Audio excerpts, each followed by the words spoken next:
Chapter 1. You don't know about me without you've read a book by the name of The Adventures of Tom Sawyer. But that ain't no matter.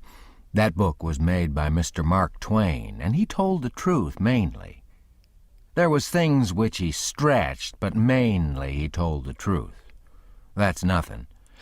I never seen anybody but lied one time or another, without it was Aunt Polly or the widow or maybe Mary. Aunt Polly, Tom's Aunt Polly she is, and Mary and the widow Douglas is all told about in that book, which is mostly a true book, with some stretchers, as I said before. Now the way that the book winds up is this. Tom and me found the money that the robbers hid in the cave, and it made us rich. We got $6,000 apiece, all gold. It was an awful sight of money when it was piled up. Well, Judge Thatcher, he took it and put it out at interest, and it fetched us $1 a day apiece all the year round, more than a body could tell what to do with. The widow Douglas, she took me for her son and allowed she'd civilize me. But it was rough living in a house all the time, considering how dismal, regular, and decent the widow was in all her ways. And so when I couldn't stand it no longer, I lit out. I got into my old rags and my sugar hogshead again, and was free and satisfied.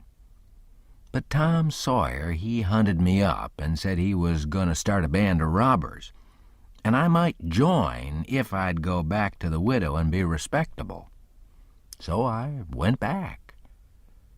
The widow, she cried over me and called me a poor lost lamb, and she called me a lot of other names too, but she never meant no harm by it. She put me in them new clothes again, and I couldn't do nothing but sweat and feel all cramped up. Well, then the old thing commenced again.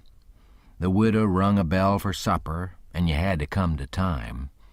When you got to the table, you couldn't go right to eatin', but you had to wait for the widow to tuck down her head and grumble a little over the victuals, though there weren't really anything the matter with them. That is, nothing, only everything was cooked by itself. In a barrel of odds and ends, it's different.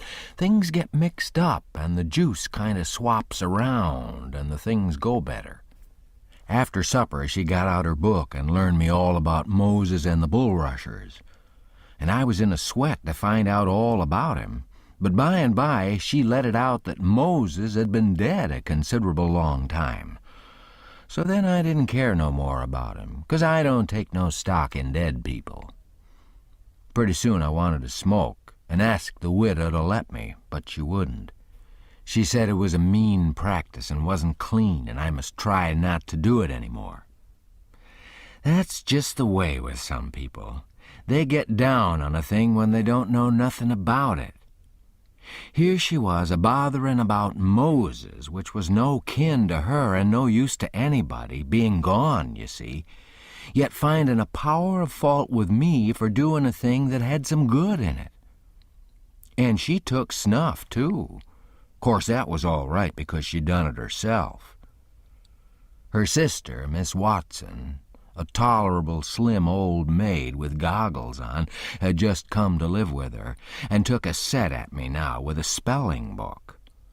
She worked me middling hard for about an hour, and then the widow made her ease up. I couldn't stood it much longer. Then for an hour it was deadly dull, and I was fidgety. Miss Watson would say, "Don't put your feet up there, Huckleberry. And don't scrunch up like that, Huckleberry. Set up straight." And pretty soon she'd say, "Don't gap and stretch like that, Huckleberry. Why don't you try to behave?" Then she told me all about the bad place, and I said I wished I was there. She got mad then, but I didn't mean no harm. All I wanted was to go somewheres. All I wanted was a change. I weren't particular. She said it was wicked to say what I said. Said she wouldn't say it for the whole world. She was going to live so as to go to the good place. Well, I couldn't see no advantage in going where she was going, so I made up my mind I wouldn't try for it. But I never said so, because it'd only make trouble and wouldn't do no good. Now she had got a start, and she went on and told me all about the good place. She said all a body'd have to do there was go around all day long with a harp and sing forever and ever. So I didn't think much of it, but I never said so. I asked her if she reckoned Tom Sawyer'd go there, and she said not by a considerable sight. I was glad about that, because I wanted him and me to be together. Miss Watson, she kept pecking at me, and it got tiresome and lonesome. By and by they fetched the niggers in and had prayers, and then everybody was off to bed. I went up to my room with a piece of candle and put it on the table. Then I sat down in a chair by the window and tried to think of something cheerful, but it weren't no use. I felt so lonesome I most wished I was dead. The stars was shining, and the leaves rustled in the woods ever so mournful, and I heard an owl away off hoo-hooing about somebody that was dead, and a whippoorwill and a dog crying about somebody that was going to die, and the wind was trying to whisper something to me, and I couldn't make out what it was, and so it made the cold shivers run over me. Then away out in the woods I heard that kind of a sound that a ghost makes when it wants to tell about something that's on its mind and can't make itself understood, and so can't rest easy in its grave and has to go about that way every night grieving. I got so downhearted and scared, I did wish I had some company. Pretty soon a spider went crawling up my shoulder, and I flipped it off, and it lit in the candle. And before I could budge, it was all shriveled up. I didn't need anybody to tell me that that was an awful bad sign and 'd fetch me some bad luck. So I was scared and most shook the clothes off of me. I got up and turned around in my tracks 3 times and crossed my breast every time, and then I tied up a little lock of my hair with a thread to keep witches away. But I hadn't no confidence. You do that when you've lost a horseshoe that you've found, instead of nailing it up over the door. But I had never heard anybody say it was any way to keep off bad luck when you'd killed a spider. I sat down again, a-shakin' all over, and got out my pipe for a smoke, for the house was all as still as death now, and so the widow wouldn't know.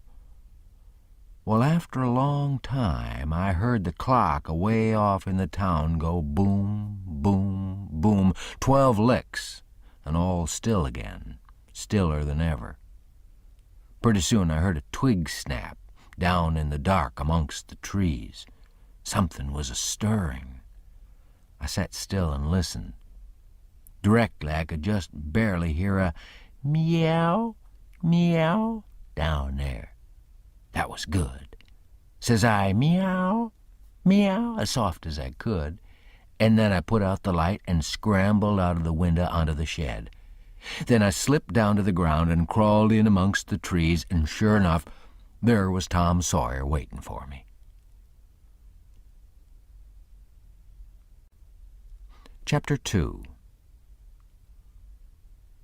We went tiptoeing along a path amongst the trees back towards the end of the widow's garden, stooping down so as the branches wouldn't scrape our heads. When we was passing by the kitchen, I fell over a root and made a noise. We crouched down and laid still. Miss Watson's big nigger, named Jim, was settin' in the kitchen door. We could see him pretty clear because there was a light behind him. He got up and stretched his neck out about a minute, listening.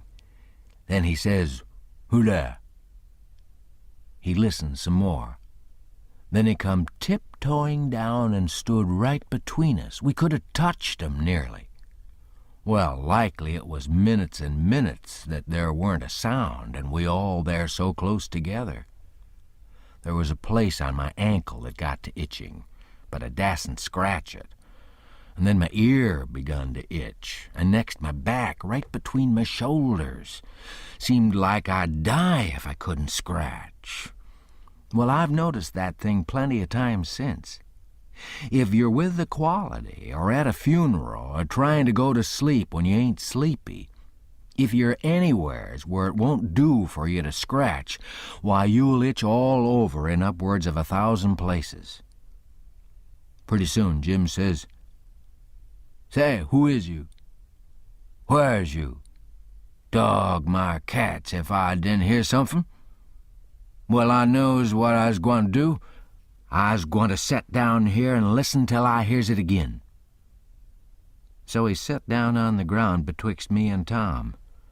He leaned his back up against a tree and stretched his legs out till one of 'em most touched one of mine. My nose begun to itch. It itched till the tears come into my eyes, but I dasn't scratch. Then it begun to itch on the inside. Next I got to itching underneath. I didn't know how I was going to set still.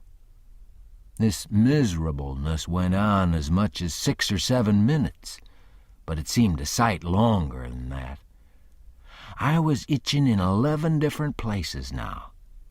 I reckoned I couldn't stand it more'n a minute longer, but I set my teeth hard and got ready to try. Just then Jim begun to breathe heavy. Next he begun to snore, and then I was pretty soon comfortable again. Tom, he made a sign to me, kind of a little noise with his mouth, and we went creeping away on our hands and knees. When we was 10 foot off, Tom whispered to me and wanted to tie Jim to the tree for fun. But I said no, he might wake and make a disturbance, and then they'd find out I weren't in. Then Tom said he hadn't got candles enough, and he'd slip in the kitchen and get some more. I didn't want him to try. I said Jim might wake up and come. But Tom wanted to risk it. So we slid in there and got 3 candles, and Tom laid 5 cents on the table for pay. Then we got out, and I was in a sweat to get away. But nothing would do Tom but he must crawl to where Jim was on his hands and knees and play something on him. I waited, and it seemed a good while everything was so still and lonesome. As soon as Tom was back, we cut along the path around the garden fence, and by fetched up on the steep top of the hill on the other side of the house.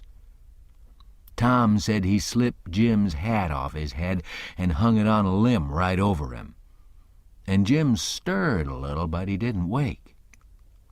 Afterwards, Jim said the witches bewitched him and put him in a trance and rode him all over the state, and then set him under the trees again and hung his hat on a limb to show who done it.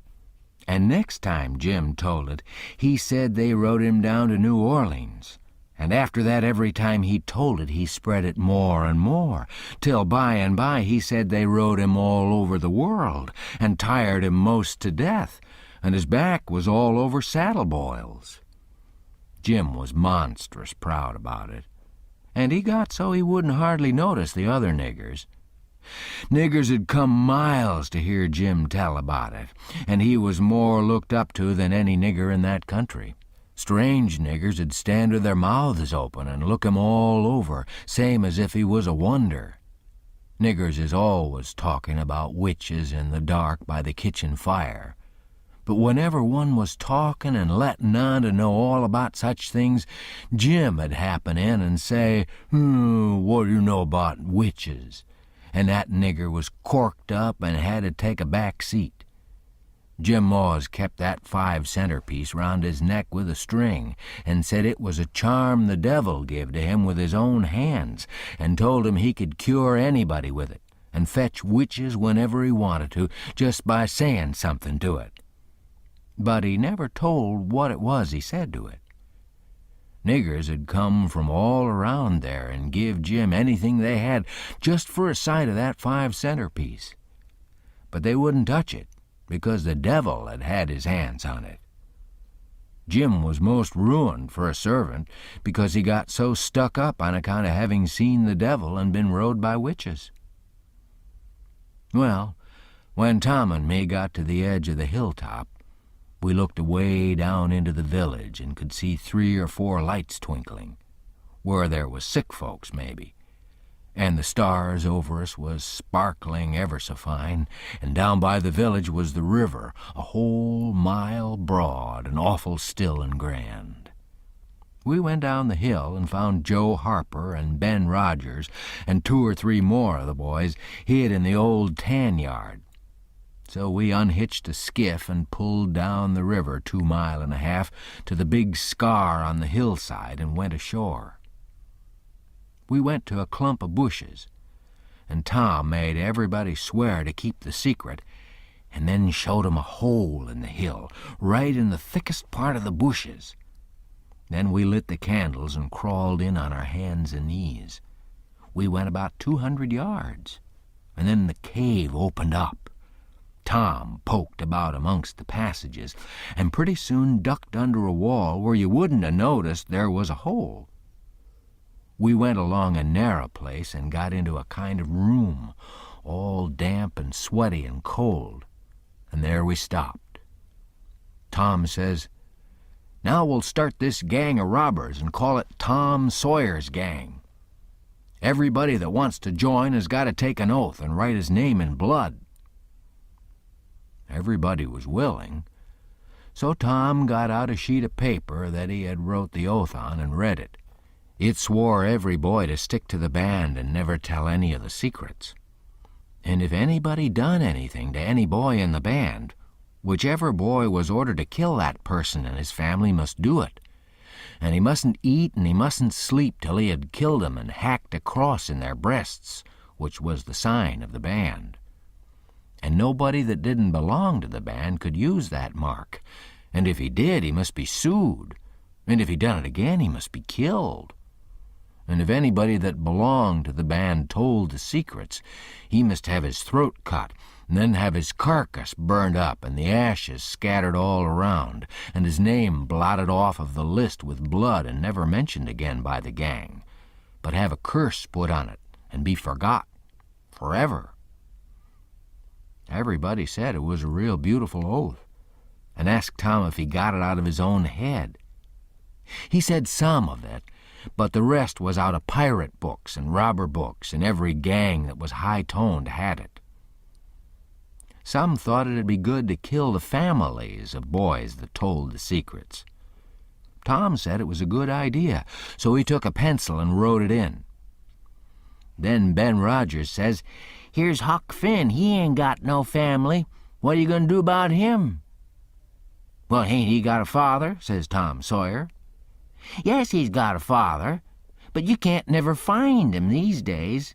He used to lay drunk with the hogs in the tan yard, but he ain't been seen in these parts for a year or more." They talked it over, and they was going to rule me out, because they said every boy must have a family or somebody to kill, or else it wouldn't be fair and square for the others. Well, nobody could think of anything to do. Everybody was stumped and sat still. I was most ready to cry. But all at once I thought of a way, and so I offered 'em Miss Watson. They could kill her. Everybody said, "Oh, she'll do, that's all right, Huck can come in." Then they all stuck a pin in their fingers to get blood to sign with, and I made my mark on the paper. "Now," says Ben Rogers, "what's the line of business of this gang?" "Nothing, only robbery and murder," Tom said. "But who we going to rob? Houses or cattle or—" "Stuff! Stealing cattle and such things ain't robbery, it's burglary," says Tom Sawyer. "We ain't burglars, that ain't no sort of style. We're highwaymen. We stop stages and carriages on the road with masks on and kill the people and take their watches and money." "Must we always kill the people?" "Oh, certainly. It's best. Some authorities think different, but mostly it's considered best to kill 'em, except some that you bring to the cave here and keep 'em till they're ransomed." "Ransomed? What's that?" "I don't know, but that's what they do. I've seen it in books, and so, of course, that's what we gotta do." "But how can we do it if we don't know what it is?" "Why, blame it all, we've gotta do it. Don't I tell you it's in the books? Do you want to go to doing different from what's in the books and get things all muddled up?" "Oh, that's all very fine to say, Tom Sawyer. But how in the nation are these fellas going to be ransomed if we don't know how to do it to 'em? That's the thing I want to get at. Now, what do you reckon it is?" "Well, I don't know. But perhaps if we keep 'em till they're ransomed, it means that we keep 'em till they're dead." "Now that's something like. That'll answer. Why couldn't you said that before? We'll keep 'em till they're ransomed to death. And a bothersome lot they'll be, too, eating up everything and always trying to get loose." "How you talk, Ben Rogers. How can they get loose when there's a guard over 'em, ready to shoot 'em down if they move a peg?" "A guard? Well, that is good. So somebody's got to set up all night and never get any sleep, just so's to watch 'em. I think that's foolishness.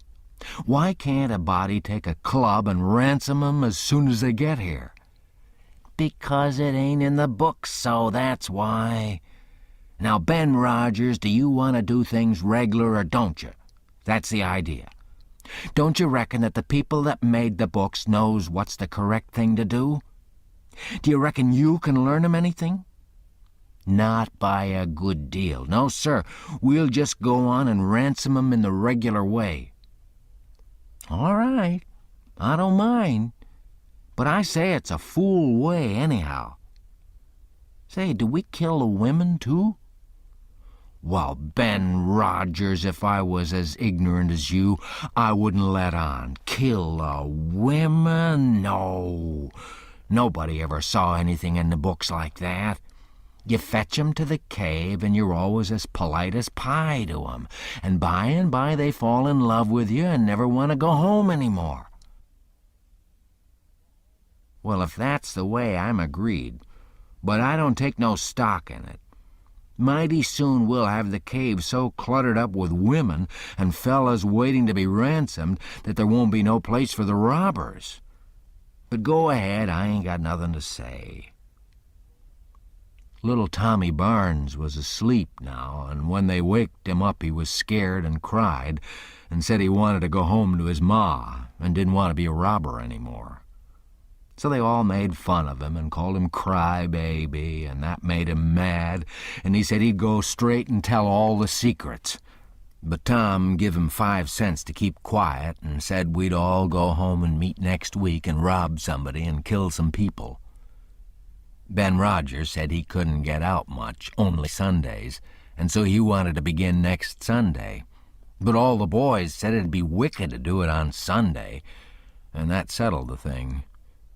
They agreed to get together and fix a day as soon as they could, and then we elected Tom Sawyer first captain and Joe Harper second captain of the gang, and so started home. I clumb up the shed and crept into my window just before day was breaking. My new clothes was all greased up and clayey, and I was dog-tired.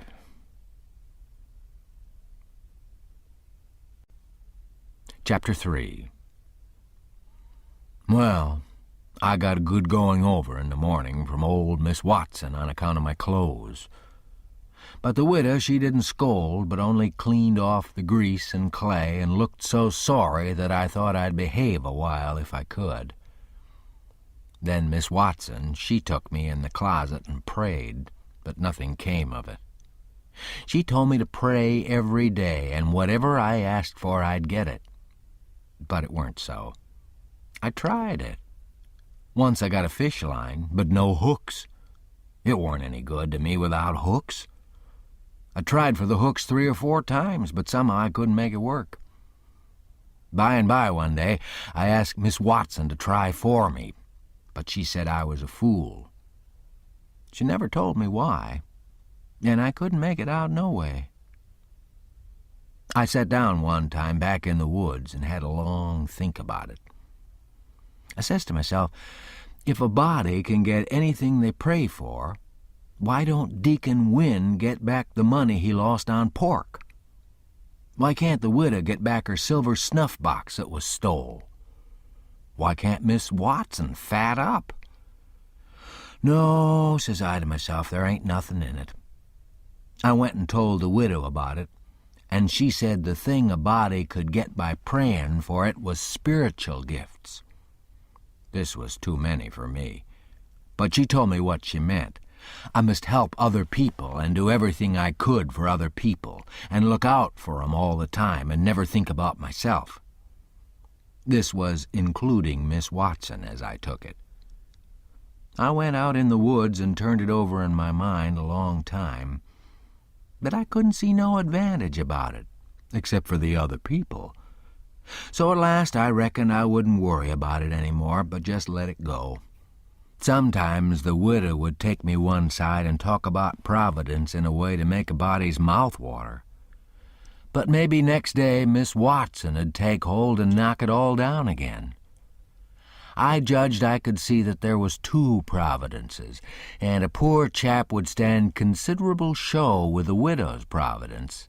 But if Miss Watson's got him, there weren't no help for him any more.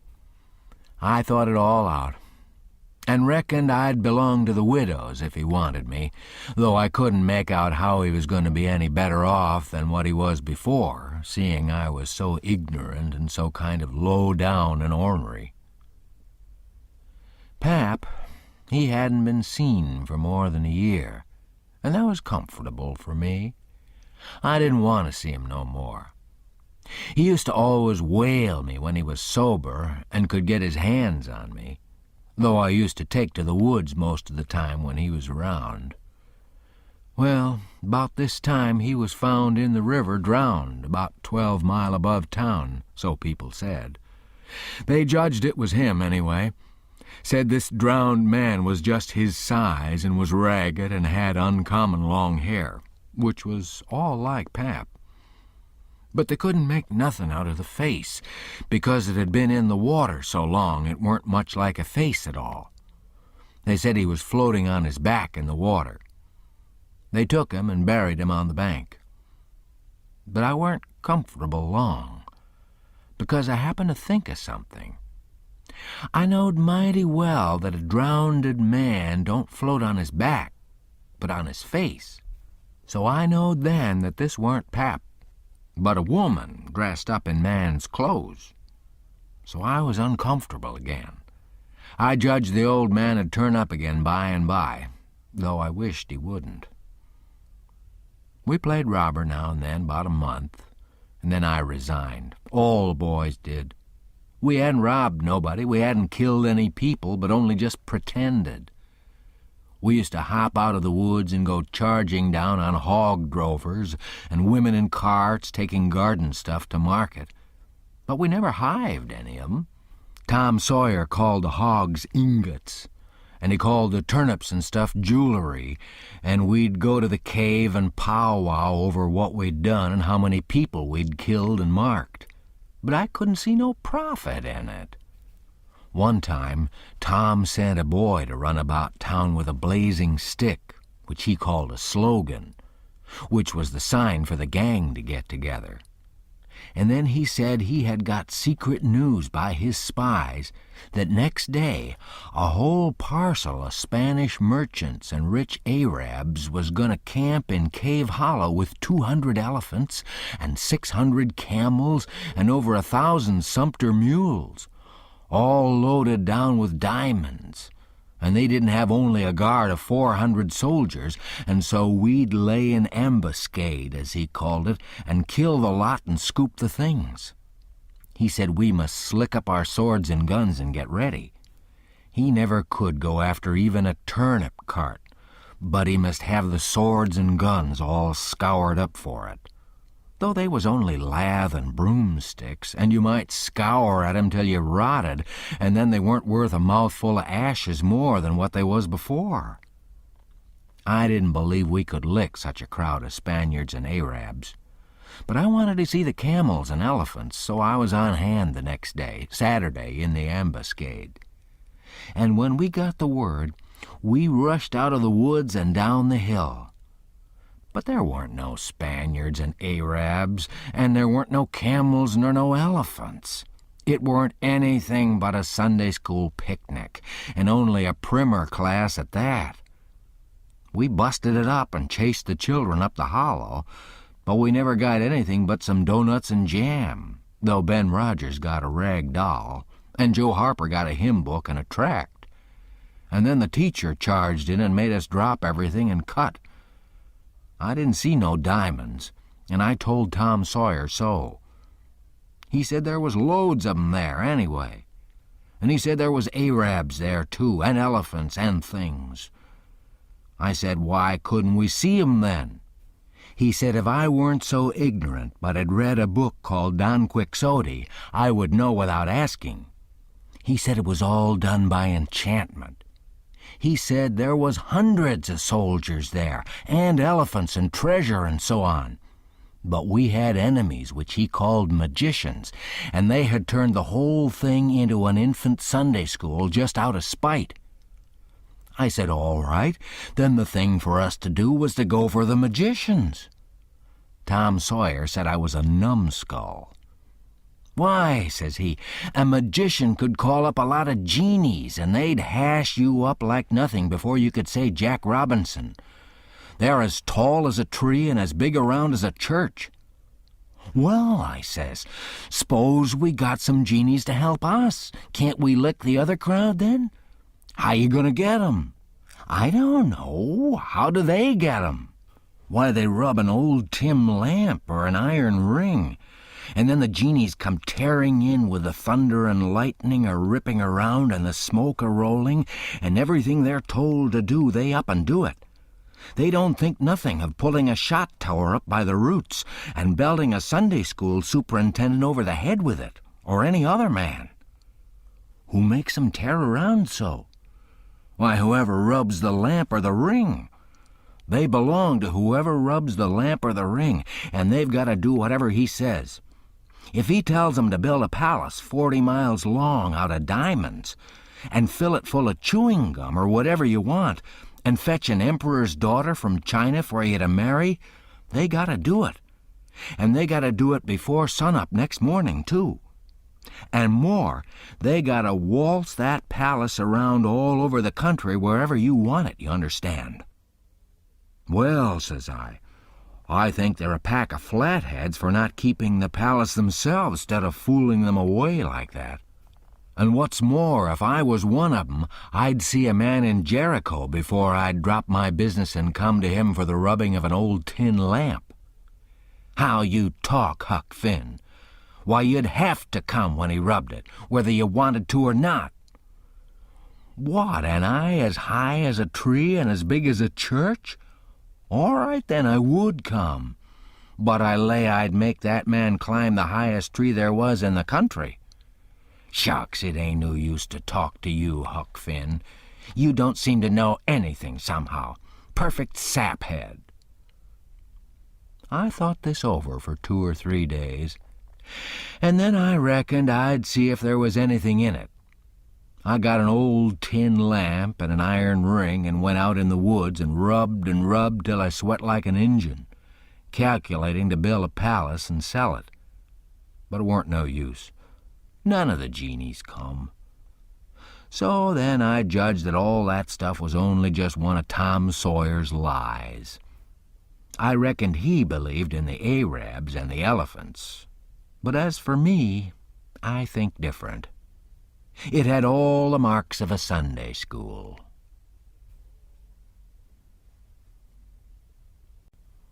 Chapter 4. Well, 3 or 4 months run along, and it was well into the winter now. I'd been to school most all the time, and could spell and read and write just a little, and could say the multiplication table up to 6 times 7 is 35. And I don't reckon I could ever get any further than that, if I was to live forever. I don't take no stock in mathematics anyway. At first I hated the school, but by and by I got so I could stand it. Whenever I got uncommon tired, I played hooky, and the hiding I got next day done me good and cheered me up. So the longer I went to school, the easier it got to be. I was getting sort of used to the widow's ways, too, and they weren't so raspy on me. Living in a house and sleeping in a bed pulled on me pretty tight, mostly. But before the cold weather, I used to slide out and sleep in the woods sometimes, and so that was a rest to me. I liked the old ways best. But I was getting so I liked the new ones too, a little bit. The widow said I was coming along slow but sure and doing very satisfactory. She said she weren't ashamed of me.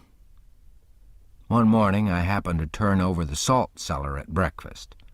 I reached for some of it as quick as I could to throw over my left shoulder and keep off the bad luck. But Miss Watson was in ahead of me and crossed me off. She says, "Take your hands away, Huckleberry. What a mess you're always making."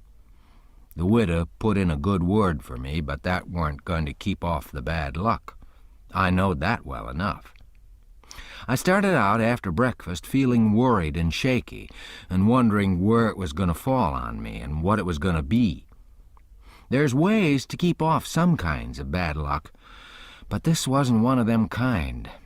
So I never tried to do anything but just poked along low-spirited and on the watch-out. I went down the front garden and clumb over the stile where you go through the high board fence. There was an inch of new snow on the ground, and I seen somebody's tracks.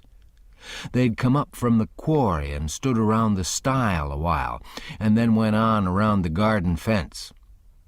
It was funny they hadn't come in after standing around so. I couldn't make it out. It was very curious somehow. I was going to follow around, but I stooped down to look at the tracks first. I didn't notice anything at first, but next I did. There was a cross in the left boot heel made with big nails to keep off the devil. I was up in a second and shinning down the hill. I looked over my shoulder every now and then, but I didn't see nobody. I was at Judge Thatcher's as quick as I could get there. He said, "Why, my boy, you're all out of breath. Did you come for your interest?" "No, sir," I says. "Is there some for me?" "Oh, yes. A half-yearly is in last night. Over $150, quite a fortune for you. You better let me invest it along with your $6,000, because if you take it, you'll spend it." "No, sir," I says. "I don't want to spend it. I don't want it at all, nor the $6,000 nother. I want you to take it. I want to give it to you, the $6,000 and all." He looked surprised. He couldn't seem to make it out. He says, "Well, what can you mean, my boy?" I says, "Don't you ask me no questions about it, please. You'll take it, won't you?" He says, "Well, I'm puzzled. Is something the matter?" "Please take it," says I, "and don't ask me nothing. Then I won't have to tell no lies." He studied a while, and then he says, I think I see. You want to sell all your property to me, not give it. That's the correct idea." Then he wrote something on a piece of paper and read it over and says, "There, you see, it says, 'For a consideration.' That means I've bought it of you and paid you for it. Here's $1 for you. Now you sign it." So I signed it and left. Miss Watson's nigger, Jim, had a hairball as big as your fist, which had been took out of the fourth stomach of an ox, and he used to do magic with it. He said there was a spirit inside of it, and it knowed everything. So I went to him that night and told him Pap was here again, for I found his tracks in the snow. What I wanted to know was what he was going to do, and was he going to stay? Jim got out his hairball and said something over it, and then he held it up and dropped it on the floor. It fell pretty solid and only rolled about an inch. Jim tried it again, and then another time, and it acted just the same. Jim got down on his knees and put his ear against it and listened.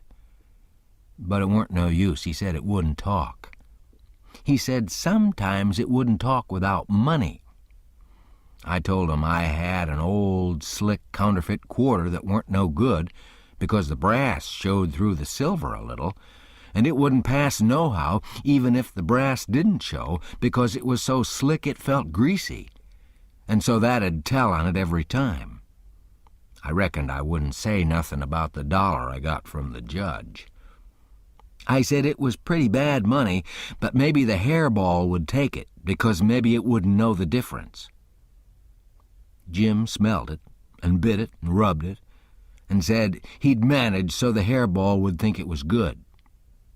He said he'd split open a raw Irish potato and stick the quarter in between and keep it there all night, and next morning you couldn't see no brass, and it wouldn't feel greasy no more, and so anybody in town'd take it in a minute, let alone a hairball. Well, I knowed a potato would do that before, but I'd forgot it. Jim put the quarter under the hairball and got down and listened again.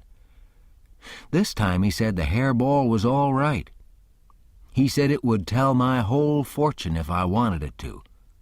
I says, go on. So the hairball talked to Jim, and Jim told it to me. He says, your old father don't know yet what he's going to do.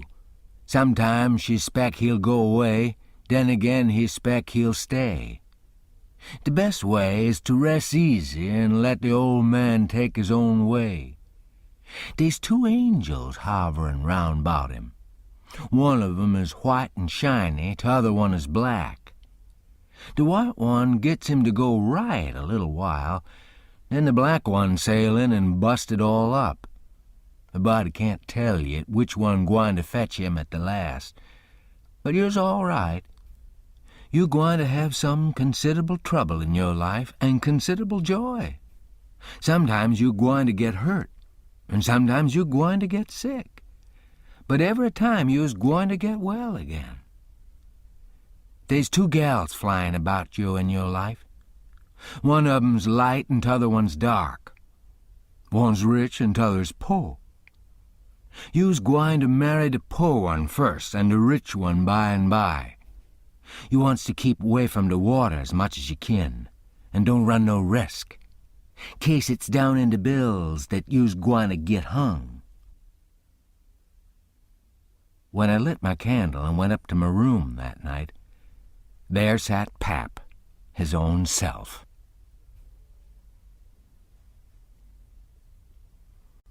Chapter 5.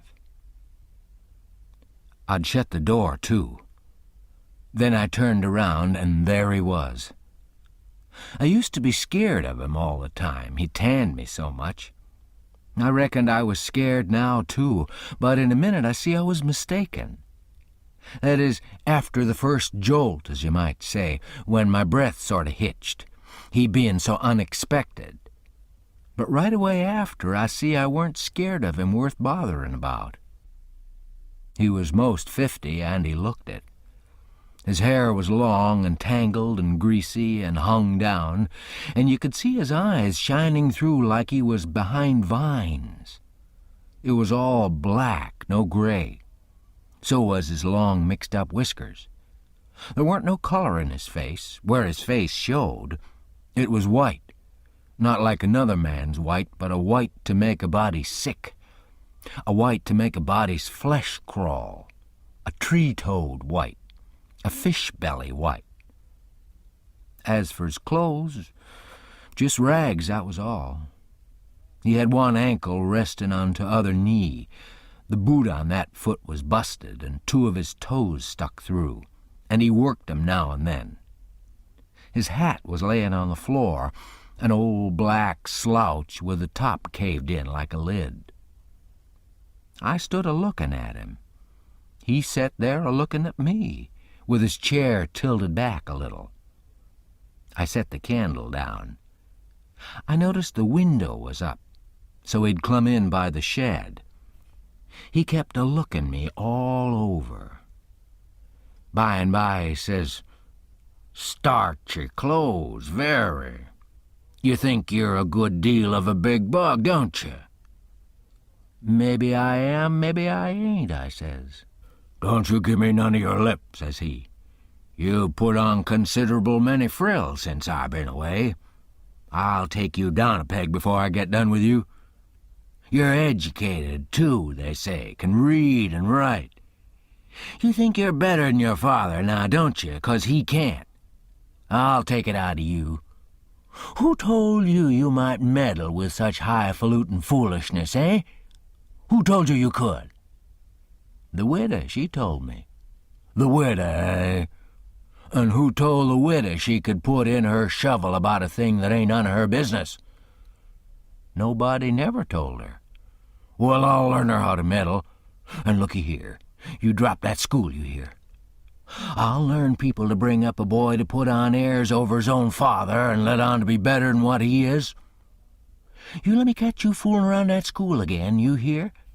Your mother couldn't read, and she couldn't write nother before she died. None of the family couldn't before they died. I can't. And here you're a swelling yourself up like this. I ain't the man to stand it, you hear? Say, let me hear you read." I took up a book and begun something about General Washington and the wars. When I'd read about a half a minute, he fetched the book a whack with his hand and knocked it across the house. He says, "It's so. You can do it. I had my doubts when you told me. Now looky here. You stop that putting on frills. I won't have it. I'll lay for you, my smarty. And if I catch you about that school, I'll tend you good. First you know you'll get religion, too. I'll never see such a son." He took up a little blue and yaller picture of some cows and a boy and says, "What's this?" "It's something they gimme for learning my lessons good." He tore it up and says, "I'll give you something better. I'll give you a cow hide." He sat there a-mumbling and a-growling a minute, and then he says, "Ain't you a sweet-scented dandy, though? A bed, and bedclothes, and a looking-glass, and a piece of carpet on the floor, and your own father got to sleep with the hogs in the tan-yard. I never see such a son. I bet I'll take some of these frills out of you before I'm done with you. Why, there ain't no end to your airs. They say you're rich, eh? How's that?" "They lie, that's how." "Looky here. Mind how you talk to me. I'm a-standing about all I can stand now, so don't give me no sass.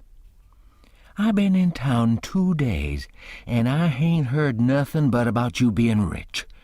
I heard about it away down the river, too. That's why I come. You get me that money, tomorrow. I want it." "I ain't got no money." "It's a lie. Judge Thatcher's got it. You get it, I want it." "I ain't got no money, I tell you. You ask Judge Thatcher. He'll tell you the same." "All right, I'll ask him. And I'll make him pungle, too, or I'll know the reason why. Say, how much you got in your pocket? I want it." "I ain't got only $1, and I want that to—" "It don't make no difference what you want it for. You just shell it out." He took it and bit it to see if it was good, and then he said he was going downtown to get some whiskey. Said he hadn't had a drink all day. When he'd got out on the shed, he put his head in again and cussed me for putting on frills and trying to be better than him. And when I reckoned he was gone, he come back and put his head in again and told me to mind about that school because he was going to lay for me and lick me if I didn't drop that. Next day he was drunk, and he went to Judge Thatcher's and bullyragged him and tried to make him give up the money, but he couldn't. And then he swore he'd make the law force him. The judge and the widow went to law to get the court to take me away from him and let one of them be my guardian. But it was a new judge that had just come, and he didn't know the old man. So he said courts mustn't interfere and separate families if they could help it. He said he'd rather not take a child away from its father, so Judge Thatcher and the widow had to quit on the business. That pleased the old man till he couldn't rest. He said he'd cowhide me till I was black and blue if I didn't raise some money for him. I borrowed $3 from Judge Thatcher, and Pap took it and got drunk, and went a-blowing around and cussing and whooping and carrying on, and he kept it up all over town with a tin pan till most midnight. Then they jailed him, and next day they had him before court and jailed him again for a week. But he said he was satisfied. He said he was boss of his son, and he'd make it warm for him. When he got out, the new judge said he was a-going to make a man of him. So he took him to his own house and dressed him up clean and nice, and had him to breakfast and dinner and supper with the family, and was just old pie to him, so to speak. And after supper he talked to him about temperance and such things till the old man cried and said he'd been a fool and fooled away his life. But now he was a-goin' to turn over a new leaf and be a man nobody wouldn't be ashamed of. And he hoped the judge would help him and not look down on him. The judge said he could hug him for them words. So he cried, and his wife, she cried again. Pap said he'd been a man that had always been misunderstood before, and the judge said he believed it. The old man said that what a man wanted that was down was sympathy, and the judge said it was so. So they cried again. And when it was bedtime, the old man rose up and held out his hand and says, "Look at it, gentlemen and ladies all. Take a hold of it. Shake it. There's a hand that was the hand of a hog, but it ain't so no more. It's the hand of a man that started in on a new life, and'll die before he'll go back. You mark them words, don't forget I said them. It's a clean hand now. Shake it, don't be afeard." So they shook it, one after the other, all around, and cried. The judge's wife, she kissed it. Then the old man, he signed a pledge, made his mark. The judge said it was the holiest time on record, or something like that. Then they tucked the old man into a beautiful room, which was the spare room, and in the night sometime he got powerful thirsty and clumb out onto the porch roof and slid down a stanchion and traded his new coat for a jug of 40 rod and clumb back up again and had a good old time. And towards daylight he crawled out again, drunk as a fiddler, and rolled off the porch and broke his left arm in 2 places, and was most froze to death when somebody found him after sunup. And when they come to look at that spare room, they had to take soundings before they could navigate it. The judge, he felt kind of sore. He said he reckoned a body could reform the old man with a shotgun, maybe, but he didn't know no other way. Chapter 6. Well, pretty soon the old man was up and around again, and then he went for Judge Thatcher in the courts to make him give up that money. And he went for me, too, for not stopping school. He catched me a couple of times and thrashed me, but I went to school just the same and dodged him or outrun him most of the time. I didn't want to go to school much before, but I reckoned I'd go now to spike Pap. That law trial was a slow business. It appeared like they weren't ever going to get started on it, so every now and then I'd borrow $2 or $3 off of the judge for him to keep from getting a cowhiding. Every time he got money, he got drunk, and every time he got drunk, he raised Cain around town, and every time he raised Cain, he got jailed. He was just suited. This kind of thing was right in his line. He got to hanging around the widows too much, and so she told him at last that if he didn't quit using around there, she'd make trouble for him. Well, wasn't he mad? He said he'd show who was Huck Finn's boss. So he watched out for me one day in the spring and catched me, and took me up the river about 3 mile in a skiff, and crossed over to the Illinois shore where it was woody and there weren't no houses, but an old log hut in a place where the timber was so thick you couldn't find it if you didn't know where it was. He kept me with him all the time, and I never got a chance to run off. We lived in that old cabin, and he always locked the door and put the key under his head nights. He had a gun, which he had stole, I reckon, and we fished and hunted, and that was what we lived on. Every little while he locked me in and went down to the store 3 miles to the ferry, and traded fish and game for whiskey, and fetched it home and got drunk and had a good time and licked me. The widow, she found out where I was by and by, and she sent a man over to try to get hold of me, but Pap drove him off with a gun. And it weren't long after that till I was used to being where I was and liked it, all but the cowhide part. It was kind of lazy and jolly, laying off comfortable all day, smoking and fishing, and no books nor study.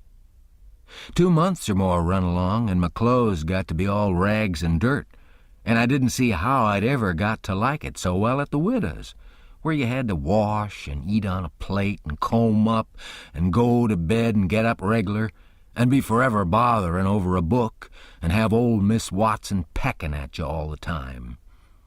I didn't want to go back no more. I'd stopped cussing because the widow didn't like it. But now I took to it again because Pap hadn't no objections. It was pretty good times up in the woods there, take it all around. But by and by Pap got too handy with his hickory, and I couldn't stand it. I was all over welts. He got to going away so much, too, and locking me in. Once he locked me in and was gone 3 days. It was dreadful lonesome. I judged he'd got drowned and I wasn't ever going to get out any more. I was scared. I made up my mind I'd fix up some way to leave there. I'd tried to get out of that cabin many a time, but I couldn't find no way. There weren't a window to it big enough for a dog to get through. I couldn't get up the chimbley, it was too narrow. The door was thick solid oak slabs. Pap was pretty careful not to leave a knife or anything in the cabin when he was away. I reckon I'd hunted the place over as much as 100 times. Well, I was most all the time at it, because it was about the only way to put in the time. But this time I found something at last. I found an old rusty wood saw without any handle. It was laid in between a rafter and the clapboards of the roof. I greased it up and went to work. There was an old horse blanket nailed against the logs at the far end of the cabin behind the table to keep the wind from blowing through the chinks and putting the candle out. I got under the table and raised the blanket and went to work to saw a section of the big bottom log out, big enough to let me through. Well, it was a good long job, but I was getting towards the end of it when I heard Pap's gun in the woods. I got rid of the signs of my work and dropped the blanket and hid my saw. And pretty soon Pap come in. Pap warn't in a good humor, so he was his natural self. He said he was down to town and everything was going wrong. His lawyer said he reckoned he'd win his lawsuit and get the money if they ever got started on the trial, but then there was ways to put it off a long time, and Judge Thatcher knowed how to do it. And he said people allowed there'd be another trial to get me away from him and give me to the widow for my guardian, and they guessed it would win this time. This shook me up considerable, because I didn't want to go back to the widow's any more and be so cramped up and civilized, as they called it. Then the old man got to cussing, and cussed everything and everybody he could think of, and then cussed 'em all over again to make sure he hadn't skipped any, and after that he polished off with a kind of general cuss all round, including a considerable parcel of people which he didn't know the names of, and so called 'em what's-his-name when he got to them, and went right along with his cussing. He said he'd like to see the widow get me. He said he'd watch out, and if they tried to come any such game on him, he knew of a place 6 or 7 mile off to stow me in, where they might hunt till they dropped, but they couldn't find me.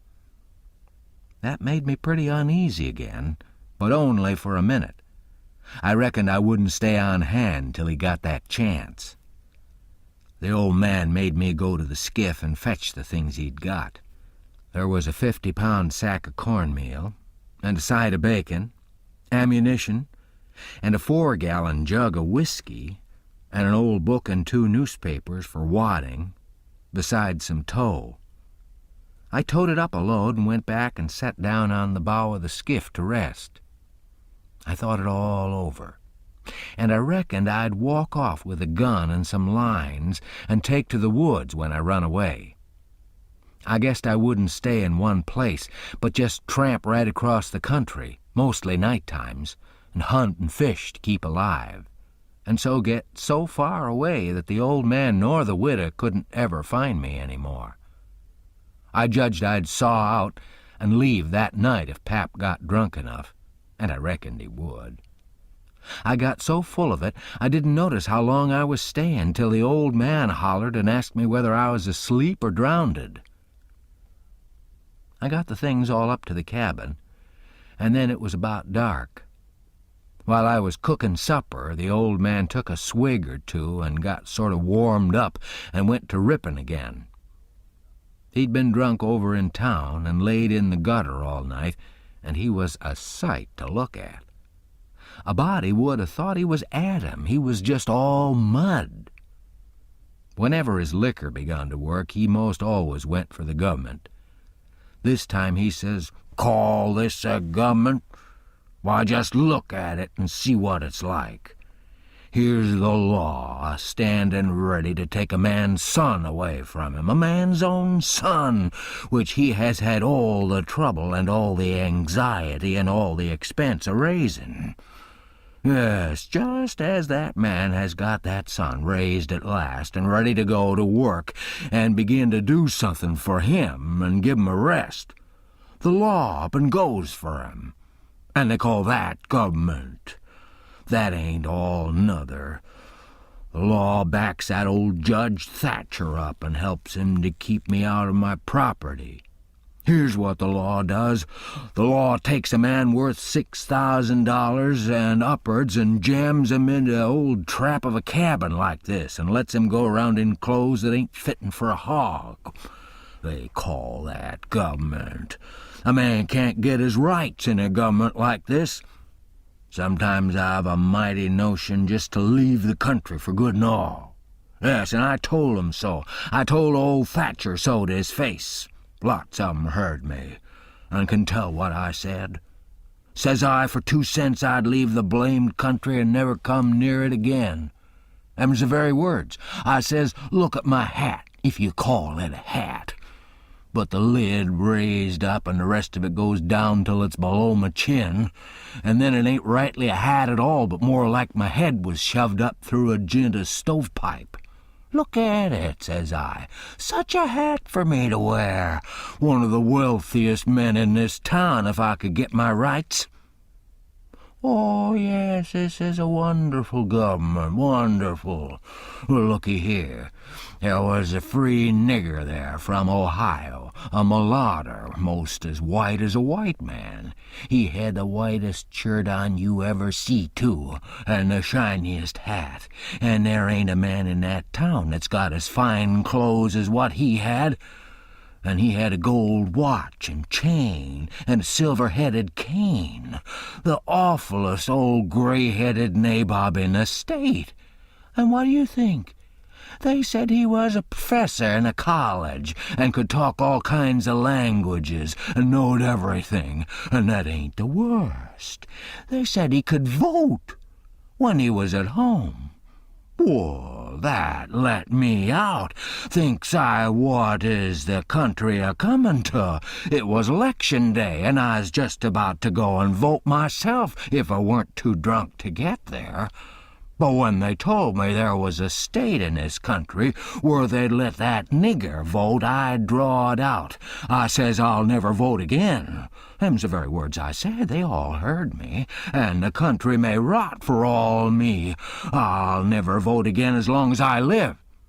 And to see the cool way of that nigger, well, he wouldn't have given me the road if I hadn't shoved him out of the way. I says to the people, why ain't this nigger put up at auction and sold? That's what I want to know. And what do you reckon they said? Well, they said he couldn't be sold till he'd been in the States 6 months, and he hadn't been there that long yet. There now, that's a specimen. They call that a government that can't sell a free nigger till he's been in the States 6 months. Here's a government that calls itself a government and lets on to be a government and thinks it is a government, and yet's got to set stock still for 6 whole months before it can take a hold of a prowling, thieving, infernal, white-shirted free nigger, and...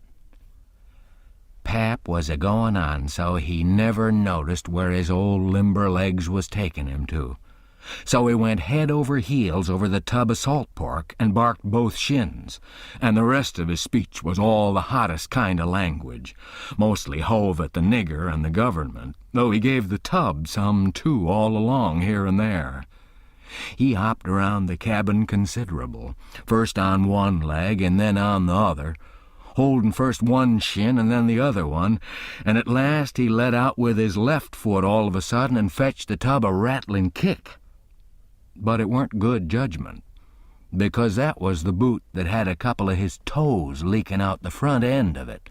So now he raised a howl that fairly made a body's hair raise, and down he went in the dirt and rolled there and held his toes. And the cussin' he'd done then laid over anything he'd ever done previous. He said so's own self afterwards. He had heard old Sowberry Hagan in his best days, and he said it laid over him too. But I reckon that was sort of piling it on, maybe. After supper, Pap took the jug and said he had enough whiskey there for 2 drunks and 1 delirium tremens. That was always his word. I judged he'd be blind drunk in about an hour, and then I'd steal the key or saw myself out one or t'other. He drank and tumbled down on his blankets by and by, but luck didn't run my way. He didn't go sound asleep. It was uneasy. He groaned and moaned and thrashed around this way and that for a long time. At last I got so sleepy I couldn't keep my eyes open, all I could do. And so before I knowed what I was about, I was sound asleep and the candle burning. I don't know how long I was asleep, but all of a sudden there was an awful scream and I was up. There was Pap looking wild and skipping around every which way and yelling about snakes. He said they was crawling up his legs, and then he'd give a jump and scream and say one had bit him on the cheek. But I couldn't see no snakes. He started and run round and round the cabin, hollering, take him off, he's biting me on the neck. I never seen a man look so wild in the eyes. Pretty soon he was all fagged out and fell down panting. Then he rolled over and over wonderful fast, kicking things every which way and striking and grabbing at the air with his hands and screaming and saying there was devils a hold of him. He wore out by and laid still a while moaning. Then he laid stiller and didn't make a sound. I could hear the owls and the wolves way off in the woods, and it seemed terrible still. He was laying over by the corner. By and by he raised up part way and listened, with his head to one side.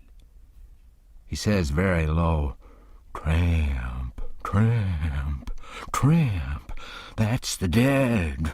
Tramp, tramp, tramp, they're coming after me, but I won't go. Oh, they're here.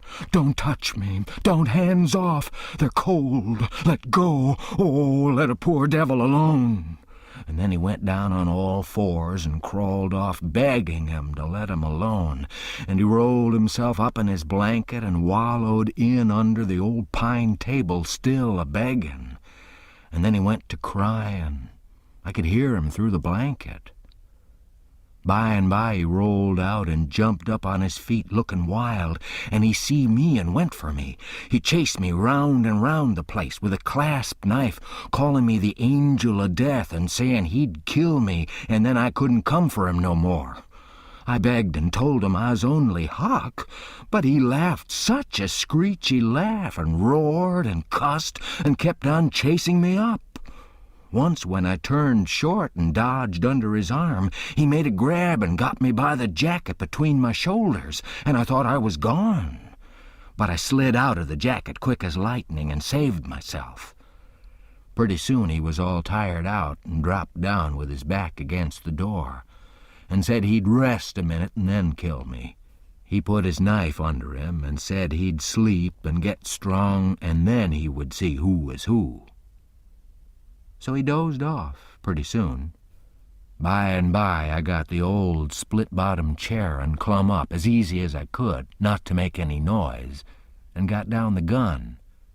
I slipped the ramrod down it to make sure it was loaded, and then I laid it across the turnip barrel, pointing towards Pap, and set down behind it to wait for him to stir.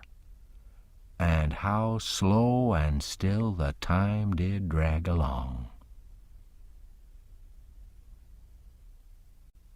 Chapter 7. "Get up! What you 'bout?" I opened my eyes and looked around, trying to make out where I was. It was after sunup, and I'd been sound asleep. Pap was standing over me, looking sour, and sick, too. He says, "What you doing with his gun?" I judged he didn't know nothing about what he had been doing, so I says, "Somebody tried to get in, so I was laying for him." "Why didn't you roust me out?"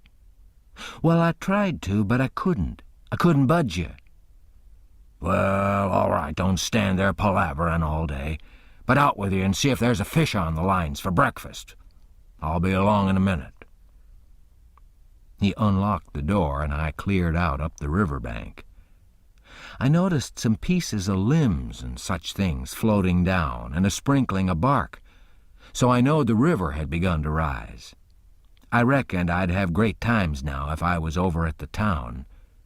The June rise used to be always luck for me, because as soon as that rise begins, here comes cord wood floating down and pieces of log rafts, sometimes a dozen logs together.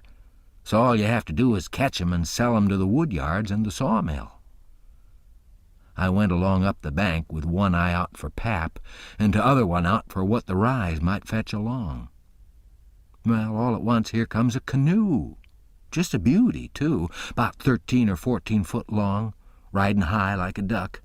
I shot head first off of the bank, like a frog, clothes and all on, and struck out for the canoe. I just expected there'd be somebody laying down in it, because people often done that to fool folks. And when a chap had pulled a skiff out most to it, they'd raise up and laugh at him. But it weren't so this time. It was a drift canoe, sure enough, and I clumb in and paddled her ashore. Thinks I, the old man'll be glad when he sees this. She's worth $10. But when I got to shore, Pap wasn't in sight yet. And as I was running her into a little creek like a gully, all hung over with vines and willows, I struck another idea.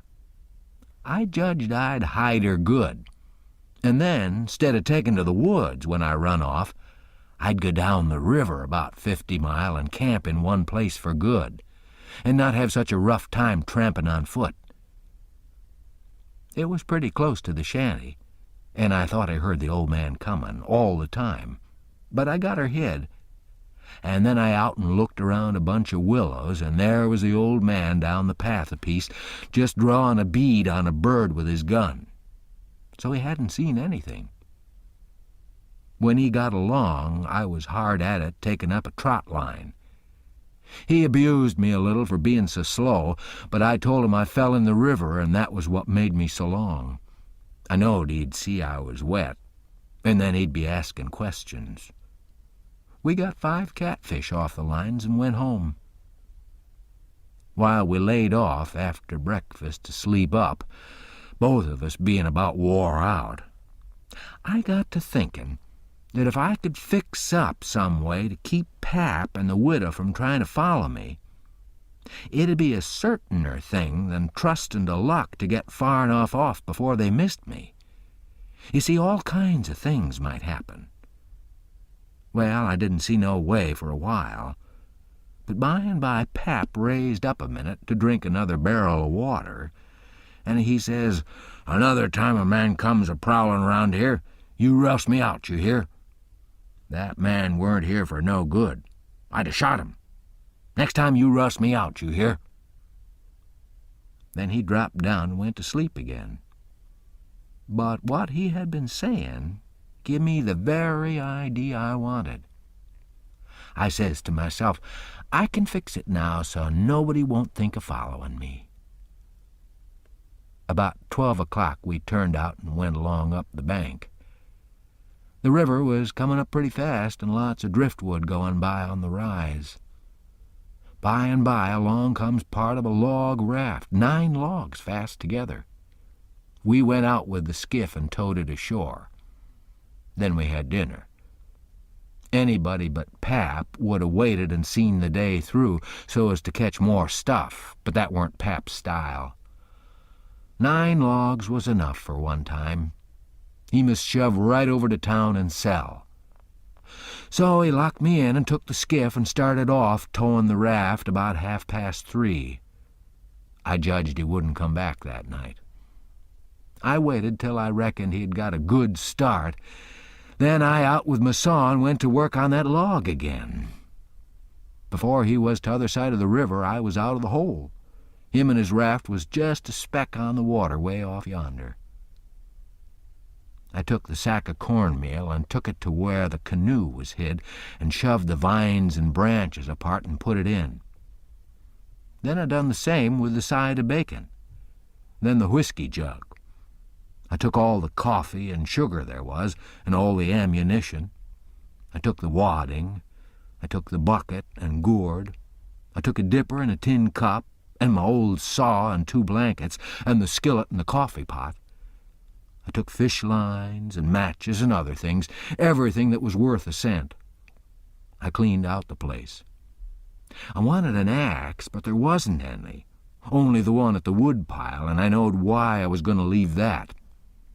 I fetched out the gun, and now I was done. I had wore the ground a good deal crawling out of the hole and dragging out so many things, so I fixed that as good as I could from the outside by scattering dust on the place, which covered up the smoothness and the sawdust.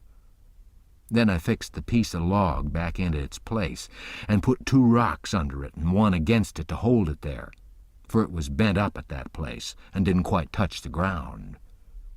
If you stood 4 or 5 foot away and didn't know it was sawed, you wouldn't ever notice it. And besides, this was the back of the cabin, and it weren't likely anybody'd go fooling around there. It was all grass clear to the canoe, so I hadn't left a track. I followed around to see. I stood on the bank and looked out over the river. All safe. So I took the gun and went up a piece into the woods and was hunting around for some birds when I see a wild pig. Hogs soon went wild in them bottoms after they had got away from the prairie farms. I shot this fella and took him into camp. I took the axe and smashed in the door. I beat it and hacked it considerable a-doing it. I fetched the pig in and took him back nearly to the table and hacked into his throat with the axe and laid him down on the ground to bleed. I say ground because it was ground, hard-packed and no boards. Well, next I took an old sack and put a lot of big rocks in it, all I could drag, and I started it from the pig and dragged it to the door and through the woods down to the river and dumped it in, and down it sunk out of sight. You could easy see that something had been dragged over the ground. I did wish that Tom Sawyer was there. I knowed he'd take an interest in this kind of business and throw in some fancy touches. Nobody could spread himself like Tom Sawyer in such a thing as that. Well, at last I pulled out some of my hair and bloodied the axe good and stuck it on the back side and slung the axe in the corner. Then I took up the pig and held him to my breast with my jacket so he couldn't drip, till I got a good piece below the house and then dumped him into the river. Now I thought of something else. So I went and got the bag of meal and my old saw out of the canoe and fetched him to the house. I took the bag to where it used to stand and ripped a hole in the bottom of it with the saw, for there weren't no knives and forks on the place. Pap done everything with his clasp knife about the cooking. Then I carried the sack about 100 yards across the grass and through the willows east of the house to a shallow lake that was 5 mile wide and full of rushes, and ducks, too, you might say, in the season. There was a slough or a creek leading out of it on the other side that went miles away, I don't know where, but it didn't go to the river. The meal sifted out and made a little track all the way to the lake. I dropped Pap's whetstone there, too, so as to look like it had been done by accident. Then I tied up the rip in the meal sack with a string so it wouldn't leak no more, and took it and my saw to the canoe again. It was about dark now, so I dropped the canoe down the river under some willows that hung over the bank and waited for the moon to rise. I made fast to a willow, then I took a bite to eat, and by laid down in the canoe to smoke a pipe and lay out a plan. I says to myself, they'll follow the track of that sack full of rocks to the shore and then drag the river for me. And they'll follow that meal track to the lake and go browsing down the creek that leads out of it to find the robbers that killed me and took the things. They won't ever hunt the river for anything but my dead carcass. They'll soon get tired of that and won't bother no more about me. All right, I can stop anywhere I want to. Jackson's Island is good enough for me. I know that island pretty well, and nobody ever comes there. And then I can paddle over to town nights and slink around and pick up things I want. Jackson's Island's the place. I was pretty tired, and the first thing I knowed I was asleep. When I woke up, I didn't know where I was for a minute. I sat up and looked around, a little scared. Then I remembered. The river looked miles and miles across. The moon was so bright I could have counted the drift logs that went a-slipping along, black and still, hundreds of yards out from shore. Everything was dead quiet, and it looked late and smelt late. You know what I mean. I don't know the words to put it in. I took a good gap and a stretch and was just going to unhitch and start when I heard a sound way over the water. I listened. Pretty soon I made it out. It was that dull kind of irregular sound that comes from oars working in rowlocks when it's a still night. I peeped out through the willow branches, and there it was, a skiff, away across the water. I couldn't tell how many was in it. It kept a-comin', and when it was abreast of me, I see there weren't but one man in it. Thinks I, maybe it's Pap, though I warn't expecting him.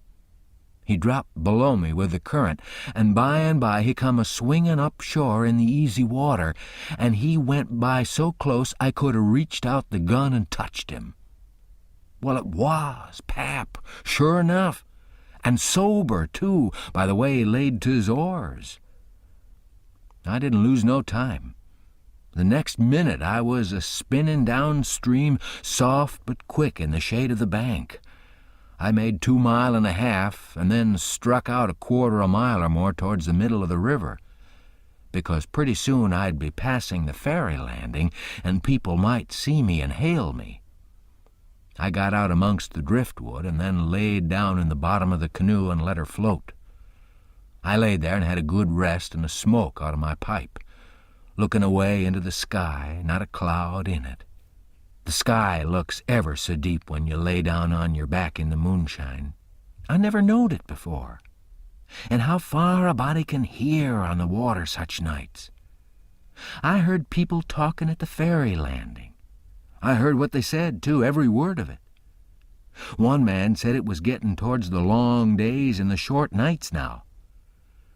T'other one said this weren't one of the short ones, he reckoned.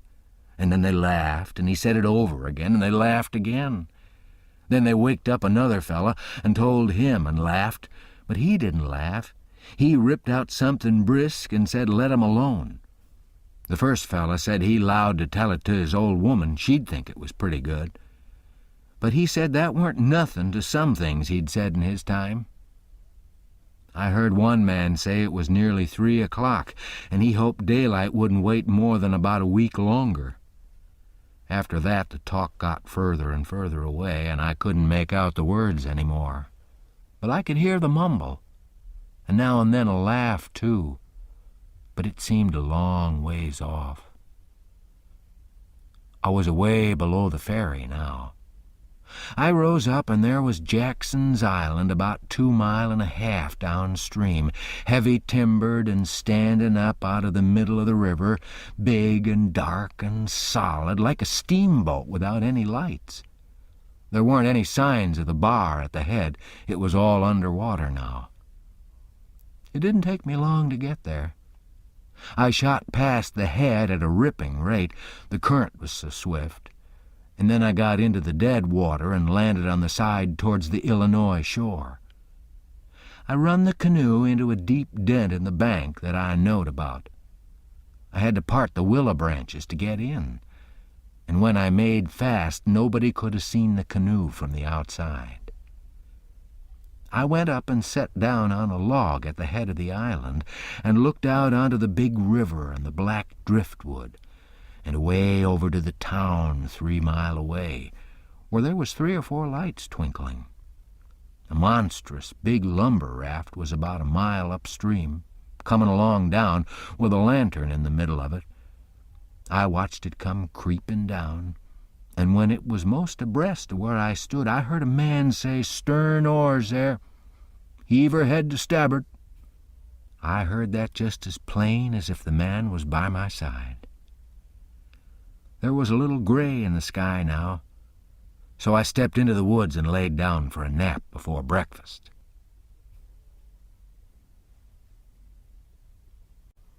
Chapter 8. The sun was up so high when I waked that I judged it was after 8 o'clock. I laid there in the grass in the cool shade, thinking about things and feeling rested and rather comfortable and satisfied. I could see the sun out at 1 or 2 holes, but mostly it was big trees all about and gloomy in there amongst 'em. There was freckled places on the ground where the light sifted down through the leaves, and the freckled places swapped about a little, showing there was a little breeze up there. A couple of squirrels sat on a limb and jabbered at me very friendly. I was powerful lazy and comfortable. Didn't want to get up and cook breakfast. Well, I was dozing off again when I thinks I hears a deep sound of boom away up the river. I rouses up and rests on my elbow and listens. Pretty soon I hears it again. I hopped up and went and looked out at a hole in the leaves, and I see a bunch of smoke laying on the water a long ways up, about abreast the ferry. And there was the ferry boat full of people floating along down. I knowed what was the matter now. Boom, I see the white smoke squirt out of the ferry boat's side. You see, they was firing cannon over the water, trying to make my carcass come to the top. I was pretty hungry, but it weren't going to do for me to start a fire because they might see the smoke. So I sat there and watched the cannon smoke and listened to the boom.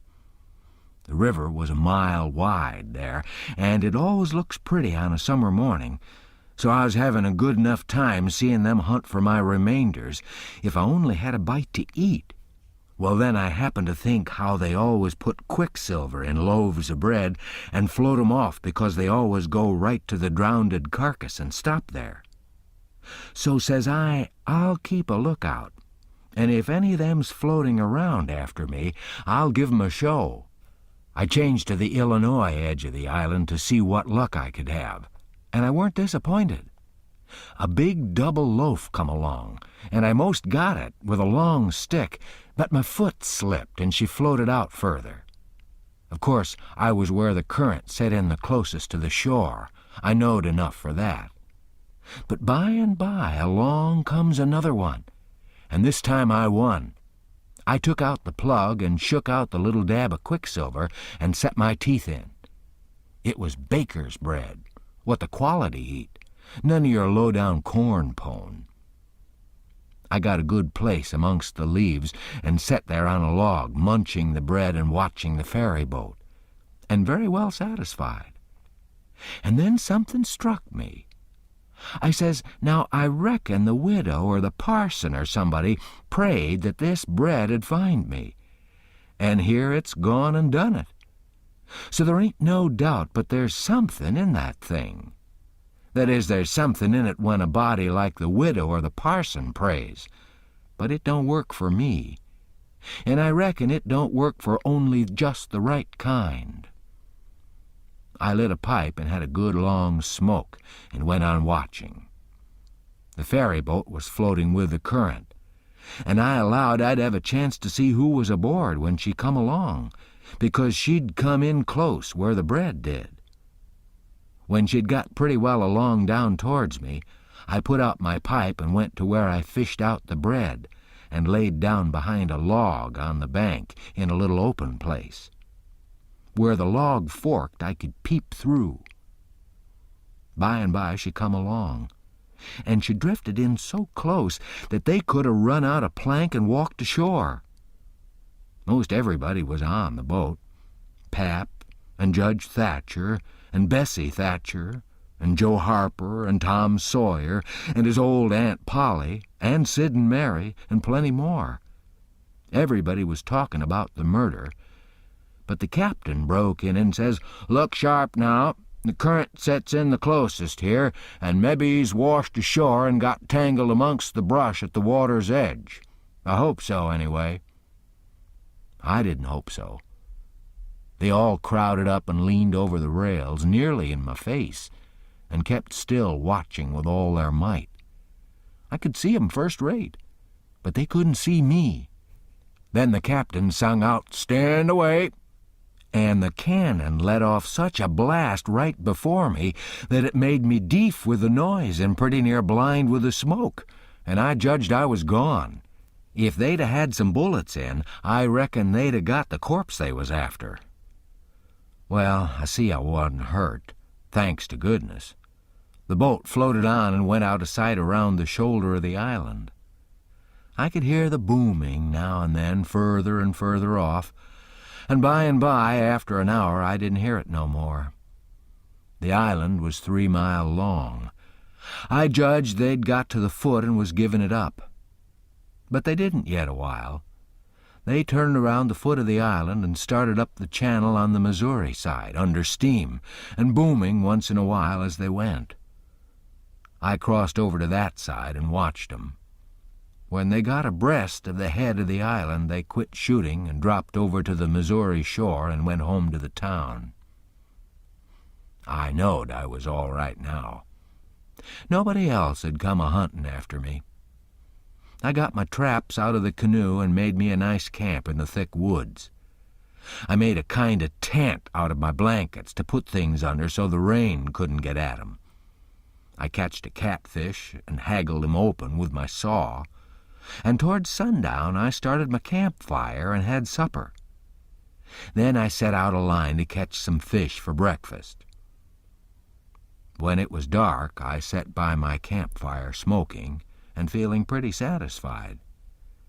But by and by it got sort of lonesome, and so I went and sat on the bank and listened to the currents washing along, and counted the stars and drift logs and rafts that come down, and then went to bed. There ain't no better way to put in time when you're lonesome. You can't stay so, you soon get over it. And so for 3 days and nights. No difference, just the same thing. But the next day I went exploring around down through the island. I was boss of it. It all belonged to me, so to say, and I wanted to know all about it. But mainly I wanted to put in the time. I found plenty strawberries, ripe and prime, and green summer grapes, and green raspberries, and the green blackberries was just beginning to show. They'd all come handy by and by, I judged. Well, I went fooling along in the deep woods till I judged I weren't far from the foot of the island. I had my gun along, but I hadn't shot nothing. It was for protection. Thought I'd kill some game nigh home. About this time, I mighty near stepped on a good-sized snake, and it went sliding off through the grass and flowers, and I after it, trying to get a shot at it. I clipped along, and all of a sudden I bounded right onto the ashes of a campfire that was still smoking. My heart jumped up amongst my lungs.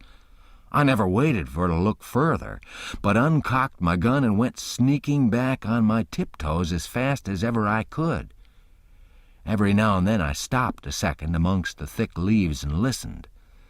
But my breath come so hard I couldn't hear nothing else. I slunk along another piece further, then listened again, and so on and so on. If I see a stump, I took it for a man. If I trod on a stick and broke it, it made me feel like a person had cut one of my breaths in two, and I only got half, and the short half, too. When I got to camp, I weren't feeling very brash. There weren't much sand in my craw. But I says, this ain't no time to be fooling around. So I got all my traps into my canoe again, so as to have 'em out of sight, and I put out the fire and scattered the ashes around to look like an old last year's camp, and then clumb a tree. I reckon I was up in the tree 2 hours, but I didn't see nothing and hear nothing. I only thought I heard and seen as much as 1,000 things. Well, I couldn't stay up there forever, so at last I got down, but I kept in the thick woods and on the lookout all the time. All I could get to eat was berries and what was left over from breakfast. But by the time it was night, I was pretty hungry. So when it was good and dark, I slid out from shore before moonrise and paddled over to the Illinois bank, about 1/4 of a mile. I went out in the woods and cooked a supper, and I had about made up my mind I'd stay there all night, when I hear a plunkety-plunk, plunkety-plunk, and says to myself, horses comin'. And next I hear people's voices. I got everything into the canoe as quick as I could, and then went creeping through the woods to see what I could find out. I hadn't got far when I hear a man say, "We better camp here if we can find a good place. The horses is about beat out. Let's look around." I didn't wait, but shoved out and paddled away easy. I tied up in the old place and reckoned I'd sleep in the canoe. I didn't sleep much. I couldn't somehow for thinking. And every time I waked up, I thought somebody had me by the neck. So the sleep didn't do me no good. By and by, I says to myself, I can't live this way. I'm a-going to find out who it is that's here on the island with me. I'll find it out or bust. Well, I felt better right off. So I took my paddle and slid out from shore just a step or two, and then let the canoe drop along down amongst the shadows. The moon was shining, and outside of the shadows it made it most as light as day. I poked along well onto an hour, everything still as rocks and sound asleep. Well, by this time, I was most down to the foot of the island. A little ripply cool breeze begun to blow, and that was as good as saying the night was about done. I give her a turn with the paddle and brung her nose to shore. Then I got my gun and slipped out and into the edge of the woods. I sat down there on a log and looked out through the leaves. I seen the moon go off watch, and the darkness begin to blanket the river. But in a little while I see a pale streak over the treetops, and knowed the day was comin'. So I took my gun and slipped off towards where I'd run across that campfire, stopping every minute or two to listen. But I hadn't no luck somehow. I couldn't seem to find the place. But by and by, sure enough, I catched a glimpse of fire away through the trees. I went for it, cautious and slow. By and by I was close enough to have a look, and there laid a man on the ground. It most give me the fan-tods. He had a blanket around his head, and his head was nearly in the fire. I sat there behind a clump of bushes in about 6 foot of him, and kept my eyes on him steady. It was getting gray daylight now.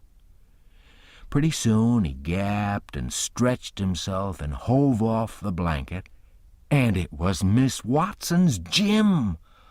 I bet I was glad to see him. I says, "Hello, Jim," and skipped out. He bounced up and stared at me wild. Then he drops down on his knees and puts his hands together and says, "Don't hurt me, don't. I ain't never done no harm to a ghost. Always liked dead people and done all I could for 'em. You gon' get in the river again where you belongs, and don't do nothing to old Jim, that is always your friend." Well, I weren't long in making him understand I weren't dead. I was ever so glad to see Jim. I weren't lonesome now. I told him I weren't afraid of him telling the people where I was. I talked along, but he only sat there and looked at me. Never said nothing. Then I says, "It's good daylight. Let's get breakfast. Make up your campfire good." "What's the use of making up the campfire to cook strawberries and sich truck? But you got a gun, hain't you? Then we can get something better than strawberries." "Strawberries and such truck," I says. "Is that what you live on?" "I couldn't get nothing else," he says. "Why, how long you been on the island, Jim?" "I come here the night after you was killed." "What, all that time?" "Yes, indeedy." "And ain't you had nothing but that kind of rubbage to eat?"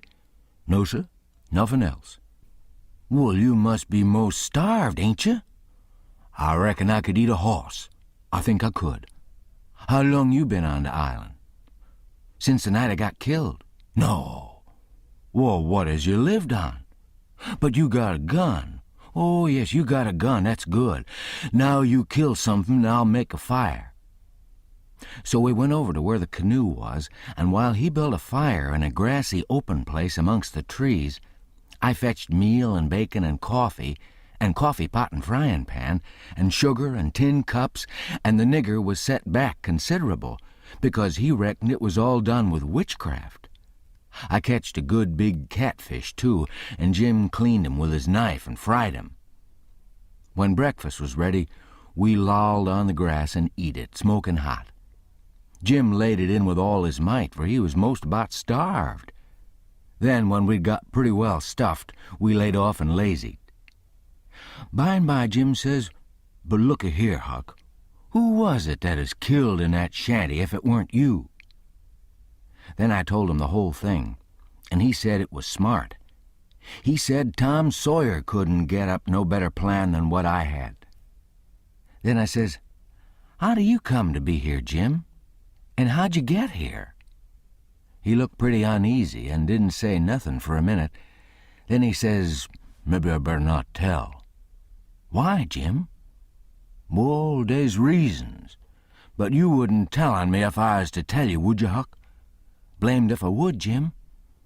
"Well, I'll believe you, Huck. I'll run off." "Jim!" "But mind, you said you wouldn't tell. You know you said you wouldn't tell, Huck." "Well, I did. I said I wouldn't, and I'll stick to it. Honest Injun, I will. People would call me a low-down abolitionist and despise me for keeping mum. But that don't make no difference. I ain't a-goin' to tell. And I ain't a-goin' back there anyway, so now let's know all about it." "Well, you see, it was this way. Old Missus, that's Miss Watson, she pecks on me all the time and treats me pooty rough. But she always said she wouldn't sell me down to Orleans. But I noticed there was a nigger trader round the place considerable lately, and I begin to get uneasy. Well, one night I creeps to the door pooty late, and the door wa'n't quite shut, and I hear old Missus tell the widow she gwine to sell me down to Orleans, but she didn't want to. But she could get $800 for me, and it is such a big stack of money she couldn't resist. The widow, she tried to get her to say she wouldn't do it. But I never waited to hear the rest. I lit out mighty quick, I tell you. I tuck out and shin down the hill and 'spect to steal a skiff along the shore somewheres above the town. But there's people a-stirrin' yet. So I hid in the old tumble-down cooper shop on the bank to wait for everybody to go away. Well, I was there all night. There was somebody round all the time.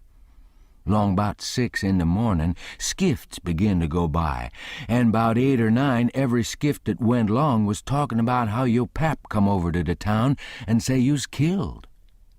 These last skiffs was full of ladies and gentlemen a-going over for to see the place. Sometimes they'd pull up at the shore and take a rest before they started across. So by the talk, I got to know all about the killin'. I was powerful sorry you was killed, Huck. But I ain't no more now.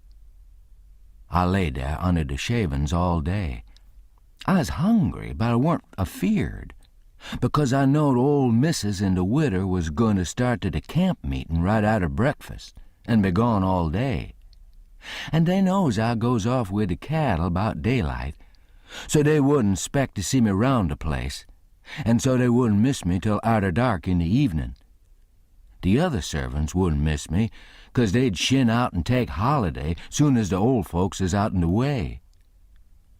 Well, when it come dark, I tuck out up the river road and went about 2 mile or more to where there weren't no houses. I'd made up my mind about what I was going to do. You see, if I kept on trying to get away afoot, the dogs 'd track me. If I stole a skiff to cross over, they'd miss that skiff, you see, and they'd know about where I land on the other side and where to pick up my track. So I says, a raft is what I was arter. It don't make no track. I see a light a-comin' round the p'int by and by, so I wade in and shove a log ahead of me and swum more'n halfway across the river and got in 'mongst the driftwood and keep my head down low and kind of swum agin the current till the raft come along. Then I swum to the stern of it and took a holt. It clouded up and was putty dark for a little while, so I clum up and laid down on the planks. The men was all away yonder in the middle where the landing was. The river was a-risin' and they was a good current, so I reckoned that by 4 in the morning I'd be 25 mile down the river, and then I'd slip in just before daylight and swim ashore and take to the woods on the Illinois side. But I didn't have no luck. When we was most down to the head of the island, a man begin to come aft with the lantern. I see it weren't no use for to wait, so I slid overboard and struck out for the island. Well, I had a notion I could land most anywheres, but I couldn't. Bank too bluff. I was most to the foot of the island before I found a good place. I went into the woods and judged I wouldn't fool with rafts no more, long as they moved a lantern round so. I had my pipe and a plug or dog leg and some matches in my cap, and they weren't wet, so I was all right. And so you ain't had no meat nor bread to eat all this time? Why didn't you get mud turkles? How you gwine to get 'em? You can't slip up on 'em and grab 'em. And how's a body gwine to hit 'em with a rock? How could a body do it in the night? And I weren't gwine to show myself on the bank in the daytime. Well, that's so. You've had to keep in the woods all the time, of course. Did you hear 'em shooting the cannon? Oh, yes. I knowed they was arter you. I see 'em go by here. Watched 'em through the bushes. Some young birds came along, flying a yard or two at a time and lighting. Jim said it was a sign it was going to rain. He said it was a sign when young chickens flew that way, and so he reckoned it was the same way when young birds done it. I was going to catch some of 'em, but Jim wouldn't let me. He said it was death. He said his father laid mighty sick once, and some of them catched a bird, and his old granny said his father'd die, and he did. And Jim said you mustn't count the things you're going to cook for dinner, 'cause that'd bring bad luck.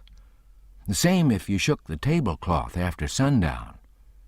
And he said if a man owned a beehive and that man died, the bees must be told about it before sunup next morning, or else the bees had all weakened down and quit work and die.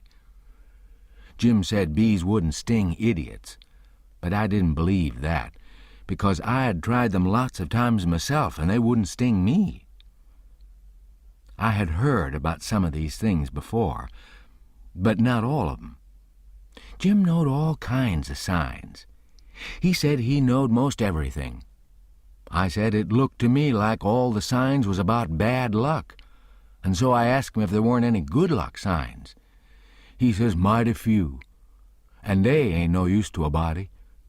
What do you want to know when good luck's a-comin' for? Want to keep it off? And he said, if you's got hairy arms and hairy breasts, then it's a sign that you's a-gwine to be rich. Well, there's some use in a sign like that, 'cause it's so fur ahead. You see, maybe you's got to be poor a long time first, and so you might get discouraged and kill yourself if you didn't know by the sign that you're going to be rich by and by. Have you got hairy arms and a hairy breast, Jim? What's the use to ask that question? Don't you see I has? Well, you rich? No, but I been rich once, and gwine to be rich again. Once I had $14, but I took to speculating and got busted out. What'd you speculate in, Jim? Well, first I tackled stock. What kind of stock? Well, livestock. Cattle, you know. I put $10 in a cow. But I ain't going to risk no more money in stock. The cow up and died on my hands. So you lost the $10? No, I didn't lose it all. I only lost about 9 of it. I sold a hide and taller for $1.10. You had $5.10 left. Did you speculate any more? Yes. You know that one-legged nigger that belongs to old Mr. Bradish? Well, he sot up a bank and say anybody that put in $1 would get $4 more at the end of the year. Well, all the niggers went in, but they didn't have much. I was the only one that had much. So I stuck out for more than $4 and said if I didn't get it, I'd start a bank myself. Well, of course, that nigger wanted to keep me out of the business because he said there weren't business enough for 2 banks. So he said I could put in my $5 and he'd pay me $35 at the end of the year. So I done it. Then I reckoned I'd invest the $35 right off and keep things a-moving. There was a nigger named Bob that had ketched a wood flat, and his master didn't know it. And I bought it off of him and told him to take the $35 when the end of the year come. But somebody stole the wood flat that night, and next day the one-legged nigger said the bank's busted, so they didn't none of us get no money. What'd you do with the 10 cents, Jim? Well, I was going to spend it, but I had a dream, and the dream told me to give it to a nigger named Balaam. Balaam's ass, they call him for short. He's one of them chuckleheads, you know. But he's lucky, they say. And I see I weren't lucky. The dream say let Balaam invest the 10 cents and he'd make a raise for me. Well, Balaam, he took the money, and when he was in church, he heard the preacher say that whoever give to the poor lend to the Lord and bound to get his money back 100 times. So Balaam, he tuck and give the 10 cents to the poor and laid low to see what was going to come of it. Well, what did come of it, Jim? Nothing never come of it. I couldn't manage to collect that money no way, and Balaam, he couldn't. I ain't going to lend no money doubt I see security. Bound to get your money back 100 times, the preacher says. If I could get the 10 cents back, I'd call it square and be glad of the chance. Well, it's all right anyway, Jim, long as you're going to be rich again sometime or other. Yes, and I's rich now, come to look at it. I owns myself, and I's worth $800. I wished I had the money. I wouldn't want no more. Chapter 9. I wanted to go and look at a place right about the middle of the island that I'd found when I was exploring. So we started and soon got to it, because the island was only 3 miles long and 1/4 of a mile wide. This place was a tolerable long steep hill or ridge about 40 foot high.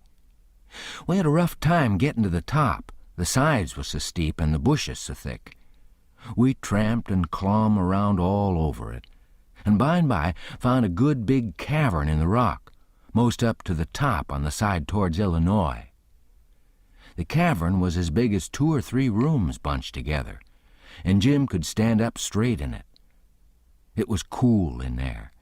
Jim was for putting our traps in there right away, but I said we didn't want to be climbing up and down there all the time. Jim said if we had a canoe hid in a good place and had all the traps in the cavern, we could rush there if anybody was to come to the island, and they'd never find us without dogs. And besides, he said them little birds had said it was going to rain, and did I want things to get wet? So we went back and got the canoe and paddled up abreast of the cavern and lugged all the traps up there. Then we hunted up a place close by to hide the canoe in amongst the thick willows. We took some fish off the lines and set 'em again and begun to get ready for dinner. The door of the cavern was big enough to roll a hogshead in, and on one side of the door the floor stuck out a little bit and was flat and a good place to build a fire on. So we built it there and cooked dinner. We spread the blankets inside for a carpet and eat our dinner in there. We put all the other things handy at the back of the cavern. Pretty soon it darkened up and begun to thunder and lighten, so the birds was right about it. Directly it begun to rain, and it rained like all fury, too, and I never see the wind blow so. It's one of these regular summer storms. It'd get so dark that it looked all blue-black outside and lovely, and the rain'd thrash along by so thick that the trees off a little ways looked dim and spider-webby. And here'd come a blast of wind that'd bend the trees down and turn up the pale underside of the leaves, and then a perfect ripper of a gust'd follow along and set the branches to tossin' their arms as if they was just wild. And next, when it was just about the bluest and blackest, fist, it was bright as glory, and you'd have a little glimpse of treetops a-plungin' about away off yonder in the storm, hundreds of yards further than you could see before.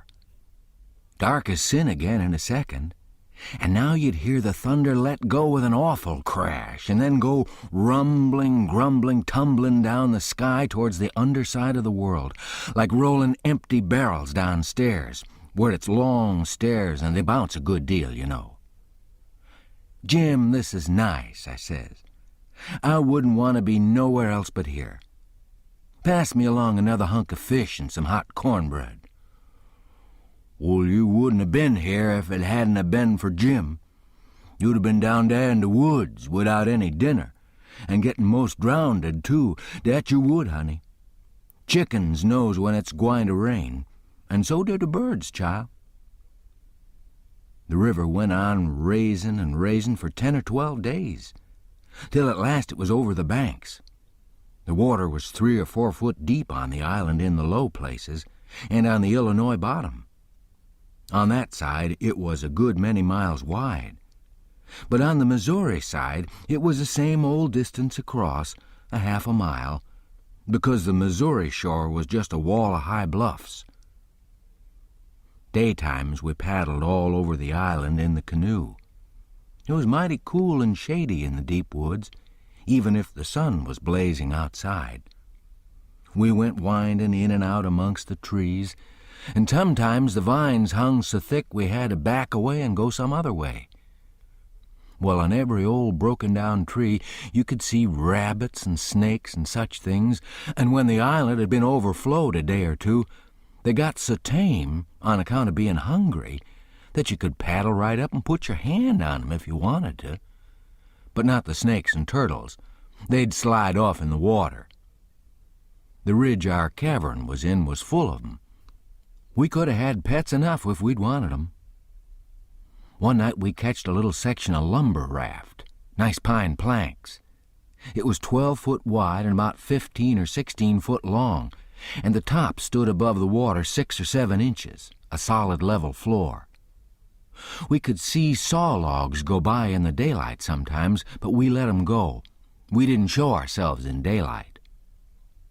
Another night, when we was at the head of the island, just before daylight, here comes a frame house down on the west side. She was a 2-story and tilted over considerable. We paddled out and got aboard, clumb in at an upstairs window. But it was too dark to see yet, so we made the canoe fast and set in her to wait for daylight.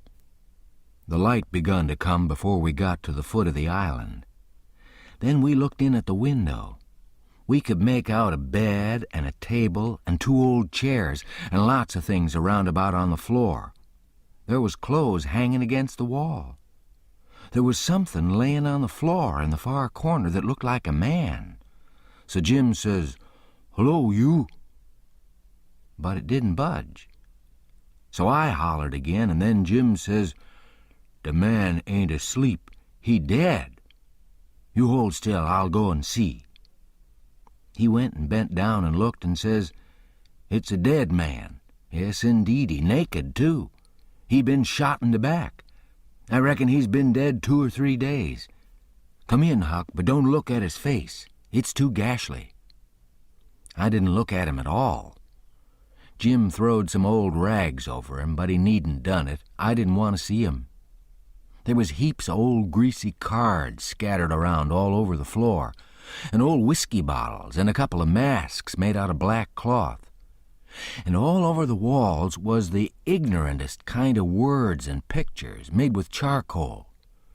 There was 2 old dirty calico dresses, and a sunbonnet, and some women's underclothes hanging against the wall, and some men's clothing, too.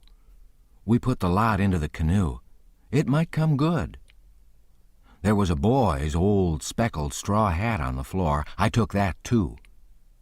And there was a bottle that had had milk in it, and it had a rag stopper for a baby to suck. We would have took the bottle, but it was broke. There was a seedy old chest and an old hair trunk with the hinges broke. They stood open, but there weren't nothing left in them that was any account. The way things was scattered about, we reckoned the people left in a hurry and weren't fixed so as to carry off most of their stuff. We got an old tin lantern and a butcher knife without any handle, and a brand-new Barlow knife worth 2 bits in any store, and a lot of tallow candles, and a tin candlestick, and a gourd, and a tin cup, and a ratty old bed quilt off the bed, and a reticule with needles and pins and beeswax and buttons and thread and all such truck in it, and a hatchet and some nails, and a fish line as thick as my little finger with some monstrous hooks on it, and a roll of buckskin, and a leather dog collar, and a horseshoe, and some vials of medicine that didn't have no label on them. And just as we was leaving, I found a tolerable good curry comb, and Jim he found a ratty old fiddle bow and a wooden leg. The straps was broke off it, but barrin' that it was a good enough leg, though it was too long for me and not long enough for Jim, and we couldn't find the other one, though we hunted all around. And so, take it all around, we made a good haul. When we was ready to shove off, we was a 1/4 of a mile below the island, and it was pretty broad day. So I made Jim lay down in the canoe and cover up with the quilt, because if he sat up, people could tell he was a nigger a good ways off. I paddled over to the Illinois shore and drifted down most a 1/2 mile doing it. I crept up the dead water under the bank and hadn't no accidents and didn't see nobody. We got home all safe. Chapter 10. After breakfast, I wanted to talk about the dead man and guess out how he come to be killed, but Jim didn't wanna. He said it'd fetch bad luck. And besides, he said, he might come and haunt us. He said a man that weren't buried was more likely to go a-hantin' around than one that was planted and comfortable. That sounded pretty reasonable, so I didn't say no more. But I couldn't keep from studying over it and wishing I knowed who shot the man and what they done it for. We rummaged the clothes we'd got and found $8 in silver sewed up in the lining of an old blanket overcoat. Jim said he reckoned the people in that house stole the coat, because if they'd a knowed the money was there, they wouldn't 'a' left it. I said I reckoned they killed him, too, but Jim didn't want to talk about that. I says, "Now you think it's bad luck, but what did you say when I fetched in the snake skin that I found on the top of the ridge day before yesterday? You said it was the worst bad luck in the world to touch a snake skin with my hands. Well, here's your bad luck. We've raked in all this truck and $8 besides. I wish we could have some bad luck like this every day, Jim." "Never you mind, honey, never you mind. Don't you get too pert. It's a-comin'. Mind, I tell you, it's a-comin'. It did come, too. It was a Tuesday that we had that talk. Well, after dinner Friday, we was laying around in the grass at the upper end of the ridge and got out a tobacco. I went to the cavern to get some and found a rattlesnake in there. I killed him and curled him up on the foot of Jim's blanket, ever so natural, thinking there'd be some fun when Jim found him there. Well, by night, I forgot all about the snake, and when Jim flung himself down on the blanket while I struck a light, the snake's mate was there and bit him. He jumped up yelling, and the first thing the light showed was the varmint curled up and ready for another spring. I laid him out in a second with a stick, and Jim grabbed Pap's whiskey jug and begun to pour it down. He was barefooted, and the snake bit him right on the heel. That all comes of my being such a fool as to not remember that wherever you leave a dead snake, its mate always comes there and curls around it. Jim told me to chop off the snake's head and throw it away, and then skin the body and roast a piece of it. I done it, and he eat it, and said it'd help cure him. He made me take off the rattles and tie 'em around his wrist, too. He said that would help. Then I slid out quiet and throwed the snakes clear away among the bushes, for I weren't going to let Jim find out it was all my fault, not if I could help it. Jim sucked and sucked at the jug, and now and then he got out of his head and pitched around and yelled. But every time he come to himself, he went to sucking at the jug again. His foot swelled up pretty big, and so did his leg. But by and by the drunk began to come, and so I judged he was all right. But I'd druther been bit with a snake than Pap's whiskey. Jim was laid up for 4 days and nights. Then the swelling was all gone, and he was around again. I made up my mind I wouldn't ever take a hold of a snake's skin again with my hands, now that I see what had come of it. Jim said he reckoned I'd believe him next time. And he said that handling a snake skin was such awful bad luck that maybe we hadn't got to the end of it yet. He said he'd rather see the new moon over his left shoulder as much as 1,000 times than take up a snake skin in his hand. Well, I was getting to feel that way myself, though I've always reckoned that looking at the new moon over your left shoulder is one of the carelessest and foolishest things a body can do. Old Hank Bunker done it once and bragged about it, and in less than 2 years he got drunk and fell off of the shot tower and spread himself out so that he was just a kind of layer, as you might say, and they slid him edgeways between 2 barn doors for a coffin and buried him so they say, but I didn't see it. Pap told me. But anyway, it all come a looking at the moon that way, like a fool. Well, the days went along, and the river went down between its banks again.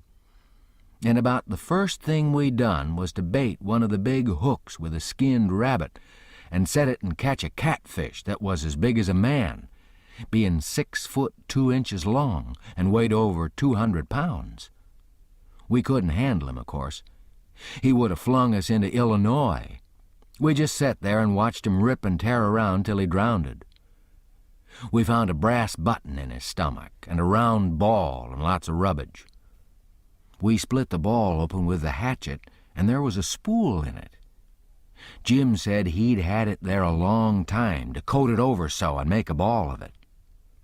It was as big a fish as was ever catched in the Mississippi, I reckon. Jim said he hadn't ever seen a bigger one. He would have been worth a good deal over at the village. They peddle out such a fish as that by the pound in the market house there. Everybody buys some of them. His meat's as white as snow and makes a good fry. Next morning I said it was getting slow and dull, and I wanted to get us stirring up some way. I said I reckoned I'd slip over the river and find out what was going on. Jim liked that notion, but he said I must go in the dark and look sharp. Then he studied it over and said, couldn't I put on some of them old things and dress up like a girl? That was a good notion, too. So we shortened up one of the calico gowns, and I turned up my trouser legs to my knees and got into it. Jim hitched it behind with the hooks, and it was a fair fit. I put on the sunbonnet and tied it under my chin, and then for a body to look in and see my face was like looking down a joint of stovepipe. Jim said nobody'd know me, even in the daytime, hardly. I practiced around all day to get the hang of things, and by I could do pretty well in 'em. Only Jim said I didn't walk like a girl, and he said I must quit pulling up my gown to get at my breeches pocket. I took notice and done better. I started up the Illinois shore in the canoe just after dark. I started across to the town from a little below the ferry landing, and the drift of the current fetched me in at the bottom of the town. I tied up and started along the bank. There was a light burning in a little shanty that hadn't been lived in for a long time, and I wondered who had took up quarters there. I slipped up and peeped in at the window. There was a woman about 40-year-old in there, knitting by a candle that was on a pine table. I didn't know her face. She was a stranger, for you couldn't start a face in that town that I didn't know. Now this was lucky, because I was weakening. I was getting afraid I'd come. People might know my voice and find me out. But if this woman had been in such a little town 2 days, she could tell me all I wanted to know. So I knocked at the door and made up my mind I wouldn't forget I was a girl. Chapter 11. "Come in," says the woman, and I did. She says, "Take a chair." I done it. She looked me all over with her little shiny eyes and says, "What might your name be?" "Sarah Williams." "Whereabouts do you live, in this neighborhood?" "No, in Hookerville, 7 miles below. I've walked all the way and I'm all tired out."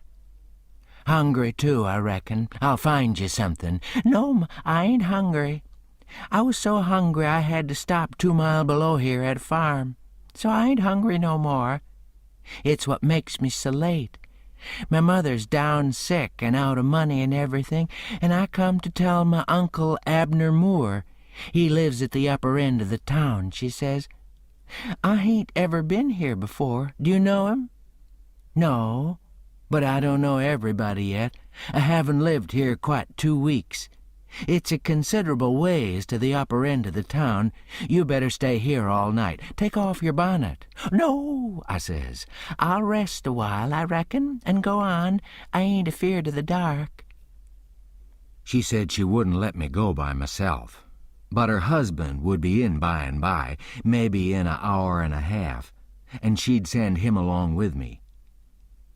Then she got to talking about her husband and about her relations up the river and her relations down the river and about how much better off they used to was and how they didn't know but they'd made a mistake coming to our town instead of letting well alone, and so on, till I was afeard I had made a mistake by coming to her to find out what was going on in the town. But by and by she dropped down to pap and the murder, and then I was pretty willing to let her clatter right along. She told about me and Tom Sawyer finding the $6,000, only she got it 10, and all about Pap, and what a hard lot he was, and what a hard lot I was, and at last she got down to where I was murdered. I says, "Who done it? We've heard considerable about these goings-on down in Hookerville, but we don't know who 'twas that killed Huck Finn." "Well, I reckon there's a right smart chance of people here that'd like to know who killed him. Some thinks old Finn done it himself." "No, is that so?" "Most everybody thought it at first. He'll never know how nigh he come to getting lynched. But before night they changed round and judged it was done by a runaway nigger named Jim. Why, he—" I stopped. I reckoned I better keep still. She run on and never noticed I'd put in at all. "The nigger run off the very night Huck Finn was killed. So there's a reward out for him, $300. And there's a reward out for old Finn, too, $200. You see, he come to town the morning after the murder and told about it, and was out with 'em on the ferryboat hunt, and right away after he up and left. Before night they wanted to lynch him, but he was gone, you see.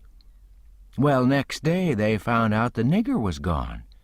They found out he hadn't been seen since 10 o'clock the night the murder was done. So then they put it on him, you see. And while they was full of it, next day back comes old Finn and went boo-hooing to Judge Thatcher to get money to hunt for the nigger all over Illinois with. The judge give him some, and that evening he got drunk and was around till after midnight with a couple of mighty hard-looking strangers, and then went off with 'em. Well, he hain't come back since, and they ain't looking for him back till this thing blows over a little. For people thinks now that he killed his boy and fixed things so folks would think robbers done it, and then he'd get Huck's money without having to bother a long time with a lawsuit. People do say he weren't any too good to do it. Oh, he's sly, I reckon. If he don't come back for a year, he'll be all right. You can't prove anything on him, you know. Everything'll be quieted down then, and he'll walk into Huck's money as easy as nothing. Yes, I reckon so, I don't see nothing in the way of it. Has everybody quit thinking the nigger done it?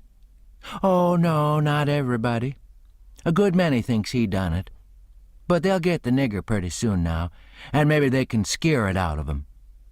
Why, are they after him yet? Well, you're innocent, ain't you? Does $300 lay around every day for people to pick up? Some folks thinks the nigger ain't far from here. I'm one of 'em, but I hain't talked it around. A few days ago, I was talking with an old couple that lives next door in the log shanty, and they happen to say hardly anybody ever goes to that island over yonder that they call Jackson's Island. Don't anybody live there? Says I. No, nobody, says they. I didn't say any more, but I done some thinking. I was pretty near certain I'd seen smoke over there about the head of the island a day or two before that. So I says to myself, like as not, that nigger's hiding over there. Anyway, says I, it's worth the trouble to get the place a hunt. I hain't seen any smoke since, so I reckon maybe he's gone if it was him. That husband's going over to see him and another man. He was gone up the river, but he got back today, and I told him as soon as he got here 2 hours ago. I had got so uneasy I couldn't set still. I had to do something with my hands, so I took up a needle off the table and went to threading it. My hands shook, and I was making a bad job of it. When the woman stopped talking, I looked up, and she was looking at me pretty curious and smiling a little. I put down the needle and thread and let on to be interested, and I was, too, and says, $300 is a power of money. I wish my mother could get it. Is your husband going over there tonight? Oh, yes. He went up to town with the man I was telling you of to get a boat and see if they could borrow another gun. They'll go over after midnight. Couldn't they see better if they was to wait till daytime? Yes, and couldn't the nigger see better, too? After midnight he'll likely be asleep, and they can slip around through the woods and hunt up his campfire all the better for the dark, if he's got one. I didn't think of that. The woman kept looking at me pretty curious, and I didn't feel a bit comfortable. Pretty soon she says, "What did you say your name was, honey?" Mary Williams.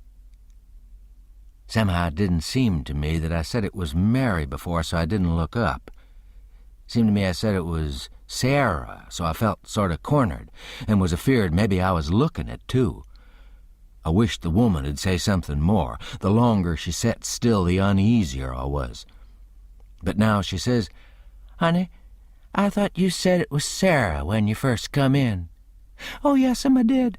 Sarah Mary Williams. Sarah's my first name. Some calls me Sarah, some calls me Mary.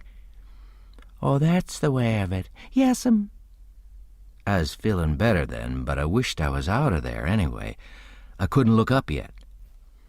Well, the woman fell to talking about how hard times was and how poor they had to live, and how the rats was as free as if they owned the place, and so forth and so on. And then I got easy again. She was right about the rats. You'd see one stick his nose out of a hole in the corner every little while. She said she had to have things handy to throw at 'em when she was alone, or they wouldn't give her no peace. She showed me a bar of lead twisted up into a knot, and said she was a good shot with it generally, but she'd wrenched her arm a day or two ago and didn't know whether she could throw true now. But she watched for a chance, and directly she banged away at a rat, but she missed him wide and said, "Ouch!" It hurt her arm so. Then she told me to try for the next one. I wanted to be getting away before the old man got back, but of course I didn't let on. I got the thing, and the first rat that showed his nose I let drive, and if he'd 'a stayed where he was, he'd 'a been a tolerable sick rat. She said that was first rate, and she reckoned I'd hive the next one. She went and got the lump of lead and fetched it back and brought along a hank of yarn, which she wanted me to help her with. I held up my 2 hands, and she put the hank over 'em and went on talking about her and her husband's matters. But she broke off to say, "Keep your eye on the rats. You better have the lead in your lap handy." So she dropped the lump into my lap just at that moment, and I clapped my legs together on it, and she went on talking. But only about a minute. Then she took off the hank and looked me straight in the face, but very pleasant, and says, "Come now, what's your real name?" What, Mum? What's your real name? Is it Bill or Tom or Bob, or what is it?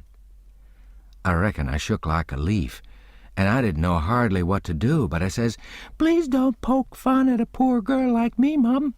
If I'm in the way here, I'll—" "No, you won't. Set down and stay where you are. I ain't going to hurt you, and I ain't going to tell on you nother. You just tell me your secret and trust me. I'll keep it. And what's more, I'll help you. So'll my old man if you want him to. You see, you're a runaway 'prentice, that's all. It ain't anything. There ain't any harm in it. You've been treated bad, and you made up your mind to cut. Bless you, child, I wouldn't tell on you. Tell me all about it now, that's a good boy." So I said it wouldn't be no use to try to play it any longer, and I'd just make a clean breast and tell her everything, but she mustn't go back on her promise. Then I told her my father and mother was dead, and the law had bound me out to a mean old farmer in the country 30 mile back from the river, and he treated me so bad I couldn't stand it no longer. He went away to be gone a couple of days, and so I took my chance and stole some of his daughter's old clothes and cleared out. And I'd been 3 nights coming the 30 miles. I traveled nights and hid daytimes and slept. And the bag of bread and meat I carried from home lasted me all the way, and I had a plenty. I said I believed my uncle Abner Moore would take care of me, and so that was why I struck out for this town of Goshen. "Goshen, child? This ain't Goshen. This is St. Petersburg. Goshen's 10 mile further up the river. Who told you this was Goshen?" "Why, a man I met at daybreak this morning, just as I was going to turn into the woods from a regular sleep. He told me when the roads forked, I must take the right hand, and 5 mile'd fetch me to Goshen." "He was drunk, I reckon. He told you just exactly wrong." "Well, he did act like he was drunk, but it ain't no matter now. I gotta be moving along. I'll fetch Goshen before daylight." "Hold on a minute. I'll put you up a snack to eat. You might want it." So she put me up a snack and says, "Say, when a cow's laying down, which end of her gets up first? Answer up prompt now. Don't stop to study over it. Which end gets up first?" "The hind end, Mum." "Well, then a horse?" "The forward end, Mum." Which side of a tree does the most moss grow on? North side. If 15 cows is browsing on a hillside, how many of 'em eats with their heads pointed the same direction? The whole 15, Mum. Well, I reckon you have lived in the country. I thought maybe now you was trying to hocus me again. What's your real name now? George Peters, Mum. Well, try to remember it, George. Don't forget and tell me it's Alexander before you go, and then get out by saying it's George Alexander when I catch you. And don't go about women in that old calico. You do a girl tolerable poor, but you might fool men, maybe. Bless you, child, when you set out to thread a needle, don't hold the thread still and fetch the needle up to it. Hold the needle still and poke the thread at it. That's the way a woman most always does, but a man always does t'other way. And when you throw at a rat or anything, hit yourself up a tiptoe and fetch your hand up over your head as awkward as you can, and miss your rat about 6 or 7 foot. Throw stiff arm from the shoulder, like there was a pivot there for it to turn on, like a girl. Not from the wrist and elbow, with your arm out to one side like a boy. And mind you, when a girl tries to catch anything in her lap, she throws her knees apart. She don't clap 'em together the way you did when you catched the lump of lead. Why, I spotted you for a boy when you was threading the needle, and I contrived the other things just to make certain. Now trot along to your uncle, Sarah Mary Williams George Alexander Peters, and if you get into trouble, you send word to Mrs. Judith Loftus, which is me, and I'll do what I can to get you out of it. Keep the river road all the way, and next time you tramp, take shoes and socks with you. The river road's a rocky one, and your feet'll be in a condition when you get to Goshen, I reckon. I went up the bank about 50 yards, and then I doubled on my tracks and slipped back to where my canoe was, a good piece below the house. I jumped in and was off in a hurry. I went upstream far enough to make the head of the island and then started across. I took off the sunbonnet, for I didn't want no blinders on then. When I was about the middle, I hear the clock begin to strike. So I stops and listens. The sound come faint over the water, but clear. 11. When I struck the head of the island, I never waited a blow, though I was most winded. But I shoved right into the timber where my old camp used to be and started a good fire there on a high and dry spot. Then I jumped in the canoe and dug out for our place 1.5 miles below, as hard as I could go. I landed and slopped through the timber and up the ridge and into the cavern. There Jim laid, sound asleep on the ground.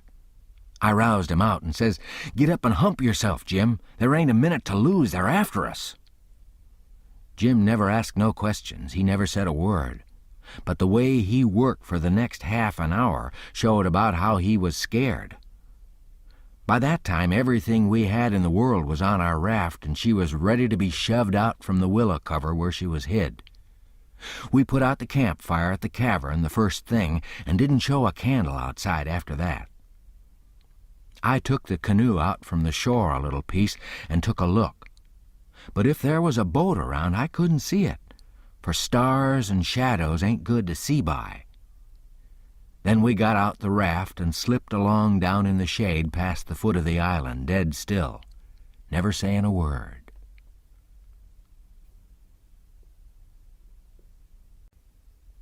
Chapter 12. It must have been close on to 1 o'clock when we got below the island at last, and the raft did seem to go mighty slow. If a boat was to come along, we was going to take to the canoe and break for the Illinois shore. And it was well a boat didn't come, for we hadn't ever thought to put the gun into the canoe, or a fishing line, or anything to eat. We was in rather too much of a sweat to think of so many things. It weren't good judgment to put everything on the raft. If the men went to the island, I just expect they found the campfire I built and watched it all night for Jim to come. Anyways, they stayed away from us. and if my building the fire never fooled 'em, it weren't no fault of mine. I played it as low down on 'em as I could. When the first streak of day begun to show, we tied up to a towhead in the big bend on the Illinois side, and hacked off cottonwood branches with the hatchet and covered up the raft with 'em so she looked like there'd been a cave-in the bank there. A towhead is a sandbar that has cottonwoods on it as thick as harrow teeth. We had the mountains on the Missouri shore and heavy timber on the Illinois side, and the channel was down the Missouri shore at that place, so we weren't afraid of anybody running across us. We laid there all day and watched the rafts and steamboats spin down the Missouri shore, and upbound steamboats fight the big river in the middle. I told Jim all about the time I had jabbering with that woman, and Jim said she was a smart one, and if she was to start after us herself, she wouldn't set down and watch a campfire. No, sir, she'd fetch a dog. Well, then, I said, why couldn't she tell her husband to fetch a dog? Jim said he bet she did think of it by the time the men was ready to start, and he believed they must have gone uptown to get a dog, and so they lost all that time, or else we wouldn't be here on a towhead 16 or 17 mile below the village. No, indeedy, we would be in that same old town again. So I said I didn't care what was the reason they didn't get us, as long as they didn't. When it was beginning to come on dark, we poked our head out of the cottonwood thicket and looked up and down and across. Nothing in sight. So Jim took up some of the top planks of the raft and built a snug wigwam to get under in blazing weather and rainy, and to keep the things dry. Jim made a floor for the wigwam and raised it a foot or more above the level of the raft, so now the blankets and all the traps was out of the reach of steamboat waves. Right in the middle of the wigwam, we made a layer of dirt about 5 or 6 inches deep, with a frame around it for to hold it to its place. This was to build a fire on in sloppy weather or chilly. The wigwam would keep it from being seen. We made an extra steering oar, too, because one of the others might get broke on a snag or something. We fixed up a short, forked stick to hang the old lantern on, because we must always light the lantern whenever we see a steamboat coming downstream, to keep from getting run over. But we wouldn't have to light it for upstream boats unless we see we was in what they call a crossin', for the river was pretty high yet, very low banks being still a little under water, so upbound boats didn't always run the channel but hunted easy water. This second night we run between 7 and 8 hours with a current that was making over 4 mile an hour. We catched fish and talked, and we took a swim now and then to keep off sleepiness. It was kind of solemn, drifting down the big still river, lying on our backs looking up at the stars, and we didn't ever feel like talking loud. And it weren't often that we laughed, only a little kind of low chuckle. We had mighty good weather, as a general thing, and nothing ever happened to us at all that night, nor the next, nor the next. Every night we passed towns, some of 'em away up on black hillsides, nothing but just a shiny bed of lights, not a house you could see.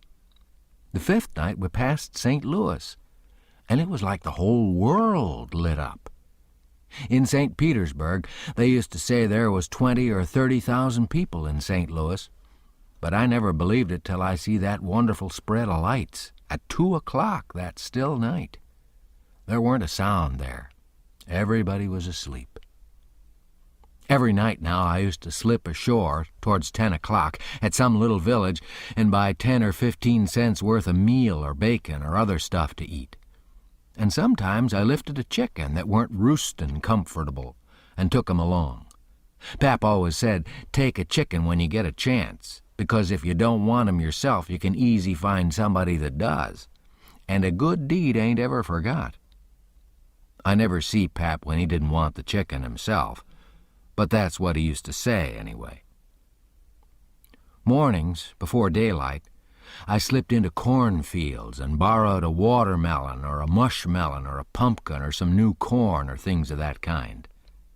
Pap always said it weren't no harm to borrow things if you was meanin' to pay 'em back sometime. But the widow said it warn't anything but a soft name for stealin', and no decent body'd do it.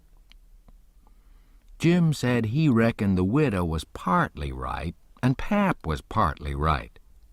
So the best way would be for us to pick out 2 or 3 things from the list and say we wouldn't borrow them any more. Then he reckoned it wouldn't be no harm to borrow the others. So we talked it over one night, drifting along down the river, trying to make up our minds whether to drop the watermelons or the cantaloupes or the mushmelons or what. But towards daylight we got it all settled satisfactory, and concluded to drop crab apples and persimmons. We weren't feeling just right before that, but it was all comfortable now. I was glad the way it come out, too, because crab apples ain't ever good, and the persimmons wouldn't be ripe for 2-3 months yet. We shot a waterfowl now and then that got up too early in the morning or didn't go to bed early enough in the evening. Take it all around, we lived pretty high. The 5th night below St. Louis, we had a big storm after midnight with a power of thunder and lightning, and the rain poured down in a solid sheet. We stayed in the wigwam and let the raft take care of itself. When the lightning glared out, we could see a big straight river ahead and high rocky bluffs on both sides. By and by, says I, "Hello, Jim, looky yonder." It was a steamboat that had killed herself on a rock. We was drifting straight down on her. The lightning showed her very distinct.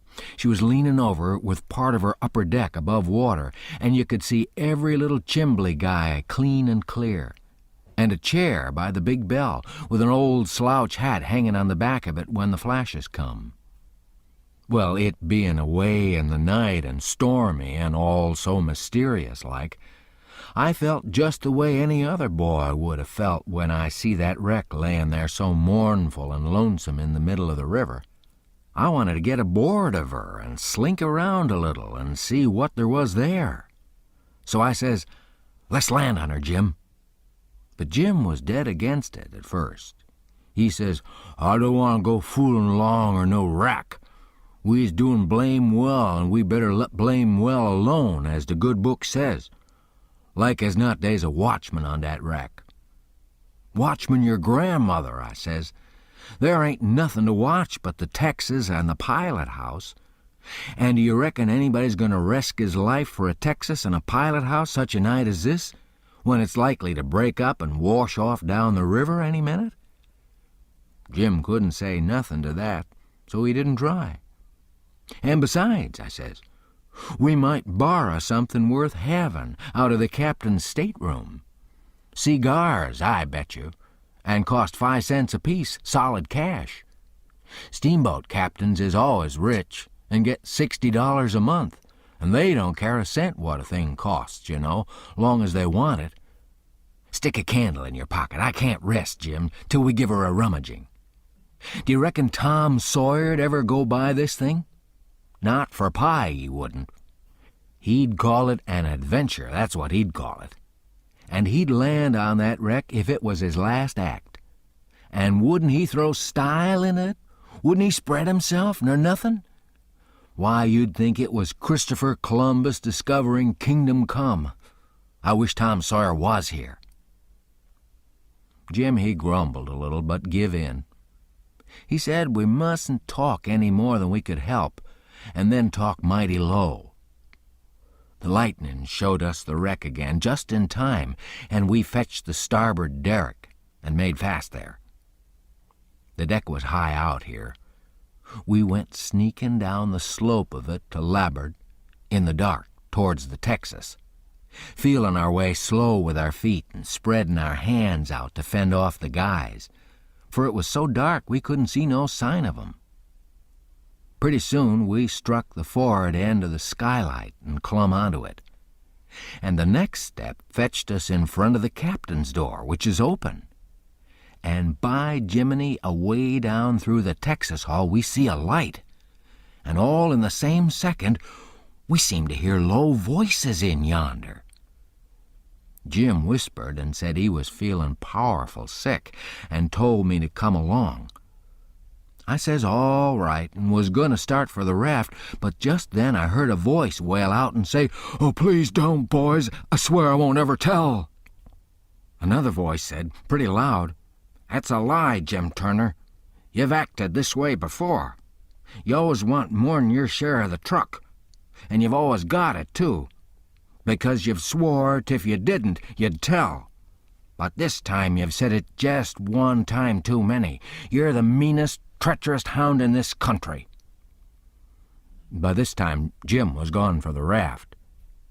I was just a-bilin' with curiosity, and I says to myself, Tom Sawyer wouldn't back out now, so I won't either. I'm a-going to see what's going on here. So I dropped down on my hands and knees in the little passage and crept aft in the dark, till there weren't but about one stateroom betwixt me and the cross hall of the Texas.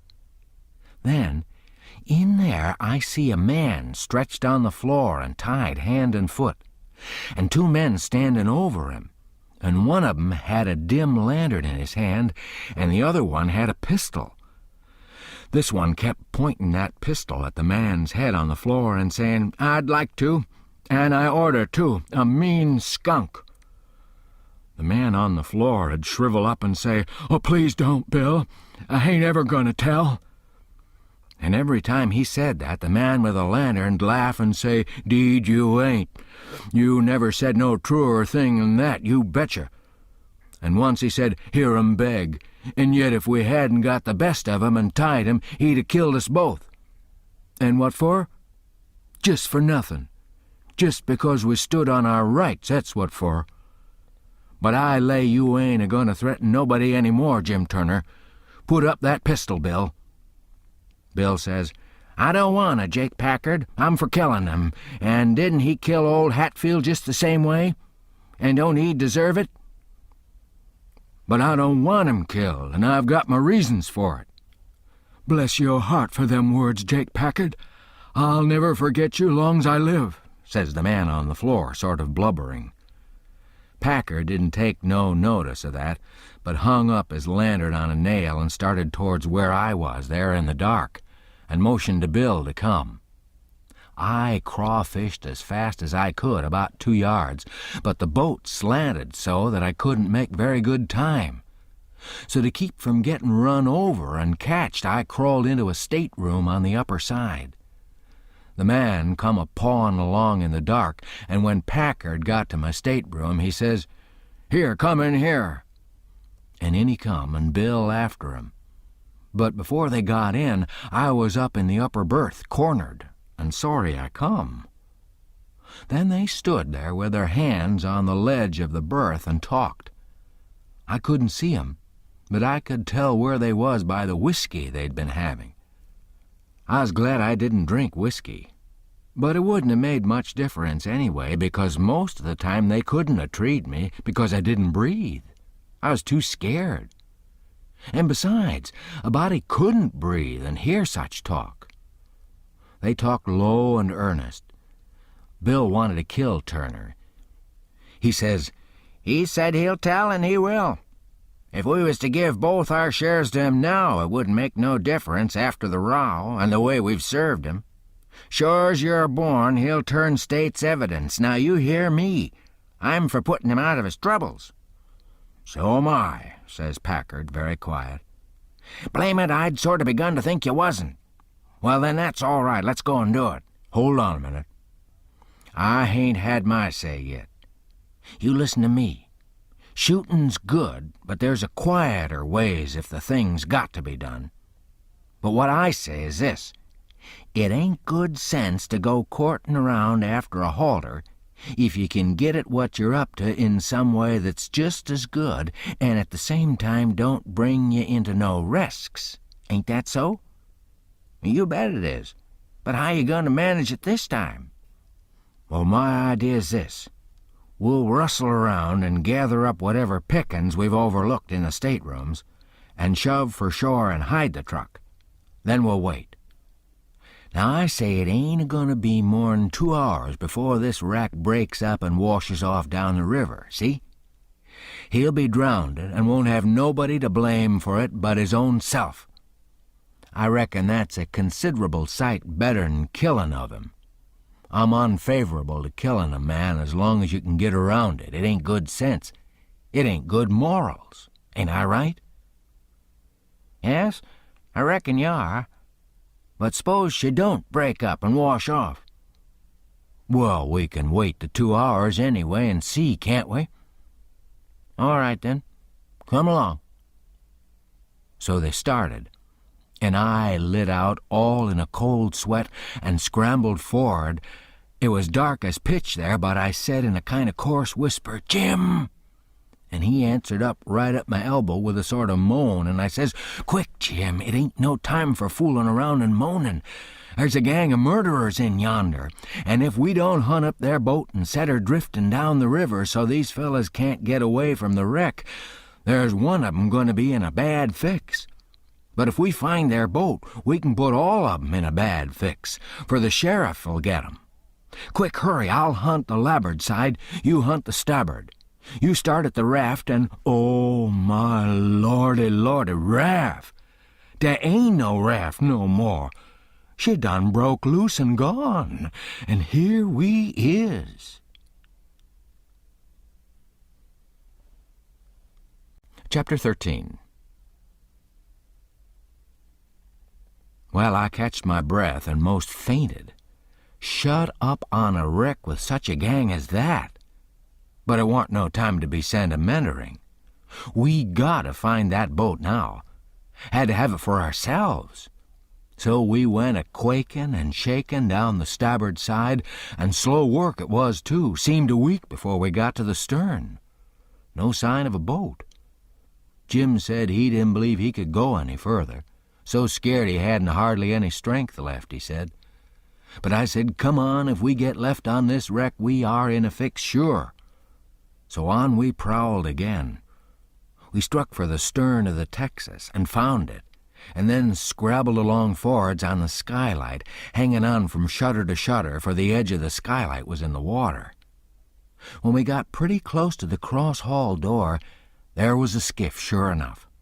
I could just barely see her. I felt ever so thankful. In another second I would have been aboard of her, but just then the door opened. One of the men stuck his head out, only a couple of foot from me, and I thought I was gone. But he jerked it in again and says, "Heave that blame lantern out of sight, Bill." He flung a bag of something into the boat and then got in himself and sat down. It was Packard. Then Bill, he come out and got in. Packard says in a low voice, "All ready? Shove off." I couldn't hardly hang on to the shutters, I was so weak. But Bill says, "Hold on, did you go through 'em?" "No, didn't you?" "No. So he's got his share of the cash yet." "Well, then, come along. No use to take truck and leave money." "Say, won't he suspicion what we're up to?" "Maybe he won't. But we gotta have it anyway. Come along." So they got out and went in. The door slammed to because it was on the careened side, and in a half a second I was in the boat and Jim come a-tumbling after me. I out with my knife and cut the rope, and away we went. We didn't touch an oar, and we didn't speak nor whisper, nor hardly even breathe. We went gliding swift along, dead silent, past the tip of the paddle box and past the stern. Then in a second or two we was 100 yards below the wreck, and the darkness soaked her up, every last sign of her, and we was safe and knowed it. When we was 300 or 400 yards downstream, we see the lantern show like a little spark at the Texas door for a second, and we knowed by that the rascals had missed their boat and was beginning to understand that they was in just as much trouble now as Jim Turner was. Then Jim manned the oars, and we took out after our raft. Now was the first time that I begun to worry about the men. I reckon I hadn't had time to before. I begun to think how dreadful it was, even for murderers, to be in such a fix. I says to myself, there ain't no tellin' but I might come to be a murderer myself yet, and then how would I like it? So I says to Jim, the first light we see, we'll land 100 yards below it or above it in a place where it's a good hiding place for you and the skiff, and then I'll go and fix up some kind of a yarn and get somebody to go for that gang and get 'em out of their scrape, so they can be hung when their time comes. But that idea was a failure, for pretty soon it begun to storm again, and this time worse than ever. The rain poured down, and never a light showed. Everybody in bed, I reckon. We boomed along down the river, watching for lights and watching for our raft. After a long time the rain let up, but the clouds stayed and the lightning kept whimpering, and by a flash showed us a black thing ahead floating, and we made for it. It was the raft, and mighty glad was we to get aboard of it again. We seen a light now, away down to the right on shore, so I said I'd go for it. The skiff was half full of plunder which that gang had stole there on the wreck. We hustled it onto the raft in a pile, and I told Jim to float along down and show a light when he judged he'd gone about 2 mile, and keep it burning till I come. Then I manned my oars and shoved for the light.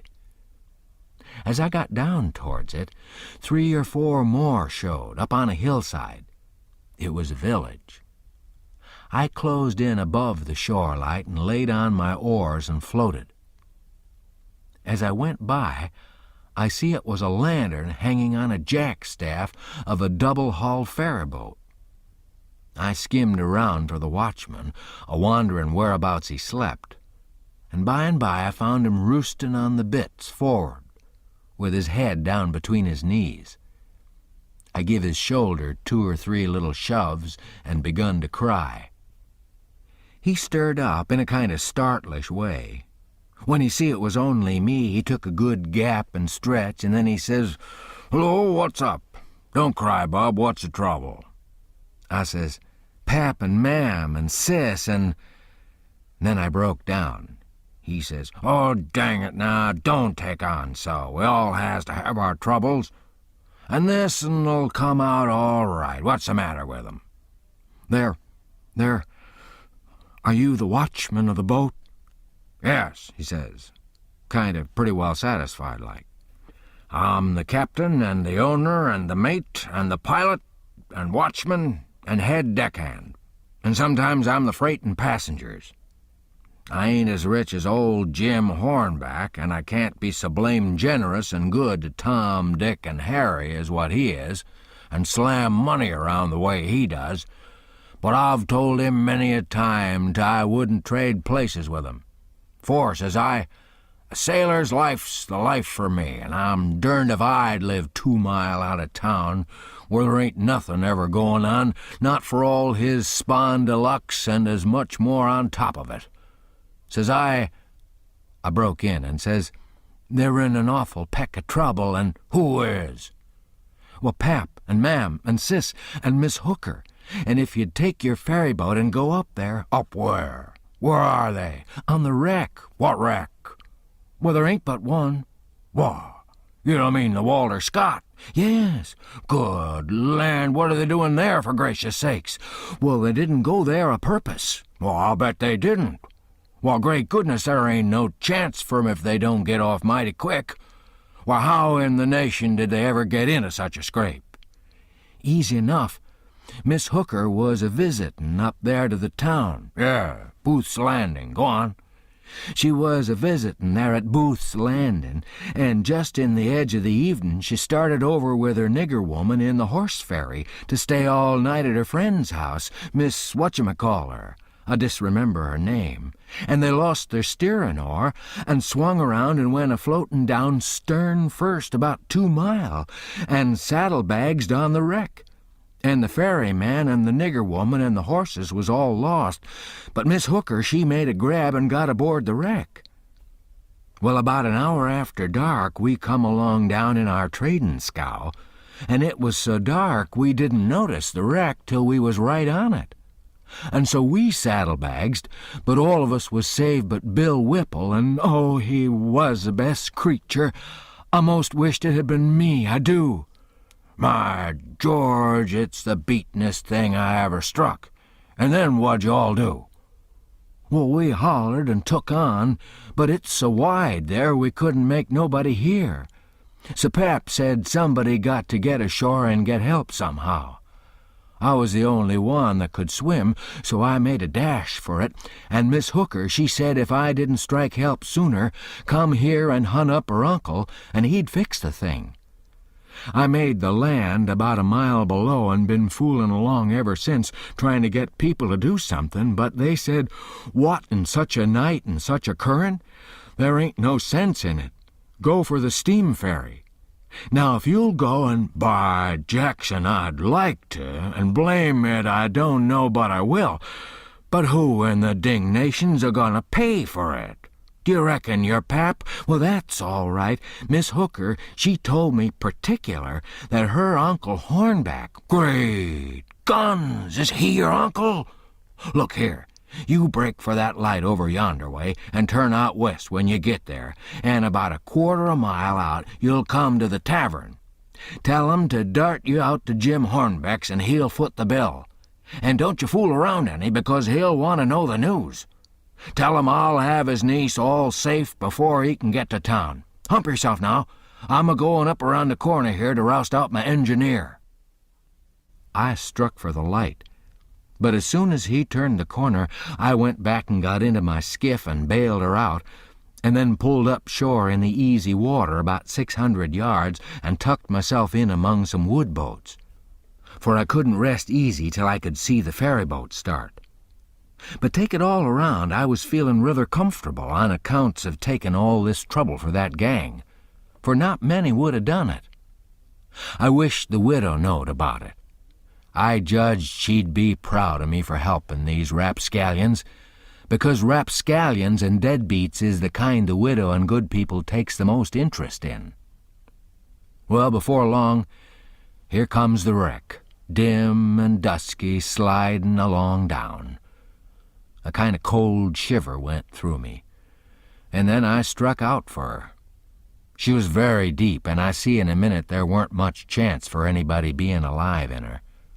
I pulled all around her and hollered a little, but there wasn't any answer. All dead still. I felt a little bit heavy-hearted about the gang, but not much, for I reckoned if they could stand it, I could. Then here comes a ferry boat, so I shoved for the middle of the river on a long downstream slant. And when I'd judged I was out of eye reach, I laid on my oars and looked back and see her go and smell around the wreck for Miss Hooker's remainders, because the captain 'd know her Uncle Hornback 'd want 'em. And then pretty soon the ferry boat give it up and went for shore, and I laid into my work and went a-booming down the river. It did seem a powerful long time before Jim's light showed up. And when it did show, it looked like it was 1,000 miles off. By the time I got there, the sky was beginning to get a little gray in the east. So we struck for an island and hid the raft and sunk the skiff and turned in and slept like dead people.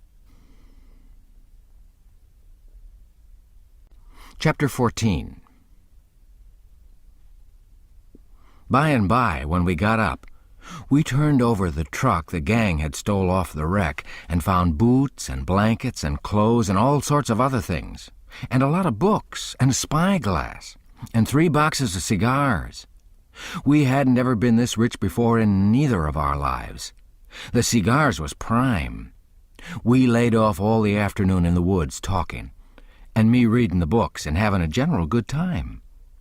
I told Jim all about what happened inside the wreck and at the ferry boat, and I said these kinds of things was adventures. But he said he didn't want no more adventures.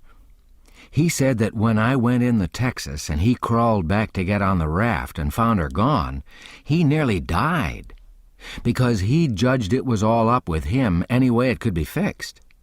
For if he didn't get saved, he would get drowned. And if he did get saved, whoever saved him would send him back home so as to get the reward. And then Miss Watson would sell him south, sure. Well, he was right. He was most always right. He had an uncommon level head for a nigger.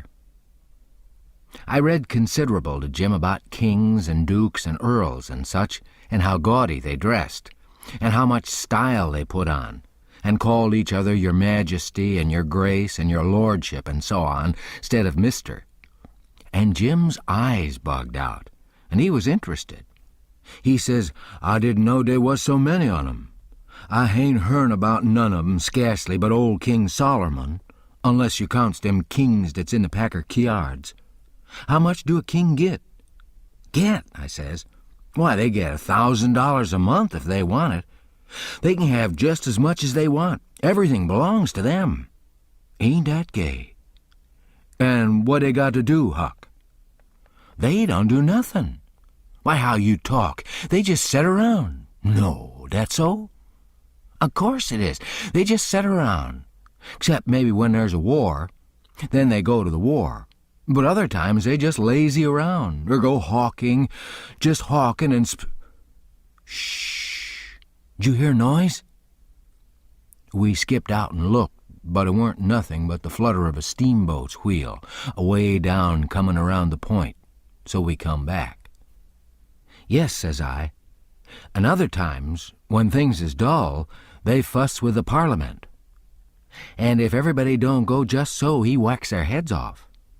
But mostly they hang around the harem." "Round which?" "Harem." "What's the harem?" "No, the place where he keep his wives. Don't you know about the harem?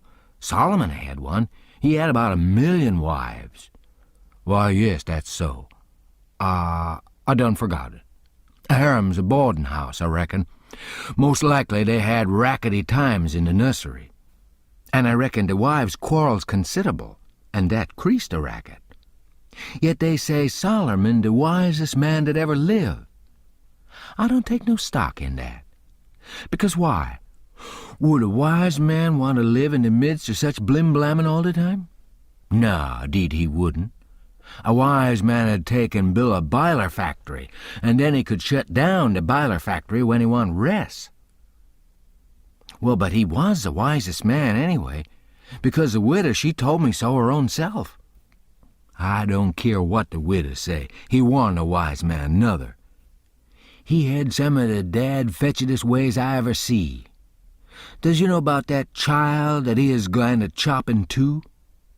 "Yes, the widow told me about it." "Well, then, warn't that the beatin'est notion in the world? You just take and look at it a minute. There's the stump. There, that's one of the women. Here's you. That's the other one. I's Solomon. And this here dollar bill's the child. Both on you claims it. What does I do?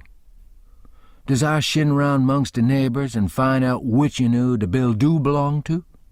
And hand it over to the right one, all safe and sound, the way that anybody that had any gumption would? No, I take and whack the bill in two, and give half in it to you, and the other half to the other woman. That's the way Solomon was going to do with the child. Now I want to ask you, what's the use of that half a bill? Can't buy nothing with it.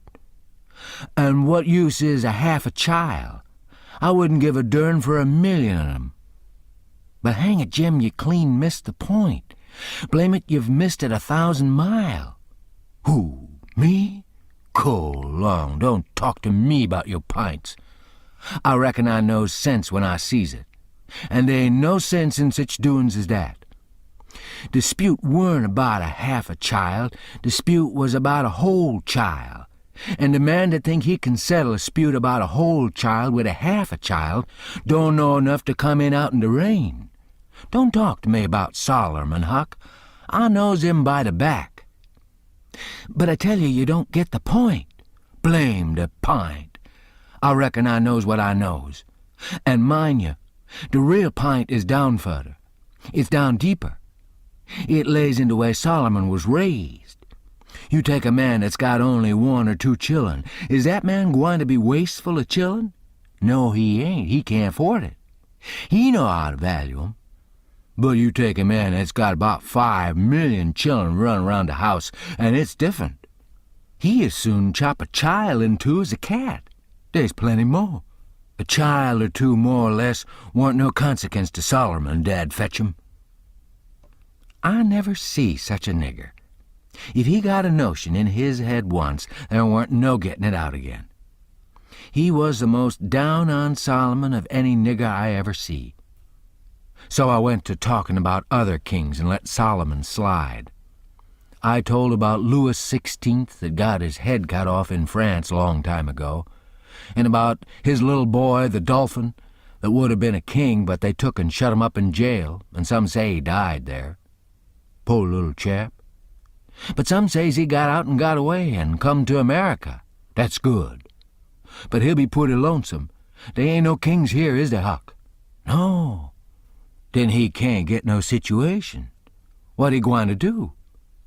Well, I don't know. Some of them gets on the police, and some of them learns people how to talk French. Why, Huck, don't the French people talk the same way we does? No, Jim. You couldn't understand a word they said, not a single word. Well, now, I be ding-busted. How did that come? I don't know, but it's so. I got some of their jabber out of a book. S'pose a man was to come to you and say, "Parlez-vous Franzy," what would you think? I wouldn't think nothing. I'd take and bust him over the head. That is, if he weren't white. I wouldn't allow no nigger to call me that. Shucks, it ain't calling you anything. It's only saying, do you know how to talk French? Well, then why couldn't he say it? Why, he is saying it. That's a Frenchman's way of saying it. Well, it's a blame ridiculous way, and I don't want to hear no more about it. There ain't no sense in it. Looky here, Jim. Does a cat talk like we do? No, cat don't. Well, does a cow? No, a cow don't nother. Does a cat talk like a cow or a cow talk like a cat? No, they don't. It's natural and right for 'em to talk different from each other, ain't it? Course. And ain't it natural and right for a cat and a cow to talk different from us? Well, most surely it is. Well, and why ain't it natural and right for a Frenchman to talk different from us? You answer me that. Is a cat a man, Huck? No.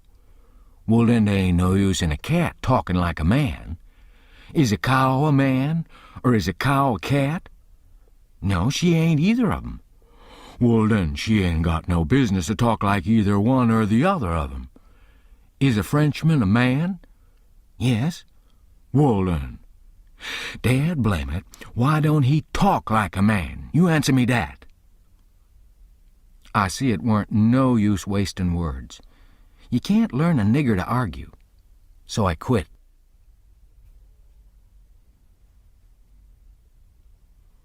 Chapter 15.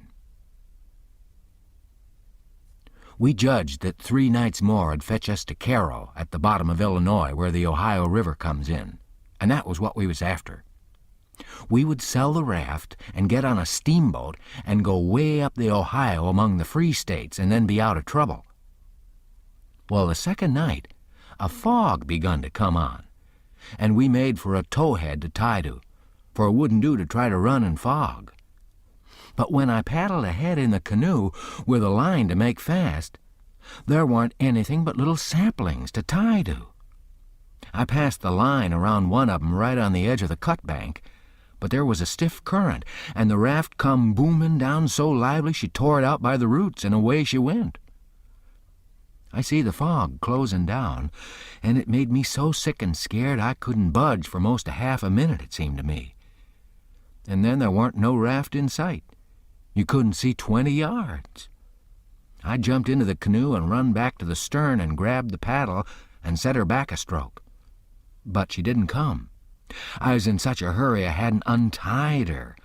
I got up and tried to untie her, but I was so excited my hands shook so I couldn't hardly do anything with them.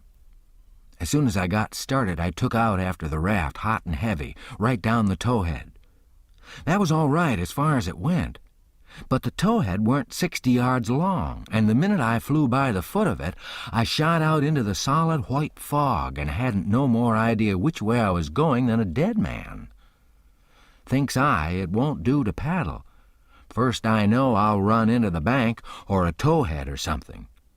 I gotta set still and float. And yet it's mighty fidgety business to have to hold your hands still at such a time. I whooped and listened. Away down there somewheres, I hears a small whoop, and up comes my spirits. I went tearing after it, listening sharp to hear it again. The next time it come, I see I weren't heading for it, but heading away to the right of it. And the next time, I was heading away to the left of it, and not gaining on it much either, for I was flying around this way and that and t'other, but it was going straight ahead all the time.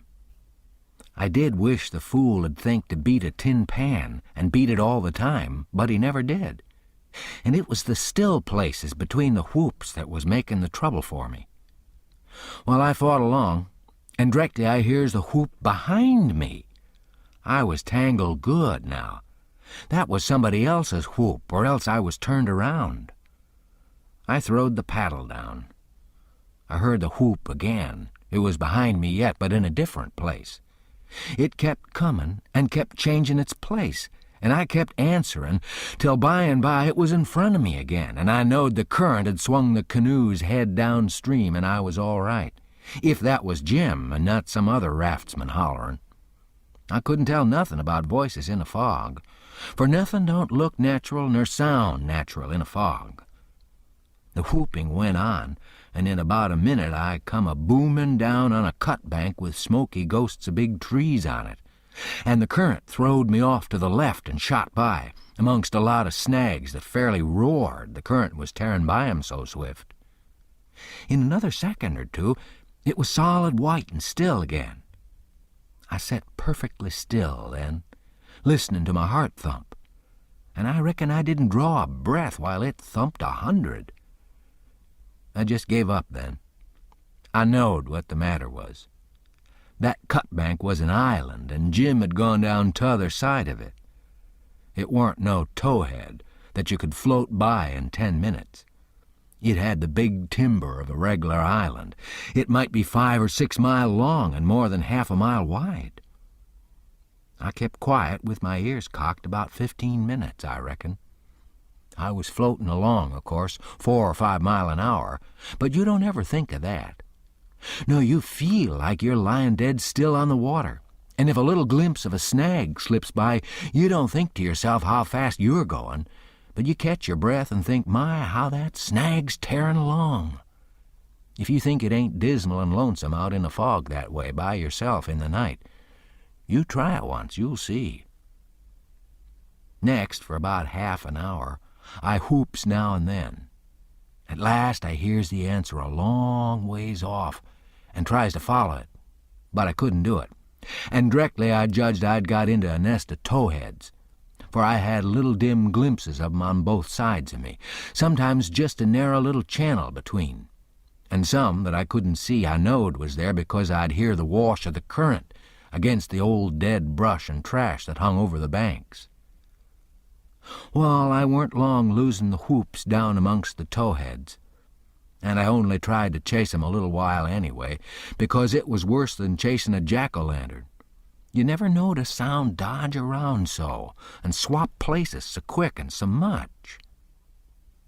I had to claw away from the bank pretty lively 4 or 5 times to keep from knocking the islands out of the river, and so I judged the raft must be butting into the bank every now and then, or else it'd get further ahead and clear out of hearing. It was floating a little faster than what I was. Well, I seemed to be in the open river again by and by, but I couldn't hear no sign of a whoop nowheres. I reckoned Jim had fetched up on a snag, maybe, and it was all up with him. I was good and tired, so I laid down in the canoe and said I wouldn't bother no more. I didn't want to go to sleep, of course, but I was so sleepy I couldn't help it, so I thought I'd just take one little cat nap. But I reckon it was more than a cat nap, for when I waked up the stars was shining bright, the fog was all gone, and I was spinning down a big bend stern first. First I didn't know where I was. I thought I was dreaming. And when things begun to come back to me, they seemed to come up dim out of last week. It was a monstrous big river here, with the tallest and the thickest kind of timber on both banks, just a solid wall as well as I could see by the stars. I looked away downstream and seen a black speck on the water. I took out after it. But when I got to it, it weren't nothing but a couple of saw logs made fast together. Then I see another speck, and chased that. Then another. And this time I was right. It was the raft. When I got to it, Jim was setting there with his head down between his knees, asleep, with his right arm hanging over the steering oar. The other oar was smashed off, and the raft was littered up with leaves and branches and dirt, so she'd had a rough time.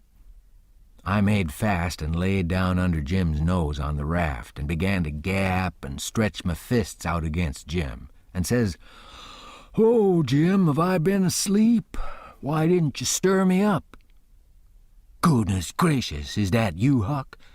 And you ain't dead, you ain't drownded, you's back again?" "It's too good for true, honey. It's too good for true. Let me look at you, child. Let me feel you. No, you ain't dead. You's back again, live and sound, just the same old Huck. The same old Huck, thanks to goodness." "What's the matter with you, Jim? You been drinking?" "Drinking? Has I been drinking? Has I had a chance to be a-drinking?" "Well, and what makes you talk so wild?" "How does I talk wild?" "How? Well, hain't you been a-talking about my coming back and all that stuff as if I'd been gone away?" Huck Finn, you look me in the eye. Look me in the eye. Hain't you been gone away?" "Gone away? Why, what in the nation do you mean? I hain't been gone anywheres.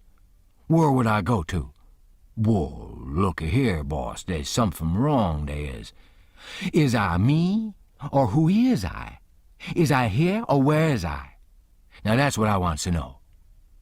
"Well, I think you're here plain enough, but I think you're a tangle-headed old fool, Jim." "Ah, is I? Whoa, you answer me this. Didn't you tote out the line in the canoe for to make fast to the towhead?" "No, I didn't." "What towhead? I hain't seen no towhead." "You hain't seen no towhead? Looky here. Didn't the line pull loose and the raft go a-humming down the river and leave you in the canoe behind in the fog?" "What fog?" "What, the fog that's been around all night. And didn't you whoop and didn't I whoop till we got mixed up in the islands and one of us got lost and t'other one just as good as lost, 'cause he didn't know where he was? And didn't I bust up again a lot of them islands and have a turrible time and most get drownded? Now ain't that so, boss? Ain't it so? You answer me that." "Well, this is too many for me, Jim. I hain't seen no fog, nor no islands, nor no troubles, nor nothing. I been settin' here talking with you all night till you went to sleep about 10 minutes ago, and I reckon I done the same. You couldn't 'a' got drunk in that time, so of course you been dreaming." "Dad, fetch it, how I's gwine to dream all that in 10 minutes?" "Well, hang it all, you did dream it, 'cause it didn't any of it happen." "But, Huck, it's all just as plain to me as—" "It don't make no difference how plain it is. There ain't nothing in it. I know because I been here all the time." Jim didn't say nothing for about 5 minutes, but sat there studying over it. Then he says, "Well, then I reckon I did dream it, Huck. But dog my cats if it ain't the powerfulest dream I ever see. And I hain't ever had no dream before that's tired me like this one." "Oh, well, that's all right, because a dream does tire a body like everything sometimes. But this one was a staving dream. Tell me all about it, Jim." So Jim went to work and told me the whole thing right through, just as it happened. Only he painted it up considerable. Then he said he must start in and 'terpret it, because it was sent for a warning. He said the first towhead stood for a man that would try to do us some good, but the current was another man that would get us away from him. The whoops was warnings that would come to us every now and then, and if we didn't try hard to make out to understand 'em, they'd just take us into bad luck instead of keeping us out of it. The lot of towheads was troubles we was going to get into with quarrelsome people and all kinds of mean folks. But if we minded our business and didn't talk back and aggravate 'em, we'd pull through and get out of the fog and into the big clear river, which was the Free States, and wouldn't have no more trouble. It had clouded up pretty dark just after I got onto the raft, but it was clearing up again now. "Oh, well, that's all interpreted well enough as far as it goes, Jim," I says. "But what does these things stand for?" It was the leaves and rubbish on the raft, and the smashed oar. You could see 'em first rate now. Jim looked at the trash and then looked at me and back at the trash again. He'd got the dream fixed so strong in his head that he couldn't seem to shake it loose and get the facts back into its place again right away. But when he did get the thing straightened around, he looked at me steady without ever smiling and says, "What do they stand for? I's gwine to tell you. When I got all wore out with work and with de callin' for you and went asleep, my heart was most broke because you was lost, and I didn't care no more what become of me and the raft.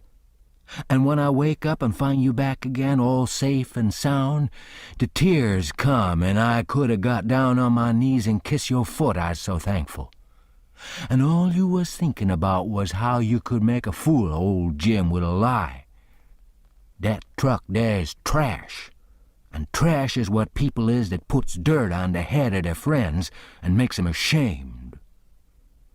Then he got up slow and walked to the wigwam and went in there, without saying anything but that.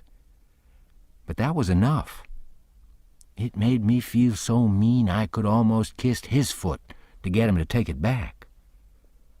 It was 15 minutes before I could work myself up to go and humble myself to a nigger. But I done it, and I weren't ever sorry for it afterwards neither. I didn't do him no more mean tricks, and I wouldn't done that one if I'd knowed it'd make him feel that way. Chapter 16.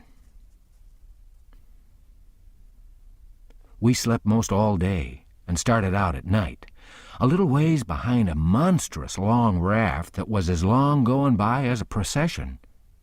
She had 4 long sweeps at each end, so we judged she carried as many as 30 men, likely. She had 5 big wigwams aboard, wide apart, and an open campfire in the middle, and a tall flagpole at each end. There was a power of style about her. It amounted to something, being a raftsman on such a craft as that. We went drifting down into a big bend, and the night clouded up and got hot. The river was very wide and was walled with solid timber on both sides. You couldn't see a break in it hardly ever, or a light. We talked about Carol and wondered whether we'd know it when we got to it. I said likely we wouldn't, because I'd heard say there weren't but about a dozen houses there, and if they didn't happen to have 'em lit up, how was we going to know we was passing a town? Jim said if the 2 big rivers joined together there, that would show. But I said maybe we might think we was passing the foot of an island and coming into the same old river again. That disturbed Jim, and me too. So the question was, what to do?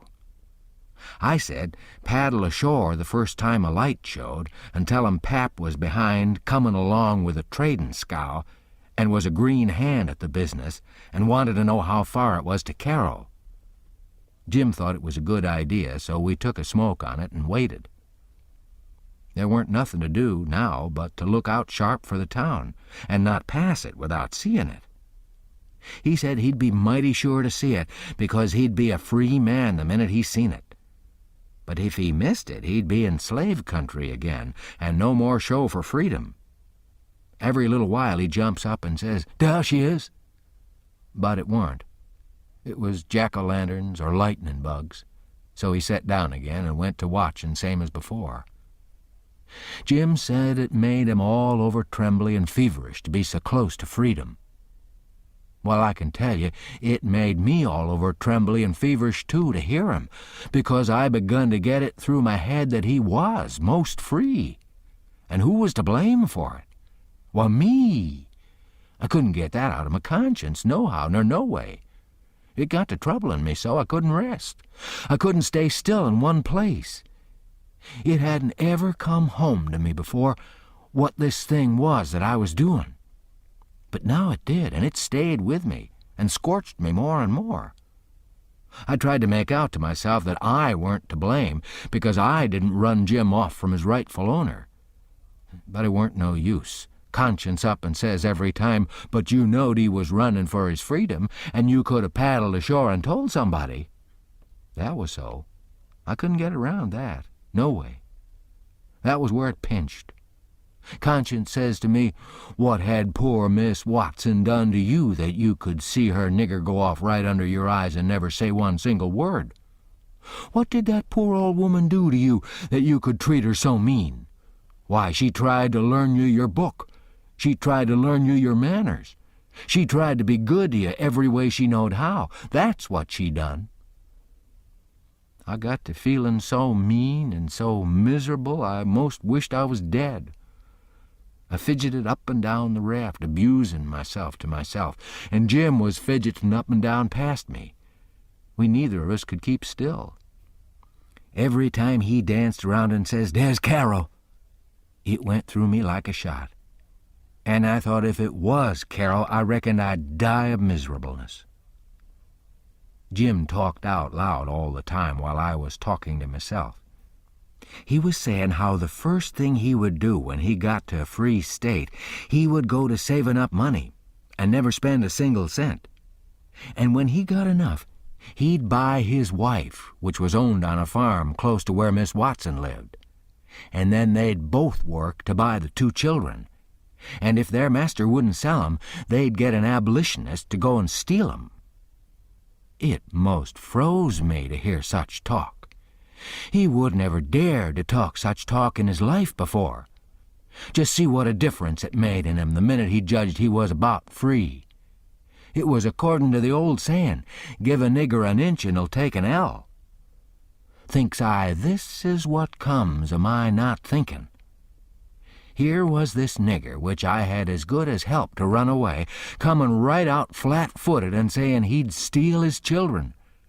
Children that belonged to a man I didn't even know, a man that hadn't ever done me no harm. I was sorry to hear Jim say that. It was such a lowering of him. My conscience got to stirring me up hotter than ever, until at last I says to it, "Let up on me. It ain't too late yet. I'll paddle ashore at the first light and tell." I felt easy and happy and light as a feather right off. All my troubles was gone. I went to looking out sharp for a light and sort of singing to myself. By and by one showed. Jim sings out, "We're safe, Huck, we're safe. Jump up and crack your heels. That's the good old Carol at last, I just knows it." I says, "I'll take the canoe and go see Jim. It mightn't be, you know." He jumped and got the canoe ready and put his old coat in the bottom for me to set on and give me the paddle. And as I shoved off, he says, "Purty soon I'll be shouting for joy, and I'll say it's all on accounts of Huck. I's a free man, and I couldn't ever been free if it hadn't been for Huck. Huck done it. Jim won't ever forget you, Huck. You's the best friend Jim's ever had, and you's the only friend old Jim's got now." I was paddling off all in a sweat to tell on him, but when he says this, it seemed to kind of take all the tuck out of me. I went along slow then, and I weren't right down certain whether I was glad I started or whether I warn't. When I was 50 yards off, Jim says, "Dar you goes, the old true Huck, the only white gentleman that ever kept his promise to old Jim."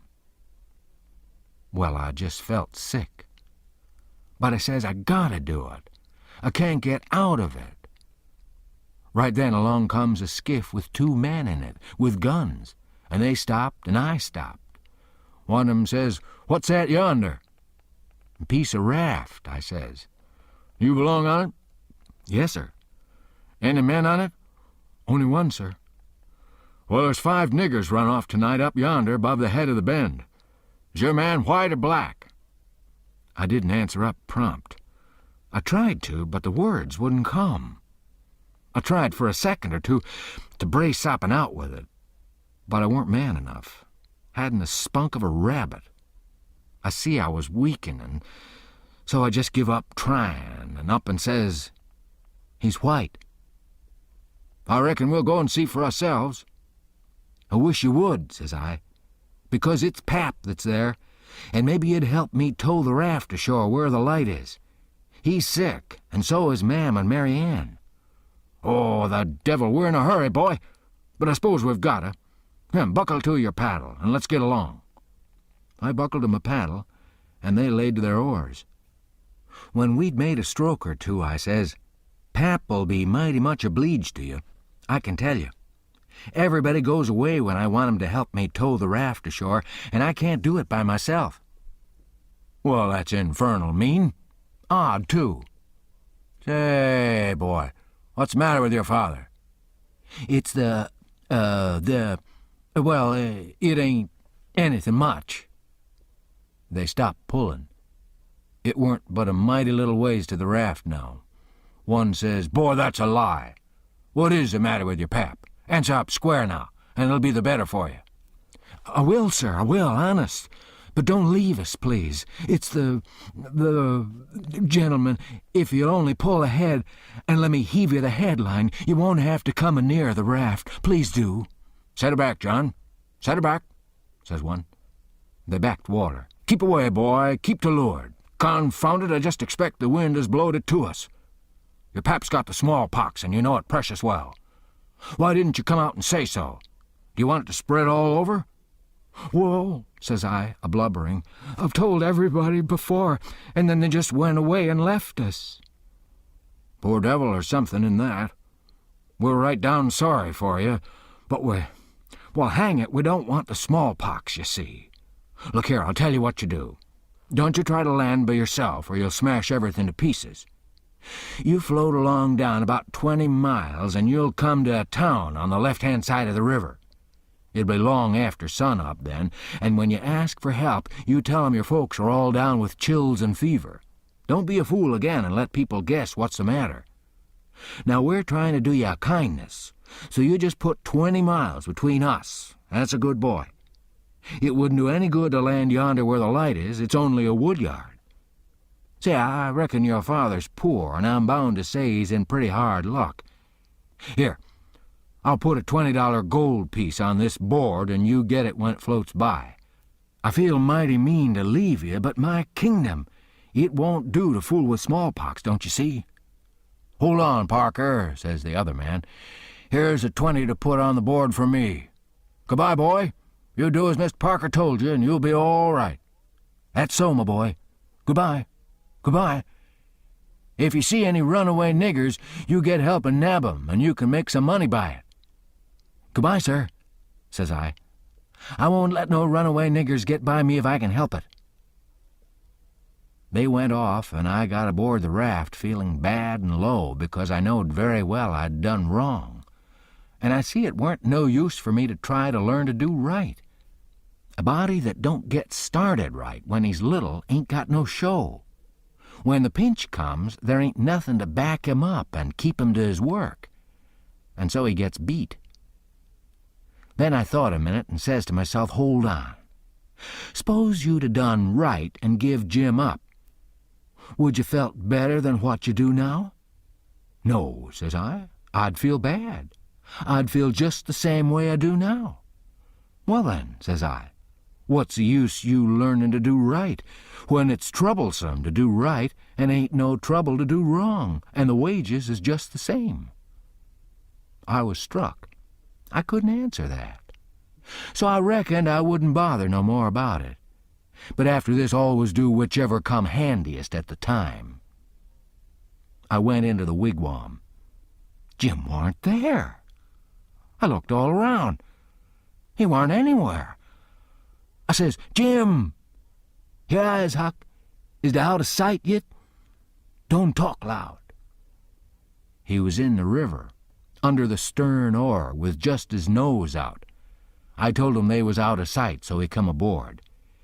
He says, "I was a-listening to all the talk, and I slips into the river and was gwine to shove for shore if they come aboard. Then I was gwine to swim to the raft again when they was gone. But lawsy, how you did fool 'em, Huck. That was the smartest dodge. I tell you, child, I spec it save old Jim. Old Jim ain't gwine to forget you for that, honey." Then we talked about the money. It was a pretty good raise, $20 apiece. Jim said we could take deck passage on a steamboat now, and the money'd last us as far as we wanted to go in the Free States. He said 20 mile more weren't far for the raft to go, but he wished we was already there. Towards daybreak we tied up, and Jim was mighty particular about hiding the raft good. Then he worked all day fixing things in bundles and getting all ready to quit rafting. That night, about 10, we hove in sight of the lights of a town away down in a left-hand bend. I went off in the canoe to ask about it. Pretty soon I found a man out in the river with a skiff, setting a trot line. I ranged up and says, "Mister, is that town Carroll?" "Carroll? No, you must be a blame fool." "What town is it, mister?" "If you want to know, go and find out. If you stay here bothering round me for about half a minute longer, you'll get something you won't want." I paddled to the raft.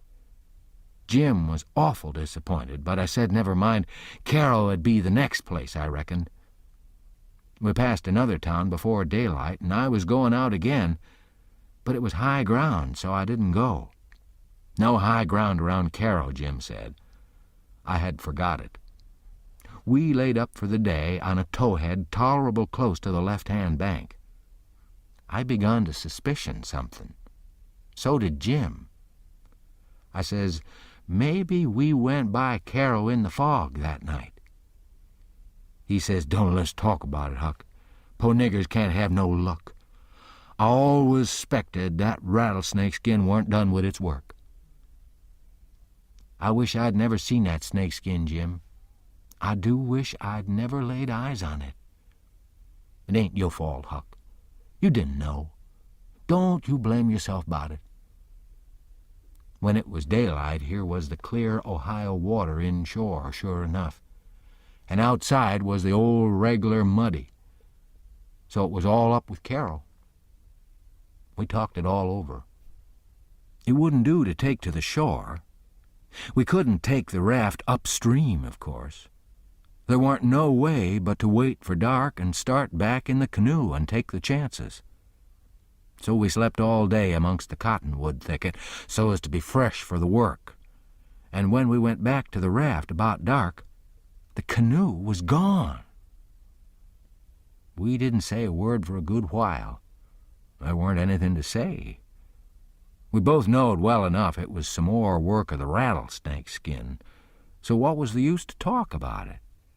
It'd only look like we was finding fault, and that'd be bound to fetch more bad luck, and keep on fetching it too till we knowed enough to keep still.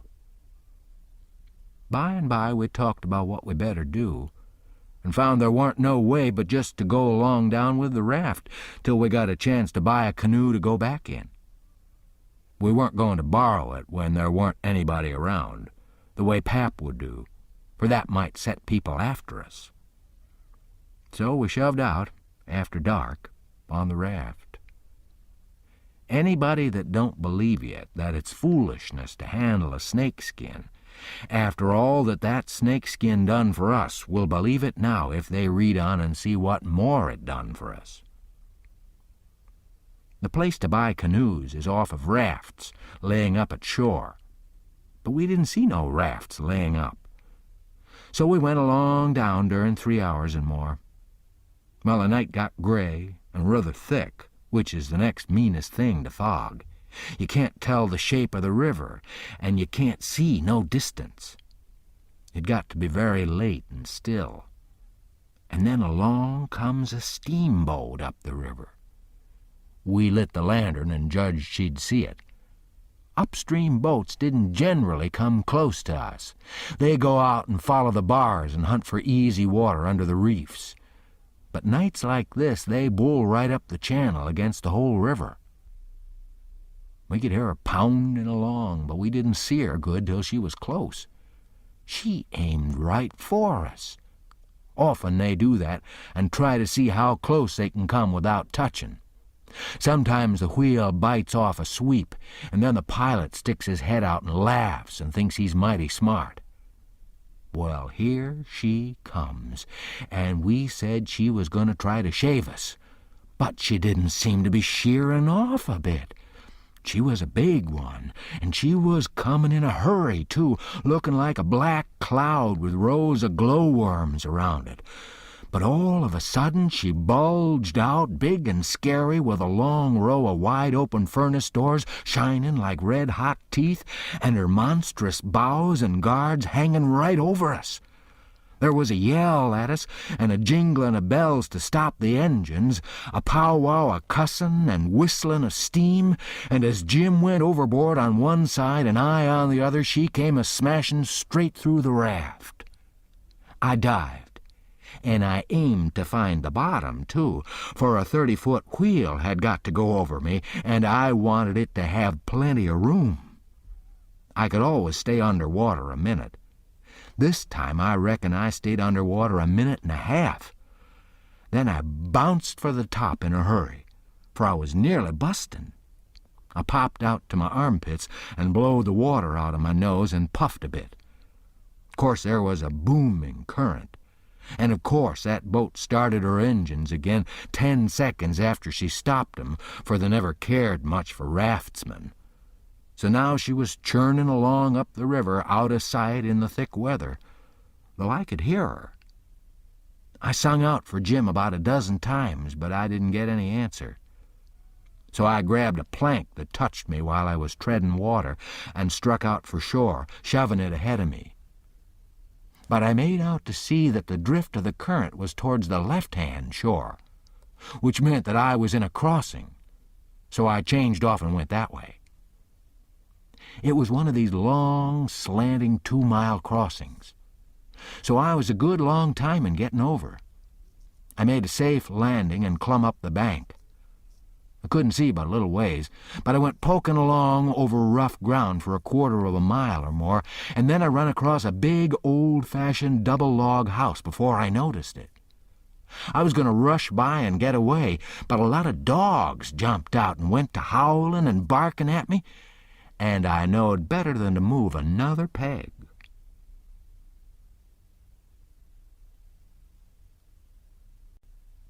Chapter 17.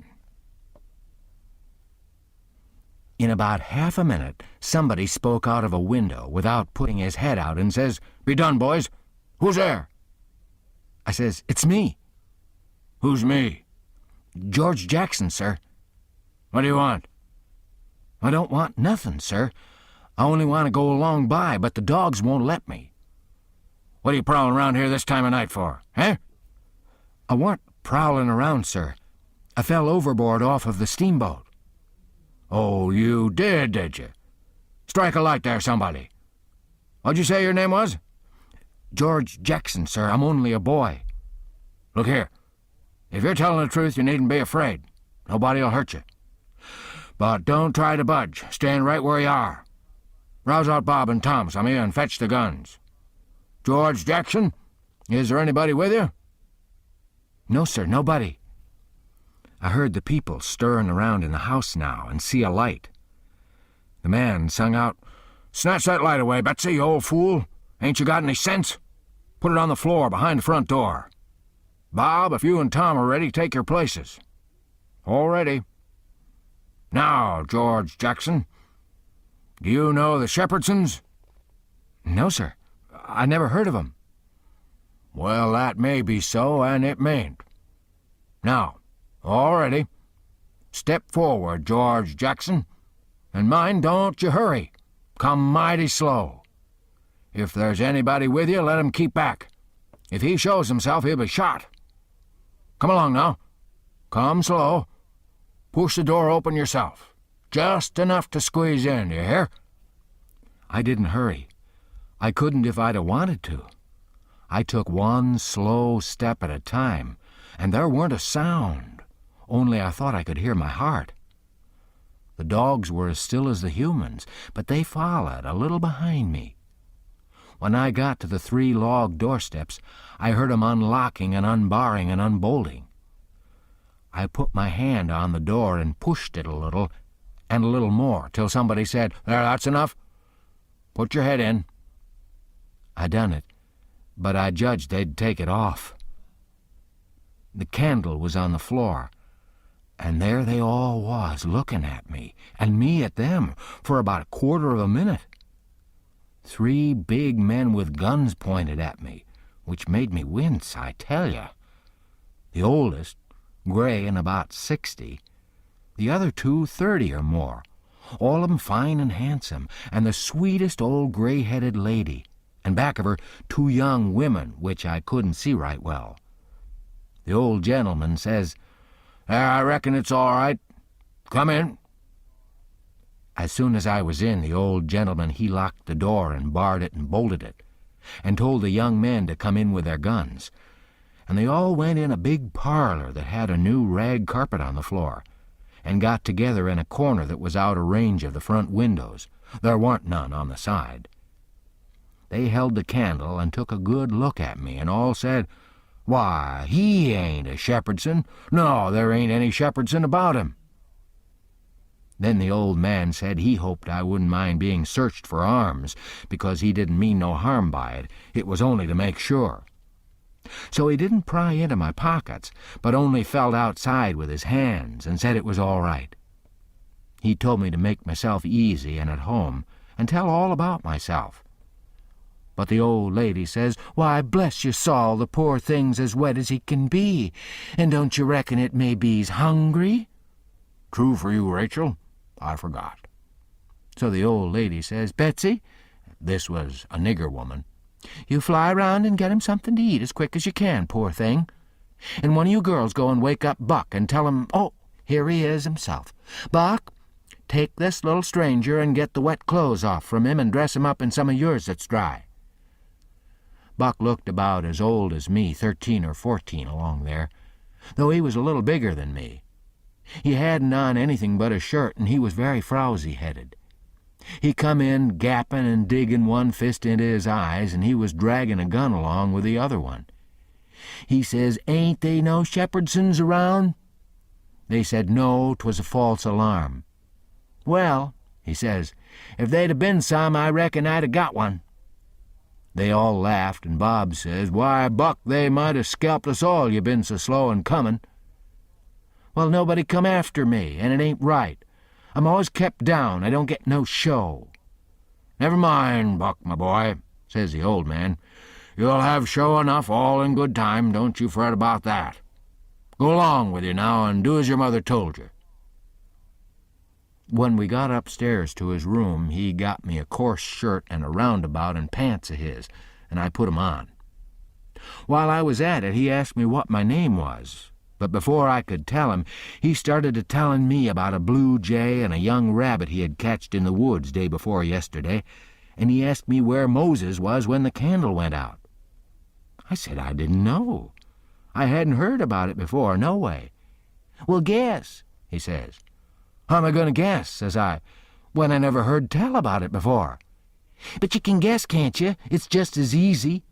"Which candle?" I says. "But any candle," he says. "Well, I don't know where he was," says I. "Where was he?" "Well, he was in the dark, that's where he was." "Well, if you knowed where he was, what'd you ask me for?" "Well, blame it, it's a riddle, don't you see? Say, how long you gonna stay here? You gotta stay always. We can just have boomin' times. They don't have no school now. Do you own a dog? I got a dog, and he'll go in the river and bring out chips that you throw in. Do you like to comb up Sundays and all that kind of foolishness? You bet I don't, but Ma, she makes me. Confound these old britches, I reckon I'd better put 'em on, but I'd rather not. It's so warm. Are you all ready?" All right, come along, old hoss. Cold corn pone, cold corned beef, butter, and buttermilk. That's what they had for me down there, and there ain't nothing better that ever I've come across yet. Buck and his ma and all of 'em smoked cob pipes, except the nigger woman, which was gone, and the 2 young women. They all smoked and talked, and I eat and talked. The young women had quilts around 'em, and their hair down their backs.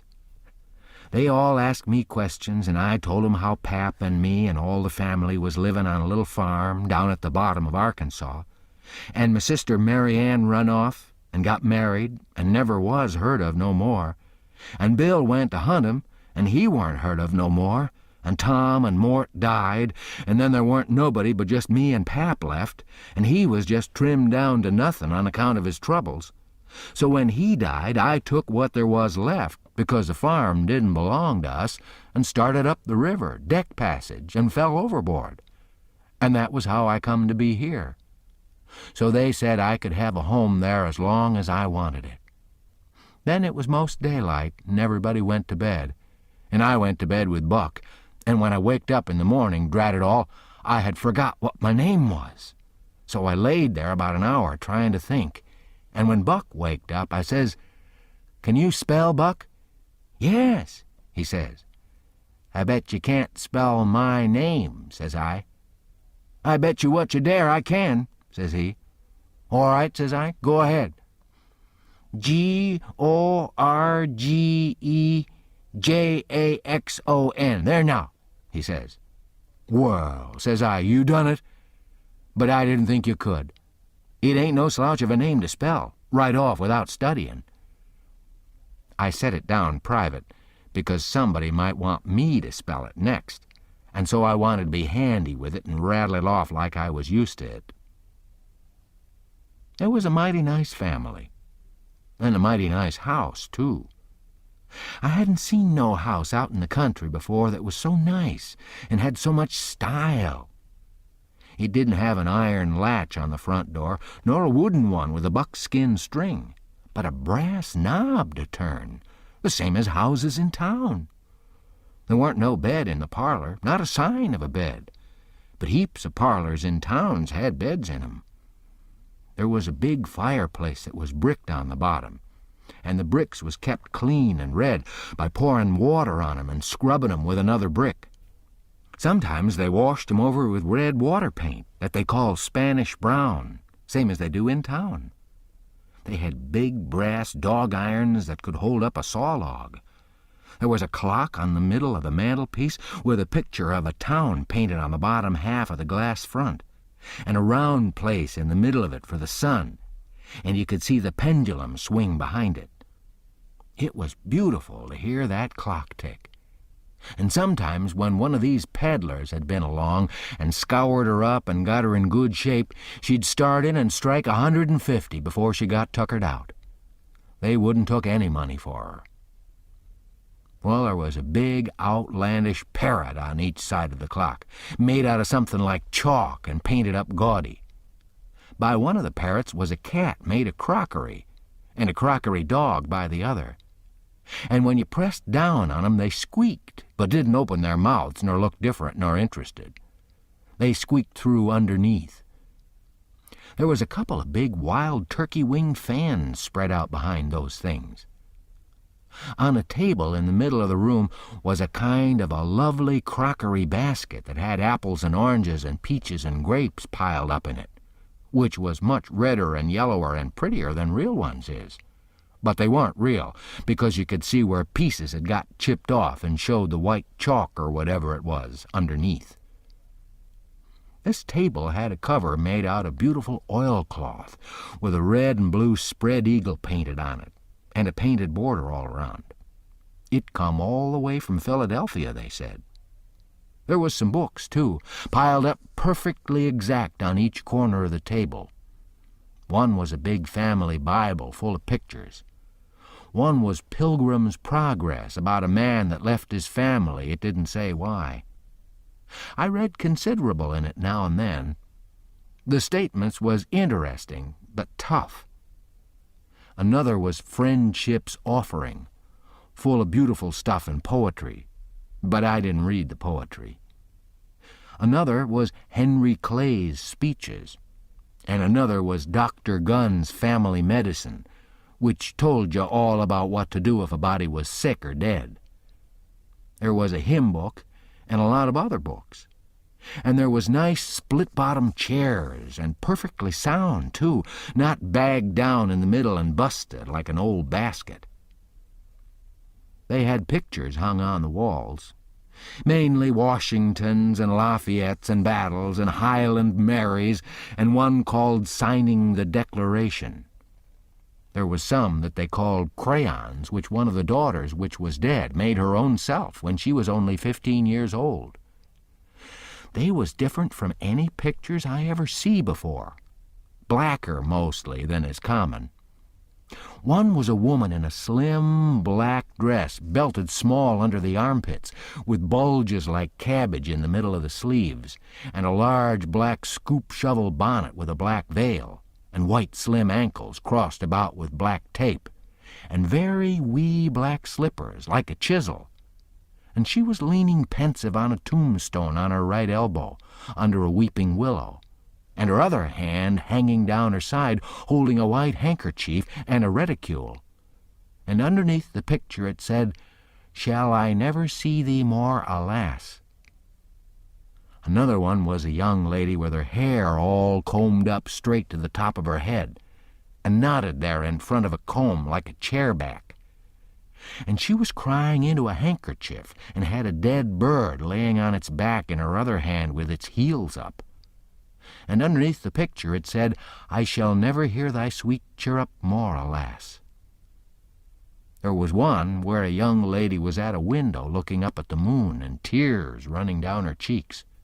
And she had an open letter in one hand with black sealing wax showing on one edge of it, and she was mashing a locket with a chain to it against her mouth. And underneath the picture it said, "And art thou gone? Yes, thou art gone, alas." These was all nice pictures, I reckon, but I didn't somehow seem to take to 'em, because if ever I was down a little, they always give me the fantods. Everybody was sorry she died, because she had laid out a lot more of these pictures to do, and a body could see by what she'd done what they had lost. But I reckon that with her disposition she was having a better time in the graveyard. She was at work on what they said was her greatest picture when she took sick, and every day and every night it was her prayer to be allowed to live till she got it done. But she never got the chance. It was a picture of a young woman in a long white gown standing on the rail of a bridge all ready to jump off, with her hair all down her back and looking up to the moon, with tears running down her face. And she had 2 arms folded across her breast, and 2 arms stretched out in front, and 2 more reaching up towards the moon. And the idea was to see which pair would look best and then scratch out all the other arms. But as I was saying, she died before she got her mind made up, and now they kept this picture over the head of the bed in her room, and every time her birthday come, they hung flowers on it. Other times it was hid with a little curtain. The young woman in the picture had a kind of a nice sweet face, but there was so many arms it made her look too spidery, seemed to me. This young girl kept a scrapbook when she was alive, and used to paste obituaries and accidents and cases of patient suffering in it out of the Presbyterian Observer, and write poetry after them out of her own head. It was very good poetry. This is what she wrote about a boy by the name of Stephen Dowling Botts that fell down a well and was drowned.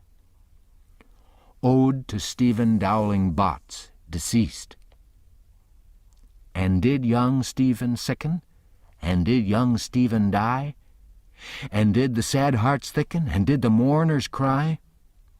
No, such was the fate of young Stephen Dowling Botts. Though sad hearts round him thickened, 'twas not from sickness shots. No whooping cough did rack his frame, nor measles drear with spots. Not these impaired the sacred name of Stephen Dowling Botts. Despised love struck not with woe that head of curly knots, nor stomach troubles laid him low, young Stephen Dowling Bots. Oh, no, then list with tearful eye, whilst I his fate do tell. His soul did from this cold world fly by falling down a well. They got him out and emptied him. Alas, it was too late. His spirit was gone for to sport aloft in the realms of the good and great. If Emmeline Grangerford could make poetry like that before she was 14, there ain't no tellin' what she could have done by and by. Buck said she could rattle off poetry like nothin'. She didn't ever have to stop to think. He said she'd slap down a line, and if she couldn't find anything to rhyme with it, she'd just scratch it out and slap down another one and go ahead. She weren't particular. She could write about anything you chose to give her to write about, just so it was sadful. Every time a man died, or a woman died, or a child died, she'd be on hand with her tribute before he was cold. She called 'em tributes. The neighbors said it was the doctor first, then Emmeline, then the undertaker. The undertaker never got in ahead of Emmeline but once, and then she hung fire on a rhyme for the dead person's name, which was Whistler. She warn't ever the same after that. She never complained, but she kind of pined away and did not live long. Poor thing, many's the time I made myself go up to the little room that used to be hers, and get out her poor old scrapbook and read in it when her pictures had been aggravating me and I'd soured on her a little. I liked all that family, dead ones and all, and weren't going to let anything come between us. Poor Emmeline made poetry about all the dead people when she was alive, and it didn't seem right that there warn't nobody to make some about her now she was gone. So I tried to sweat out a verse or two myself, but I couldn't seem to make it go somehow. They kept Emmeline's room trim and nice and all the things fixed in it just the way she liked to have 'em when she was alive, and nobody ever slept there. The old lady took care of the room herself, though there was plenty of niggers, and she sewed there a good deal and read her Bible there mostly. Well, as I was saying about the parlor, there was beautiful curtains on the windows, white, with pictures painted on 'em of castles with vines all down the walls and cattle comin' down to drink. There was a little old piano, too, that had tin pans in it, I reckon, and nothing was ever so lovely as to hear the young ladies sing "The Last Link is Broken" and play "The Battle of Prague" on it. The walls of all the rooms was plastered, and most had carpets on the floors, and the whole house was whitewashed on the outside. It was a double house, and the big open place betwixt them was roofed and floored, and sometimes the table was set there in the middle of the day, and it was a cool, comfortable place. Nothing couldn't be better. And weren't the cooking good? And just bushels of it, too.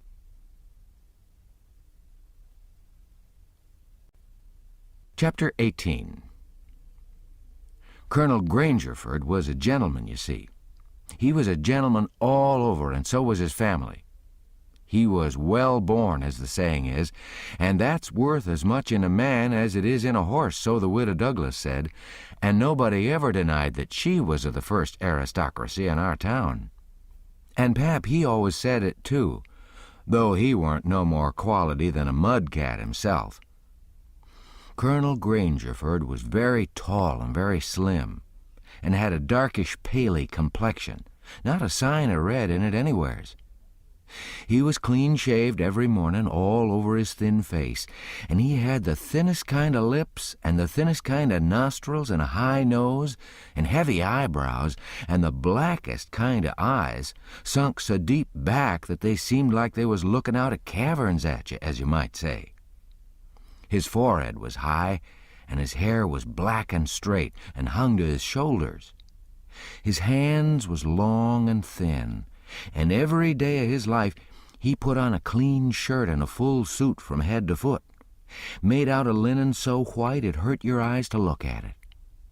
And on Sundays he wore a blue tailcoat with brass buttons on it. He carried a mahogany cane with a silver head to it. There weren't no frivolishness about him, not a bit, and he weren't ever loud. He was as kind as he could be. You could feel that, you know, and so you had confidence. Sometimes he smiled, and it was good to see. But when he straightened himself up like a liberty pole, and the lightning begun to flicker out from under his eyebrows, you wanted to climb a tree first and find out what the matter was afterwards. He didn't ever have to tell anybody to mind their manners. Everybody was always good-mannered where he was. Everybody loved to have him around, too. He was sunshine most always. I mean, he made it seem like good weather. When he turned into a cloud bank, it was awful dark for a half a minute, and that was enough. There wouldn't nothing go wrong again for a week. When him and the old lady come down in the morning, all the family got up out of their chairs and give 'em good day, and didn't set down again till they had set down.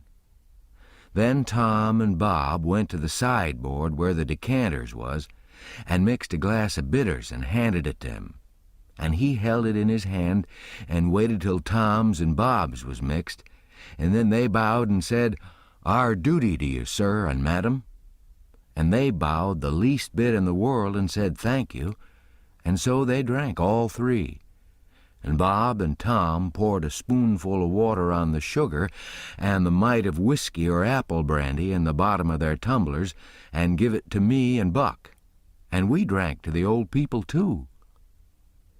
Bob was the oldest, and Tom next. Tall, beautiful men with very broad shoulders and brown faces, and long black hair and black eyes. They dressed in white linen from head to foot, like the old gentleman, and wore broad Panama hats. Then there was Miss Charlotte. She was 25, and tall and proud and grand, but as good as she could be when she weren't stirred up. But when she was, she had a look that'd make you wilt in your tracks, like her father. She was beautiful. So was her sister, Miss Sophia, but it was a different kind. She was gentle and sweet, like a dove, and she was only 20. Each person had their own nigger to wait on 'em. Buck, too. My nigger had a monstrous easy time because I weren't used to having anybody do anything for me, but Buck's was on the jump most of the time. This was all there was of the family now, but there used to be more. 3 sons, they got killed, and Emmeline that died. The old gentleman owned a lot of farms and over 100 niggers. Sometimes a stack of people had come there horseback from 10 or 15 mile around and stay 5 or 6 days, and have such junketings round about and on the river, and dances and picnics in the woods daytimes, and balls at the house nights. These people was mostly kinfolks of the family. The men brought their guns with them. It was a handsome lot of quality, I tell you. There was another clan of aristocracy around there, 5 or 6 families, mostly of the name of Shepherdson. They was as high-toned and well-born and rich and grand as the tribe of Grangerfords.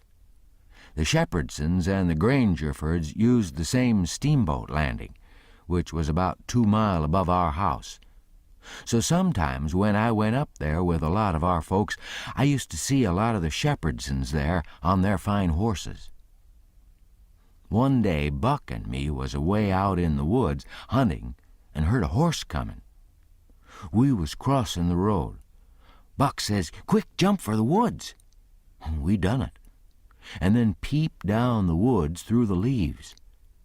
Pretty soon a splendid young man come galloping down the road, setting his horse easy and looking like a soldier. He had his gun across his pommel. I'd seen him before. It was young Harney Shepherdson. I heard Buck's gun go off at my ear, and Harney's hat tumbled off from his head. He grabbed his gun and rode straight to the place where we was hid. But we didn't wait. We started through the woods on a run. The woods weren't thick, so I looked over my shoulder to dodge the bullet, and twice I seen Harney cover Buck with his gun.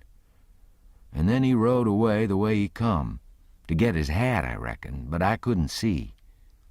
We never stopped running till we got home. The old gentleman's eyes blazed a minute. 'Twas pleasure mainly, I judged. Then his face sort of smoothed down, and he says, kind of gentle, "I don't like that shooting from behind a bush. Why didn't you step into the road, my boy?" "The Shepherdsons don't, Father. They always take advantage." Miss Charlotte, she held her head up like a queen while Buck was telling his tale, and her nostrils spread and her eyes snapped. The two young men looked dark but never said nothing.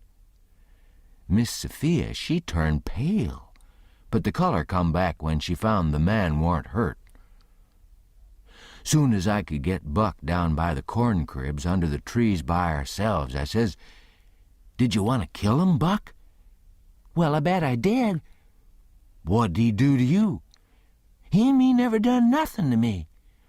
"Well, and what'd you want to kill him for?" "But nothing. Only it's on account of the feud." "What's a feud?" "Why, where was you raised? Don't you know what a feud is?" "Never heard of it before. Tell me about it."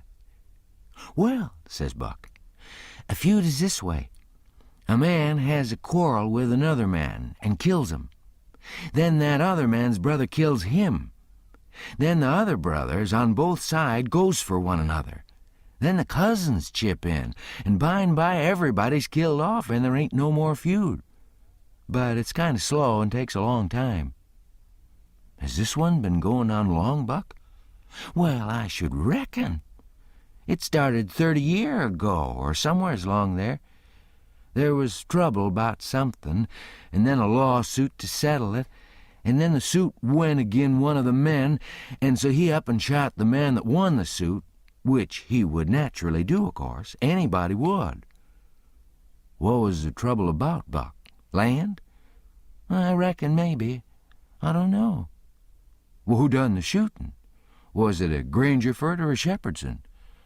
"Laws, how do I know? It was so long ago." "Don't anybody know?" "Oh, yes, Pa knows, I reckon, and some of the other old folks. But they don't know now what the row was about in the first place." "Has there many been killed, Buck?"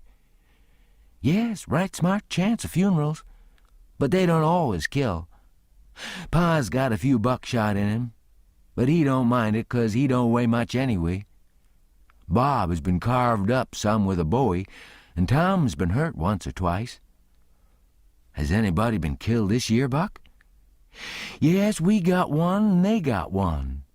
'Bout 3 months ago my cousin Bud, 14-year-old, was riding through the woods on t'other side of the river and didn't have no weapon with him, which was blame foolishness, and in a lonesome place he hears a horse a-comin' behind him and sees old Baldy Shepherdson a-linkin' after him with his gun in his hand and his white hair a-flyin' in the wind. Instead of jumping off and taking to the brush, Bud 'lowed he could outrun him. So they had it nip and tuck for 5 mile or more, the old man a-gainin' all the time. So at last Bud seen it warn't any use, so he stopped and faced around so as to have the bullet holes in front, you know, and the old man he rode up and shot him down. But he didn't get much chance to enjoy his luck, for inside of a week our folks laid him out." "I reckon that old man was a coward, Buck." "Well, I reckon he weren't a coward, not by a blame sight. There ain't a coward amongst them Shepherdsons, not a one. And there ain't no cowards amongst the Grangerfords either. Why, that old man kep up his end in a fight one day for a half an hour against 3 Grangerfords and come out winner. They was all a horseback. He lit off his horse and got behind a little wood pile and kep his horse before him to stop the bullets. But the Grangerfords stayed on their horses and capered around the old man and peppered away at him, and he peppered away at them. Him and his horse both went home pretty leaky and crippled, but the Grangerfords had to be fetched home, and one of 'em was dead, and another died the next day. No, sir, if a body's out hunting for cowards, he'd want to fool away any time amongst them Shepherdsons, because they don't breed any of that kind. Next Sunday we all went to church. 'Bout 3 mile, everybody a horseback. The men took their guns along, so did Buck, and kept 'em between their knees or stood 'em handy against the wall. The Shepherdsons done the same. It was pretty ornery preachin', all about brotherly love and such like tiresomeness, but everybody said it was a good sermon, and they all talked it over going home, and had such a powerful lot to say about faith and good works and free grace and pre-foreordestination and I don't know what all, that it did seem to me to be one of the roughest Sundays I'd run across yet. 'Bout an hour after dinner, everybody was dozing around, some in their chairs and some in their rooms, and it got to be pretty dull. Buck and a dog was stretched out on the grass in the sun, sound asleep. I went up to our room and judged I would take a nap myself. I found that sweet Miss Sophia standing in her door, which was next to ours, and she took me in her room and shut the door very soft and asked me if I liked her, and I said I did.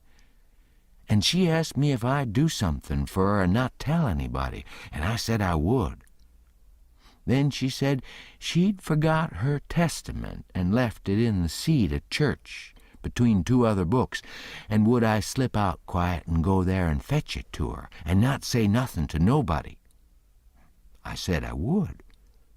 So I slid out and slipped off up the road, and there weren't anybody at the church, except maybe a hog or two, for there warn't any lock on the door, and hogs likes a punchin' floor in summertime because it's cool.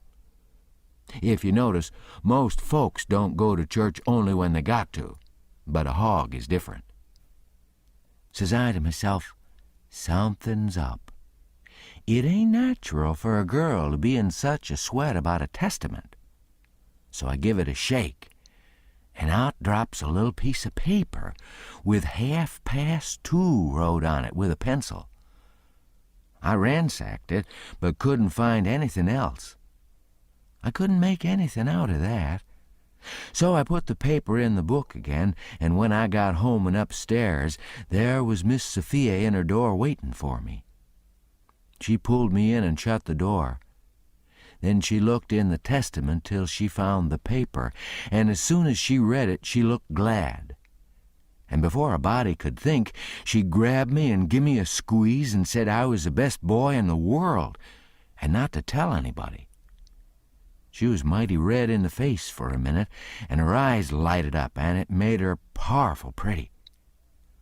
I was a good deal astonished, but when I got my breath, I asked her what the paper was about, and she asked me if I had read it, and I said no, and she asked me if I could read writing, and I told her no, only coarse hand. And then she said the paper warn't anything but a bookmark to keep her place, and I might go and play now. I went off down the river studying over this thing, and pretty soon I noticed that my nigger was following along behind. And when we was out of sight of the house, he looked back and around a second, and then he comes a-running and says, "Master George, if you all come down into the swamp, I show you a whole stack of water moccasins." Thinks I that's mighty curious. He said that yesterday. He ought to know a body don't love water moccasins enough to go around hunting for 'em. What's he up to anyway? So I says, all right, trot ahead. I followed a half a mile. Then he struck out over the swamp and waded ankle deep as much as another half mile. We come to a little flat piece of land which was dry and very thick with trees and bushes and vines, and he says, "You shiver right in there just a few steps, Marse George. Dar's where it is. I seed 'em before. I don't care to see 'em no more." Then he slopped right along and went away, and pretty soon the trees hit him. I poked into the place a ways and come to a little open patch as big as a bedroom, all hung around with vines, and found a man lying there asleep. And by jings, is my old friend Jim. I waked him up, and I reckoned it was going to be a grand surprise to him to see me again, but it warn't. He nearly cried, he was so glad, but he weren't surprised. He said he swum along behind me that night and heard me yell every time, but dasn't answer because he didn't want nobody to pick him up and take him into slavery again. Says he, I got a little hurt and couldn't swim fast, so I was a considerable way behind you towards the lass. When you landed, I reckon I could catch up with you on the land without having to shout at you. But when I see that house, I begin to go slow. I was off too fur to hear what they say to you. I was afraid of the dogs, but when it is all quiet again, I knowed you was in the house, so I struck out for the woods to wait for day. Early in the morning, some of the niggers come along, gwine to the fields, and they tucked me in and showed me this place where the dogs can't track me on accounts of the water. And they brings me truck to eat every night and tells me how you's getting along. Why didn't you tell my Jack to fetch me here sooner, Jim? Well, 'twarn't no use to disturb you, Huck, till we could do something. But we's all right now. I been a-buying pots and pans and victuals as I got a chancet, and patching up the raft nights when— What raft, Jim? Well, our old raft. You mean to say our old raft weren't smashed all to flinders? No, she warn't. She was tore up a good deal, one end of her was. But there warn't no great harm done, only her traps was most all lost. If we hadn't dived so deep and swum so fur under water, and the night hadn't been so dark, and we warn't so scared, and been such punkin heads, as the sayin' is, we'd a seed the raft. But it's just as well we didn't, 'cause now she's all fixed up again, most as good as new, and we's got a lot of new stuff, too, in the place of what is lost. Well, how'd you get a hold of the raft again, Jim? Did you catch her? How I gwine to catch her, and I out in the woods? No, some of the niggers found her ketched on a snag along here in the bend, and they hid her in a crick mongst the willows. And they was so much jawin' about which of 'em she belonged to the most that I come to hear about it purty soon. So I ups and settles the trouble by tellin' 'em she don't belong to none of 'em but to you and me. And I asked 'em if they gwine to grab a young white gentleman's property and get a hidin' for it. Then I gin 'em 10 cents apiece, and they is mighty well satisfied, and wished some more rafts had come along and make 'em rich again. They's mighty good to me, these niggers is, and whatever I wants 'em to do for me, I don't have to ask 'em twice, honey. That Jack's a good nigger and pooty smart. Yes, he is. He ain't ever told me you was here. Told me to come and he'd show me a lot of water moccasins. If anything happens, he ain't mixed up in it. He can say he never seen us together, and it'll be the truth. I don't want to talk much about the next day. I reckon I'll cut it pretty short. I waked up about dawn and was a-goin' to turn over and go to sleep again when I noticed how still it was. Didn't seem to be anybody stirring. That warn't usual. Next, I noticed that Buck was up and gone. Well, I gets up, a-wonderin', and goes downstairs. Nobody round. Everything is still as a mouse. Just the same outside. Thinks I, what does it mean? Down by the wood pile, I comes across my Jack and says, "What's it all about?" Says he, "Don't you know, Marse George?" "No," says I don't. "Well, then Miss Sophia's run off. 'Deed she has. She run off in the night sometime. Nobody don't know just when. Run off to get married to that young Harney Shepherdson, you know. Leastways, so they spec. The family found it out about half an hour ago, maybe a little more, And I tell you, they weren't no time loss. Sich another hurrying up guns and hosses you never see. De woman folks is gone for to stir up de relations, and old Marse Saul and de boys tuck dey guns and rode up to de river road for to try to catch dat young man and kill him, for he can get across the river with Miss Sophia. I reckon dey's gwine to be mighty rough times. Buck went off without waking me up. Well, I reckon he did. Dey warn't gwine to mix you up in it. Marse Buck, he loaded up his gun and 'lowed he's gwine to fetch home a Shepherdson or bust. Well, there'll be plenty on 'em there, I reckon, and you betcha he'll fetch one if he gets a chance. I took up the river road as hard as I could put. By and by I began to hear guns a good ways off. When I come inside of the log store and the wood pile where the steamboats lands, I worked along under the trees and brush till I got to a good place, and then I clumb up into the forks of a cottonwood that was out of reach and watched. There was a wood rank 4 foot high a little ways in front of the tree, and first I was going to hide behind that, but maybe it was luckier I didn't. There was 4 or 5 men cavorting around on their horses in the open place before the log store, cussin' and yellin' and trying to get at a couple of young chaps that was behind the wood rank alongside of the steamboat landing, but they couldn't come it. Every time one of 'em showed himself on the river side of the wood pile, he got shot at. The 2 boys was squatting back to back behind the pile so they could watch both ways. By and by, the men stopped cavorting around and yelling. They started riding towards the store. Then up gets one of the boys, draws a steady bead over the wood rank, and drops one of 'em out of his saddle. All the men jumped off their horses and grabbed the hurt one and started to carry him to the store. And that minute, the 2 boys started on the run. They got halfway to the tree I was in before the men noticed. Then the men see 'em and jumped on their horses and took out after 'em. They gained on the boys, but it didn't do no good. The boys had too good a start. They got to the wood pile that was in front of my tree and slipped in behind it so they had the bulge on the men again. One of the boys was Buck, and the other was a slim young chap about 19 years old. The men ripped around a while and then rode away.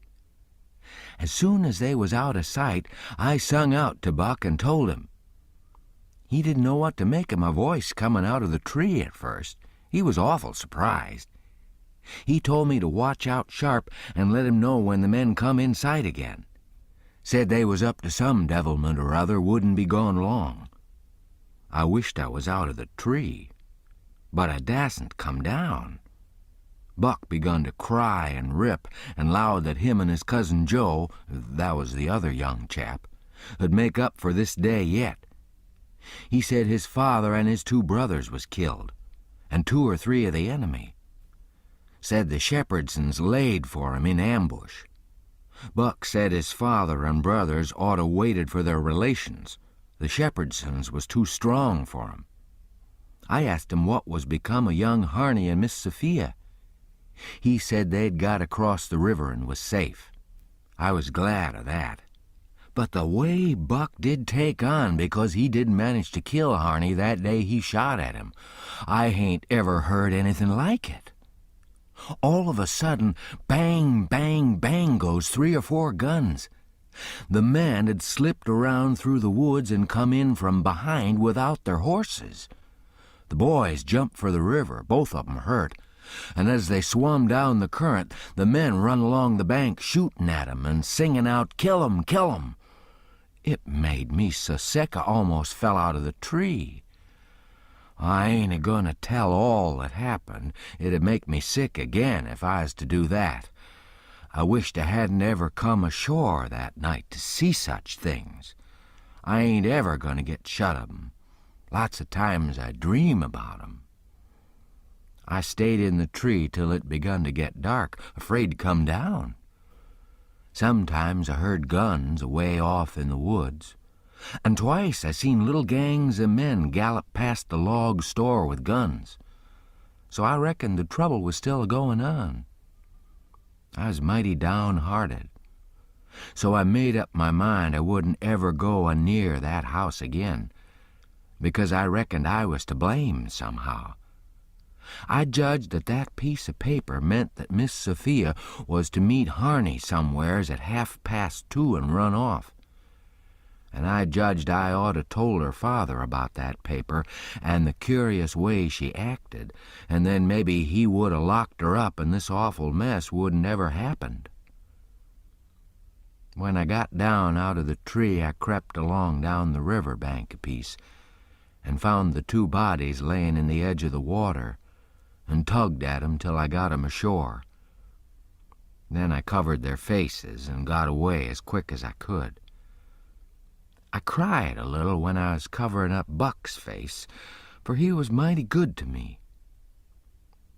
It was dark now. I never went near the house, but struck through the woods and made for the swamp.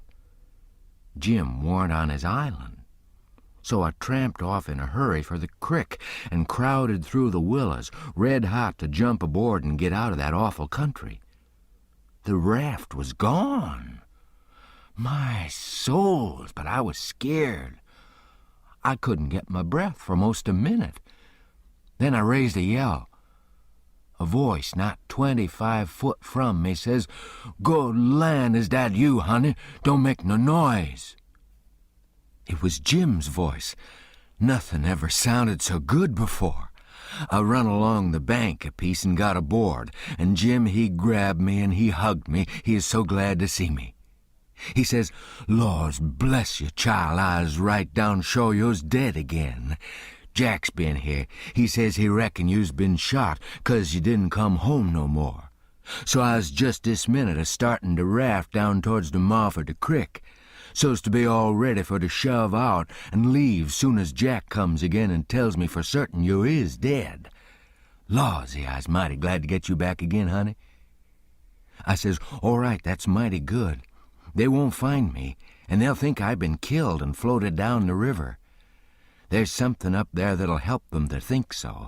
So don't you lose no time, Jim, but just shove off for the big water as fast as ever you can." I never felt easy till the raft was 2 miles below there and out in the middle of the Mississippi. Then we hung up our signal lantern and judged that we was free and safe once more. I hadn't had a bite to eat since yesterday, so Jim, he got out some corn dodgers and buttermilk and pork and cabbage and greens. There ain't nothing in the world so good when it's cooked right. And whilst I eat my supper, we talked and had a good time. I was powerful glad to get away from the feuds, and so was Jim to get away from the swamp. We said there weren't no home like a raft after all. Other places do seem so cramped up and smothery, but a raft don't. You feel mighty free and easy and comfortable on a raft. Chapter 19. 2 or 3 days and nights went by. I reckon I might say they swum by. They slid along so quiet and smooth and lovely. Here's where we put in the time. It was a monstrous big river down there, sometimes 1.5 miles wide. We run nights and laid up and hid daytimes. Soon as night was most gone, we stopped navigating and tied up, nearly always in the dead water under a towhead, and then cut young cottonwoods and willows and hid the raft with them. Then we set out the lines. Next, we slid into the river and had a swim so as to freshen up and cool off. Then we sat down on the sandy bottom where the water was about knee-deep and watched the daylight come. Not a sound anywheres, perfectly still, just like the whole world was asleep, only sometimes the bullfrogs a-clattering maybe. The first thing to see, looking away over the water, was a kind of dull line. That was the woods on t'other side. You couldn't make nothing else out. Then a pale place in the sky, and then more paleness spreading around. Then the river softened up way off and warn't black any more but gray. You could see little dark spots drifting along ever so far away, trading scows and such things, and long black streaks, rafts. Sometimes you could hear a sweep squeaking, or jumbled up voices. It was so still, and sounds come so far. And by and by you could see a streak on the water, which you know by the look of the streak that there's a snag there in a swift current which breaks on it and makes the streak look that way. And you see the mist curl up off the water, and the east reddens up, and the river. And you make out a log cabin in the edge of the woods away on the bank on t'other side of the river, being a wood yard likely, and piled by them cheats so you can throw a dog through it anywheres. Then the nice breeze springs up and comes fanning you from over there, so cool and fresh and sweet to smell on account of the woods and the flowers. But sometimes not that way, because they've left dead fish laying around, gars and such, and they do get pretty rank. And next you got the full day and everything smiling in the sun and the songbirds just going it. A little smoke couldn't be noticed now, so we would take some fish off the lines and cook up a hot breakfast, and afterwards we would watch the lonesomeness of the river and kind of lazy along and by lazy off to sleep. Wake up by and look to see what done it, and maybe see a steamboat coughing along upstream, so far off towards the other side you couldn't tell nothing about her, only whether she was a stern wheel or a side wheel. Then, for about an hour, there wouldn't be nothing to hear nor nothing to see, just solid lonesomeness. Next you'd see a raft sliding by, away off yonder, and maybe a galoot on it chopping, because they're most always doing it on a raft. You'd see the axe flash and come down. You don't hear nothing. You see that axe go up again, and by the time it's above the man's head, then you hear the ka-chunk. It had took all that time to come over the water. So we'd put in the day, lazying around, listening to the stillness. Once there was a thick fog, and the rafts and things that went by was beating tin pans so the steamboats wouldn't run over 'em. A scow or a raft went by so close we could hear 'em talking and cussing and laughing. Heard 'em plain, but we couldn't see no sign of 'em. Made you feel crawly. It was like spirits carrying on that way in the air. Jim said he believed it was spirits, but I says, no, spirits wouldn't say durn the dern fog. Soon as it was night, out we shoved. When we got her out about to the middle, we let her alone and let her float wherever the current wanted her to. Then we lit the pipes and dangled our legs in the water and talked about all kinds of things. We was always naked, day and night, whenever the mosquitoes had let us. The new clothes Buck's folks made for me was too good to be comfortable, and besides, I didn't go much on clothes nohow. Sometimes we'd have that whole river to ourselves for the longest time. Yonder was the banks and the islands across the water, and maybe a spark, which was a candle in a cabin window, and sometimes on the water you could see a spark or two on a raft or a scow, you know, and maybe you could hear a fiddle or a song coming over from one of them crafts. It's lovely to live on a raft. We had the sky up there, all speckled as stars, and we used to lay on our backs and look up at 'em, and discuss about whether they was made or only just happened. Jim, he allowed they was made, but I allowed they happened. I judged it would have took too long to make so many. Jim said the moon could have laid 'em. Well, that looked kind of reasonable, so I didn't say nothing against it, because I've seen a frog lay most as many. So, of course, it could be done. We used to watch the stars that fell, too, and see 'em streak down. Jim allowed they'd got spoiled and was hove out of the nest. Once or twice of a night, we'd see a steamboat slipping along in the dark, and now and then she'd belch a whole world of sparks up out of her chimblies, and they'd rain down in the river and look awful pretty. Then she'd turn a corner, and her lights would wink out, and her powwow shut off, and leave the river still again. And by her waves would get to us, a long time after she is gone, and joggle the raft a bit. And after that you wouldn't hear nothing, for you couldn't tell how long, except maybe frogs or something. After midnight, the people on shore went to bed. And then for 2 or 3 hours the shores was black, no more sparks in the cabin windows. These sparks was our clock. The first one that showed again meant morning was coming, so we hunted a place to hide and tie up right away. One morning, about daybreak, I found a canoe and crossed over a chute to the main shore. It was only 200 yards, and paddled about a mile up a crick amongst the cypress woods to see if I couldn't get some berries. Just as I was passing a place where a kind of a cow path crossed the crick, here comes a couple of men tearing up the path as tight as they could foot it.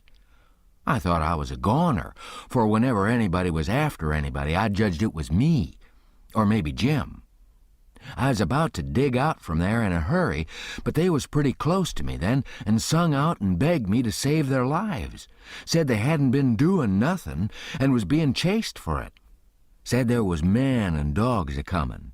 They want to jump right in, but I says, "Don't you do it. I don't hear the dogs and horses yet. You've got time to crowd through the brush and get up the crick a little ways. Then you take to the water and wade down to me and get in. That'll throw the dogs off the scent." They done it. And soon as they was aboard, I lit out for our towhead. And in about 5 or 10 minutes we heard the dogs and the men away off shouting. We heard 'em come along towards the crick, but couldn't see 'em. They seemed to stop and fool around a while.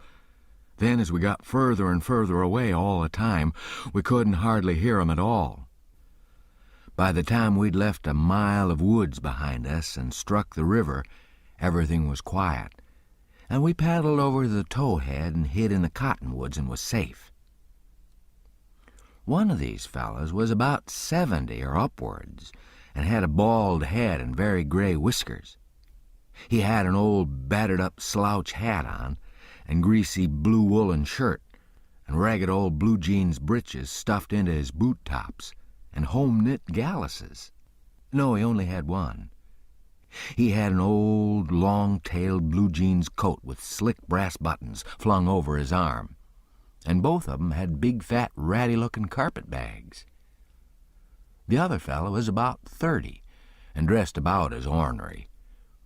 After breakfast we all laid off and talked, and the first thing that come out was that these chaps didn't know one another.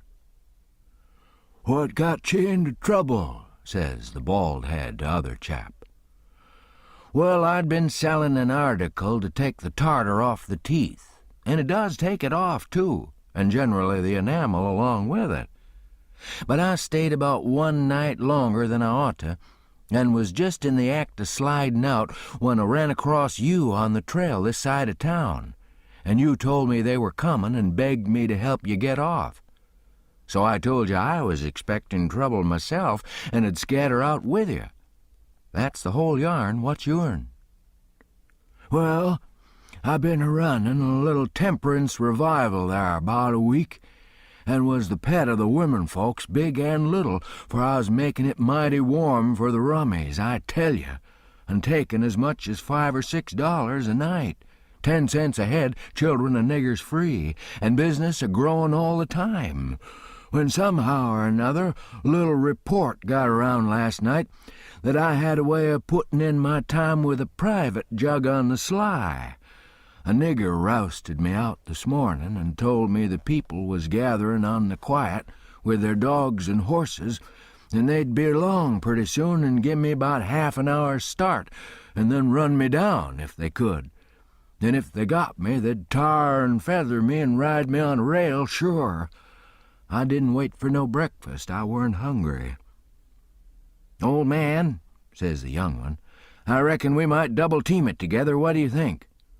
"I ain't undisposed. What's your line, mainly?" "You're a printer by trade.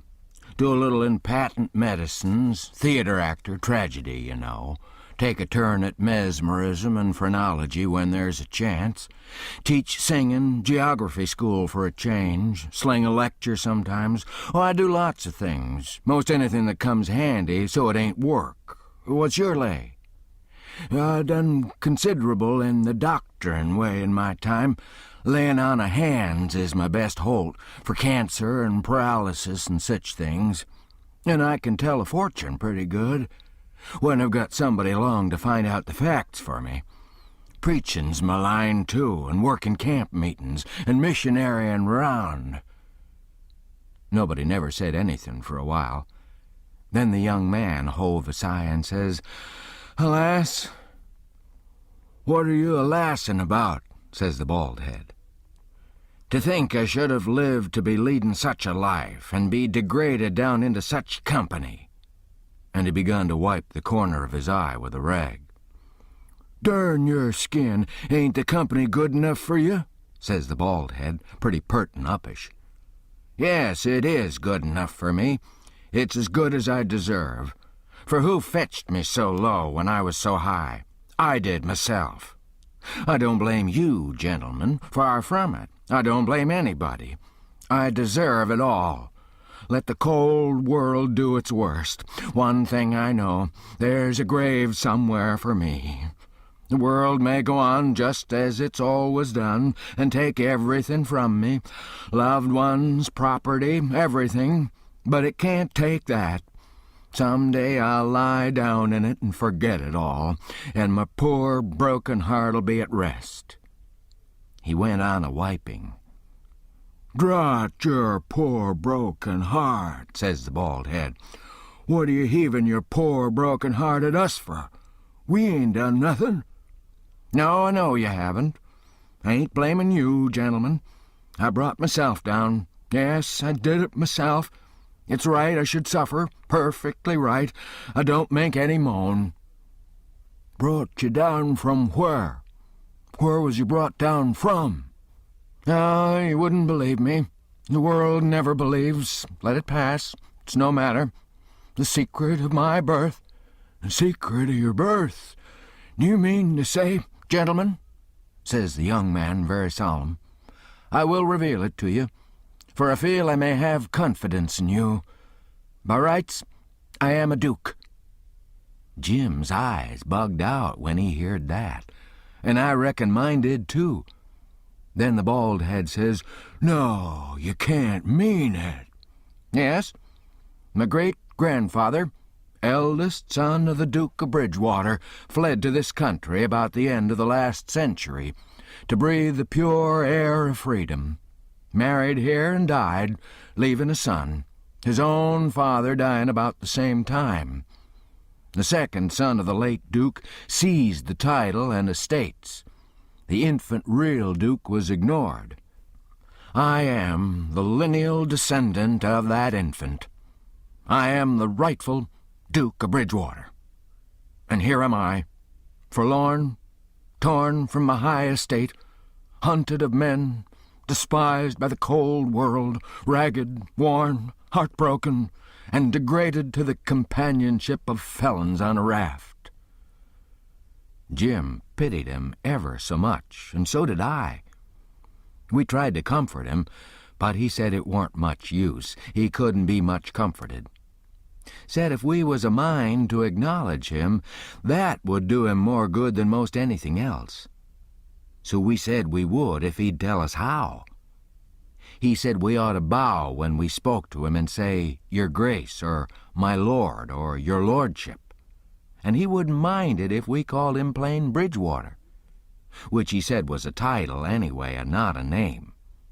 And one of us ought to wait on him at dinner and do any little thing for him he wanted done. Well, that was all easy, so we done it. All through dinner Jim stood around and waited on him and says, "Will your Grace have some of this or some of that?" and so on, and a body could see it was mighty pleasing to him. But the old man got pretty silent by and by. Didn't have much to say and didn't look pretty comfortable over all that petting that was going on around that Duke. He seemed to have something on his mind. So along in the afternoon he says, "Looky here, Bilgewater," he says, "I'm nation sorry for you, but you ain't the only person that's had troubles like that." "No?" "No, you ain't. You ain't the only person that's been snaked down wrongfully out in a high place. Alas, no, you ain't the only person that's had a secret of his birth." And by jing, he begins to cry. "Hold, what do you mean?" "Bilgewater, can I trust you?" says the old man, still sort of sobbing. "To the bitter death." He took the old man by the hand and squeezed it and says, "The secret of your being, speak." "Bilgewater, I am the late Dauphin." You bet Jim and me stared this time. Then the Duke says, "You're what?" "Yes, my friend, it's too true. Your eyes is looking at this very moment on the poor disappeared Dauphin, Louis XVII, son of Louis XVI and Mary Antoinette." "You at your age? No. You mean you're the late Charlemagne? You must be 600 or 700 years old at the very least." "Trouble has done it, Bilgewater. Trouble has done it. Trouble has brung these gray hairs and this premature balditude. Yes, gentlemen, you see before you, in blue jeans and misery, the wandering, exiled, trampled on and suffering rightful King of France." Well, he cried and took on so that me and Jim didn't know hardly what to do, we was so sorry, and so glad and proud we'd got him with us, too. So we set in like we done before with the Duke and tried to comfort him. But he said it warn't no use. Nothing but to be dead and done with it all could do him any good. Though he said it often made him feel easier and better for a while if people treated him according to his rights and got down on one knee to speak to him, and always called him Your Majesty, and waited on him first at meals, and didn't set down in his presence till he asked 'em. So Jim and me set to majestying him, and doing this and that and t'other for him, and standing up till he told us we might set down. This done him heaps of good, and so he got cheerful and comfortable. But the Duke kind of soured on him and didn't look a bit satisfied with the way things was going. Still, the king acted real friendly towards him, and said the Duke's great-grandfather and all the other Dukes of Bilgewater was a good deal thought of by his father and was allowed to come to the palace considerable. But the Duke stayed huffy a good while, till by and by the king says, "Like as not we gotta be together a blamed long time on this here raft, Bilgewater, and so what's the use of your being sour? It'll only make things uncomfortable. It ain't my fault I weren't born a duke. It ain't your fault you weren't born a king, so what's the use to worry? Make the most of things the way you find 'em, says I, that's my motto. This ain't no bad thing that we've struck here. Plenty grub and an easy life. Come, give us your hand, Duke, and let's all be friends." And the Duke done it, and Jim and we was pretty glad to see it. It took away all the uncomfortableness, and we felt mighty good over it, because it would have been a miserable business to have any unfriendliness on the raft. For what you want, above all things, on a raft, is for everybody to be satisfied and feel right and kind towards the others. It didn't take me long to make up my mind that these liars weren't no kings nor dukes at all, but just low-down humbugs and frauds. But I never said nothing, never let on, kept it to myself. It's the best way. Then you don't have no quarrels and don't get into no trouble. If they wanted us to call 'em kings and dukes, I hadn't no objections, long as it'd keep peace in the family. And it weren't no use to tell Jim, so I didn't tell him. If I never learnt nothing else out of Pap, I learnt that the best way to get along with his kind of people is to let 'em have their own way.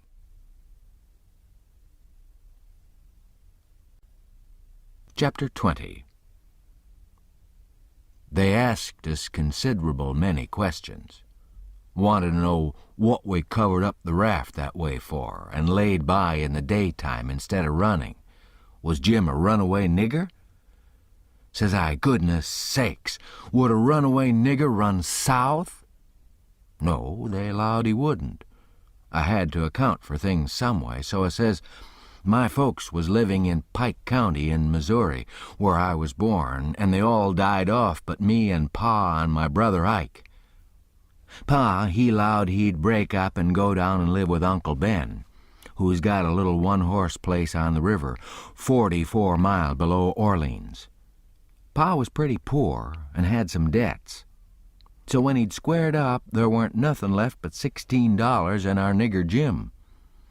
That weren't enough to take us 1,400-mile deck passage, nor no other way. Well, when the river rose, Pa had a streak of luck one day. He ketched this piece of raft, so we reckoned we'd go down to Orleans on it. Pa's luck didn't hold out. A steamboat run over the for'ard corner of the raft one night, and we all went overboard and dove under the wheel. Jim and me come up all right, but Pa was drunk, and Ike was only 4 years old, so they never come up no more. Well, for the next day or two we had considerable trouble, because people was always coming out in skiffs and trying to take Jim away from me, saying they believed he was a runaway nigger. We don't run daytimes no more now. Nights they don't bother us. The Duke says, leave me alone to cipher out a way so we can run in the daytime if we want to. I'll think the thing over. I'll invent a plan that'll fix it. We'll let it alone for today because, of course, we don't want to go by that town yonder in daylight. It mightn't be healthy. Towards night it begun to darken up and look like rain. The heat lightning was squirting around, low down in the sky, and the leaves was beginning to shiver. It was going to be pretty ugly, it was easy to see that. So the Duke and the King went to overhauling our wigwam to see what the beds was like. My bed was a straw tick, better than Jim's, which was a corn shuck tick. There's always cobs around about in a shuck tick, and they poke into you and hurt. And when you roll over, the dry shucks sound like you was rolling over in a pile of dead leaves. It makes such a rustling that you wake up. Well, the Duke allowed he'd take my bed, but the King, he allowed he wouldn't. He says, I should have reckoned the difference in rank would have suggested to you that a corn shuck bed weren't just fitting for me to sleep on. Your Grace'll take the shuck bed for yourself. Jim and me was in a sweat again for a minute, being afraid there was going to be some more trouble amongst 'em, so we was pretty glad when the Duke says, 'Tis my fate to be always ground into the mire under the iron heel of oppression. Misfortune has broken my once haughty spirit. I yield, I submit. 'Tis my fate. I am alone in the world. Let me suffer. I can bear it. We got away as soon as it was good and dark. The King told us to stand well out towards the middle of the river and not show a light till we got a long ways below the town. We come inside of the little bunch of lights by and by, that was the town, you know, and slid by about a half-mile out, all right. When we was 3/4 of a mile below, we hoisted up our signal lantern. And about 10 o'clock it come on to rain and blow and thunder and lightning like everything. So the King told us both to stay on watch till the weather got better. Then him and the Duke crawled into the wigwam and turned in for the night. It was my watch below till 12, but I wouldn't have turned in anyway if I'd had a bed, because a body don't see such a storm as that every day in the week, not by a long sight.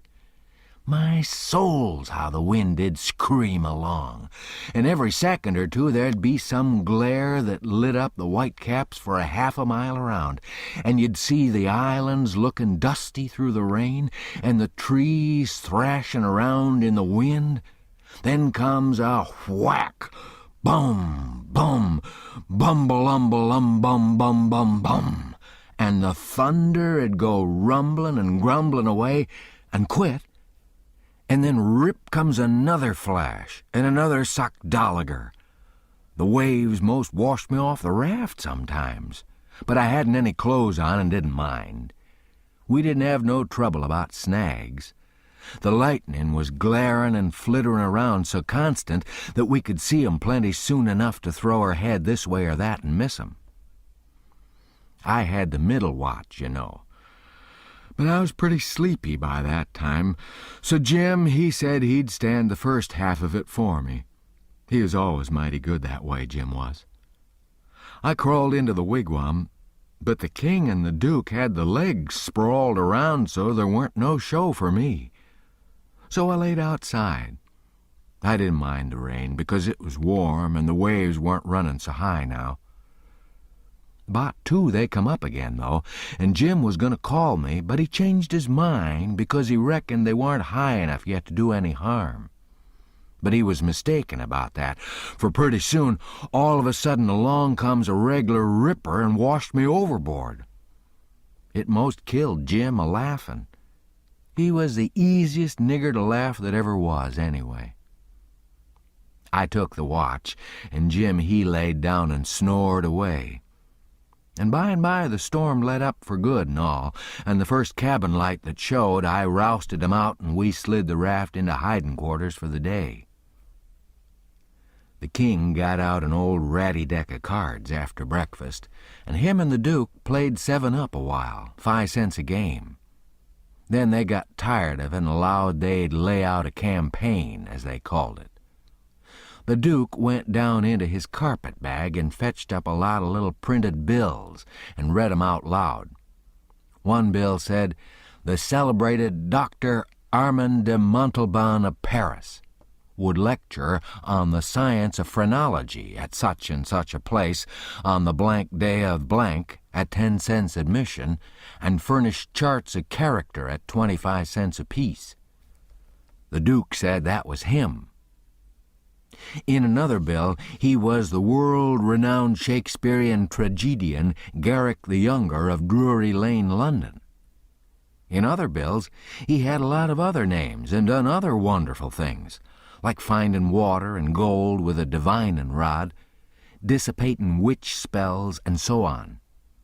By and by he says, "But the histrionic muse is the darlin'.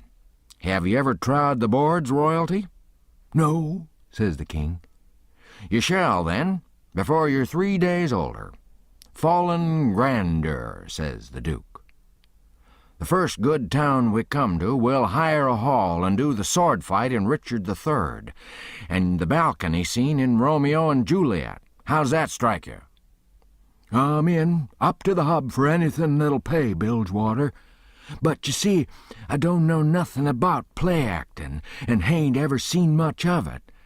I was too small when Pap used to have 'em at the palace. Do you reckon you can learn me?" "Easy." "All right. I'm just a-freezin' for something fresh anyway. Let's commence right away." So the duke told him all about who Romeo was and who Juliet was, and said he was used to being Romeo so the king could be Juliet. "But if Juliet's such a young girl, Duke, my peeled head and my white whiskers is going to look uncommon odd on her, maybe." "No, don't you worry. These country jakes won't ever think of that. Besides, you know, you'll be in costume, and that makes all the difference in the world.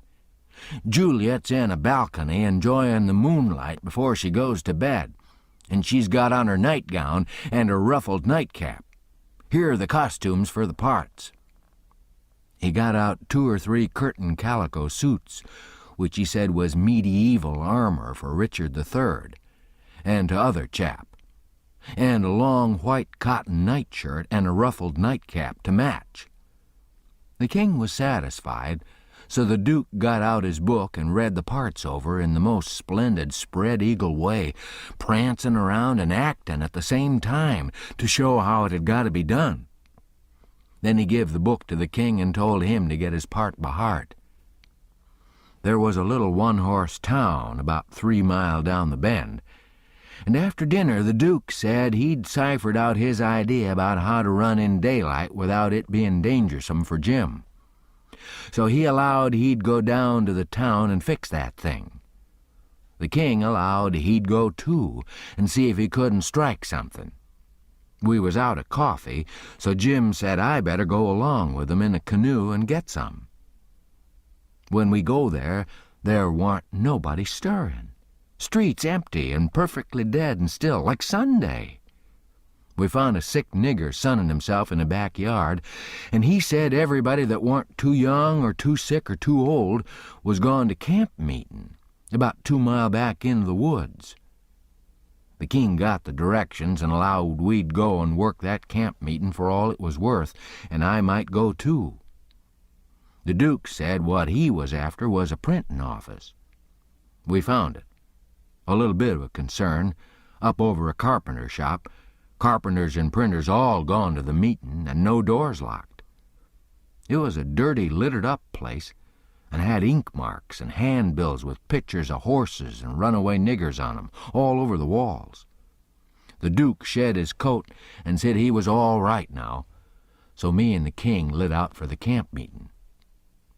We got there in about half an hour, fairly dripping, for it was a most awful hot day.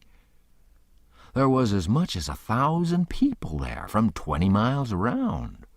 The woods was full of teams and wagons hitched everywheres, feeding out of the wagon troughs and stomping to keep off the flies. There was sheds made out of poles and roofed over with branches where they had lemonade and gingerbread to sell, and piles of watermelons and green corn and such like truck. The preachin' was going on under the same kinds of sheds, only they was bigger and held crowds of people. The benches was made out of outside slabs of logs, with holes bored in the round side to drive sticks into for legs. They didn't have no backs. The preachers had high platforms to stand on at one end of the sheds. The women had on sunbonnets, and some had linsey-woolsey frocks, some gingham ones, and a few of the young ones had on calico. Some of the young men was barefooted, and some of the children didn't have on any clothes but just a tow linen shirt. Some of the old women was knitting, and some of the young folks was courting on the sly. The first shed we come to, the preacher was lining out a hymn. He lined out 2 lines, and everybody sung it, and it was kind of grand to hear it. There was so many of 'em, and they done it in such a rousing way. Then he lined out 2 more for 'em to sing, and so on. The people woke up more and more and sung louder and louder, and towards the end some begun to groan and some begun to shout. Then the preacher begun to preach, and begun in earnest, too, and went weaving first to one side of the platform and then to the other, and then a-leaning down over the front of it with his arms and his body going all the time, and shouting his words out with all his might. And every now and then he'd hold up his Bible and spread it open and kind of pass it around this way and that, shouting, "It's the brazen serpent in the wilderness, look upon it and live." And the people would shout out, "Glory, amen." And so he went on, and the people groaning and crying and saying amen.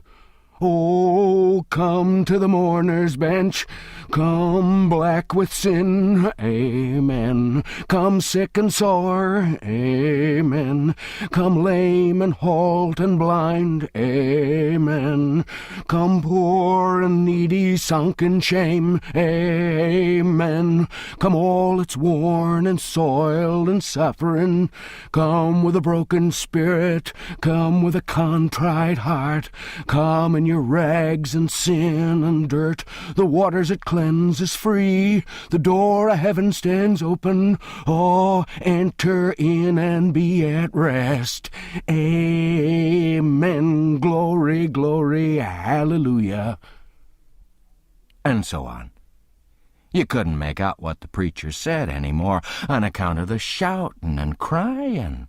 Folks got up everywheres in the crowd and worked their way just by main strength to the mourners' bench, with the tears running down their faces. And when all the mourners had got up there to the front benches in a crowd, they sung and shouted and flung themselves down on the straw just crazy and wild. Well, first I knowed, the king got a-goin', and you could hear him over everybody. And next he went a-charging up onto the platform, and the preacher, he begged him to speak to the people, and he done it.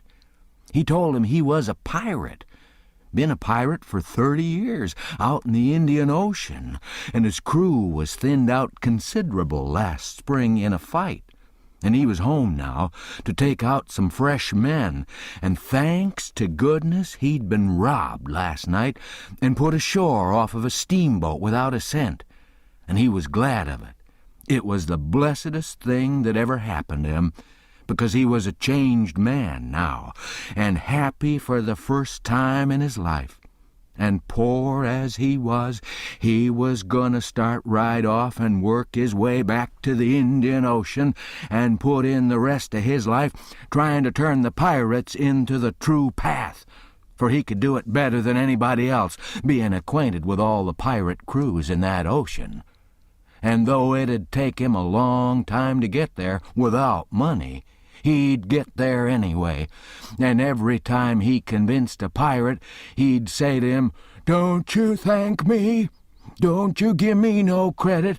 It all belongs to them dear people in Polkville camp meeting, natural brothers and benefactors of the race, and that dear preacher there, the truest friend a pirate ever had." And then he busted into tears, and so did everybody. Then somebody sings out, "Take up a collection for 'em, take up a collection." Well, half a dozen made a jump to do it, but somebody sings out, "Let him pass the hat around." Then everybody said it, the preacher too. So the king went all through the crowd with his hat, swabbing his eyes and blessing the people and praising them and thanking them for being so good to the poor pirates away off there. And every little while the prettiest kind of girls, with the tears running down their cheeks, would up and ask him would he let 'em kiss him, for to remember him by, and he always done it, and some of them he hugged and kissed as many as 5 or 6 times. And he was invited to stay a week, and everybody wanted him to live in their houses, and said they'd think it was an honor. But he said as this was the last day of the camp meeting, he couldn't do no good, and besides he was in a sweat to get to the Indian Ocean right off and go to work on the pirates. When we got back to the raft, and he come to count up, he found he had collected $87.75. And then he had fetched away a 3-gallon jug of whiskey, too, that he found under a wagon when we was starting home through the woods. The king said, take it all around, it laid over any day he'd ever put in the missionarying line. He said it weren't no use talking. Heathens don't amount to shucks alongside of pirates to work a camp meeting with. The Duke was thinking he'd been doing pretty well till the king come to show up. But after that he didn't think so much. He had set up and printed off 2 little jobs for farmers in that printing office, horse bills, and took the money, $4. And he had got in $10 worth of advertisements for the paper, which he said he'd put in for $4 if they'd pay in advance, so they done it. The price of the paper was $2 a year, but he took in 3 subscriptions for half $1 apiece on condition of them paying him in advance. They were going to pay in cordwood and onions as usual, but he said he had just bought the concern and knocked down the price as low as he could afford it, and was going to run it for cash. He set up a little piece of poetry which he made himself out of his own head, 3 verses, kind of sweet and saddish. The name of it was, "Yes, Crush, Cold World, This Breaking Heart," and he left all that set up and ready to print in the paper and didn't charge nothing for it. Well, he took in $9.50 and said he'd done pretty square day's work for it. Then he showed us another little job he'd printed and hadn't charged for because it was for us. It had a picture of a runaway nigger with a bundle on a stick over his shoulder and $200 reward under it. The readin' was all about Jim and just described him to a dot. It said he run away from St. Jack's plantation 40 miles below New Orleans last winter and likely went north, and whoever'd catch him and send him back, he could have the reward and expenses. "Now," says the Duke, "after tonight we can run in the daytime if we want to. Whenever we see anybody coming, we can tie Jim hand and foot with a rope and lay him in the wigwam and show this handbill and say we captured him up the river, and we're too poor to travel on a steamboat, so we got this little raft on credit from our friends and are going down to get the reward. Handcuffs and chains would look still better on Jim, but it wouldn't go well with the story of us being so poor. Too much like jewelry. Ropes are the correct thing. We must preserve the unities, as we say on the boards." We all said the Duke was pretty smart, and there couldn't be no trouble about running daytimes. We judged we could make miles enough that night to get out of reach of the powwow we reckoned the Duke's work in the printing office was going to make in that little town. Then we could boom right along if we wanted to. We laid low and kept still and never shoved out till nearly 10 o'clock. Then we slid by, pretty wide away from the town, and didn't hoist our lantern till we was clear out of sight of it. When Jim called me to take the watch at 4 in the morning, he says, "Huck, does you reckon we're gwine to run across any more kings on this trip?" "No," I says, "I reckon not." "Well," says he, "that's all right then. I don't mind 1 or 2 kings, but that's enough. This one's powerful drunk, and the Duke ain't much better." I found Jim had been trying to get him to talk French so he could hear what it was like. But he said he'd been in this country so long and had so much trouble he'd forgot it. Chapter 21. It was after sunup now, but we went right on and didn't tie up. The king and the Duke turned out by and by, looking pretty rusty, but after they'd jumped overboard and took a swim, it chippered 'em up a good deal.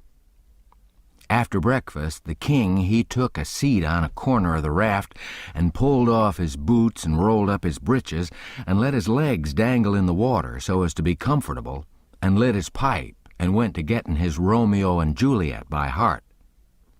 When he had got it pretty good, him and the Duke begun to practice it together.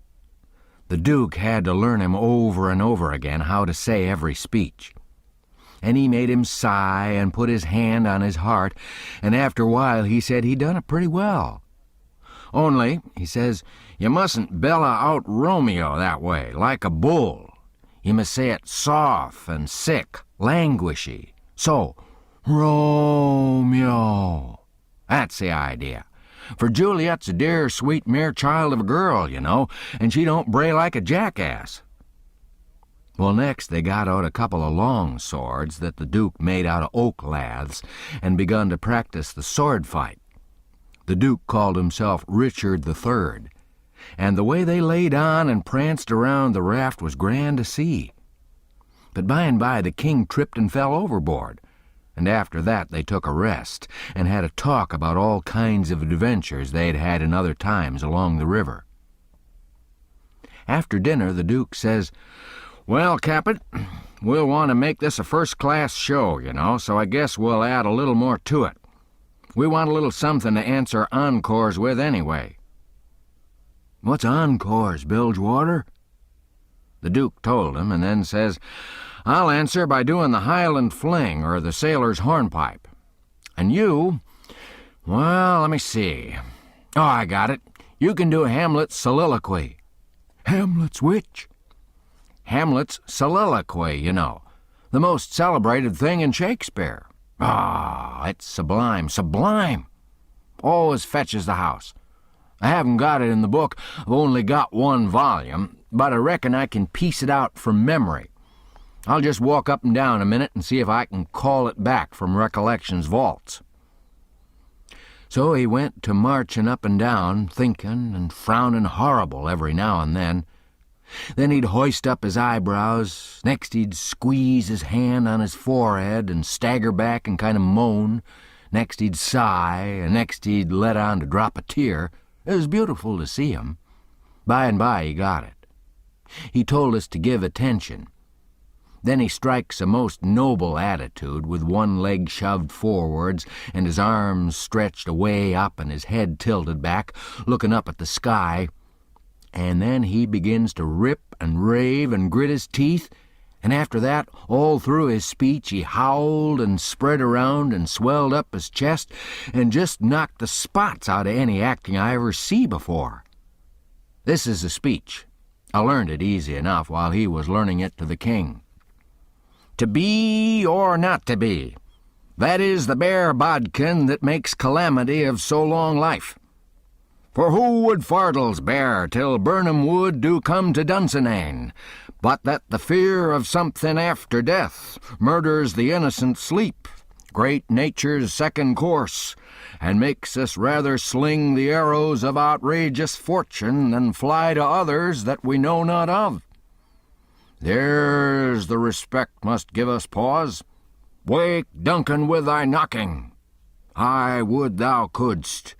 For who would bear the whips and scorns of time, the oppressor's wrong, the proud man's contumely, the law's delay, and the quietus which his pangs might take in the dead waste and middle of the night, when churchyards yawn in customary suits of solemn black, but that the undiscovered country from whose bourne no traveller returns breathes forth contagion on the world, and thus the native hue of resolution, like the poor cad i' the adage, is sicklied o'er with care, and all the clouds that lord o'er our housetops with this regard their currents turn awry, and lose the name of action.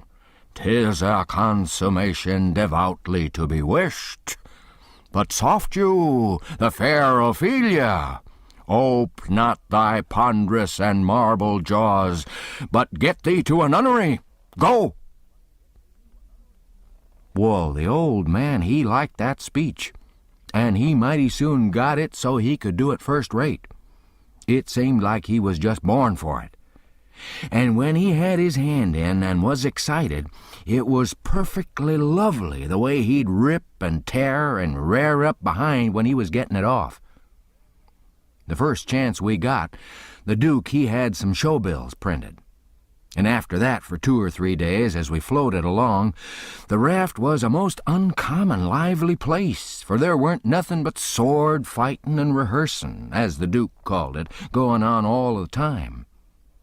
One morning, when we was pretty well down the state of Arkansas, we come inside of a little one-horse town in a big bend. So we tied up about 3/4 of a mile above it in the mouth of a crick which was shut in like a tunnel by the cypress trees, and all of us but Jim took the canoe and went down there to see if there was any chance in that place for our show. We struck it mighty lucky. There was going to be a circus there that afternoon, and the country people was already beginning to come in all kinds of shackly wagons and on horses. The circus would leave before night, so our show would have a pretty good chance. The Duke, he hired the courthouse, and we went around and stuck up our bills. They read like this: Shakespearean Revival. Wonderful attraction for one night only. The world-renowned tragedians David Garrick the Younger of Drury Lane Theatre, London, and Edmund Kean the Elder of the Royal Haymarket Theatre, Whitechapel, Pudding Lane, Piccadilly, London, and the Royal Continental Theatres in their sublime Shakespearean spectacle entitled The Balcony Scene in Romeo and Juliet. Romeo, Mr. Garrick; Juliet, Mr. Kean, assisted by the whole strength of the company. New costumes, new scenery, new appointments. Also, The thrilling, masterly, and blood-curdling broadsword conflict in Richard III. Richard III, Mr. Garrick. Richmond, Mr. Keene. Also, by special request, Hamlet's immortal soliloquy, by the illustrious Keene, done by him 300 consecutive nights in Paris. For one night only, on account of imperative European engagements. Admission, 25 cents. Children and servants, 10 cents. Then we went loafing around the town. The stores and houses was most all old, shackly, dried-up frame concerns that hadn't ever been painted. They was set up 3 or 4 foot above ground on stilts, so as to be out of reach of the water when the river was overflowed. The houses had little gardens around 'em, but they didn't seem to raise hardly anything in 'em but jimpson weeds and sunflowers and ash piles and old curled-up boots and shoes and pieces of bottles and rags and played-out tinware. The fences was made of different kinds of boards, nailed on at different times, and they leaned every which way and had gates that didn't generally have but one hinge, a leather one. Some of the fences had been whitewashed, some time or another, but the Duke said it was in Columbus's time like enough. There was generally hogs in the garden and people driving 'em out. All the stores was along one street. They had white domestic awnings in front, and the country people hitched their horses to the awning posts. There was empty dry goods boxes under the awnings, and loafers roosting on 'em all day long, whittling them with their barlow knives and chawing tobacco and gapping and yawning and stretching, a mighty ornery lot.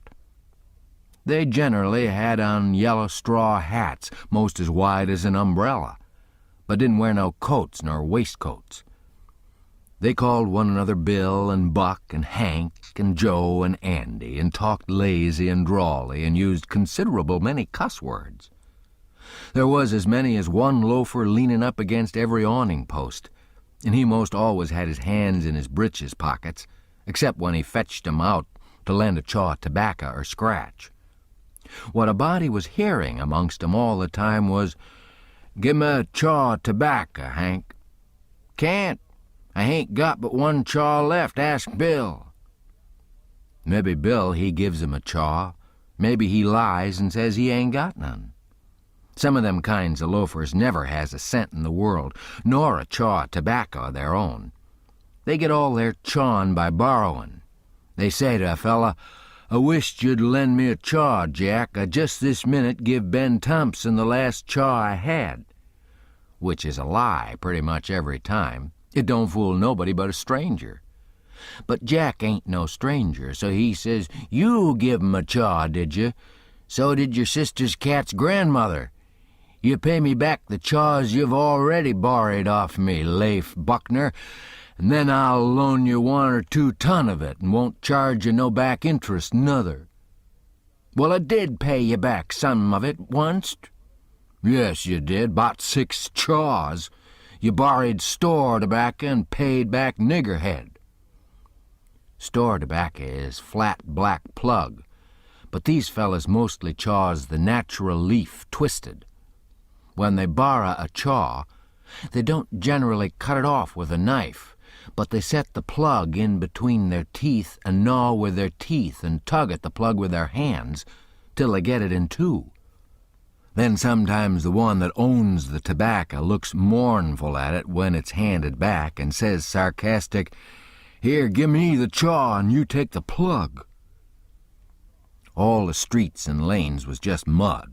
They weren't nothing else but mud, mud as black as tar, and nigh about a foot deep in some places, and 2 or 3 inches deep in all the places. The hogs loafed and grunted around everywheres. You'd see a muddy sow and a litter of pigs come lazying along the street and wallop herself right down in the way where folks had to walk around her. And she'd stretch out and shut her eyes and wave her ears whilst the pigs was milking her and look as happy as if she was on salary. And pretty soon you'd hear a loafer sing out, "Hey, so boy, sick 'em, Tag!" and away the sow'd go, squealing most horrible, with a dog or two swinging to each ear, and 3 or 4 dozen more a-comin'. And then you'd see all the loafers get up and watch the thing out of sight, and laugh at the fun, and look grateful for the noise. Then they'd settle back again till there was a dog fight. There couldn't anything wake 'em up all over and make 'em happy all over like a dog fight, unless it might be putting turpentine on a stray dog and setting fire to him, or tying a tin pail to his tail and see him run himself to death. On the riverfront, some of the houses was sticking out over the bank, and they was bowed and bent and about ready to tumble in. The people had moved out of 'em. The bank was caved away under one corner of some others, and that corner was hanging over. People lived in them yet, but it was dangersome, because sometimes a strip of land as wide as a house caves in at a time. Sometimes a belt of land a quarter of a mile deep will start in and cave along till it all caves into the river in one summer.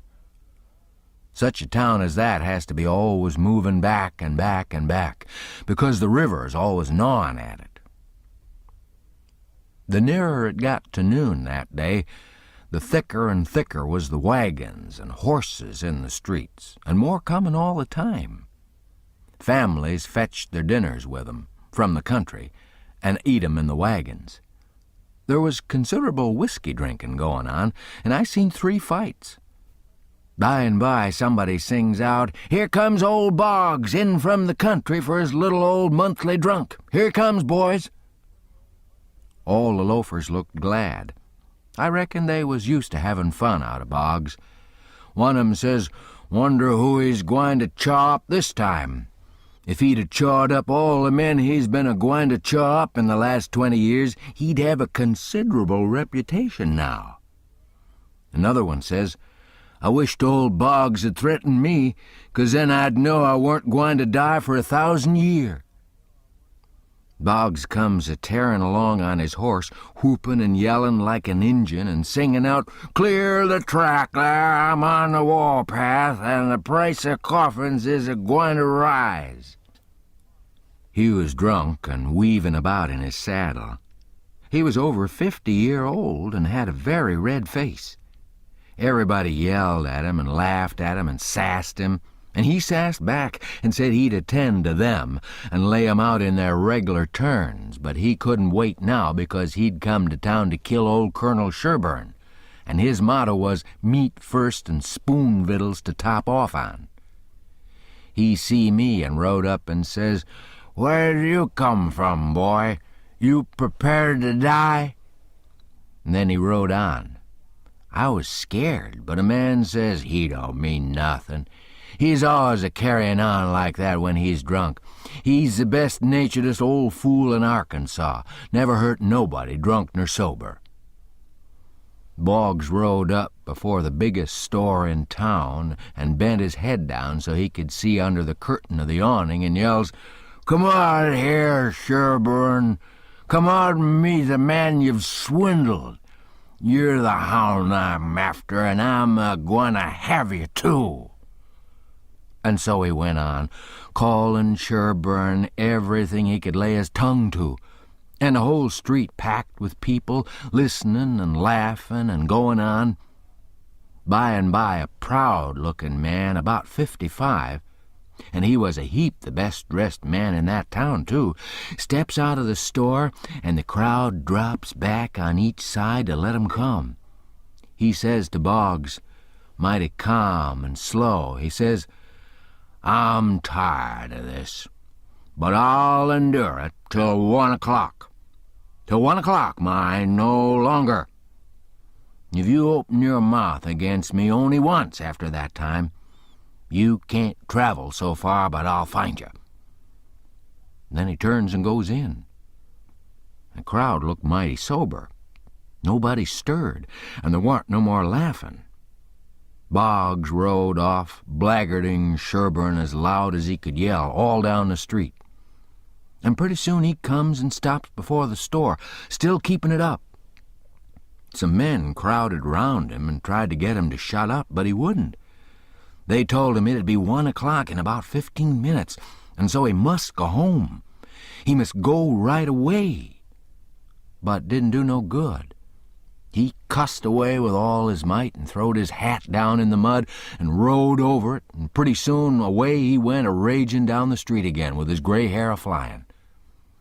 Everybody that could get a chance at him tried their best to coax him off his horse so they could lock him up and get him sober, but it weren't no use. Up the street he'd tear again and give Sherburne another cussin'. By and by somebody says, "Go for his daughter. Quick, go for his daughter. Sometimes he'll listen to her. If anybody can persuade him, she can." So somebody started on a run. I walked down the street a ways and stopped. In about 5 or 10 minutes, here comes Boggs again, but not on his horse. He was a-reelin' across the street towards me, bareheaded, with a friend on both sides of him, a hold of his arms and hurrying him along. He was quiet and looked uneasy, and he weren't handing back any, but was doing some of the hurrying himself. Somebody sings out, "Boggs!" I looked over there to see who said it, and it was that Colonel Sherburne. He was standing perfectly still in the street and had a pistol raised in his right hand, not aiming it, but holding it out with the barrel tilted up towards the sky. The same second I see a young girl coming on the run, and 2 men with her. Boggs and the men turned round to see who'd called him, and when they see the pistol, the men jumped to one side, and the pistol barrel come down slow and steady to a level, both barrels cocked. Boggs throws up both his hands and says, "Oh, Lord, don't shoot!" Bang goes the first shot, and he staggers back, clawing at the air. Bang goes the second one, and he tumbles backwards onto the ground, heavy and solid, with his arms spread out. That young girl screamed out and comes rushing, and down she throws herself on her father, crying and saying, "Oh, he's killed him, he's killed him." The crowd closed up around him and shouldered and jammed one another with their necks stretched, trying to see, and people on the inside trying to shove him back and shouting, "Back, back, give him air, give him air." Colonel Sherburne, he tossed his pistol onto the ground and turned around on his heels and walked off. They took Boggs to a little drugstore, the crowd pressing around just the same, and the whole town following, and I rushed and got a good place at the window where I was close to him and could see in. They laid him on the floor and put one large Bible under his head and opened another one and spread it on his breast. But they tore open his shirt first, and I seen where one of the bullets went in. He made about a dozen long gasps, his breast lifting the Bible up when he drawed in his breath and letting it down again when he breathed it out. And after that he laid still. He was dead. Then they pulled his daughter away from him, screaming and crying, and took her off. She was about 16, and very sweet and gentle-looking, but awful pale and scared. Well, pretty soon the whole town was there, squirming and scrooging and pushing and shoving to get at the window and have a look. But people that had the places wouldn't give 'em up, and folks behind him was saying all the time, "Say now, you've looked enough, you fellas. 'Tain't right and 'tain't fair for you to stay thar all the time and never give nobody a chance. Other folks has their rights as well as you." There was considerable jawing back, so I slid out, thinking maybe there was going to be trouble. The streets was full, and everybody was excited. Everybody that seen the shootin' was telling how it happened. And there was a big crowd packed around each one of these fellas, stretching their necks and listening.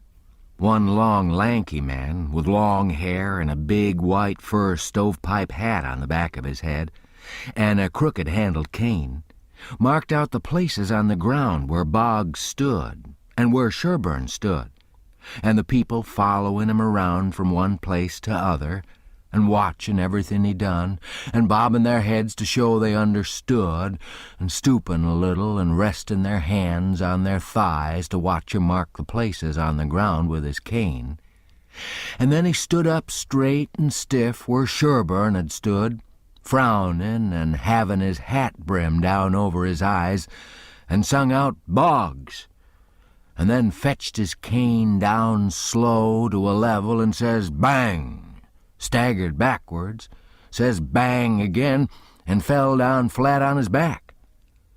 The people that had seen the thing said he done it perfect, said it was just exactly the way it all happened. Then as much as a dozen people got out their bottles and treated him. Well, by and by, somebody said Sherburne ought to be lynched. In about a minute, everybody was saying it.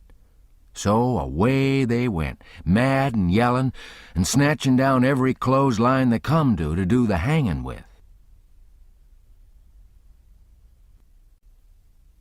Chapter 22. They swarmed up the street towards Sherburne's house, a-whooping and yelling and raging like Injuns, and everything had to clear the way or get run over and trumped to mush, and it was awful to see.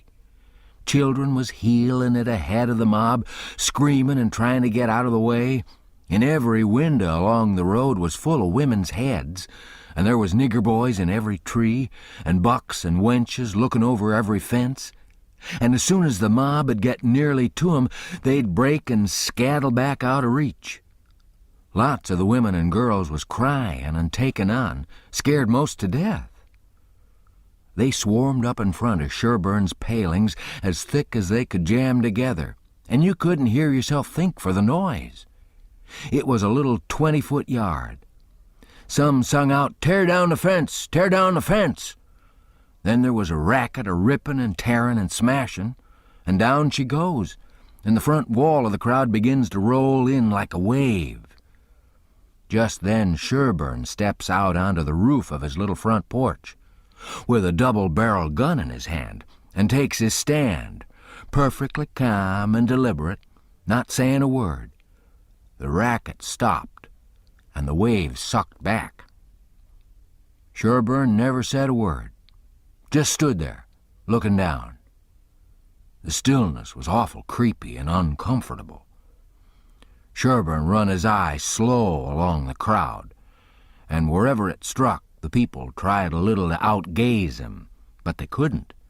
They dropped their eyes and looked sneaky. Then pretty soon Sherburne sort of laughed. Not the pleasant kind, but the kind that makes you feel like when you're eating bread that's got sand in it. Then he says, slow and scornful, "The idea of you lynching anybody, it's amusing.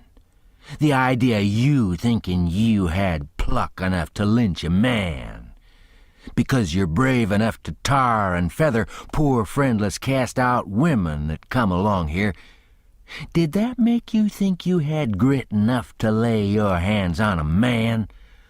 Why, a man's safe in the hands of 10,000 of your kind, as long as it's daytime and you're not behind him. Do I know you? I know you clear through. I was born and raised in the South, and I've lived in the North. So I know the average all around.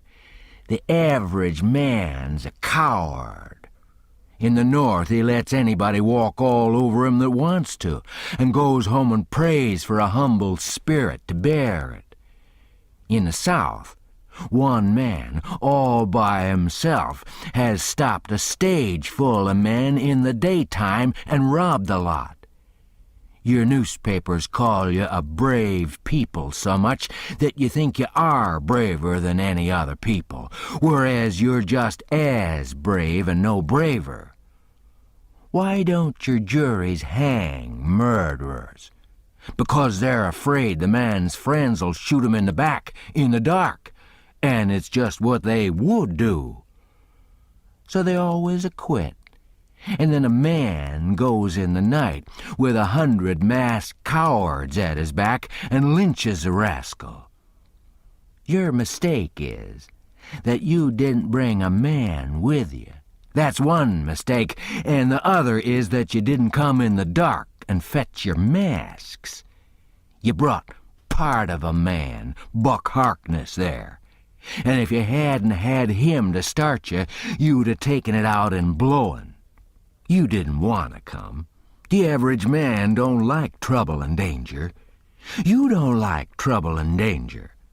But if only half a man, like Buck Harkness there, shouts, "Lynch him, lynch him," you're afraid to back down, afraid you'll be found out to be what you are, cowards.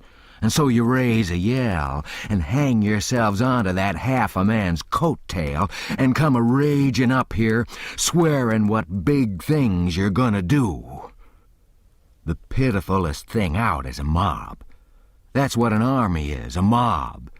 They don't fight with courage that's born in them, but with courage that's borrowed from their mass and from their officers. But a mob without any man at the head of it is beneath pitifulness. Now the thing for you to do is to drop your tails and go home and crawl in a hole. If any real lynching's gonna be done, it'll be done in the dark, Southern fashion.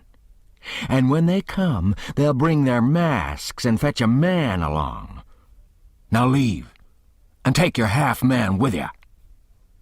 Tossing his gun up across his left arm and cocking it when he says this.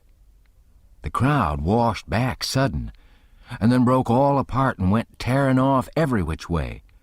And Buck Harkness, he heeled it after 'em, looking tolerable cheap. I could have stayed if I wanted to, but I didn't wanna. I went to the circus and loafed around the backside till the watchman went by, and then dived in under the tent. I had my $20 gold piece and some other money, but I reckoned I better save it, because there ain't no telling how soon you're gonna need it, away from home and amongst strangers that way. You can't be too careful. I ain't opposed to spending money on circuses when there ain't no other way, but there ain't no use in wasting it on 'em. It was a real bully circus. It was the splendidest sight that ever was, when they all come riding in, two and two, a gentleman and lady side by side, the men just in their drawers and undershirts, and no shoes nor stirrups, and resting their hands on their thighs, easy and comfortable. There must have been 20 of 'em. And every lady with a lovely complexion, and perfectly beautiful, and looking just like a gang of real sure-enough queens, and dressed in clothes that cost millions of dollars, and just littered with diamonds. It was a powerful fine sight. I never see anything so lovely. And then one by one they got up and stood, and went a-weaving around the ring so gentle and wavy and graceful, the men looking ever so tall and airy and straight, with their heads bobbing and skimming along, away up there under the tent roof, and every lady's rose-leafy dress flapping soft and silky around her hips, and she looking like the most loveliest parasol. And then faster and faster they went, all of 'em dancing. First one foot stuck out in the air, and then the other, the horses leaning more and more, and the ringmaster going round and round and round the center pole, cracking his whip and shouting, "Hi, hi!" and the clown cracking jokes behind him. And by all hands dropped the reins, and every lady put her knuckles on her hips, and every gentleman folded his arms, and then how the horses did lean over and hump themselves. And so, one after the other, they all skipped off into the ring, and made the sweetest bow I ever see, and then scampered out, and everybody clapped their hands and went just about wild. Well, all through the circus, they done the most astonishing things. And all the time that clown carried on so it most killed the people. The ringmaster couldn't ever say a word to him, but he was back at him quick as a wink with the funniest things a body ever said. And how he ever could think of so many of 'em, and so sudden and so pat, was what I couldn't no way understand. Why, I couldn't have thought of 'em in a year. And by a drunk man tried to get into the ring, said he wanted to ride, said he could ride as well as anybody that ever was. They argued and tried to keep him out, but he wouldn't listen, and the whole show come to a standstill. Then the people begun to holler at him and make fun of him, And that made him mad, and he begun to rip and tear. So that stirred up the people, and a lot of men begun to pile down off the benches and swarm towards the ring, saying, "Knock 'em down, throw 'em out." And one or two women begun to scream. So then the ringmaster, he made a little speech, and said he hoped there wouldn't be no disturbance, and if the man had promised he wouldn't make no more trouble, he'd let him ride, if he thought he could stay on the horse. So everybody laughed and said all right, and the man got on. The minute he was on, the horse begun to rip and tear and jump and cavort around, with two circus men hanging onto his bridle, trying to hold him, and the drunk man hanging onto his neck and his heels flying in the air every jump, and the whole crowd of people standing up shouting and laughing till the tears rolled down. And at last, sure enough, all the circus men could do, the horse broke loose, and away he went like the very nation, round and round the ring, with that sot laying down on him and hanging to his neck, with first one leg hanging most to the ground on one side, and then t'other one on the other side, and the people just crazy. It weren't funny to me, though. I was all of a tremble to see his danger. But pretty soon he struggled up a straddle and grabbed the bridle, a-reelin' this way and that, and the next minute he sprung up and dropped the bridle and stood, and the horse a-going like a horse afire, too. He just stood up there, a-sailin' around as easy and comfortable as if he weren't ever drunk in his life, and then he begun to pull off his clothes and sling 'em. He shed 'em so thick they kind of clogged up the air, and altogether he shed 17 suits. And then there he was, slim and handsome, and dressed the gaudiest and prettiest you ever saw, and he lit onto that horse with his whip and made him fairly hum, and finally skipped off and made his bow and danced off to the dressing room, and everybody just a-howlin' with pleasure and astonishment. Then the ringmaster see how he'd been fooled, and he was the sickest ringmaster you ever see, I reckon. Why, it was one of his own men. He had got up that joke all out of his own head and never let on to nobody. Well, I felt sheepish enough to be took in so, but I wouldn't have been in that ringmaster's place not for $1,000. I don't know. There may be bullier circuses than what that one was, but I never struck 'em yet. Anyways, it was plenty good enough for me. And wherever I run across it, it can have all of my custom every time. Well, that night we had our show. But there weren't only about 12 people there, just enough to pay expenses. And they laughed all the time, and that made the Duke mad. And everybody left anyway, before the show was over, but one boy who was asleep. So the Duke said these Arkansas lunkheads couldn't come up to Shakespeare. What they wanted was low comedy, and maybe something rather worse than low comedy, he reckoned. He said he could size their style. So next morning he got some big sheets of wrapping paper and some black paint and drawed off some handbills and stuck 'em up all over the village. The bill said, "At the courthouse, for 3 nights only, the world-renowned tragedians, David Garrick the Younger and Edmund Kean the Elder, of the London and Continental theaters, in their thrilling tragedy of The King's Camelopard or the Royal Nonsuch. Admission, 50 cents. Then at the bottom was the biggest line of all, which said, "Ladies and children not admitted." "There," says he, "if that line don't fetch 'em, I don't know Arkansas." Chapter 23. Well, all day him and the king was hard at it, rigging up a stage and a curtain and a row of candles for footlights, and that night the house was jam full of men in no time.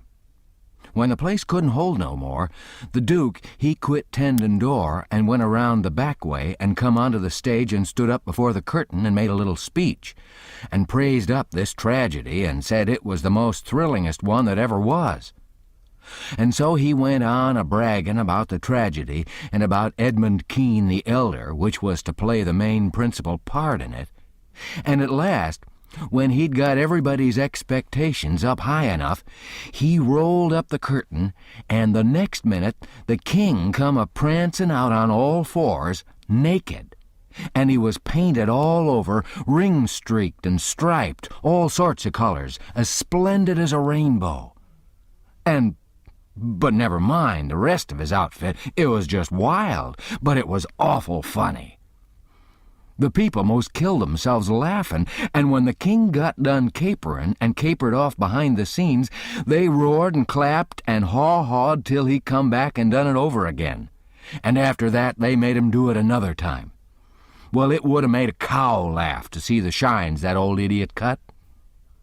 Then the Duke, he lets the curtain down and bows to the people and says the great tragedy'll be performed only 2 nights more, on accounts of pressing London engagements, where the seats is all sold already for it in Drury Lane.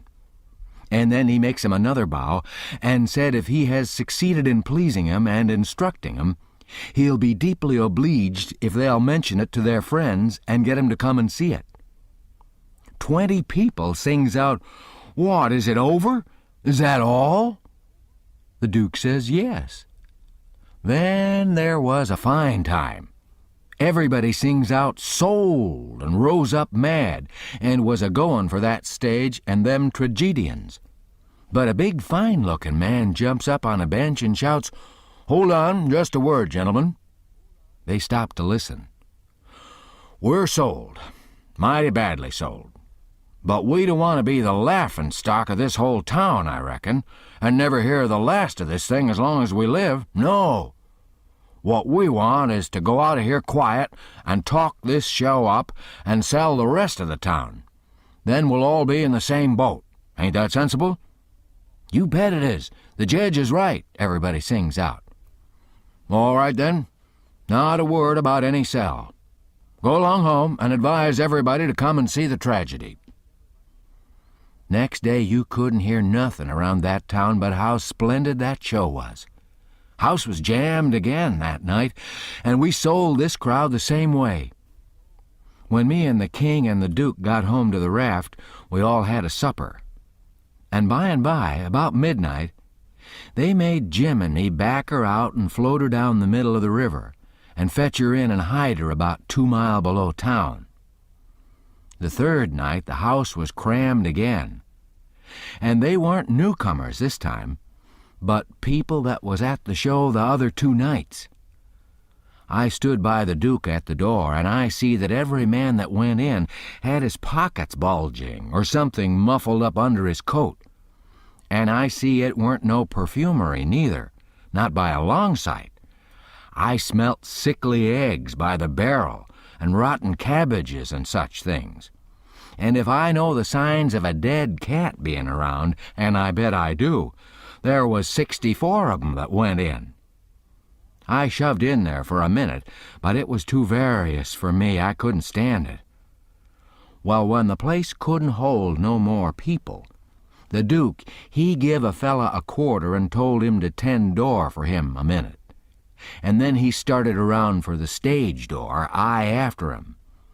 But the minute we turned the corner and was in the dark, he says, "Walk fast now till you get away from the houses, and then shin for the raft like the dickens was after you."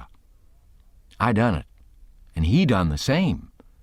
We struck the raft at the same time, and in less than 2 seconds we was gliding downstream, all dark and still, and edging towards the middle of the river, nobody saying a word. I reckon the poor king was in for a gaudy time of it with the audience. But nothing of the sort. Pretty soon he crawls out from under the wigwam and says, "Well, how'd the old thing pan out this time, Duke?" He hadn't been uptown at all. We never showed a light till we was about 10 mile below that village. Then we lit up and had a supper, and the king and the duke fairly laughed their bones loose over the way they'd served them people. The duke says, "Greenhorns, flatheads. I knew the first house'd keep mum and let the rest of the town get roped in. And I knew they'd lay for us the third night and consider it was their turn now. Well, it is their turn, and I'd give something to know how much they'd take for it. I would just like to know how they're putting in their opportunity. They can turn it into a picnic if they want to. They brought plenty of provisions." Them rapscallions took in $465 in that 3 nights. I never see money hauled in by the wagon load like that before. By and by, when they was asleep and snoring, Jim says, "Don't it s'prise you the way them kings carries on, Huck?" "No," I says, "it don't." "Why don't it, Huck?" "Well, it don't, because it's in the breed. I reckon they're all alike." "But, Huck, these kings of ourn is regular rapscallions. That's just what they is. They's regular rapscallions." "Well, that's what I'm a-sayin'. All kings is mostly rapscallions, as fur as I can make out." "That's so." "You read about 'em once, you'll see. Look at Henry VIII. This'n's a Sunday school superintendent to him. And look at Charles II, and Louis XIV, and Louis XV, and James II, and Edward II, and Richard III, and 40 more. Besides all them Saxon heptarchies that used to rip around so in old times and raise Cain. My, you ought to seen old Henry VIII when he was in bloom. He was a blossom. He used to marry a new wife every day and chop off her head next morning. And he'd do it just as indifferent as if he was ordering up eggs. 'Fetch up Nell Gwynn,' he says. They fetch her up. Next morning, chop off her head, and they chop it off. 'Fetch up Jane Shore,' he says, and up she comes. Next morning, chop off her head, and they chop it off. 'Ring up Fair Rosamond.'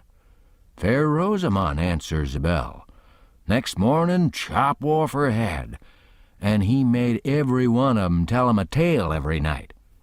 And he kept that up till he had hogged 1,001 tales that way, and then he put 'em all in a book and called it Doomsday Book, which was a good name and stated the case. You don't know kings, Jim, but I know 'em, and this old rip of ourn is one of the cleanest I've struck in history. Well, Henry, he takes a notion he wants to get up some trouble with his country. How does he go at it? Give notice? Give the country a show? No, all of a sudden he heaves all the tea in Boston Harbor overboard and whacks out a Declaration of Independence and dares 'em to come on. That was his style. He never give anybody a chance. He had suspicions of his father, the Duke of Wellington. Well, what did he do? Ask him to show up? No, drowned him in a bud of Mamsie like a cat. Suppose people left money laying around where he was. What did he do? He collared it. Suppose he contracted to do a thing, and you paid him, and didn't sit down there and see that he done it. What did he do? He always done the other thing. Suppose he opened his mouth, what then? If he didn't shut it up powerful quick, he'd lose a lie every time. That's the kind of a bug Henry was. And if we'd had him along, 'stead of our kings, he'd have fooled that town a heap worse than ourn done. I don't say that ourn is lambs, because they ain't, when you come right down to the cold facts. But they ain't nothing to that old ram anyway. All I say is kings, and you gotta make allowances. Take 'em all around, they're a mighty ornery lot. It's the way they're raised. But this one do smell so like the nation, Huck. Well, they all do, Jim. We can't help the way a king smells. History don't tell no way. Now the Duke, he's a tolerably likely man in some ways. Yes, a Duke's different, but not very different. This one's a middlin' hard lot for a Duke. When he's drunk, there ain't no near-sighted man could tell him for a king. Well, anyways, I don't hanker for no more on 'em, Huck. Dese is all I can stand. It's the way I feel too, Jim. But we got 'em on our hands, and we got to remember what they are and make allowances. Sometimes I wish we could hear of a country that's out of kings. What was the use to tell Jim these weren't real kings and dukes? It wouldn't have done no good. And besides, it was just as I said, you couldn't tell 'em from the real kind. I went to sleep, and Jim didn't call me when it was my turn. He often done that. When I waked up, just at daybreak, he was settin' there with his head down betwixt his knees, moanin' and mournin' to himself. I didn't take notice nor let on. I knowed what it was about. He was thinkin' about his wife and his children away up yonder, and he was low and homesick, because he hadn't ever been away from home before in his life. And I do believe he cared just as much for his people as white folks does for theirn. It don't seem natural, but I reckon it's so. He was often moanin' and mournin' that way nights when he judged I was asleep, and sayin', "Poor little Lisbeth, poor little Johnny. It's mighty hard. I speck I ain't ever gwine to see you no more. He was a mighty good nigger, Jim was. But this time I somehow got to talking to him about his wife and young ones. And by he says, "What makes me feel so bad this time is because I hear something over yonder on the bank like a whack or a slam a while ago, and it mind me of the time I treat my little Lisbeth so ornery. She warn't only about 4-year-old then, and she took the scarlet fever and had a powerful rough spell, but she got well. And one day she's a-standing around, and I says to her, I says, 'Shut the door.' She never done it. Just stood there, kind of smiling up at me. It make me mad. And I says again, mighty loud, I says, 'Don't you hear me? Shut the door.' She just stood the same way, kind of smiling up. I was a-boiling. I says, 'I'll make you mine.' And with that I fetch her a slap side the head that sent her a-sprawling.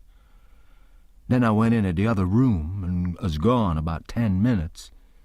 And when I come back, there was that door standing open yet, and that child standing most right in it, a-looking down and mourning and tears running down. My, but I was mad. I was a-gwine for the child, but just then, it was a door that opened innards. Just then, long come the wind and slam it to behind the child, kerblam! And my land, the child never moved. My breath most hop out of me, and I feel so, I don't know how I feel. I crope out all a-trembling and crope around and open the door easy and slow, and poke my head in behind the child, soft and still, and all of a sudden I says, "Pow!" just as loud as I could yell. She never budged. Oh, Huck, I busts out a-crying and grab her up in my arms and say, "Oh, the poor little thing, the Lord God Almighty forgive poor old Jim, 'cause he never gwine to forgive hisself as long as he live." Oh, she was plumb deaf and dumb, Huck, plumb deaf and dumb, and I been a-treatin' her so. Chapter 24. Next day towards night we laid up under a little willow towhead out in the middle, where there was a village on each side of the river, and the Duke and the King begun to lay out a plan for working them towns. Jim, he spoke to the Duke and said he hoped it wouldn't take but a few hours, because it got mighty heavy and tiresome to him when he had to lay all day in the wigwam tied with a rope. You see, when we left him all alone, we had to tie him, because if anybody happened on him all by himself and not tied, it wouldn't look much like he was a runaway nigger, you know. So the Duke said it was kind of hard to have to lay roped all day, and he'd cipher out some way to get around it. He was uncommon bright, the Duke was, and he soon struck it. He dressed Jim up in King Lear's outfit, It was a long curtain calico gown and a white horsehair wig and whiskers. And then he took his theater paint and painted Jim's face and hands and ears and neck all over a dead, dull, solid blue, like a man that's been drownded 9 days. Blamed if he weren't the horriblest-looking outrage I ever see. Then the Duke took and wrote out a sign on a shingle, so, "Sick Arab, but harmless when not out of his head." And he nailed that shingle to a lath and stood the lath up 4 or 5 foot in front of the wigwam. Jim was satisfied. He said it was a sight better than laying tied a couple of years every day and trembling all over every time there was a sound. The Duke told him to make himself free and easy, and if anybody ever come meddling around, he must hop out of the wigwam and carry on a little and fetch a howl or two like a wild beast, and he reckoned they'd light out and leave him alone. Which was sound enough judgment. But you take the average man, and he wouldn't wait for him to howl. Why, he didn't only look like he was dead, he looked considerable more'n that. These rapscallions wanted to try the Nonsuch again, because there was so much money in it. But they judged it wouldn't be safe, because maybe the news might 'a' worked along down by this time. They couldn't hit no project that suited exactly. So at last the Duke said he reckoned he'd lay off and work his brains an hour or two, and see if he couldn't put up something on the Arkansas village.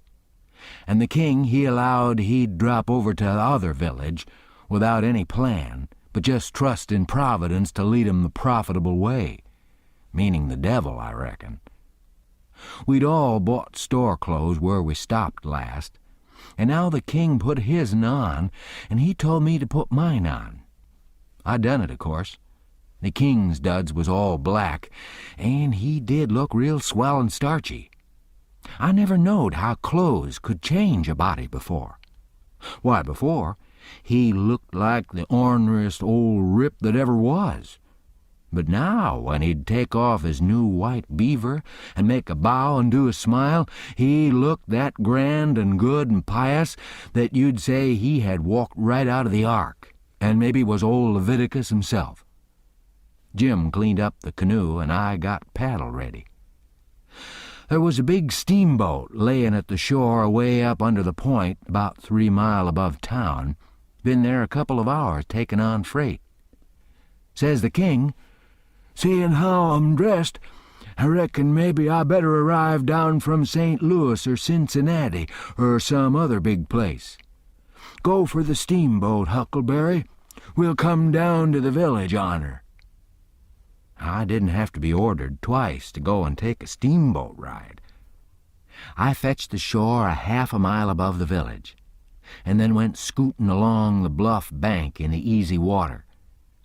Pretty soon we come to a nice, innocent-looking young country Jake settin' on a log, swabbing the sweat off his face, for it was powerful warm weather, and he had a couple of big carpet bags by him. "Run their nose inshore," says the king. I done it. "Where are you bound for, young man?" "For the steamboat, going to Orleans." "Get aboard," says the king. "Hold on a minute, my servant'll help you with them bags. Jump out and help the gentleman, Adolphus." Meaning me, I see. I done so, and then we all 3 started on again. The young chap was mighty thankful, said it was tough work toting his baggage such weather. He asked the king where he was going, and the king told him he'd come down the river and landed at the other village this morning, and now he was going up a few mile to see an old friend on a farm up there. The young fella says, "When I first see you, I says to myself, 'It's Mr. Wilkes, sure, and he come mighty near getting here in time.' But then I says again, 'No, I reckon it ain't him, or else he wouldn't be paddling up the river. You ain't him, are you?' 'No, my name's Blodgett, Alexander Blodgett, Reverend Alexander Blodgett, I suppose I must say, as I'm one of the Lord's poor servants.' But still, I'm just as able to be sorry for Mr. Wilkes for not arriving in time all the same, if he's missed anything by it, which I hope he hasn't." "Well, he don't miss any property by it, because he'll get that all right. But he's missed seeing his brother Peter die, which he mayn't mind, nobody can tell as to that. But his brother would have give anything in this world to see him before he died. Never talked about nothing else all these 3 weeks. Hadn't seen him since they was boys together, and hadn't ever seen his brother William at all. That's the deaf and dumb one. William ain't more than 30 or 35. Peter and George was the only ones that come out here. George was the married brother.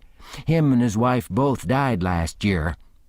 Harvey and William's the only ones that's left now, and as I was saying, they haven't got here in time." "Did anybody send 'em word?" "Oh, yes, a month or 2 ago, when Peter was first took. Because Peter said then that he sort of felt like he weren't going to get well this time. You see, he's pretty old, and George's girls was too young to be much company for him, except Mary Jane, the red-headed one. And so he was kind of lonesome after George and his wife died, and didn't seem to care much to live. He most desperately wanted to see Harvey, and William too, for that matter, because he was one of them kind that can't bear to make a will. He left a letter behind for Harvey, and said he'd told in it where his money was hid, and how he wanted the rest of the property divided up so George's girls would be all right, for George didn't leave nothing. And that letter was all they could get him to put a pen to." "Why do you reckon Harvey don't come? Where does he live?" "Oh, he lives in England. Sheffield, preaches there. Hasn't even been in this country. He hasn't had any too much time. And besides, he mightn't have got the letter at all, you know." "Too bad. Too bad he couldn't have lived to see his brothers, poor soul. You going to Orleans, you say?" "Yes, but that ain't only a part of it. I'm going in a ship next Wednesday for Rio Janeiro, where my uncle lives." "It's a pretty long journey, but it'll be lovely. I wished I was a-going." "Is, Mary Jane the oldest? How old is the others?" "Mary Jane's 19, Susan's 15, and Joanna's about 14. That's the one that gives herself to good works and has a hare lip." "Poor things, to be left alone in the cold world so." "Well, they could be worse off. Old Peter had friends, and they ain't going to let them come to no harm. There's Hobson, the Baptist preacher, and Deacon Lot Hovey, and Ben Rucker, and Abner Shackelford, and Levi Bell, a lawyer, and Dr. Robinson and their wives, and the widow Bartley, and, well, there's a lot of 'em. But these are the ones that Peter was thickest with, and used to write about sometimes when he rode home. So Harvey'll know where to look for friends when he gets here." Well, the old man, he went on asking questions till he just fairly emptied that young fella. Blamed if he didn't inquire about everybody and everything in that blessed town, and all about the Wilkses, and about Peter's business, which was a tanner, and about George's, which was a carpenter, and about Harvey's, which was a dissentering minister, and so on and so on. And then he says, "What did you want to walk all the way up to the steamboat for?" "Because she's a big Orleans boat, and I was afeard she mightn't stop there. When they're deep, they won't stop for a hail. A Cincinnati boat will, but this is a St. Louis one." "Was, Peter Wilkes well off?" "Oh, yes, pretty well off. He had houses and land, and it's reckoned he left 3,000 or 4,000 in cash hid up summers." "When did you say he died?" "I didn't say, but it was last night." "Funeral tomorrow, likely?" "Yes, about the middle of the day." "Well, it's all terrible sad. But we've all got to go one time or another. So what we want to do is be prepared, then we're all right." "Yes, sir, it's the best way. Ma used to always say that." When we struck the boat, she was about done loadin', and pretty soon she got off. The king never said nothin' about goin' aboard, so I lost my ride after all. When the boat was gone, the king made me paddle up another mile to a lonesome place, and then he got ashore and says, "Now, hustle back right off and fetch the Duke up here and the new carpet-bags. And if he's gone over to t'other side, go over there and get him, and tell him to get himself up regardless. Shove along now." I see what he was up to, but I never said nothin', of course. When I got back with the Duke, we hid the canoe, and then they set down on a log, and the king told 'em everything, just like the young fella had said it, every last word of it. And all the time he was a-doin' it, he tried to talk like an Englishman, and he done it pretty well, too, for a slouch. I can't imitate him, and so I ain't a-goin' to try to, but he really done it pretty good. Then he says, "How are you on the deaf and dumb, Bilgewater?" The Duke said leave him alone for that. Said he'd played a deaf and dumb person on the histrionic boards. So then they waited for a steamboat. About the middle of the afternoon, a couple of little boats come along, but they didn't come from high enough up the river. But at last there was a big one, and they hailed her. She sent out her yawl, and we went aboard. And she was from Cincinnati. And when they found out we only wanted to go 4 or 5 mile, they was boomin' mad and give us a cussin', and said they wouldn't land us. But the king was calm. He says, "If gentlemen can afford to pay $1 a mile apiece to be took on and put off in a yawl, a steamboat can afford to carry 'em, can't it?" So they softened down some and said it was all right. And when we got the village, they hauled us ashore. About 24 men flocked down when they seen the yawl a-comin'. And when the king says, "Can any of you gentlemen tell me where Mr. Peter Wilkes lives?" they give a glance at one another and nodded their heads as much as to say, "What'd I tell you?" Then one of 'em says, kind of soft and gentle, "I'm sorry, sir, but the best we can do is tell you where he did live yesterday evening." Sudden as a winkin', the ornery old creature went all to smash, and fell up against the man and put his chin on his shoulder and cried down his back and says, "Alas, alas, our poor brother, gone and we never got to see him. Oh, it's too hard." Then he turns around blubbering and makes a lot of idiotic signs to the Duke on his hands, and blamed if he didn't drop a carpet-bag and bust out a-cryin'. If they warn't the beatin'est lot, them 2 frauds, that ever I struck. Well, the men gathered around and sympathized with him, and said all sorts of kind things to him, and carried their carpet-bags up the hill for him, and let him lean on 'em and cry, and told the king all about his brother's last moments, and the king he told it all over again on his hands to the Duke, and then both of 'em took on about that dead tanner like they'd lost the 12 disciples. Well, if ever I struck anything like it, I'm a nigger. It was enough to make a body ashamed of the human race. Chapter 25. The news was all over town in 2 minutes, and you could see the people tearing down on the run from every which way, some of 'em putting on their coats as they come. Pretty soon we was in the middle of a crowd, and the noise of the trampin' was like a soldier march. The windows and dooryards was full, and every minute somebody'd say over a fence, "Is it them?" And somebody trotting along with the gang would answer back and say, "You bet it is." When we got to the house, the street in front of it was packed, and the 3 girls was standing in the door. Mary Jane was red-headed, but that don't make no difference. She was most awful beautiful, and her face and her eyes was all lit up like glory. She was so glad her uncles was come. The king, he spread his arms, and Mary Jane, she jumped for him, and the hare-lip jumped for the Duke, and there they had it. Everybody most, leastways women, cried for joy to see 'em meet again at last and have such good times. Then the king he hunched the Duke private. I see him do it. And then he looked around and see the coffin over in the corner on 2 chairs. So then him and the Duke, with a hand across each other's shoulder and t'other hand to their eyes, walked slow and solemn over there, everybody dropping back to give 'em room. And all the talk and noise stopping, people saying shh, and all the men taking their hats off and drooping their heads so you could hear a pin fall.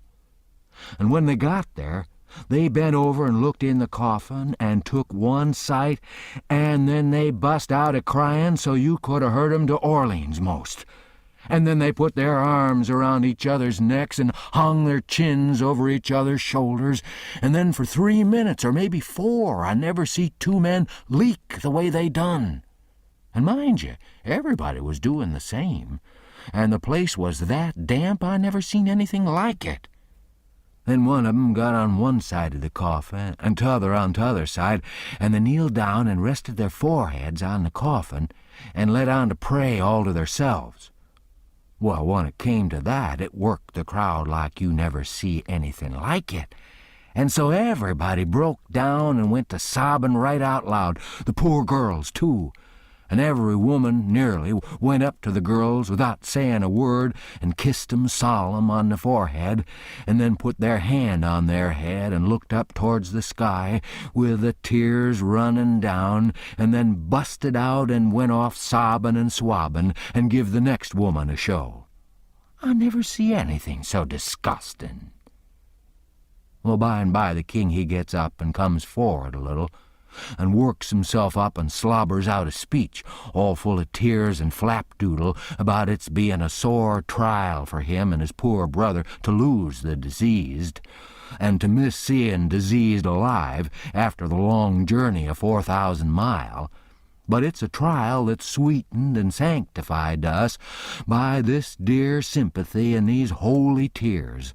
And so he thanks 'em out of his heart and out of his brother's heart, because out of their mouths they can't, words being too weak and cold, and all that kind of rotten slush, till it was just sickening. And then he blubbers out a pious goody-goody amen and turns himself loose and goes to crying fit to bust. And the minute the words was out of his mouth, somebody over in the crowd struck up the doxologer, and everybody joined in with all their might, and it just warmed you up and made you feel as good as church letting out. Music is a good thing. And after all that soul butter and hogwash, I never see it freshen up things so, and sound so honest and bully. Then the king begins to work his jaw again and says how him and his nieces would be glad if a few of the main principal friends of the family would take supper here with them this evening and help set up with the ashes of the diseased, and says if his poor brother layin' yonder could speak, he knows who he'd name, for they was names that was very dear to him and mentioned often in his letters.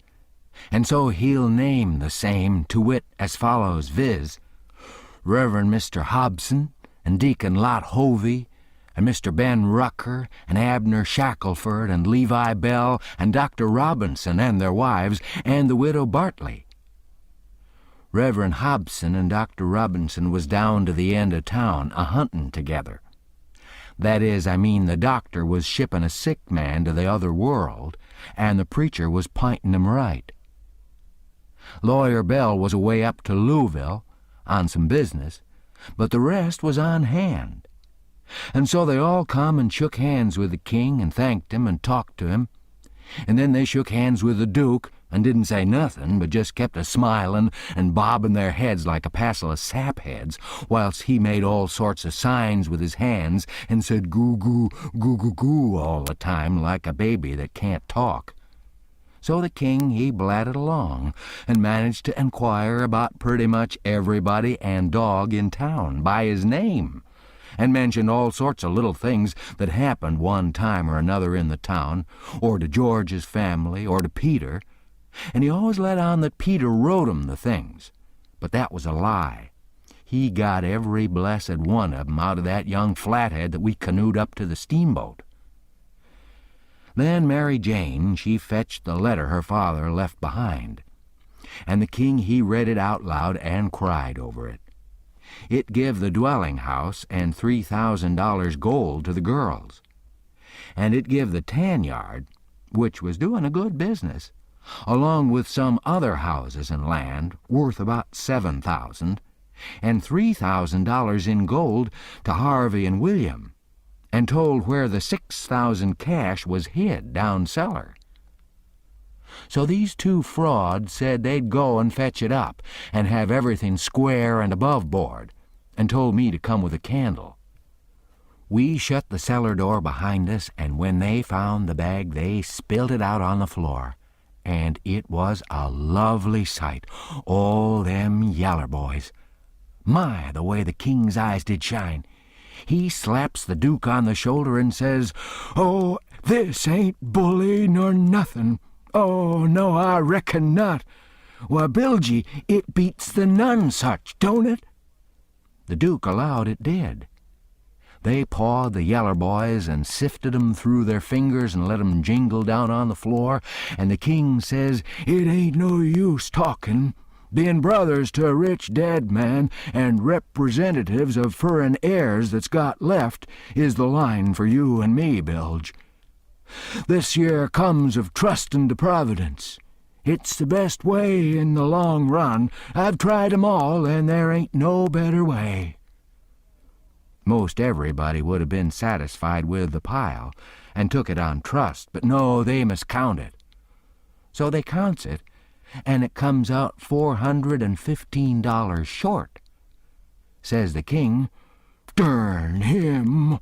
I wonder what he done with that $415. They worried over that a while, and ransacked all around for it. Then the Duke says, "Well, he was a pretty sick man, and likely he made a mistake. I reckon that's the way of it. The best way is to let it go and keep still about it. We can spare it." "Oh, shucks, yes, we can spare it.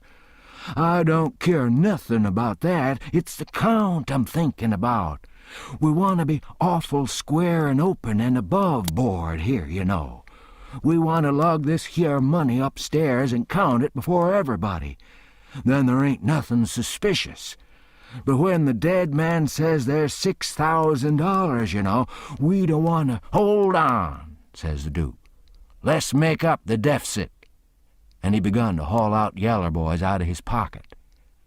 "That's a most amazing good idea, Duke. You have got a rattling clever head on you," says the king. "Blessed if the old none-such ain't a helping us out again." And he begun to haul out yaller jackets and stack 'em up. It most busted 'em, but they made up the 6,000 clean and clear. "Say," says the Duke, "I got another idea. Let's go upstairs and count this money, and then take and give it to the girls." "Good land, Duke, let me hug you. It's the most dazzling idea 'at ever a man struck. You've certainly got the most astonishing head I ever see. Oh, this is the boss, Dodge. There ain't no mistake about it. Let 'em fetch along their suspicions now if they want to. This'll lay 'em out." When we got upstairs, everybody gathered around the table, and the king he counted it and stacked it up, $300 in a pile, 20 elegant little piles. Everybody looked hungry at it and licked their chops. Then they raked it into the bag again, and I see the king begin to swell himself up for another speech. He says, "Friends all, my poor brother that lays yonder has done generous by them that's left behind in the Vale of Sorrers. He has done generous by these yer poor little lambs that he loved and sheltered, and that's left fatherless and motherless. Yes, and we that knowed him knows that he would 'a' done more generous by 'em if he hadn't been afeard of woundin' his dear William and me. Now, wouldn't he? There ain't no question about it in my mind. Well, then, what kind of brothers would it be that'd stand in his way at such a time? And what kind of uncles would it be that'd rob such poor sweet lambs as these that he loved so at such a time? If I know William, and I think I do, I'll just ask him." He turns around and begins to make a lot of signs to the Duke with his hands, and the Duke, he looks at him stupid and leather-headed a while. Then all of a sudden he seems to catch his meaning and jumps for the king, goo-gooing with all his might for joy, and hugs him about 15 times before he lets up. Then the king says, "I knowed it. I reckon that'll convince anybody the way he feels about it. Here, Mary Jane, Susan, Joanna, take the money. Take it all. It's a gift to him that lays yonder, cold but joyful." Mary Jane, she went for him. Susan and the Harelip went for the Duke. And then such another huggin' and kissin' I never see yet, and everybody crowded up with the tears in their eyes, and most shook the hands off them frauds, sayin' all the time, "You dear good souls, how lovely, how could you?" Well, then pretty soon all hands got to talkin' about the diseased again, and how good he was, and what a loss he was, and all that. And before long, a big iron-jawed man worked himself in there from outside, and stood a-listenin' and lookin' and not sayin' anything. And nobody sayin' anything to him either, because the king was talkin' and they was all busy listenin'. The king was sayin', in the middle of something he'd started in on, "They bein' particular friends o' the diseased, that's why they're invited here this evening. But tomorrow we want all to come, everybody, for he respected everybody, he liked everybody, and so it's fittin' that his funeral orgy should be public." And so he went a-moonin' on and on, likin' to hear himself talk. And every little while he fetched in his funeral orgies again, till the Duke he couldn't stand it no more, so he writes on a little scrap of paper, "Obsequies, you old fool," and folds it up and goes to goo-gooing and reaching it over people's heads to him. The king he reads it and puts it in his pocket and says, "Poor William, afflicted as he is, his heart's allus right. Asks me to invite everybody to come to the funeral. Wants me to make 'em all welcome, but he needn't 'a' worried. It was just what I was at." And then he weaves along again, perfectly calm, and goes to droppin' in his funeral orgies again every now and then, just like he done before. And when he done it the third time, he says, "I say orgies, not because it's the common term, because it ain't, obsequies bein' the common term, but because orgies is the right term. Obsequies ain't used in England no more now, it's gone out. We say orgies now in England. Orgies is better because it means the thing you're after more exact. It's a word that's made up out in the Greek orgo, outside, open, abroad, and the Hebrew jesum, to plant, cover up, hence inter. So, you see, funeral orgies is an open or public funeral." He was the worst I ever struck. Well, the iron-jawed man, he laughed right in his face. Everybody was shocked. Everybody says, "Why, doctor." And Abner Shackelford says, "Why, Robinson, ain't you heard the news? This is Harvey Wilkes." The king, he smiled eager and shoved out his flapper and says, "Is it my poor brother's dear good friend and physician? Keep your hands off me," says the doctor. "You talk like an Englishman, don't you? It's the worst imitation I ever heard. You, Peter Wilkes's brother. You're a fraud, that's what you are." Well, how they all took on.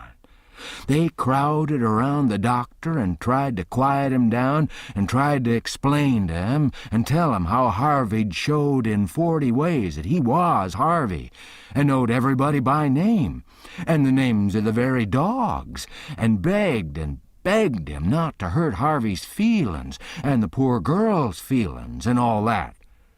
But it warn't no use.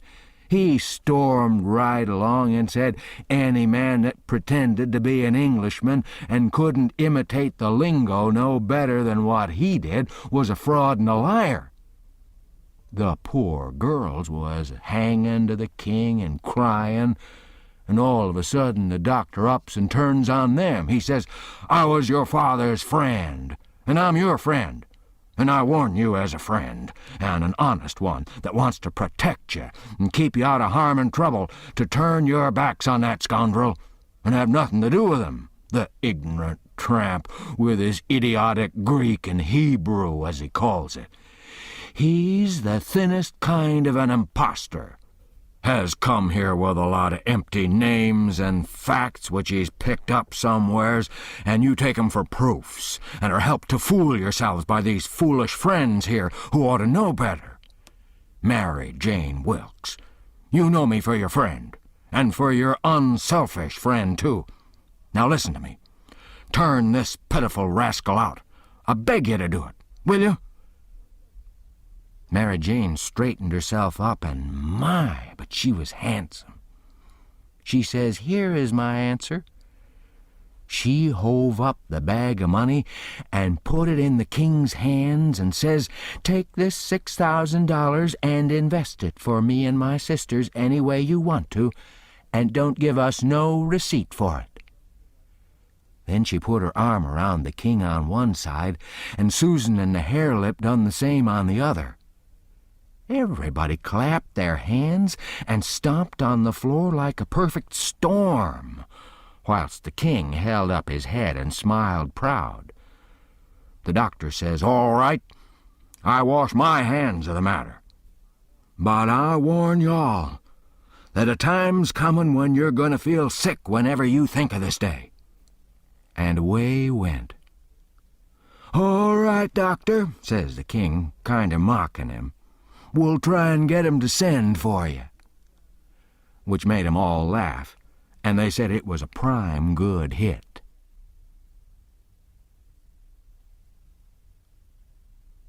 Chapter 26. Well, when they was all gone, the king, he asks Mary Jane how they was off for spare rooms, and she said she had one spare room which 'd do for Uncle William, and she'd give her own room to Uncle Harvey, which was a little bigger, and she'd turn into the room with her sisters and sleep on a cot. And up garret was a little cubby with a pallet in it. The king said the cubby would do for his valet, meaning me.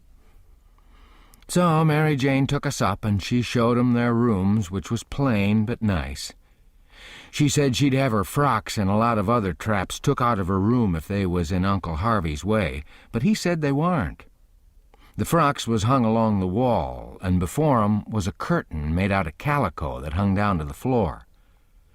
There was an old hair trunk in one corner and a guitar box in another, and all sorts of little knick-knacks and gimcracks around, like girls brisking up a room with. The king said it was all the more homely and more pleasanter for these fixin's, and so don't disturb 'em. The Duke's room was pretty small, but plenty good enough, and so was my cubby. That night they had a big supper, and all them men and women was there, and I stood behind the king and the Duke's chairs and waited on them, and the niggers waited on the rest. Mary Jane, she sat at the head of the table, with Susan alongside of her, and said how bad the biscuits was, and how mean the preserves was, and how ornery and tough the fried chickens was, and all that kind of rot, the way women always do for to force out compliments. And the people all knowed everything was tip-top, and said so. Said, "How do you get biscuits to brown so nice? And where, for the land's sake, did you get these amazing pickles?" And all that kind of humbug talky talk, just the way people always does at a supper, you know. And when it was all done, me and the Harelip had supper in the kitchen off of the leavings, whilst the others was helping the niggers clean up the things. The Harelip, she got to pumping me about England, and blessed if I didn't think the ice was getting mighty thin sometimes. She says, "Did you ever see the king?" "Who, William IV? Well, I bet I have. He goes to our church. I knowed he was dead years ago, but I never let on. So when I says he goes to our church, she says, "What, reg'lar?" "Yes, reg'lar. His pew's right over opposite ourn, on t'other side of the pulpit." "I thought he lived in London." Well, he does. Where would he live?" "But I thought you lived in Sheffield." I see I was up a stump. I had to let on to get choked with a chicken bone so as to get time to think how to get down again. Then I says, "I mean, he goes to our church reg'lar when he's in Sheffield. That's only in the summertime when he comes there to take the sea baths." "Why, how you talk. Sheffield ain't on the sea." "Well, who said it was?" "Well, you did." "I didn't, nuther." "You did." "I didn't." "You did." "I never said nothing of the kind." "Well, what did you say then?" "Said he come to take the sea baths. That's what I said." "Well, then how's he going to take the sea baths if it ain't on the sea?" "Looky here," I says. "Did you ever see any Congress water?" "Yes." "Well, did you have to go to Congress to get it?" "Well, no." "Well, neither does William IV have to go to the sea to get a sea bath." "How does he get it then?" "Gets it the way people down here gets Congress water, in barrels. There in the palace at Sheffield they got furnaces, and he wants his water hot. They can't bile that amount of water away off there at the sea. They haven't got no conveniences for it." "Oh, I see now. You might have said that in the first place and saved time." When she said that, I see I was out of the woods again, and so I was comfortable and glad. Next, she says, "You go to church too?" "Yes, reg'lar." "Where do you sit?" "Well, in our pew." "Whose pew?" "Well, ourn, your Uncle Harvey's." "His'n? What's he want with a pew?" "Wants it to sit in. What do you reckon he wanted it with?" "Well, I thought he'd be in the pulpit." Rot him, I forgot he was a preacher. I see I was up a stump again. So I played another chicken bone and got another think. Then I says, "Blame it, do you s'pose there ain't but one preacher to a church?" "Well, what do they want with more?" "What, to preach before a king? I never seen such a girl as you. They don't have no less than 17. 17, my land! Why, I wouldn't set out such a string as that, not if I never got to glory. It must take 'em a week." "Shucks! They don't all of 'em preach the same day, only one of 'em." "Well, then what does the rest of 'em do?" "Well, nothing much. Loll around, pass the plate, and one thing or another. But mainly they don't do nothing." "Well, then what are they for?" "Well, they're for style. Don't you know nothing?" "Well, I don't want to know no such foolishness as that. How is servants treated in England? Do they treat 'em better than we treat our niggers?" "Nah, a servant ain't nobody there. They treat 'em worse'n dogs." "Don't they give 'em holidays the way we do, Christmas and New Year's week and 4th of July?" "Oh, just listen. A body could tell you hain't ever been to England by that. Why, why, Joanna, they never see a holiday from year's end to year's end. Never go to the circus, nor theater, nor nigger shows, nor nowheres." "Nor to church?" "Nor church." "But you always went to church." Well, I was gone up again. I forgot I was the old man's servant. But next minute I whirled in on a kind of an explanation how a valley was different from a common servant, and had to go to church whether he wanted to or not, and set with the family on account of its being the law. But I didn't do it pretty good, and when I got done I see she warn't satisfied. She says, "Honest Injun, now, hain't you been telling me a lot of lies?" "Honest Injun," says I. "None of it at all?" "None of it at all. Not a lie in it," says I. "Lay your hand on this book and say it." I see it weren't nothing but a dictionary, so I laid my hand on it and said it. So then she looked a little better satisfied and says, "Well, then I'll believe some of it, but I hope to gracious if I'll believe the rest." "What is it you won't believe, Joe?" says Mary Jane, stepping in with Susan behind her. "It ain't right nor kind for you to talk so to him, and him a stranger and so far from his people. How would you like to be treated so?" "That's always your way, Mame, always sailing in to help somebody before they're hurt. I ain't done nothing to him. He's told some stretcher, I reckon, and I said I wouldn't swallow it all. And that's every bit and grain I did say. I reckon he can stand a little thing like that, can't he?" "I don't care whether 'twas little or whether 'twas big. He's here in our house and a stranger, and it wasn't good of you to say it. If you was in his place, it'd make you feel ashamed, and so you oughtn't say a thing to another person that'll make them feel ashamed." "Well, Mame, he said—" "It don't make no difference what he said. That ain't the thing. The thing is for you to treat him kind and not be saying things to make him remember he ain't in his own country and amongst his own folks." I says to myself, this is a girl that I'm letting that old reptile rob of her money. Then Susan, she waltzed in, and if you'll believe me, she did give Harelip hark from the tomb. Says I to myself, and this is another one that I'm letting him rob her of her money. Then Mary Jane, she took another inning, and went in sweet and lovely again, which was her way. But when she got done, there weren't hardly anything left of poor Harelip. So she hollered. "All right, then," says the other girls, "you just ask his pardon." She done it, too. And she done it beautiful. She done it so beautiful it was good to hear, and I wished I could tell her 1,000 lies so she could do it again. I says to myself, this is another one that I'm letting him rob her of her money.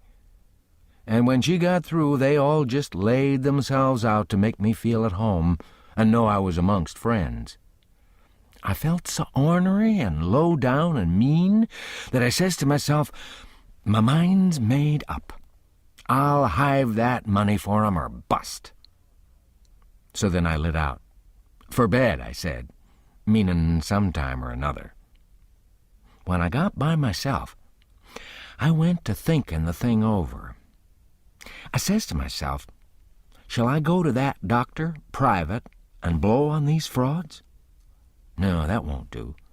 He might tell who told him. Then the king and the duke would make it warm for me. Shall I go private and tell Mary Jane? No, I dasn't do it. Her face'd give them a hint, sure. They got the money and they'd slide right out and get away with it. If she was to fetch in help, I'd get mixed up in the business before it was done with, I judge. No, there ain't no good way but one. I gotta steal that money somehow. And I gotta steal it some way that they won't suspicion that I done it. They got a good thing here, and they ain't a-gonna leave till they've played this family and this town for all they're worth. So I'll find a chance time enough. I'll steal it and hide it. And by and by, when I'm away down the river, I'll write a letter and tell Mary Jane where it's hid. But I better hive it tonight if I can, because the doctor maybe hasn't let up as much as he lets on he has. He might scare 'em out of here yet. So, thinks I, I'll go and search them rooms. Upstairs, the hall was dark, but I found the Duke's room and started to paw around it with my hands. But I recollected it wouldn't be much like the king to let anybody else take care of that money but his own self. So then I went to his room and begun to paw around there. But I see I couldn't do nothing without a candle, and I dasn't light one, of course. So I judged I'd got to do the other thing, lay for 'em and eavesdrop. About that time, I hears their footsteps comin', and was going to skip under the bed. I reached for it, but it wasn't where I thought it'd be. But I touched the curtain that hid Mary Jane's frocks, so I jumped in behind that and snuggled in amongst the gowns and stood there perfectly still. They come in and shut the door, and the first thing the Duke done was to get down and look under the bed. Then I was glad I hadn't found the bed when I wanted it. And yet, you know, it's kind of natural to hide under the bed when you're up to anything private. They sets down then, and the king says, "Well, what is it? And cut it middlin' short, because it's better for us to be down there a-whoopin' up the mornin' than up here giving 'em a chance to talk us over." "Well, this is it, Capet. I ain't easy. I ain't comfortable. That doctor lays on my mind. I wanted to know your plans. I've got a notion, and I think it's a sound one." "What is it, Duke?" "That we better glide out of this before 3 in the morning and clip it down the river with what we've got. Especially seeing we got it so easy, given to us, flung at our heads, as you may say, when, of course, we allowed to have to steal it back. I'm for knocking off and lighting out." That made me feel pretty bad. About an hour or two ago, it would have been a little different, but now it made me feel bad and disappointed. The king rips out and says, "What, and not sell out the rest of the property? March off like a passel of fools and leave $8,000 or $9,000 worth of property laying around just suffering to be scooped in, and all good saleable stuff, too."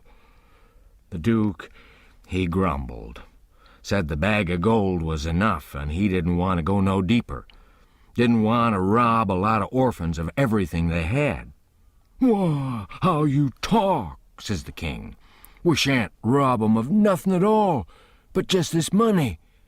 The people that buys the property is the sufferers, because as soon as it's found out that we didn't own it, which won't be for long after we've slid, the sale won't be valid, and it'll all go back to the estate.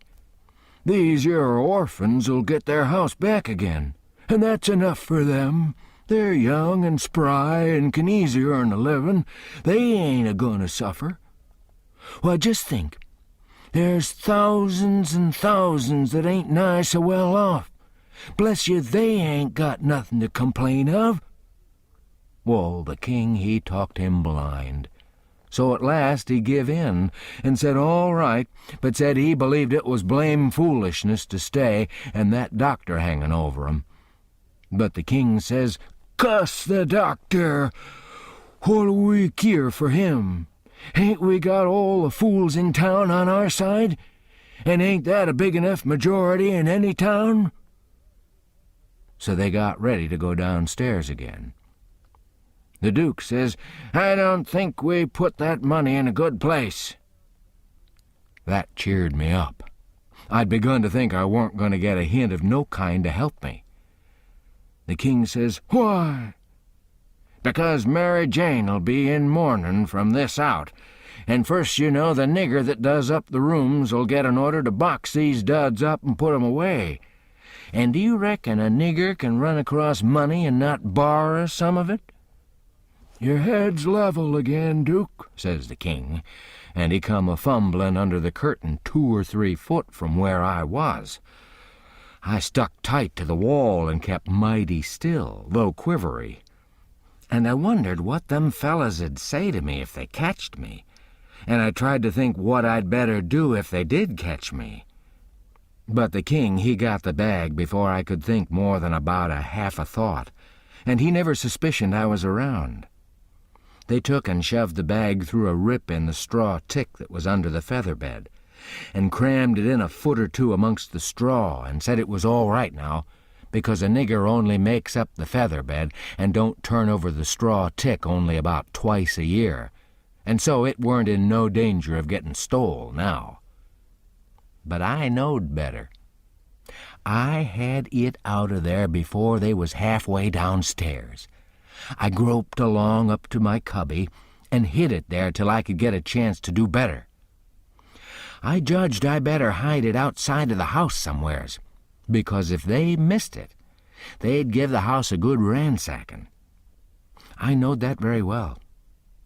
Then I turned in, with my clothes all on, but I couldn't have gone to sleep if I'd a wanted to. I was in such a sweat to get through with the business. By and by I heard the king and the duke come up. So I rolled off my pallet and laid with my chin at the top of my ladder and waited to see if anything was going to happen. But nothing did. So I held on till all the late sounds had quit and the early ones hadn't begun yet, and then I slipped down the ladder. Chapter 27. I crept to their doors and listened. They was snoring, so I tiptoes along and got downstairs all right. There weren't a sound anywheres. I peeped through a crack of the dining-room door and see the men that was watching the corpse all sound asleep on their chairs. The door was open into the parlor where the corpse was layin', and there was a candle in both rooms. I passed along, and the parlor door was open. But I see there warn't nobody in there but the remainders of Peter, so I shoved on by. But the front door was locked, and the key wasn't there. Just then I heard somebody coming down the stairs back behind me. I run in the parlor and took a swift look around, and the only place I see to hide the bag was in the coffin. The lid was shoved along about a foot, showing the dead man's face down in there with a wet cloth over it, and his shroud on. I tucked the money bag in under the lid just down beyond where his hands was crossed, which made me creep, they was so cold, and then I run back across the room and in behind the door. The person comin' was Mary Jane. She went to the coffin, very soft, and kneeled down and looked in. Then she put up her handkerchief, and I see she begun to cry, though I couldn't hear her, and her back was to me. I slid out, and as I passed the dining room, I thought I'd make sure them watchers hadn't seen me. So I looked through the crack, and everything was all right. They hadn't stirred. I slipped up to bed, feeling rather blue on accounts of the thing playing out that way after I had took so much trouble and run so much risk about it. Says I, if it could stay where it is, all right, because when we get down the river 100 mile or two, I could write back to Mary Jane and she could dig 'em up again and get it. But that ain't the thing that's gonna happen. The thing that's going to happen is the money'll be found when they come to screw on the lid. Then the king'll get it again, and it'll be a long day before he gives anybody another chance to smooch it from him. Of course, I wanted to slide down and get it out of there, but I dasn't try it. Every minute it was getting earlier now, and pretty soon some of them watchers would begin to stir, and I might get catched with $6,000 in my hands that nobody hadn't hired me to take care of. I don't wish to be mixed up in no such business as that, I says to myself. When I got downstairs in the morning, the parlor was shut up and the watchers was gone. There warn't nobody around but the family and the widow Bartley and our tribe. I watched their faces to see if anything had been happening, but I couldn't tell. Towards the middle of the day the undertaker come, with his man, and they set the coffin in the middle of the room on a couple of chairs, and then set all our chairs in rows, and borrowed more from the neighbors till the hall and the parlor and the dining room was full. I see the coffin lid was the way it was before, but I dasn't go to look in under it with folks around. Then the people begun to flock in, and the beats and the girls took seats in the front row at the head of the coffin, and for a half an hour the people filed around slow in single rank, and looked down at the dead man's face a minute, and some dropped in a tear, and it was all very still and solemn. only the girls and the beats holding handkerchiefs to their eyes and keeping their heads bent and sobbing a little. There weren't no other sound but the scraping of the feet on the floor and blowing noses, because people always blows them more at a funeral than they do at other places except church. When the place was packed full, the undertaker, he slid around in his black gloves with his softy, soothering ways, putting on the last touches and getting people and things all shipshape and comfortable, and making no more sound than a cat. He never spoke. He moved people around, he squeezed in late ones, he opened up passageways and done it all with nods and signs with his hands. Then he took his place over against the wall. He was the softest, glidin'est, stealthiest man I ever see, and there weren't no more smile to him than there is to a ham.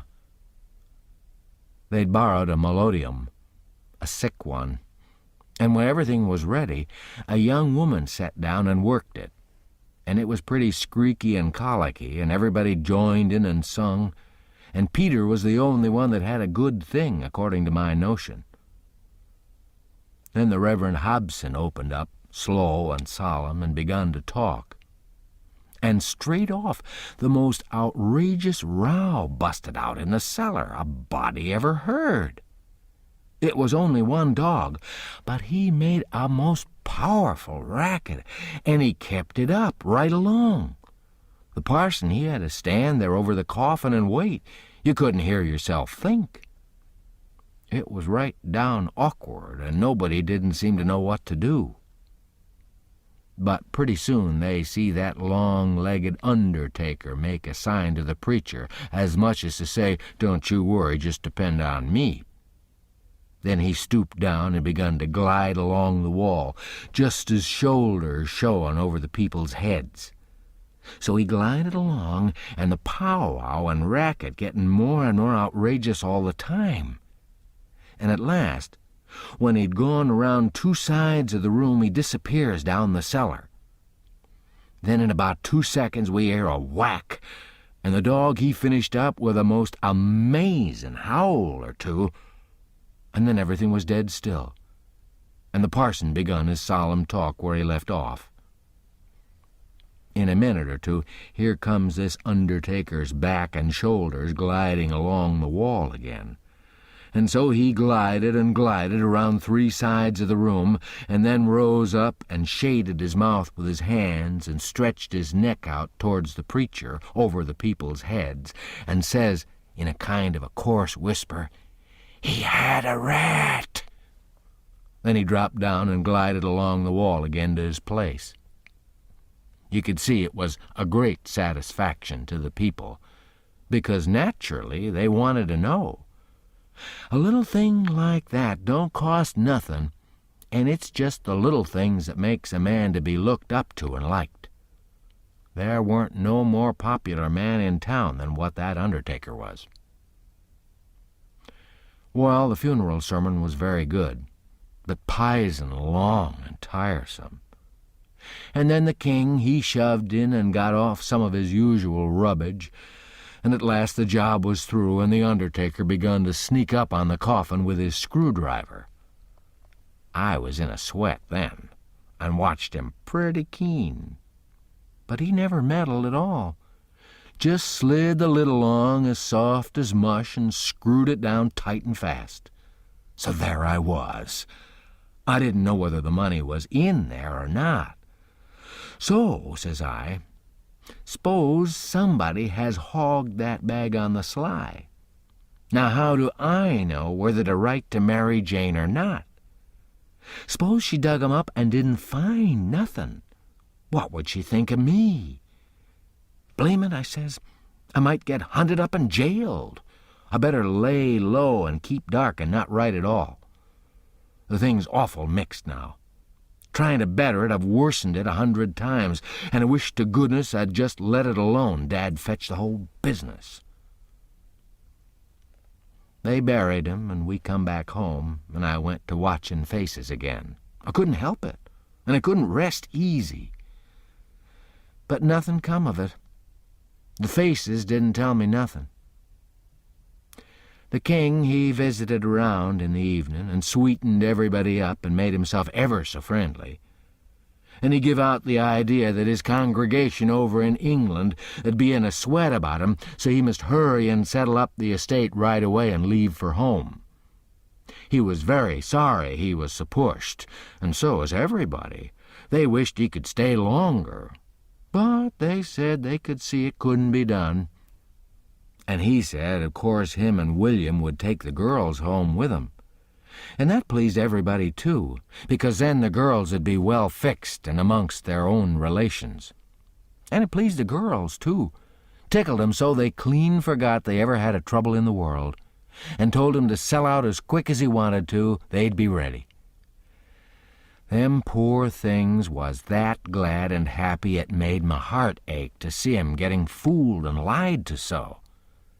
But I didn't see no safe way for me to chip in and change the general tune. Well, blamed if the king didn't bill the house and the niggers and all the property for auction straight off. Sale 2 days after the funeral. But anybody could buy private beforehand if they wanted to. So the next day after the funeral, long about noontime, the girls' joy got the first jolt. A couple of nigger traders come along, and the king sold 'em the niggers reasonable, for 3-day drafts, as they call it.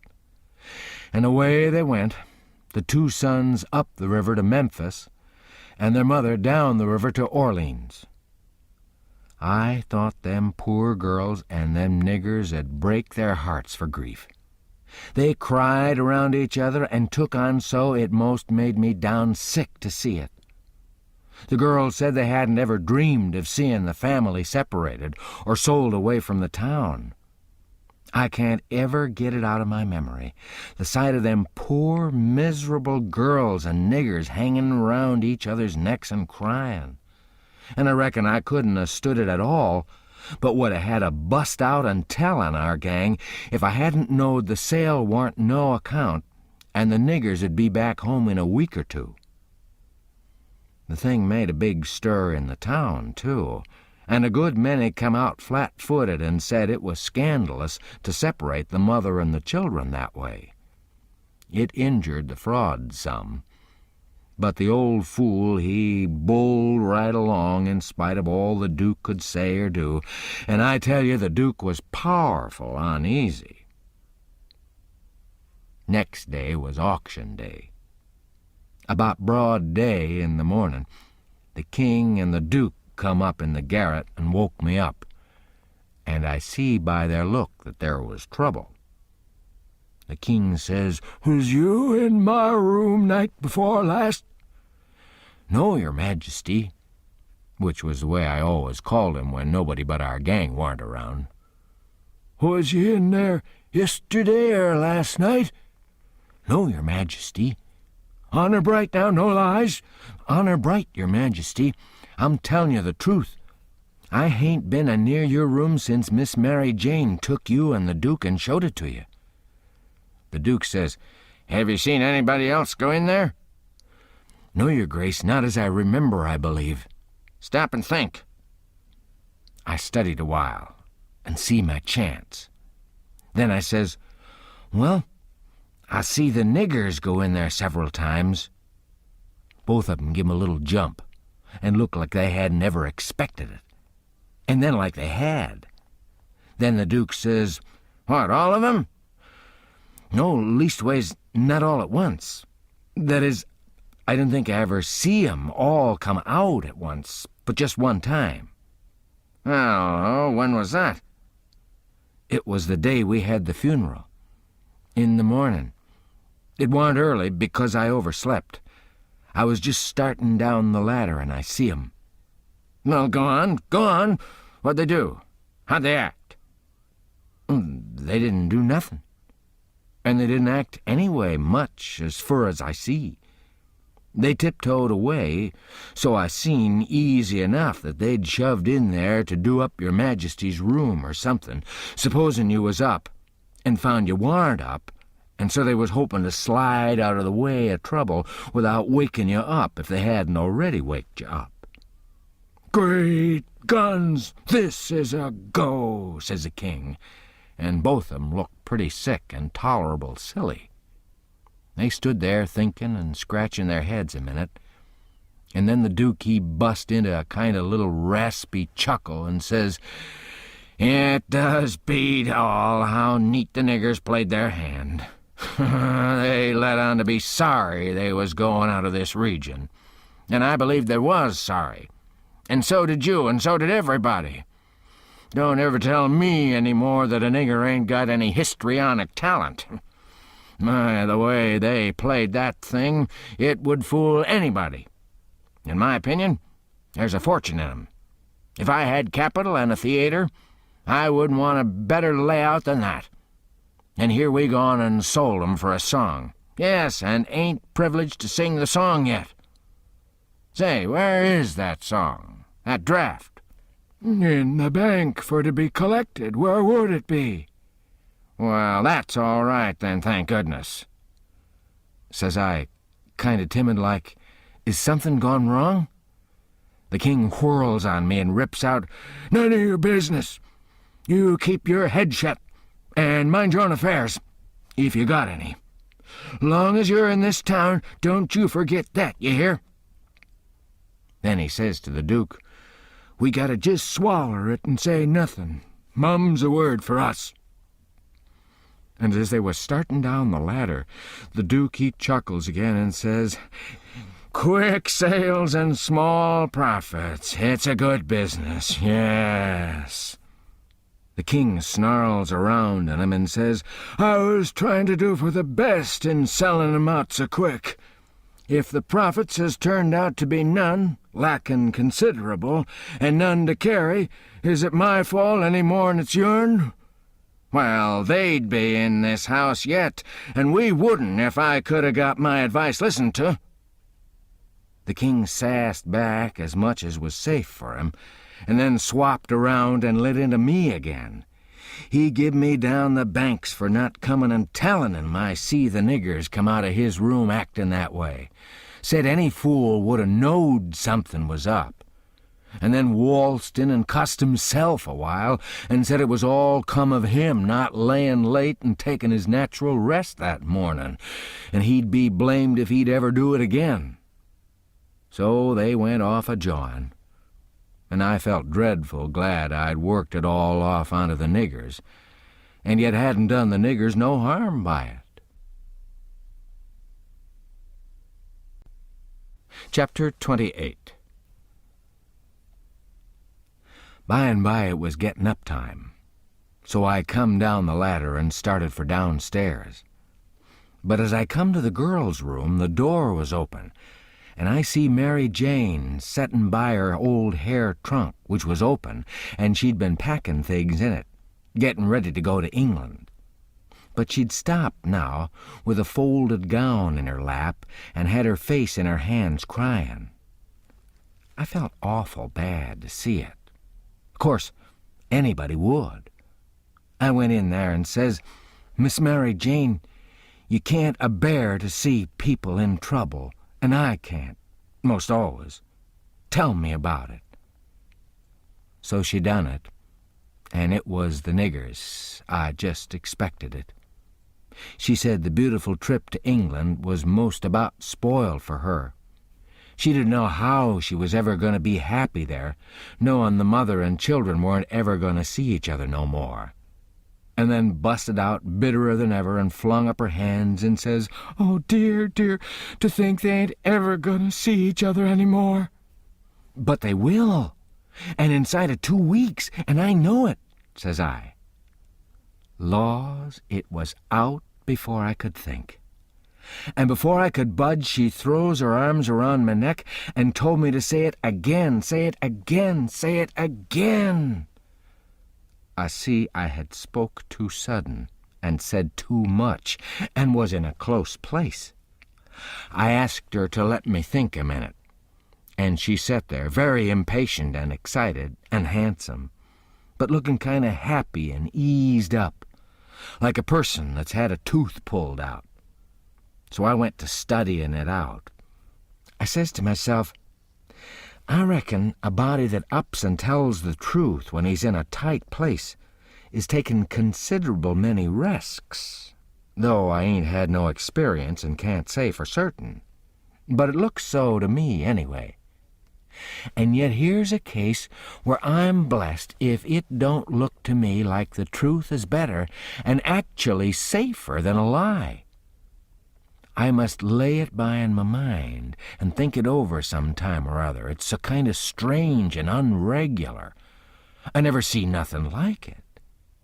Well, I says to myself at last, I'm a-going to chance it. I'll up and tell the truth this time. Though it does seem most like setting down on a keg of powder and touching it off just to see where you'll go to. Then I says, Miss Mary Jane, is there any place out of town a little ways where you could go and stay 3 or 4 days? Yes, Mr. Lothrop's. Why? Never mind why yet. If I'll tell you how I know the niggers'll see each other again inside of 2 weeks here in this house, and prove how I know it, will you go to Mr. Lothrop's and stay 4 days? 4 days, she says. I'll stay a year. All right, I says. I don't want nothing more out of you than just your word. I'd rather have it than another man's kiss the Bible. She smiled and reddened up very sweet. And I says, if you don't mind it, I'll shut the door and bolt it. Then I come back and sat down again and says, don't you holler. Just set still and take it like a man. I gotta tell the truth, and you want to brace up, Miss Mary, because it's a bad kind and going to be hard to take, but there ain't no help for it. These uncles of yourn ain't no uncles at all. They're a couple of frauds, reg'lar deadbeats. There. Now we're over the worst of it. You can stand the rest middlin' easy. It jolted her up like everything, of course. But I was over the shoal water now, so I went right along, her eyes a-blazing higher and higher all the time, and told her every blame thing from where we first struck that young fool going up to the steamboat, clear through to where she flung herself onto the king's breast at the front door, and he kissed her 16 or 17 times. And then up she jumps with her face afire like sunset and says, "The brute! Come, don't waste a minute, not a second. We'll have 'em tarred and feathered and flung in the river." Says I, "Certainly. But do you mean before you go to Mr. Lothrop's, or—" "Oh," she says, "what am I thinking about?" she says, and sat right down again. "Don't mind what I said. Please don't. You won't now, will you?" Laying her silky hand on mine in that kind of a way that I said I would die first. "I never thought I was so stirred up," she says. "Now go on, and I won't do so any more. You tell me what to do, and whatever you say, I'll do it." "Well," I says, "it's a rough gang, them 2 frauds, and I'm fixed so I gotta travel with 'em a while longer, whether I want to or not. I'd rather not tell you why. And if you was to blow on 'em, this town 'd get me out of their claws, and I'd be all right. But there'd be another person that you don't know about who'd be in big trouble. Well, we gotta save him, hain't we?" "Of course." "Well, then, we won't blow on 'em." Saying them words put a good idea in my head. I see how maybe I could get me and Jim rid of the frauds, get 'em jailed here and then leave. But I didn't want to run the raft in daytime without anybody aboard to answer questions but me, so I didn't want the plan to begin working till pretty late tonight. I says, "Miss Mary Jane, I'll tell you what we'll do, and you won't have to stay at Mr. Lothrop's so long, nother. How fur is it?" "A little short of 4 miles, right out in the country back here." "Well, that'll answer. Now you go along out there and lay low till 9 or half past tonight, and then get 'em to fetch you home again. Tell 'em you've thought of something. If you get here before 11, put a candle in this window, And if I don't turn up, wait till 11, and then if I don't turn up, it means I'm gone and out of the way and safe. Then you come out and spread the news around and get these beats jailed." "Good," she says. "I'll do it."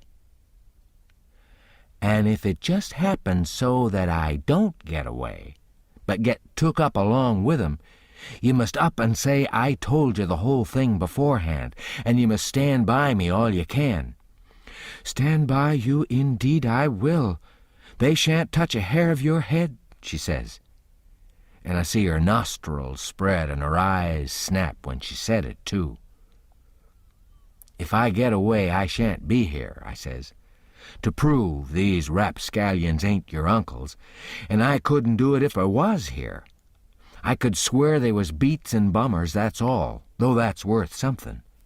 Well, there's others can do that better than what I can, and they're people that ain't going to be doubted as quick as I'd be. I'll tell you how to find 'em.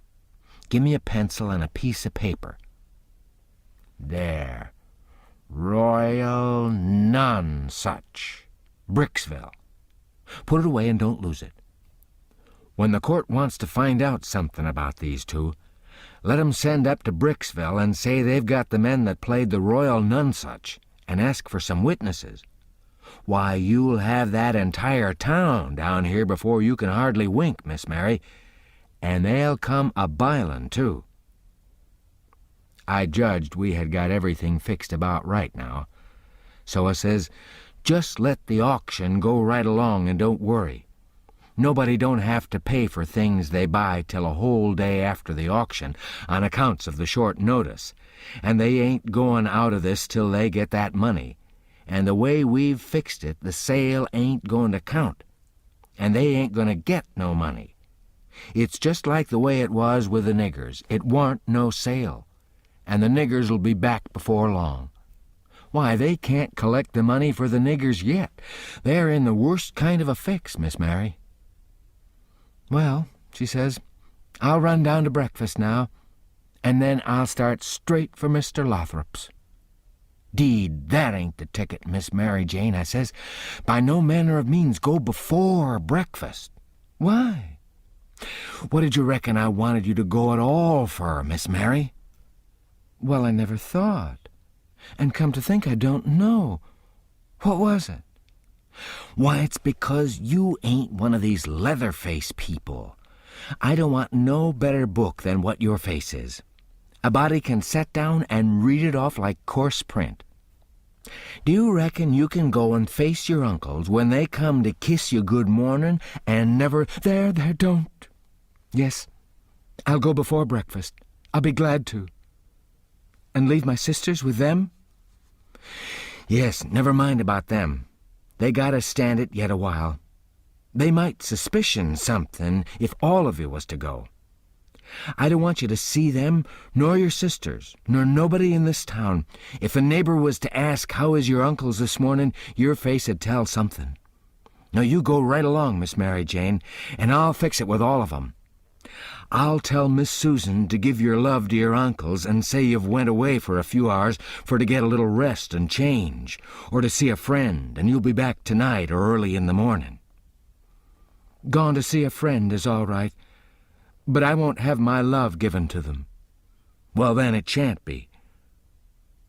It was well enough to tell her so. No harm in it. It was only a little thing to do and no trouble, and it's the little things that smooths people's roads the most down here below. It'd make Mary Jane comfortable, and it wouldn't cost nothing. Then I says, "There's one more thing. That bag of money." "Well, they've got that, and it makes me feel pretty silly to think how they got it." "No, you're out there. They hain't got it." "Why, who's got it?" "I wish I knowed, but I don't. I had it because I stole it from 'em, and I stole it to give to you. And I know where I hid it, but I'm afraid it ain't there no more. I'm awful sorry, Miss Mary Jane. I'm just as sorry as I can be, but I done the best I could. I did, honest." I come nigh to getting caught, and I had to shove it into the first place I come to and run. And it weren't a good place. Oh, stop blaming yourself. It's too bad to do it, and I won't allow it. You couldn't help it. It wasn't your fault. Where did you hide it? I didn't want to set her to thinking about her troubles again, and I couldn't seem to get my mouth to tell her what would make her see that corpse layin' in the coffin with that bag of money on his stomach. So for a minute I didn't say nothing. Then I says, I'd rather not tell you where I put it, Miss Mary Jane, if you don't mind letting me off. But I'll write it for you on a piece of paper, and you can read it along the road to Mr. Lothrop's, if you want to. Do you reckon that'll do? Oh, yes. So I wrote, I put it in the coffin. It was in there when you was crying there, away in the night. I was behind the door, and I was mighty sorry for you, Miss Mary Jane. It made my eyes water a little to remember her crying there all by herself in the night, and them devils layin' there right under her own roof, shaming her and robbing her. And when I folded it up and give it to her, I see the water come into her eyes, too. And she shook me by the hand, hard, and says, Goodbye. I'm going to do everything just as you've told me. And if I don't ever see you again, I shan't ever forget you. And I'll think of you a many and a many a time. And I'll pray for you, too. And she was gone. Pray for me. I reckoned if she knowed me, she'd take a job that was more nearer her size. But I bet she done it, just the same. She was just that kind. She had the grit to pray for Judas if she took the notion. There weren't no back down to her, I judge. You may say what you wanna, but in my opinion, she had more sand in her than any girl I ever see. In my opinion, she was just full of sand. It sounds like flattery, but it ain't no flattery. And when it comes to beauty, and goodness, too, she lays over 'em all. I hain't ever seen her since that time that I see her go out of that door. No, I ain't ever seen her since, but I reckon I've thought of her a many and a many a million times, and of her saying she'd pray for me. And if ever I'd a thought it'd do any good for me to pray for her, blamed if I wouldn't have done it or bust. Well, Mary Jane, she lit out the back way, I reckon, because nobody see her go. When I struck Susan and the harelip, I says, What's the name of them people over on t'other side of the river that you all goes to see sometimes? They says, There's several, but it's the Proctors mainly. That's the name, I says. I most forgot it. Well, Miss Mary Jane, she told me to tell you she's gone over there in a dreadful hurry, one of 'em's sick. Which one? I don't know. Leastways, I kind of forget. But I think it's, sakes alive, I hope it ain't Hanner. I'm sorry to say it, I says, but Hanner's the very one. My goodness, and she's so well only last week. Is she took bad? It ain't no name for it. They set up with her all night, Miss Mary Jane said, and they don't think she'll last many hours. Only think of that now. What's the matter with her?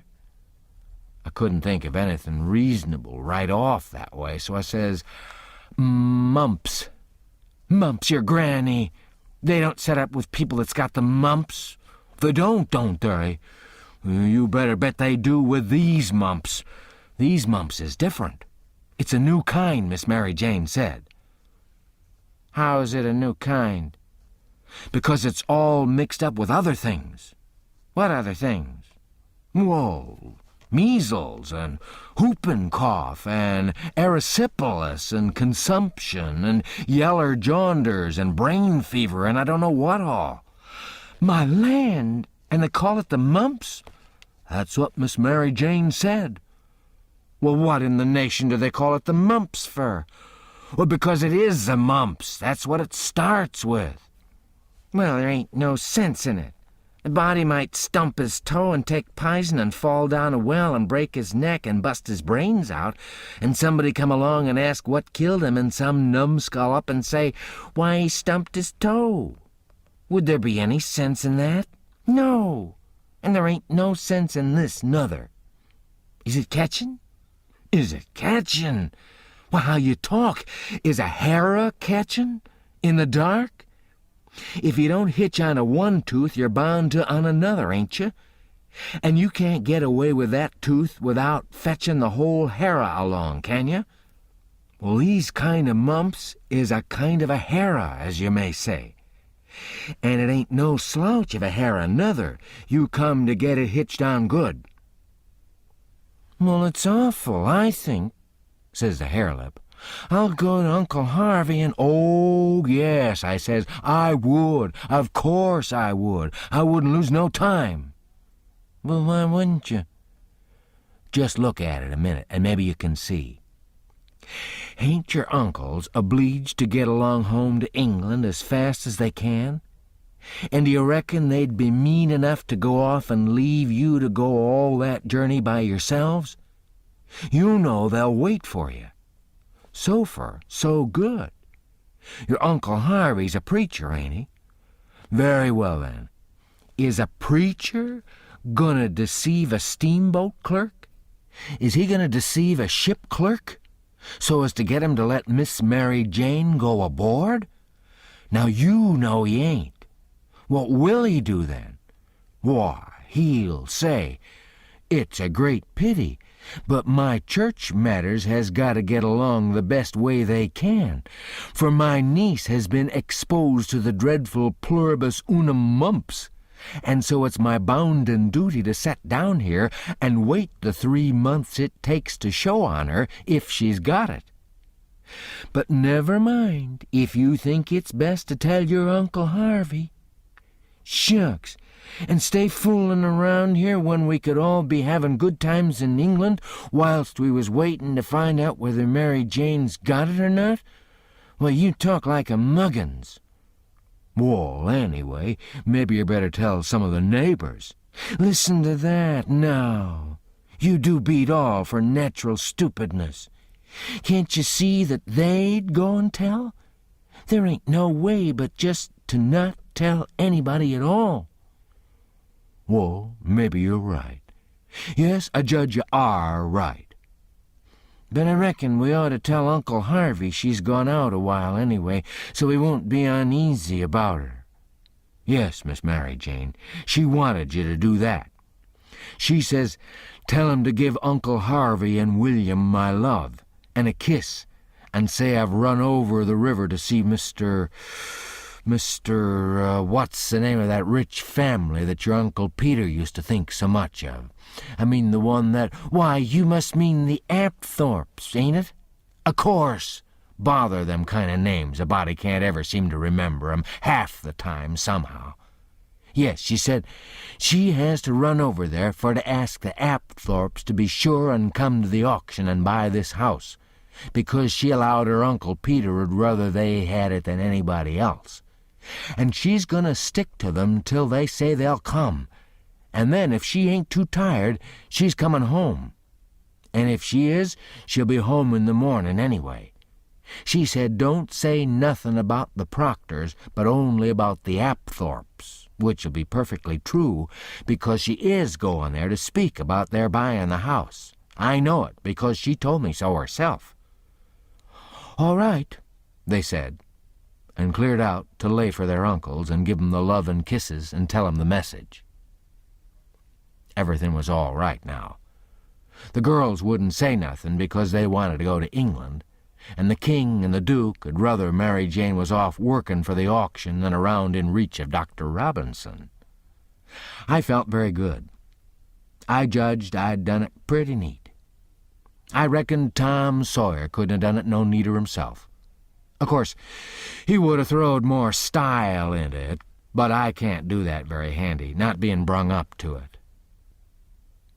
Well, they held the auction in the public square, along towards the end of the afternoon, and it strung along, and the old man he was on hand and looking his level piousest, up there alongside of the auctioneer, and chipping in a little scripture now and then, or a little goody-goody saying of some kind.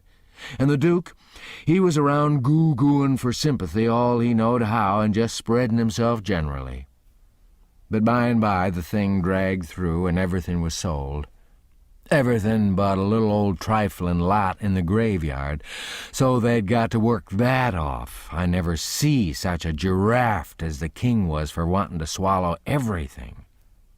Well, whilst they was at it, a steamboat landed, and in about 2 minutes up comes a crowd a-whooping and yelling and laughing and carrying on and singing out, "Here's your opposition line, here's your 2 sets of heirs to old Peter Wilkes, and you pays your money and you takes your choice." Chapter 29. They was fetching a very nice-looking old gentleman along, and a nice-looking younger one with his right arm in a sling. And my souls, how the people yelled and laughed and kept it up. But I didn't see no joke about it, and I judged it'd strain the Duke and the King some to see any. I reckoned they'd turn pale. But no, nary a pale did they turn. The Duke, he never let on he suspicioned what was up, but just went a-gooing around happy and satisfied, like a jug that's googling out buttermilk. And as for the King, he just gazed and gazed down sorrowful on them newcomers, like it give him the stomach ache in his very heart to think there could be such frauds and rascals in the world. Oh, he done it admirable. Lots of the principal people gathered around the King to let him see they was on his side.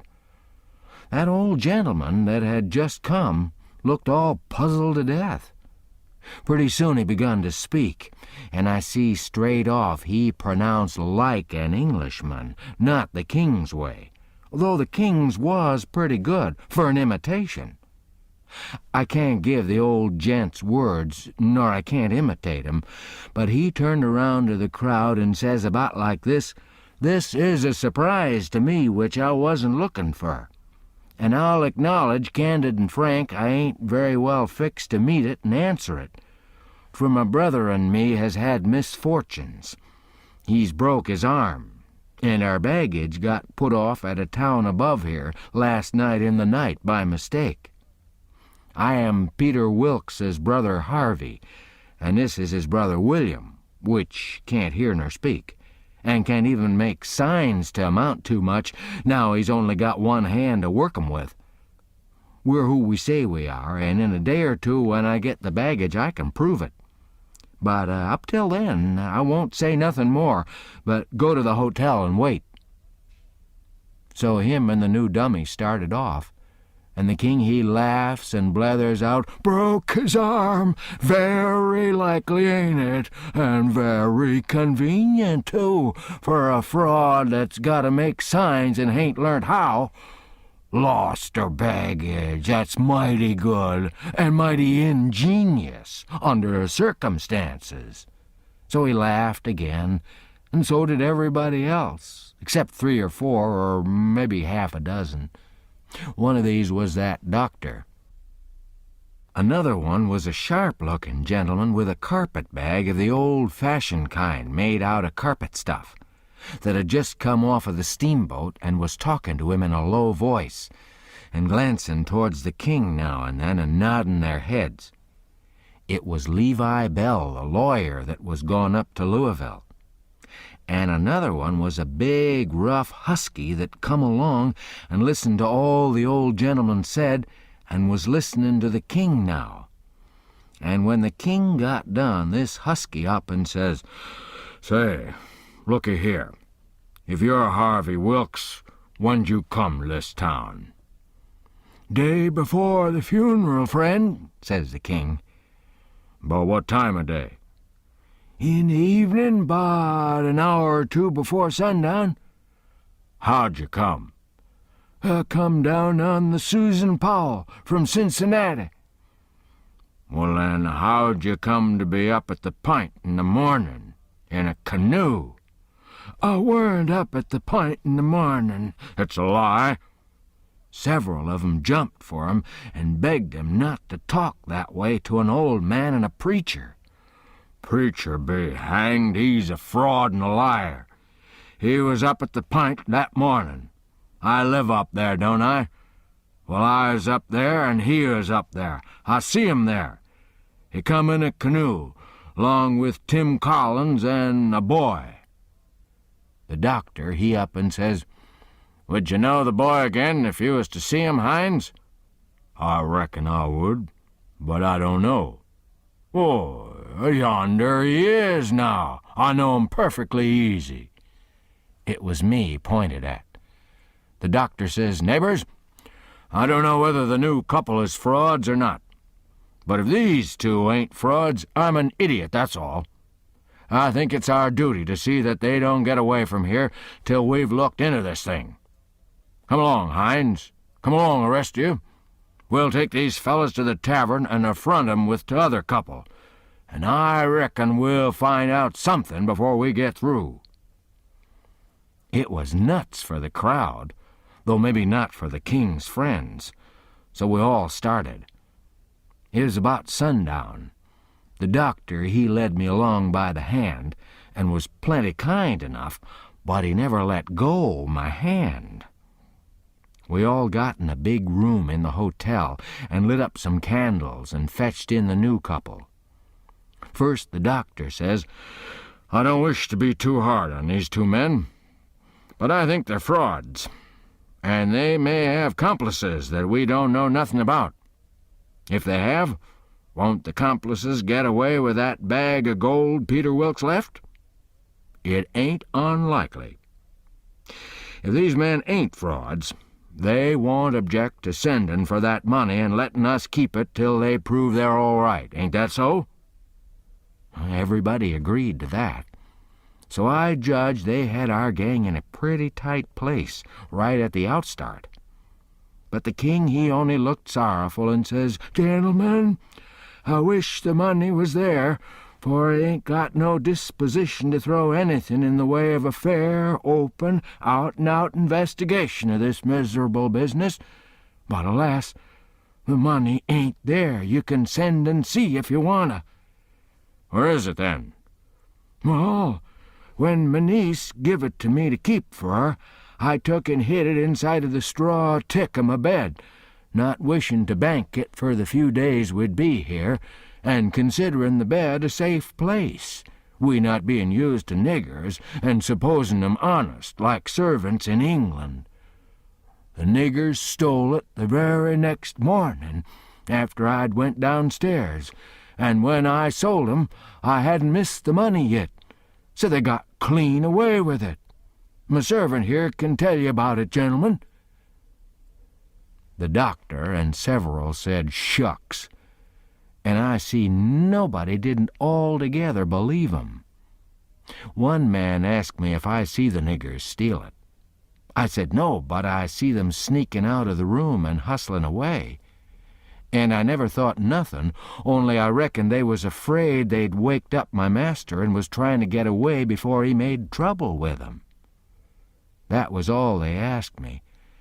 Then the doctor whirls on me and says, "Are you English, too?" I says, "Yes," and him and some others laughed and said, "Stuff." Well, then they sailed in on the general investigation, and there we had it up and down, hour in, hour out, and nobody never said a word about supper, nor ever seemed to think about it. And so they kept it up and kept it up, and it was the worst mixed-up thing you ever see. They made the king tell his yarn, and they made the old gentleman tell his'n, and anybody but a lot of prejudiced chuckleheads would have seen that the old gentleman was spinning truth and the other one lies. And by they had me up to tell what I knowed. The king, he give me a left-handed look out of the corner of his eye, and so I knowed enough to talk on the right side. I begun to tell about Sheffield and how we lived there, and all about the English Wilkses and so on. But I didn't get pretty fur till the doctor begun to laugh. And Levi Bell, the lawyer, says, "Sit down, my boy. I wouldn't strain myself if I was you. I reckon you ain't used to lying. It don't seem to come handy. What you want is practice. You do it pretty awkward." I didn't care nothing for the compliment, but I was glad to be let off anyway. The doctor, he started to say something and turns and says, "If you'd been in town at first, Levi Bell," the king broke in and reached out his hand and says, "Wha, is this my poor dead brother's old friend that he's wrote so often about?" The lawyer and him shook hands, and the lawyer smiled and looked pleased, and they talked right along a while, and then got to one side and talked low, and at last the lawyer speaks up and says, "That'll fix it. I'll take the order and send it along with your brother's, and then they'll know it's all right." So they got some paper and a pen, and the king he sat down and twisted his head to one side and chawed his tongue and scrawled off something, and then they give the pen to the Duke, and then for the first time the Duke looked sick. But he took the pen and wrote. So then the lawyer turns to the new old gentleman and says, "You and your brother please write a line or two and sign your names." The old gentleman wrote, but nobody couldn't read it. The lawyer looked powerful astonished and says, "Well, it beats me," and snaked a lot of old letters out of his pocket and examined 'em, and then examined the old man's writing, and then them again. And then he says, "These old letters is from Harvey Wilkes, and here's these two's handwritings, and anybody can see they didn't write 'em." The king and the Duke looked sold and foolish, I tell you, to see how the lawyer had took 'em in. "And here's this old gentleman's handwriting, and anybody can tell easy enough he didn't write 'em. Fact is, the scratches he makes ain't properly writing at all. Now here's some letters from—" The new old gentleman says, "If you please let me explain. Nobody can read my hand but my brother here, so he copies for me. It's his hand you've got there, not mine." "Well," says the lawyer, "this is a state of things.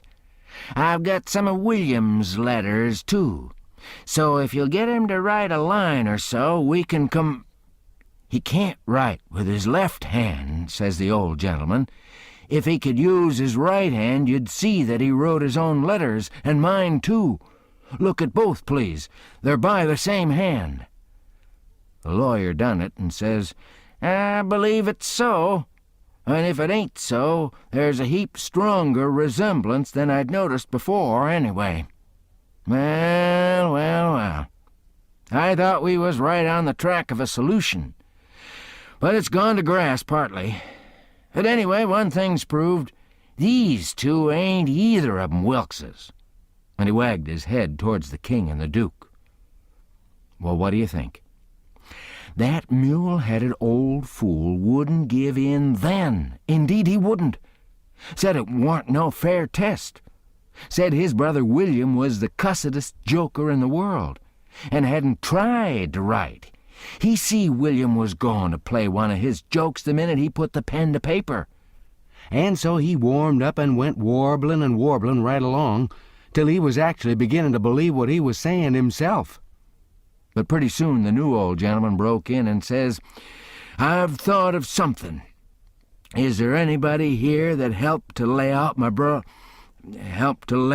the late Peter Wilkes for burying?" "Yes," says somebody. "Me and Ab Turner done it. We're both here." Then the old man turns towards the king and says, "P'raps this gentleman can tell me what was tattooed on his breast." Blamed if the king didn't have to brace up mighty quick, or he'd have squashed down like a bluff bank that the river has cut under. It took him so sudden. And mind you, it was a thing that was calculated to make most anybody squash, to get fetched such a solid one as that without any notice, because how was he going to know what was tattooed on the man? He whitened a little. He couldn't help it. And it was mighty still in there, and everybody bending a little forwards and gazing at him. Says I to myself, now he'll throw up the sponge. There ain't no more use. Well, did he? A body can't hardly believe it, but he didn't.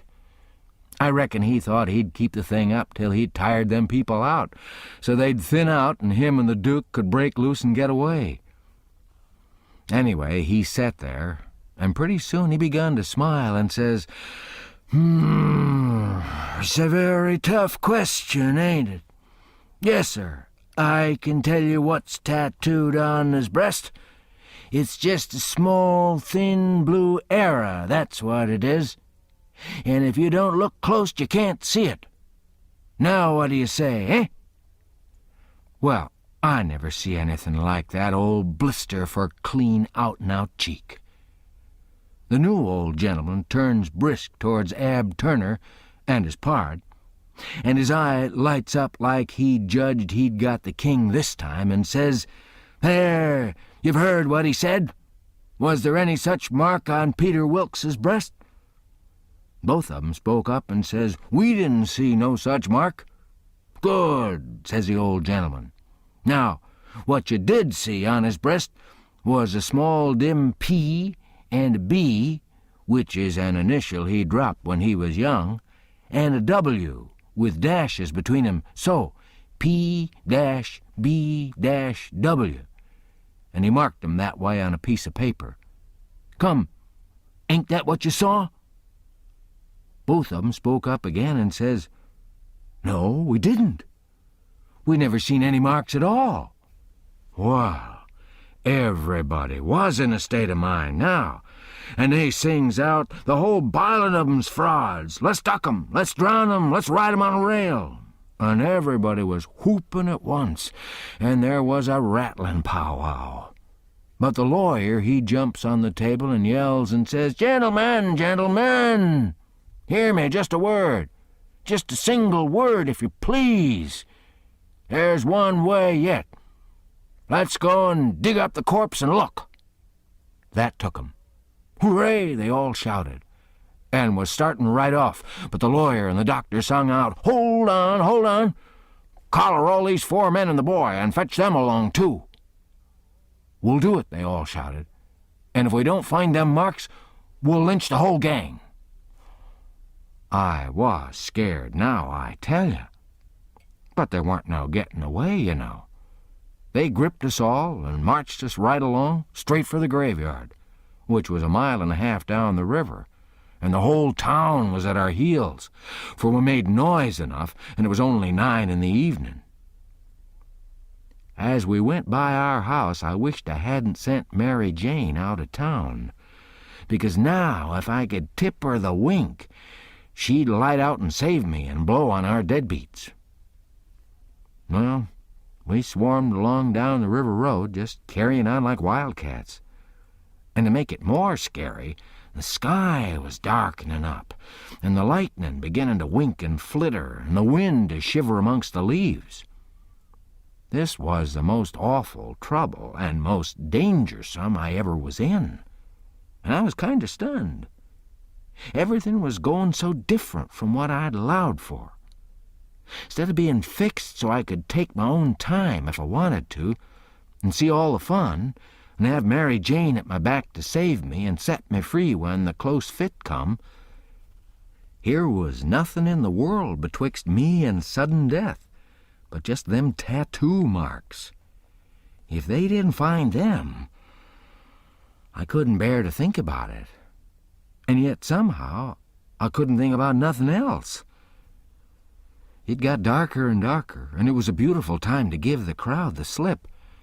But that big husky had me by the wrist, Hines, and a body might as well try to give Goliath the slip. He dragged me right along, he was so excited, and I had to run to keep up. When they got there, they swarmed into the graveyard and washed over it like an overflow. And when they got to the grave, they found they had about 100 times as many shovels as they wanted, but nobody hadn't thought to fetch a lantern. But they sailed into digging anyway, by the flicker of the lightning, and sent a man to the nearest house a half a mile off to borrow one. So they dug and dug, like everything, and it got awful dark, and the rain started, and the wind swished and swashed along, and the lightning come brisker and brisker, and the thunder boomed. But them people never took no notice of it. They was so full of this business. And one minute you could see everything and every face in that big crowd, and the shovels full of dirt sailing up out of the grave, and the next second the dark wiped it all out and you couldn't see nothing at all. At last they got out the coffin and begun to unscrew the lid. And then such another crowdin' and shoulderin' and shovin' as there was to scrooge in and get a sight you never see. And in the dark that way it was awful. Hines, he hurt my wrist dreadful, pullin' and tuggin' so, and I reckon he clean forgot I was in the world, he was so excited and pantin'. All of a sudden the lightning let go a perfect sluice of white glare, and somebody sings out, "By the livin' Jingo, here's the bag of gold on his breast." Hines let out a whoop like everybody else, and dropped my wrist, and give a big surge to bust his way in and get a look. And the way I lit out and shinned for the road in the dark, there ain't nobody can tell. I had the road all to myself, and fairly flew. Leastways, I had it all to myself except the solid dark, and the now-and-then glares, and the buzzin' of the rain, and the thrashin' of the wind, and the splittin' of the thunder. And sure as you're born, I did clip it along. When I struck the town, I see there weren't nobody out in the storm. So I never hunted for no back streets, but humped it straight through the main one. And when I begun to get towards our house, I aimed my eye and set it. No light there. The house all dark, which made me feel sorry and disappointed. I didn't know why. But at last, just as I was sailing by, flash comes the light in Mary Jane's window, and my heart swelled up sudden like to bust. And the same second the house and all was behind me in the dark, and wasn't ever going to be before me no more in this world. She was the best girl I ever see, and had the most sand. The minute I was far enough above the town to see I could make the towhead, I begun to look sharp for a boat to borrow. And the first time the lightning showed me one that wasn't chained, I snatched it and shoved. It was a canoe and warn't fastened with nothing but a rope. The towhead was a rattlin' big distance off, away out there in the middle of the river. But I didn't lose no time. And when I struck the raft at last, I was so fagged I'd 'a just laid down to blow and gasp if I could afforded it. But I didn't. As I sprung aboard, I sung out with you, Jim, and set her loose. Glory be to goodness we're shut of 'em." Jim lit out, and was a-comin' for me with both arms spread, he was so full of joy. But when I glimpsed him in the lightning, my heart shot up in my mouth, and I went overboard backwards, for I forgot he was old King Lear and a drownded Arab all in one, and it almost scared the livers and lights out of me. But Jim fished me out, and was going to hug me and bless me and so on. He was so glad I was back, and we was shut of the king and the duke. But I says, now, have it for breakfast, cut loose and let her slide." So in 2 seconds, away we went, a-slidin' down the river, and it did seem so good to be free again, and all by ourselves on the big river, and nobody to bother us. I had to skip around a bit and jump up and crack my heels a few times. I couldn't help it. But about the third crack, I noticed a sound that I knowed mighty well, and held my breath and listened and waited. And sure enough, when the next flash busted out over the water, here they come, and just a-layin' to their oars and making their skiff hum. It was the king and the duke. So I wilted right down onto the planks then and give up. And it was all I could do to keep from crying.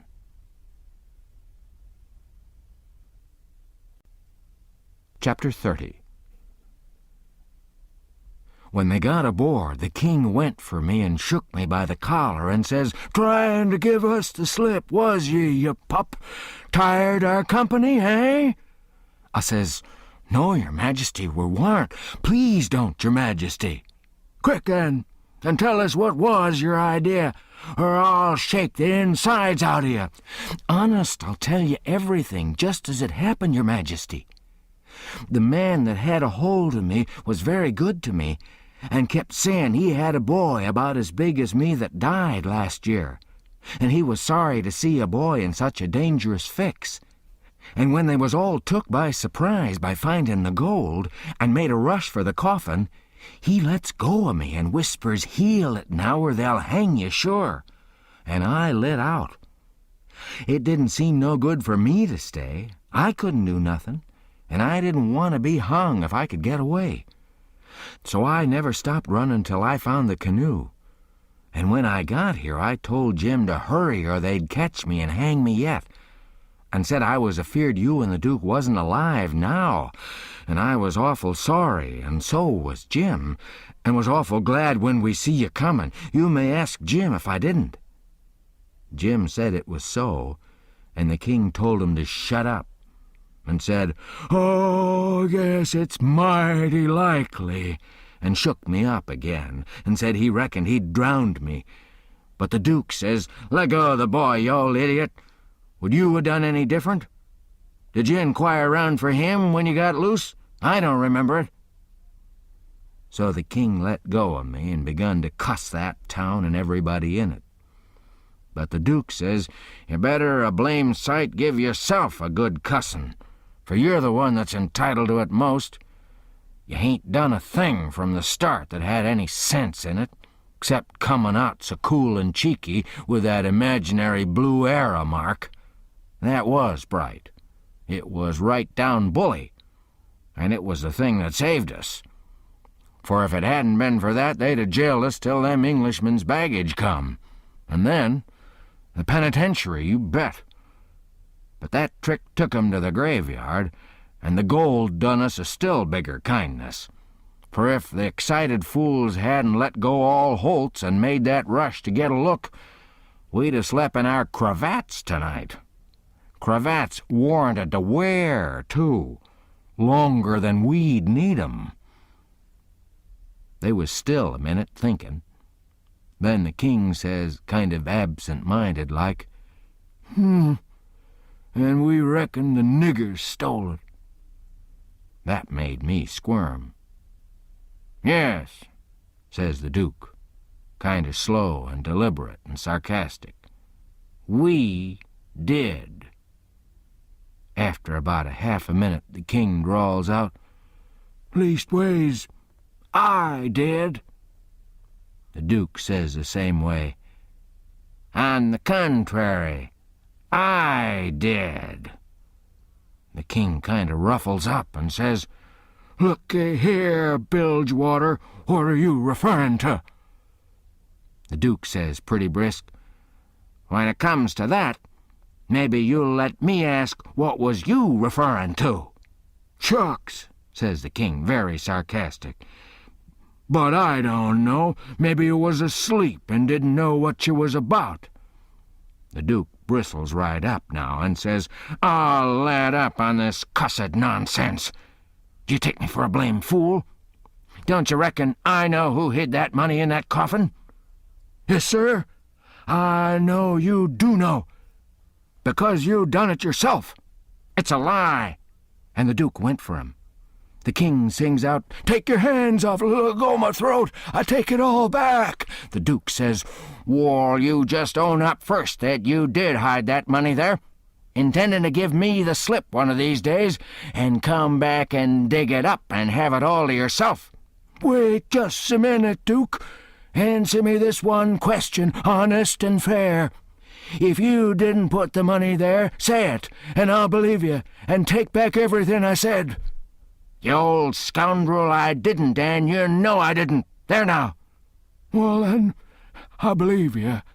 But answer me only just this one more. Now, don't get mad. Didn't you have it in your mind to hook the money and hide it?"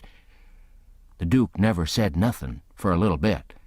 Then he says, "Well, I don't care if I did. I didn't do it anyway. But you not only had it in mind to do it, but you done it. I wish I may never die if I done it, Duke, and that's honest. I won't say I weren't going to do it, because I was, but somebody got in ahead of me." "It's a lie. You done it, and you gotta say you done it, or—" The king began to gurgle, and then he gasps out, "Enough! I own up."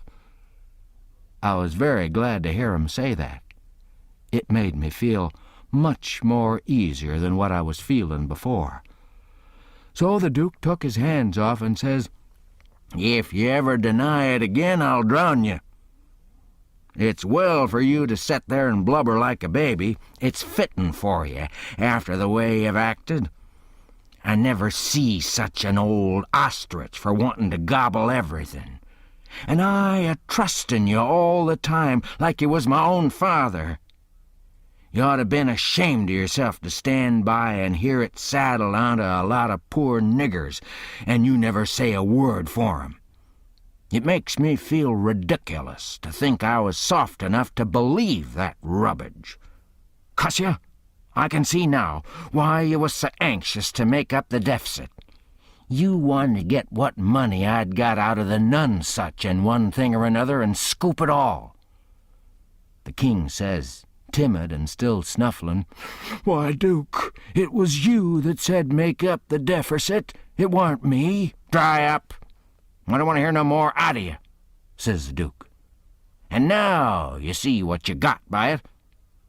They got all their own money back, and all of ourn but a shekel or two besides. Go along to bed, and don't you deficit me no more deficits long's you live." So the king sneaked into the wigwam and took to his bottle for comfort.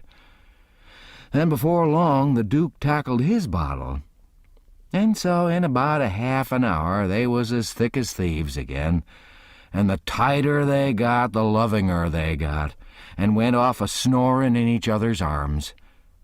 They both got powerful mellow. But I noticed the king didn't get mellow enough to forget to remember to not deny about hiding the money bag again. That made me feel easy and satisfied.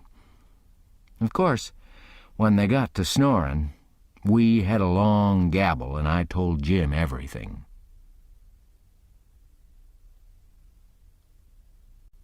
Chapter 31. We dasn't stop again at any town for days and days, kept right along down the river. We was down south in the warm weather now, and a mighty long ways from home. We begun to come to trees with Spanish moss on 'em, hanging down from the limbs like long gray beards. It was the first I ever see it growing, and it made the woods look solemn and dismal. So now the frauds reckoned they was out of danger, and they begun to work the villages again. First they done a lecture on temperance, but they didn't make enough for 'em both to get drunk on. Then in another village they started a dancing school, but they didn't know no more how to dance than a kangaroo does, so the first prance they made, the general public jumped in and pranced them out of town. Another time they tried to go at yellocution, but they didn't yellocute long till the audience got up and give 'em a solid good cussin' and made 'em skip out. They tackled missionarying, and mesmerizing and doctoring and telling fortunes and a little of everything. But they couldn't seem to have no luck. So at last they got just about dead broke and laid around the raft as she floated along thinking and never saying nothing, by the half a day at a time, and dreadful blue and desperate. And at last they took a change and begun to lay their heads together in the wigwam and talk low and confidential 2 or 3 hours at a time. Jim and me got uneasy. We didn't like the look of it. We judged they was studying up some kind of worse deviltry than ever. We turned it over and over, and at last we made up our minds they was going to break into somebody's house or store, or was going into the counterfeit money business or something. So then we was pretty scared, and made up an agreement that we wouldn't have nothing in the world to do with such actions. And if we ever got the least show, we'd give 'em the cold shake and clear out and leave 'em behind. Well, early one morning, we hid the raft in a good, safe place about 2 miles below a little bit of a shabby village named Pikesville, and the king he went ashore and told us all to stay hid whilst he went up to town and smelled around to see if anybody had got any wind of the royal none-such there yet. "House to rob, you mean," says I to myself.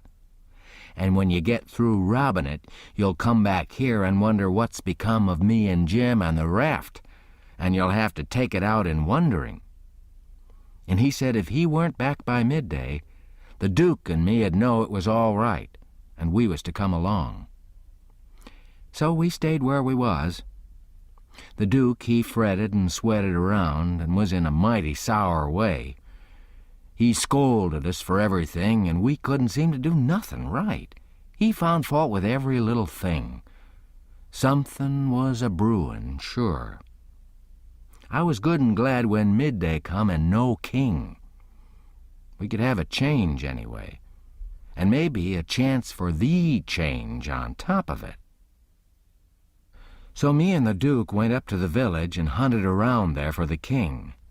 And by we found him in the back room of a little low doggery, very tight, and a lot of loafers bully-ragging him for sport, and he a-cussing and threatening with all his might, and so tight he couldn't walk and couldn't do nothing to them. The Duke, he began to abuse him for an old fool, and the king begun to sass back, and the minute they was fairly at it, I lit out and shook the reefs out of my hind legs, and spun down the river road like a deer, for I see our chance. And I made up my mind that it'd be a long day before they ever see me and Jim again.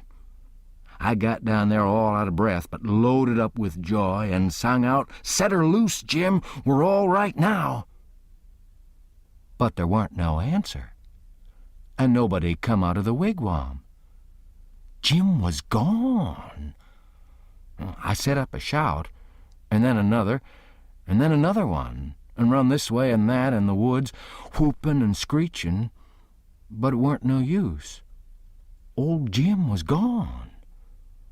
Then I sat down and cried. I couldn't help it. But I couldn't set still long. Pretty soon I went out on the road, trying to think what I better do, and I run across a boy walking and asked him if he'd seen a strange nigger dressed so-and-so, and he says yes. "Whereabouts?" says I. "Down to Silas Phelps' place, 2 miles below here. He's a runaway nigger, and they've got him.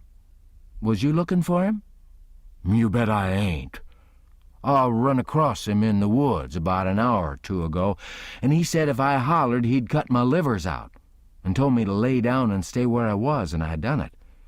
Been there ever since, afeard to come out." "Well," he says, "you needn't be afeard no more, because they've got him. He run off 'em down south summers." "It's a good job they got him." "Well, I reckon. There's $200 reward on him. It's like picking up money out in the road." "Yes, it is. And I could have had it if I'd been big enough. I see him first." "Who nailed him?" "It was an old feller, a stranger, and he sold out his chance in him for $40 because he's got to go up the river and can't wait.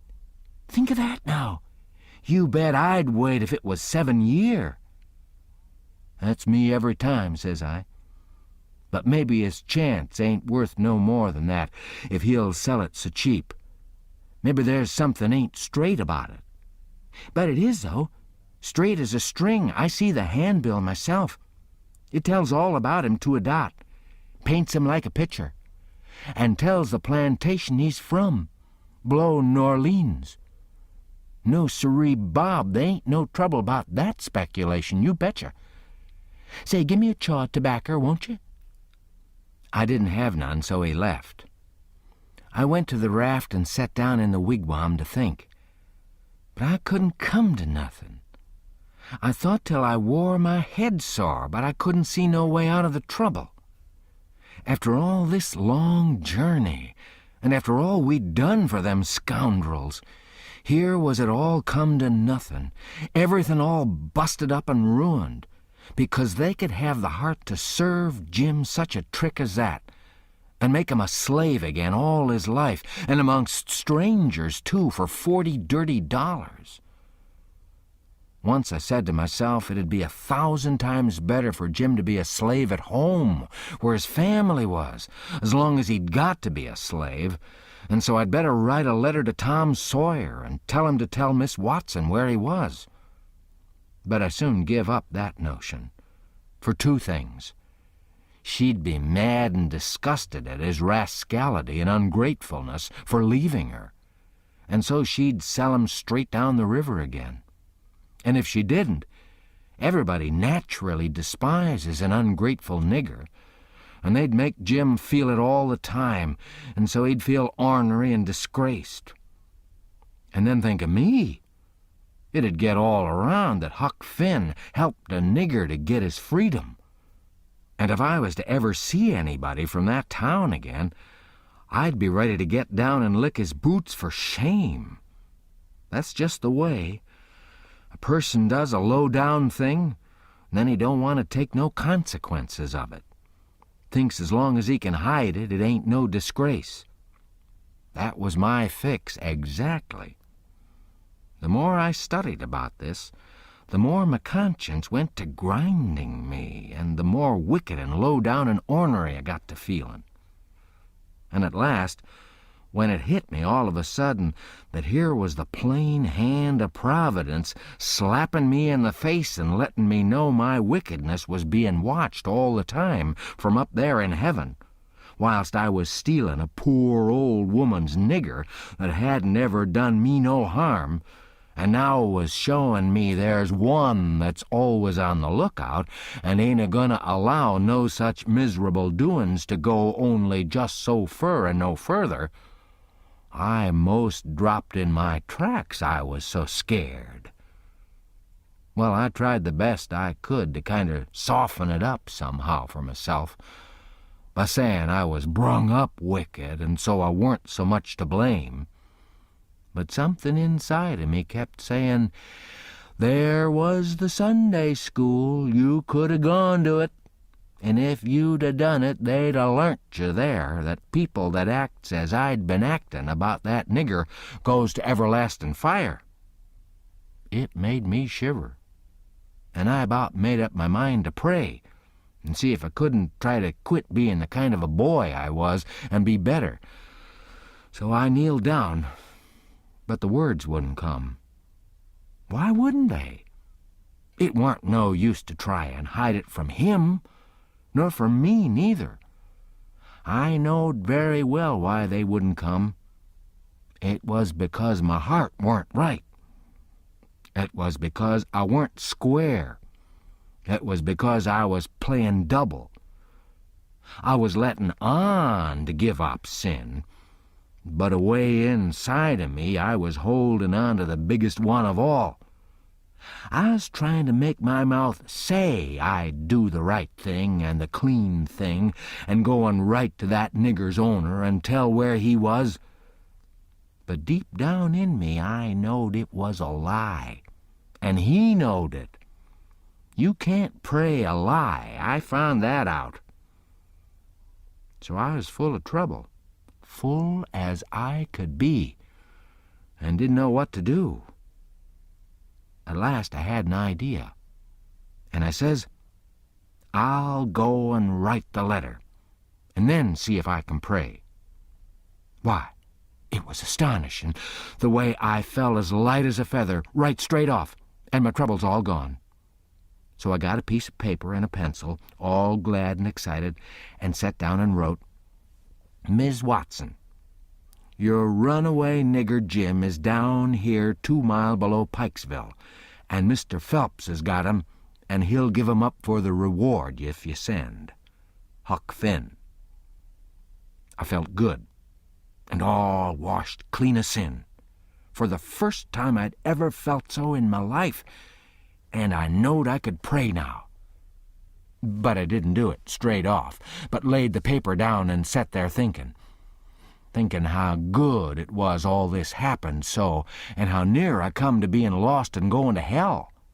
And went on thinking, and got to thinking over our trip down the river, and I see Jim before me all the time, in the day and in the night time, sometimes moonlight, sometimes storms, and we a-floating along, talking and singing and laughing.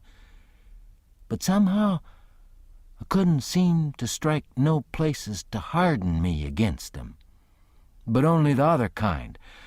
I'd see him standing my watch on top of his'n, 'stead of calling me, so I could go on sleeping, and see him how glad he was when I come back out of the fog, and when I come to him again in the swamp, up there where the feud was, and such like times. And 'd always call me honey, and pet me, and do everything he could think of for me, and how good he always was. And at last I struck the time I saved him by telling the men we had smallpox aboard, and he was so grateful and said I was the best friend old Jim ever had in the world, and the only one he's got now. And then I happened to look around and see that paper. It was a close place. I took it up and held it in my hand. I was trembling, because I'd got to decide forever betwixt two things, and I knowed it.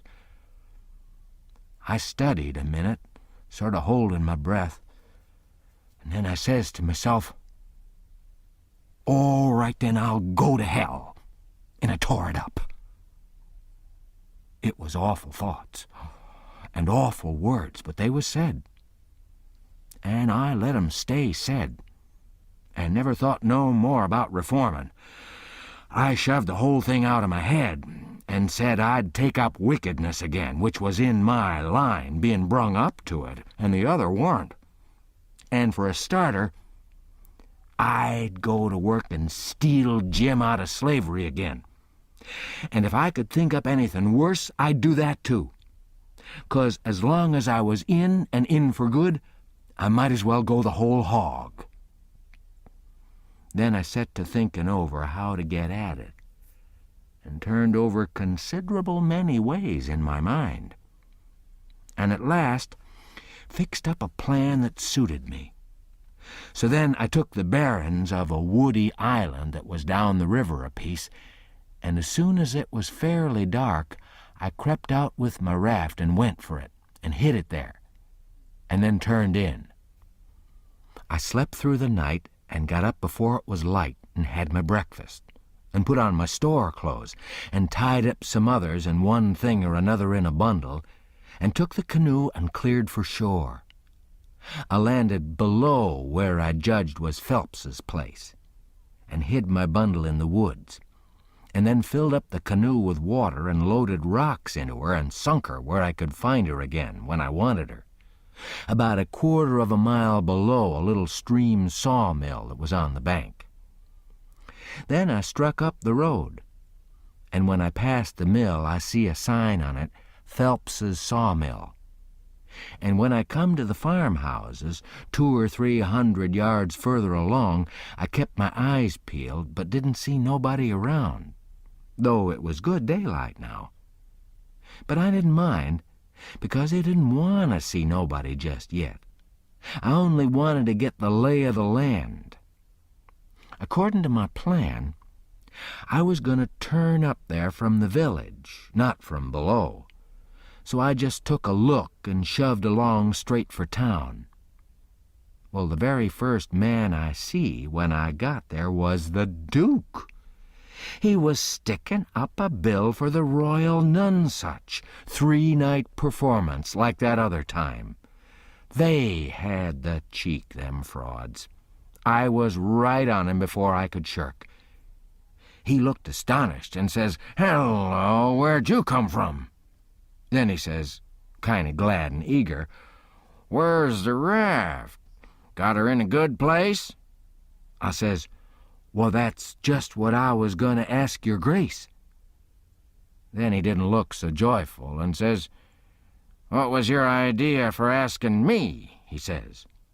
"Well," I says, "when I see the king in that doggery yesterday, I says to myself, we can't get him home for hours till he's soberer. So I went a-loafing around town to put in the time and wait. A man up and offered me 10 cents to help him pull a skiff over the river and back to fetch a sheep. And so I went along. But when we was dragging him to the boat, and the man left me a hold of the rope and went behind him to shove him along, he was too strong for me and jerked loose and run, and we after him. We didn't have no dog, so we had to chase him all over the country till we tired him out. We never got him till dark. Then we fetched him over, and I started down for the raft. When I got there and see it was gone, I says to myself, they've got into trouble and had to leave, and they've took my nigger, which is the only nigger I've got in the world, and now I'm in a strange country and ain't got no property no more nor nothing, and no way to make my living. So I sat down and cried. I slept in the woods all night. But what did become of the raft then? And Jim, poor Jim? Blamed if I know. That is, what's become of the raft. That old fool had made a trade and got $40, and when we found him in the doggery, the loafers had matched $50 with him and got every cent but what he'd spent for whiskey.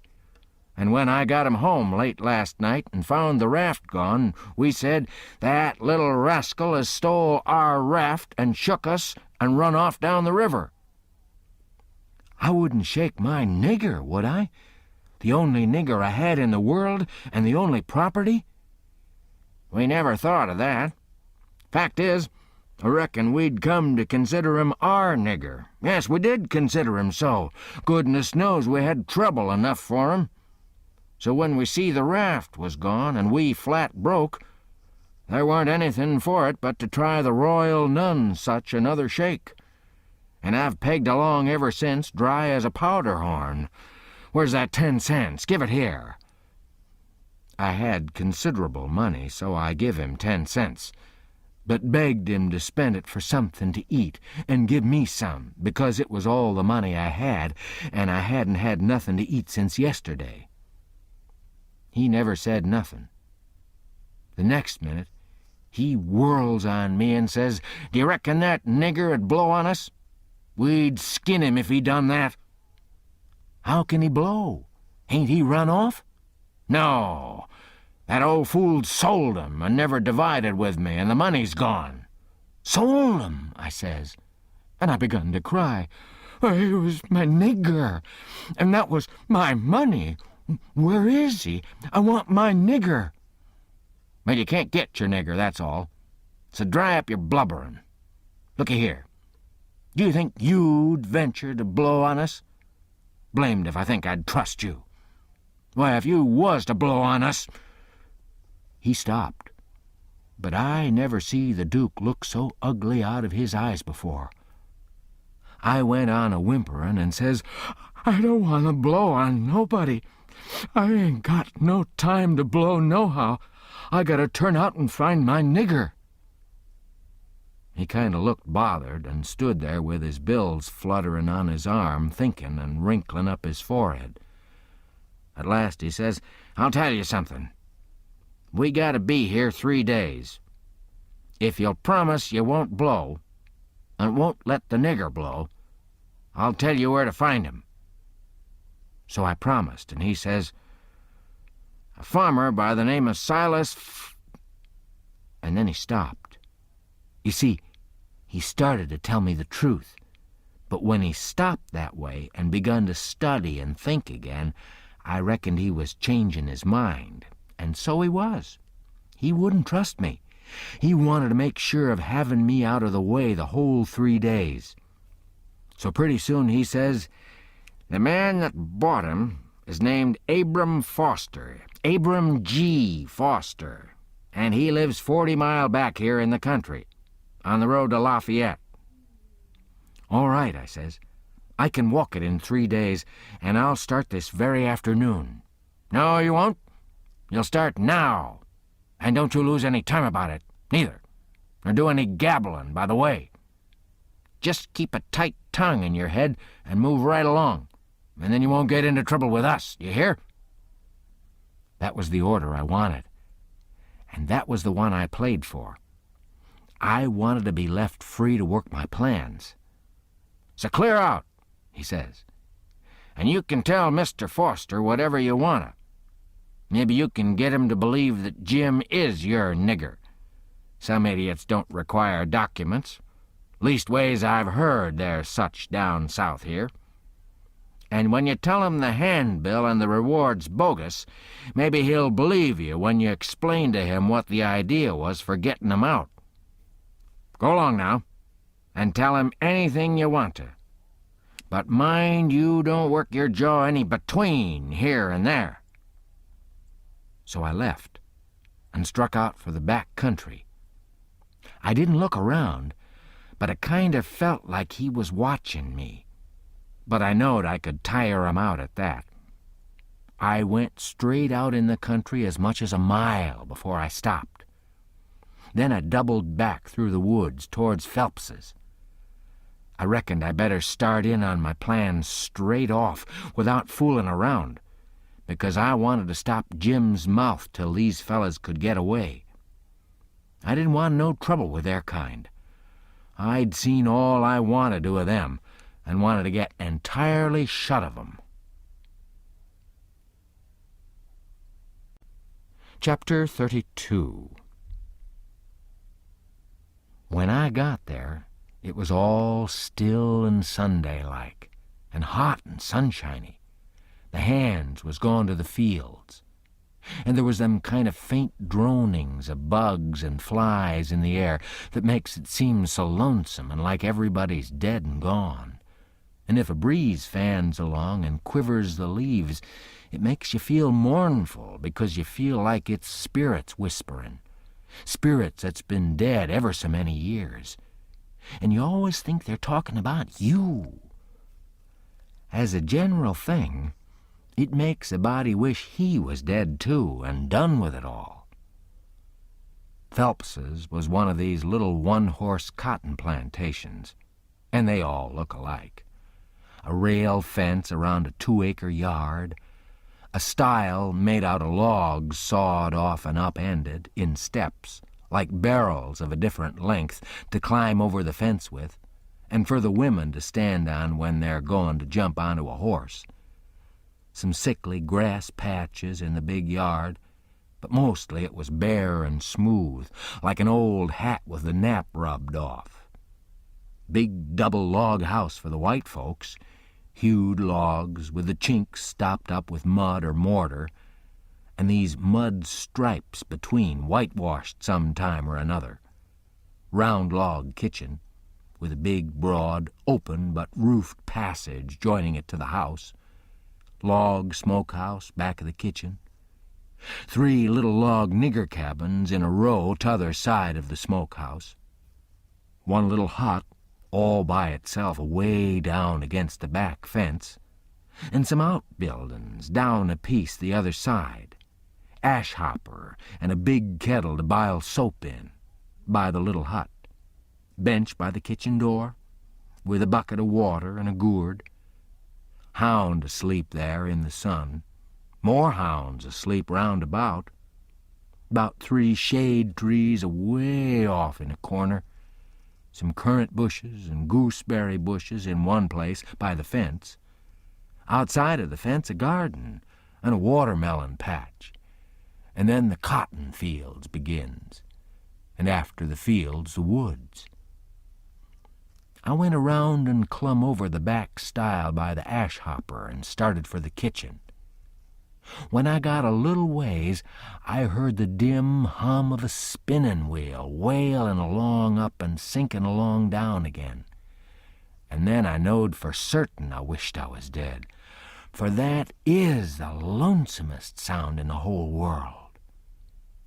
I went right along, not fixin' up any particular plan, but just trustin' to Providence to put the right words in my mouth when the time come. For I'd noticed that Providence always did put the right words in my mouth if I left it alone. When I got halfway, first one hound and then another got up and went for me, and of course I stopped and faced 'em and kept still. And such another powwow as they made! In a quarter of a minute I was a kind of a hub of a wheel, as you may say, spokes made out of dogs, circle of 15 of 'em packed together around me, with their necks and noses stretched up towards me, a barking and a howling, and more a-comin'. You could see 'em sailing over fences and around corners from everywheres. A nigger woman come tearing out of the kitchen with a rollin' pin in her hand, singing out, "Begone, you Tige, you Spot, begone, sir!"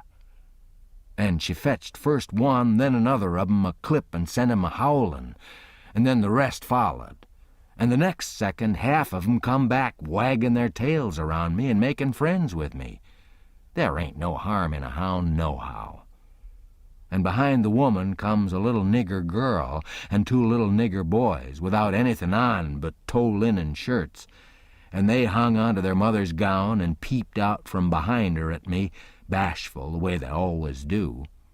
And here comes the white woman running from the house, about 45 or 50-year-old, bareheaded, and her spinning stick in her hand, and behind her comes her little white children, acting the same way the little niggers was doing. She was smiling all over so she could hardly stand, and says, "It's you at last, ain't it?" I out with a "Yes'm" before I thought. She grabbed me and hugged me tight, and then gripped me by both hands and shook, and the tears come in her eyes and run down over, and she couldn't seem to hug and shake enough, and kept saying, "You don't look as much like your mother as I reckoned you would, but law sakes, I don't care for that. I'm so glad to see you. Dear, dear, it does seem like I could eat you up. Children, it's your cousin Tom. Tell him howdy." But they ducked their heads and put their fingers in their mouths and hid behind her, so she run on. "Lize, hurry up and get 'em a hot breakfast right away. Or did you get your breakfast on the boat?" I said I had got it on the boat. So then she started for the house, leading me by the hand, and the children tagging after. When we got there, she set me down in a split-bottomed chair and set herself down on a little low stool in front of me, holding both of my hands, and says, "Now I can have a good look at you. And laws o' me, I've been hungry for it a many and a many a time all these long years, and it's come at last. We been expecting you a couple of days and more. What's kept you? Boat get aground?" "Yes'm, she—" "Don't say yes'm. Say Aunt Sally. Where'd you get aground?" I didn't rightly know what to say, because I didn't know whether the boat'd be coming up the river or down. But I go a good deal on instinct, and my instinct said she'd be coming up, from down towards Orleans. That didn't help me much, though, for I didn't know the names of bars down that way, I see I'd got to invent a bar, or forget the name of the one we got aground on, or... Now I struck an idea, and I fetched it out. It weren't the groundin'. That didn't keep us back but a little. We blowed out a cylinder head. Good gracious, anybody hurt? No'm, killed a nigger. Well, it's lucky, because sometimes people do get hurt. 2 years ago, last Christmas, your Uncle Silas was comin' up from N'Orleans on the old Lally Rook, and she blowed out a cylinder head and crippled a man. And I think he died afterwards. He was a Baptist. Your Uncle Silas knowed a family in Baton Rouge that knowed his people very well. Yes, I remember. Now, he did die. Mortification set in, and they had to amputate him. But it didn't save him. Yes, it was mortification, that was it. He turned blue all over and died in the hope of a glorious resurrection. They say he was a sight to look at. Your uncle's been up to the town every day to fetch you, and he's gone again, not more'n an hour ago. He'll be back any minute now. You must have met him on the road, didn't you? Oldish man with a... No, I didn't see nobody, Aunt Sally. The boat landed just at daylight, and I left my baggage on the wharf boat and went looking around the town and out a piece in the country to put in the time and not get here too soon. So I come down the back way. Who'd you give the baggage to? Nobody. What, child, it'll be stole. Not where I hid it, I reckon it won't, I says. How'd you get your breakfast so early on the boat? It was kind of thin ice, but I says, the captain see me standing around and told me I better have something to eat before I went ashore. So he took me in the Texas to the officer's lunch and give me all I wanted. I was getting so uneasy I couldn't listen good. I had my mind on the children all the time. I wanted to get 'em out to one side and pump 'em a little and find out who I was. But I couldn't get no show. Miss Phelps kept it up and run on so. Pretty soon she made the cold chills streak all down my back because she says, "But here we're running on this way, and you hain't told me a word about Sis nor any of them. Now, I'll rest my works a little, and you start up yourn. Just tell me everything. Tell me all about 'em all, every one of 'em, and how they are, and what they're doing, and what they told you to tell me, and every last thing you can think of." Well, I see I was up a stump, and up it good. Providence had stood by me this fur, all right, but I was hard and tight aground now. I see it weren't a bit of use to try to go ahead. I'd got to throw up my hand. So I says to myself, here's another place where I gotta resk the truth. I opened my mouth to begin, but she grabbed me and hustled me in behind the bed and says, "Here he comes. Stick your head down lower there. That'll do. You can't be seen now. Don't you let on you're here. I'll play a joke on him. Children, don't say a word." I see I was in a fix now. But it weren't no use to worry. There weren't nothing to do but just hold still and try and be ready to stand from under when the lightning struck. I had just one little glimpse of the old gentleman when he come in. Then the bed hit him. Mrs. Phelps, she jumps for him and says, "Has he come?" "No," says her husband. "Goodness gracious," she says. "What in the world can have become of him?" "I can't imagine," says the old gentleman, "and I must say it makes me dreadful uneasy." "Uneasy," she says. "I'm ready to go distracted. He must have come, and you've missed him along the road. I know it's so. Something tells me so." "Why, Sally, I couldn't miss him along the road. You know that." "But, oh, dear, dear, what will Sis say?" He must have come. You must have missed him. Oh, don't distress me any more than I'm already distressed. I don't know what in the world to make of it. I'm at my wit's end. And I don't mind acknowledging I'm right down scared. But there's no hope that he's come, for he couldn't come and me miss him. Sally, it's terrible, just terrible. Something's happened to the boat, sure. Well, Sallis, look yonder, up the road. Ain't that somebody coming? He sprung to the window at the head of the bed, and that gave Mis' Phelps the chance she wanted. She stooped down quick at the foot of the bed and give me a pull, and out I come. And when he turned back from the window, there she stood a-beamin' and a-smilin' like a house afire, and I standin' pretty meek and sweaty alongside. The old gentleman stared and says, "Well, who's that?" "Who do you reckon it is?" "I hain't no idea. Who is it?" "It's Tom Sawyer."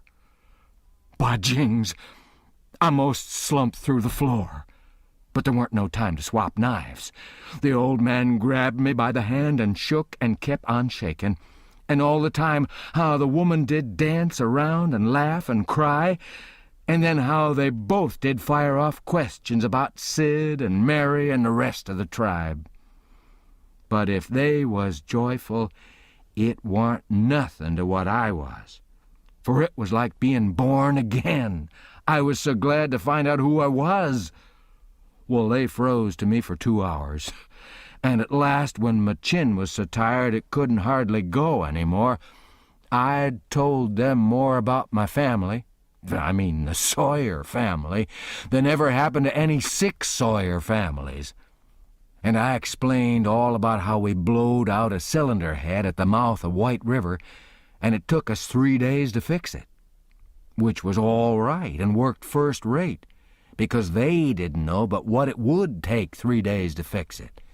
If I'd have called it a bolt head, it would have done just as well. Now I was feeling pretty comfortable all down one side, and pretty uncomfortable all up the other. Being Tom Sawyer was easy and comfortable, and it stayed easy and comfortable till by and by I hear a steamboat coughin' along down the river. Then I says to myself, s'pose Tom Sawyer come down on that boat, and s'pose he steps in here any minute and sings out my name before I can throw him a wink to keep quiet. Well, I couldn't have it that way. It wouldn't do at all. I must go up the road and waylay him.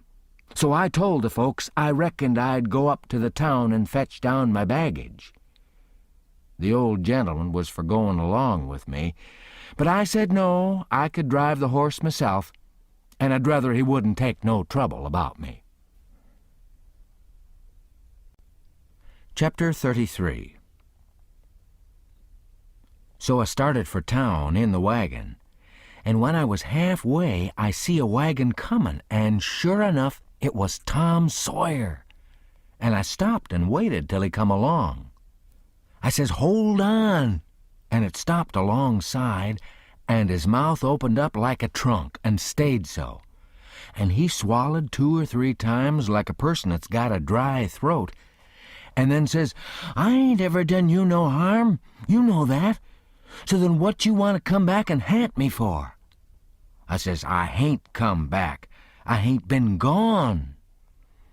When he heard my voice, it righted him up some, but he weren't quite satisfied yet. He says, "Don't you play nothin' on me, because I wouldn't on you. Honest Injun now, you ain't a ghost?" "Honest Injun, I ain't," I says. Well, that ought to settle it, of course, but I can't somehow seem to understand it, no way. Looky here. Weren't you ever murdered at all?" "No, I weren't ever murdered at all. I played it on 'em. You come in here and feel of me if you don't believe me." So he done it, and it satisfied him. And he was that glad to see me again he didn't know what to do. and he wanted to know all about it right off because it was a grand adventure and mysterious, and so it hit him where he lived. But I said leave it alone till by and by, and told his driver to wait, and we drove off a little piece, and I told him the kind of fix I was in, and what did he reckon we better do. He said let him alone a minute and don't disturb him. So he thought, and pretty soon he says, "It's all right, I got it. Take my trunk in your wagon and let on it's yourn, and you turn back and fool along slow so as to get to the house about the time you oughta, and I'll go towards town a piece and take a fresh start and get there a quarter or a half an hour after you. And you needn't let on you know me at first." I says, "All right, but wait a minute. There's one more thing, a thing that nobody don't know but me, and that is there's a nigger here that I'm trying to steal out of slavery, and his name is Jim, old Miss Watson's Jim." He says, "What? What, Jim is—" He stopped and went to studying. I says, "I know what you'll say. You'll say it's dirty, low-down business, but what if it is?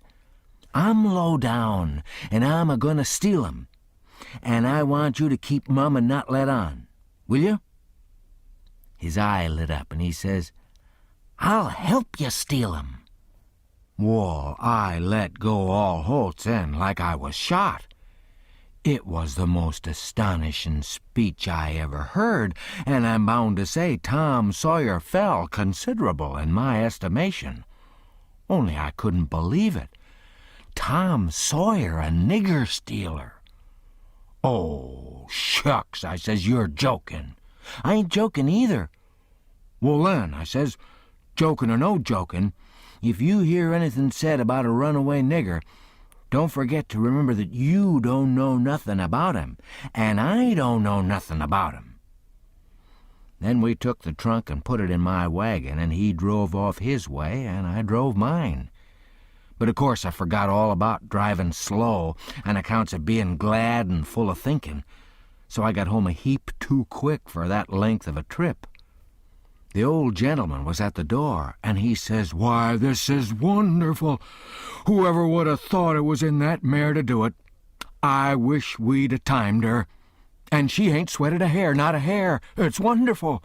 Why, I wouldn't take $100 for that horse now. I wouldn't, honest. And yet I'd have sold her for 15 before and thought 'twas all she was worth." That's all he said. He was the innocentest, best old soul I ever see.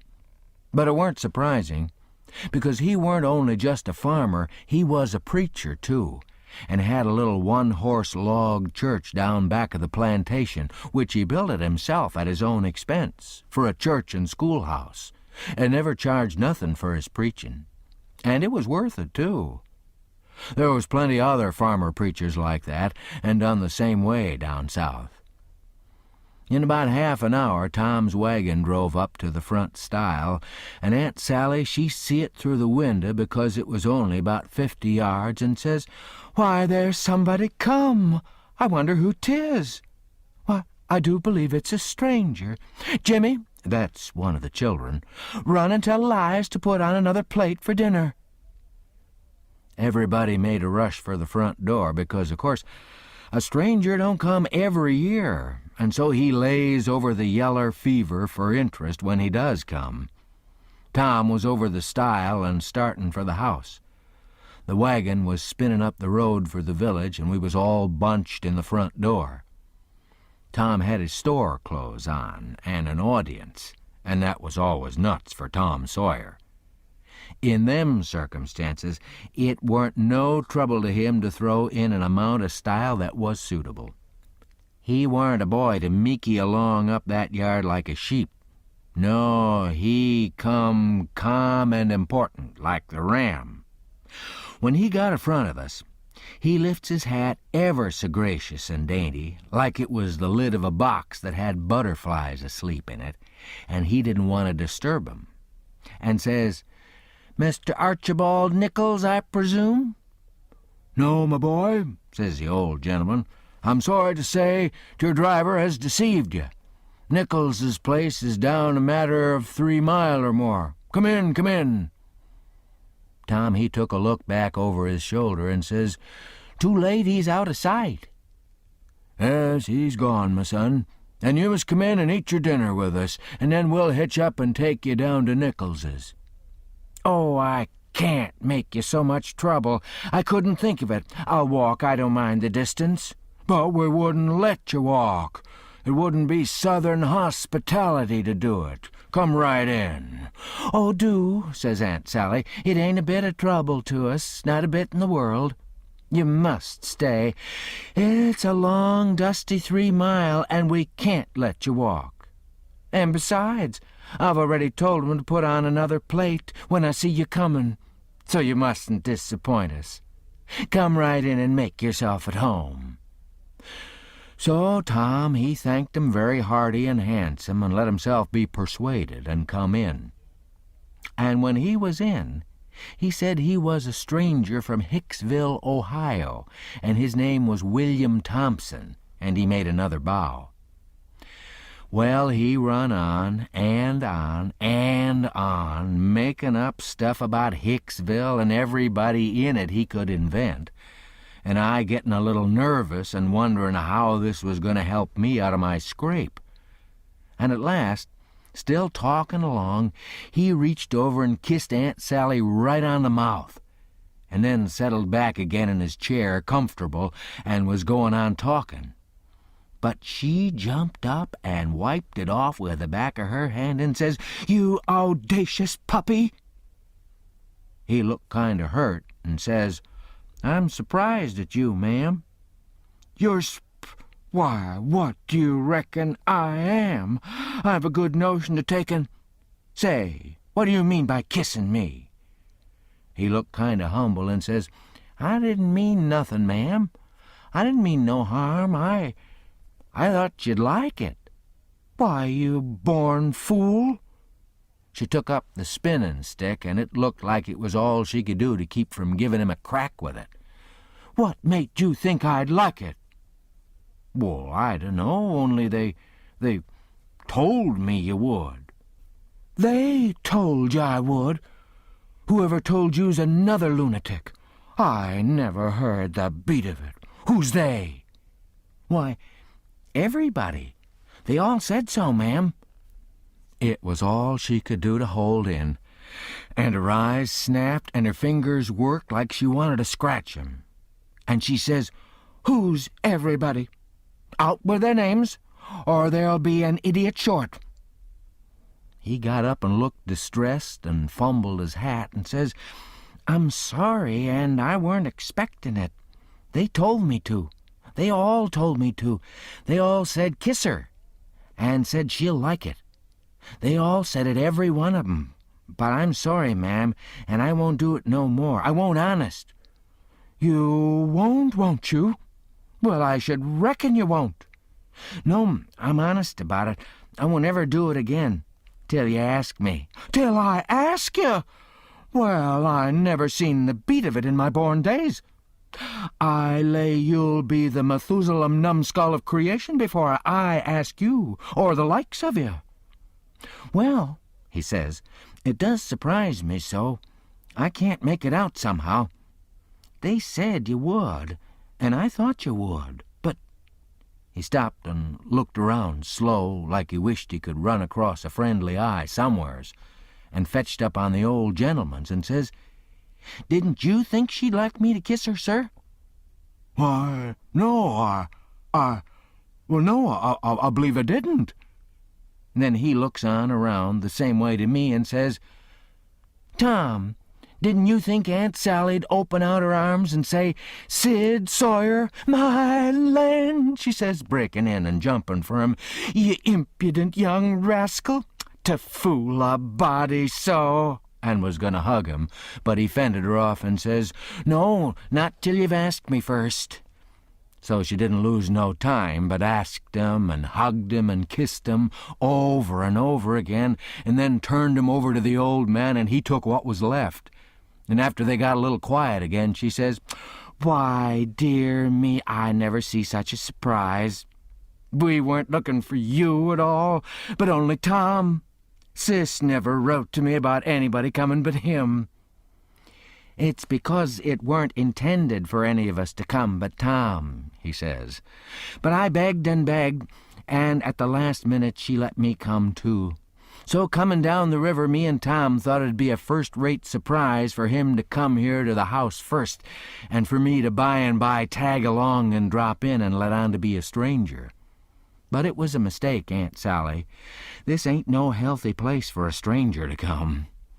No, not impudent whelp, Sid. You ought to had your jaws boxed. I ain't been so put out since I don't know when. But I don't care. I don't mind the terms.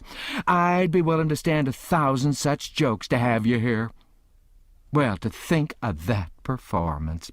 I don't deny it. I was most putrefied with astonishment when you give me that smack. We had dinner out in that broad open passage betwixt the house and the kitchen. And there was things enough on that table for 7 families, and all hot, too. None of your flabby tough meat that's laid in a cupboard in a damp cellar all night and tastes like a hunk of old cold cannibal in the morning. Uncle Silas, he asked a pretty long blessing over it, but it was worth it. And it didn't cool it a bit, neither, the way I've seen them kind of interruptions do lots of times. There was a considerable good deal of talk all the afternoon, and me and Tom was on the lookout all the time, but it weren't no use. They didn't happen to say nothing about any runaway nigger, and we was afraid to try to work up to it. But at supper that night, one of the little boys says, "Pa, mayn't Tom and Sid and me go to the show?" "No," says the old man, "I reckon there ain't going to be any. And you couldn't go if there was, because the runaway nigger told Burton and me all about that scandalous show, and Burton said he'd tell the people. So I reckon they've drove the audacious loafers out of town before this time." So there it was. But I couldn't help it. Tom and me was to sleep in the same room and bed. So, being tired, we bid good night and went up to bed right after supper and clumb out of the window and down the lightning rod and shoved for the town. For I didn't believe anybody was going to give the king and the duke a hint, and so if I didn't hurry up and give 'em one, they'd get into trouble sure. On the road, Tom, he told me all about how it was reckoned I was murdered and how Pap disappeared pretty soon and didn't come back no more, and what a stir there was when Jim run away. And I told Tom all about our Royal Nonesuch rapscallions and as much of the raft voyage as I had time to. And as we struck into town and up through the middle of it, it was as much as half after 8 then, here comes a ragin' rush of people with torches and an awful whoopin' and yellin' and bangin' tin pans and blowin' horns, and we jumped to one side to let 'em go by, and as they went by, I see they had the king and the duke astraddle of a rail. That is, I knowed it was the king and the duke, though they was all over tar and feathers and didn't look like nothin' in the world that was human. Just looked like a couple of monstrous big soldier plumes. Well, it made me sick to see it, and I was sorry for them poor pitiful rascals. It seemed like I couldn't ever feel any hardness against 'em any more in the world. It was a dreadful thing to see. Human beings can be awful cruel to one another. We see we was too late, couldn't do no good. We asked some stragglers about it, and they said everybody went to the show looking very innocent, and laid low and kept dark till the poor old king was in the middle of his cavortins on the stage. Then somebody give a signal, and the house rose up and went for 'em. So we poked along back home, and I weren't feelin' so brash as I was before, but kind of ornery and humble and to blame somehow, though I hadn't done nothing. But that's always the way. It don't make no difference whether you do right or wrong. A person's conscience ain't got no sense. and just goes for 'em anyway. If I had a yeller dog that didn't know no more than a person's conscience does, I'd pison him. Takes up more room than all the rest of a person's insides, and yet ain't no good nohow. Tom Sawyer, he says the same.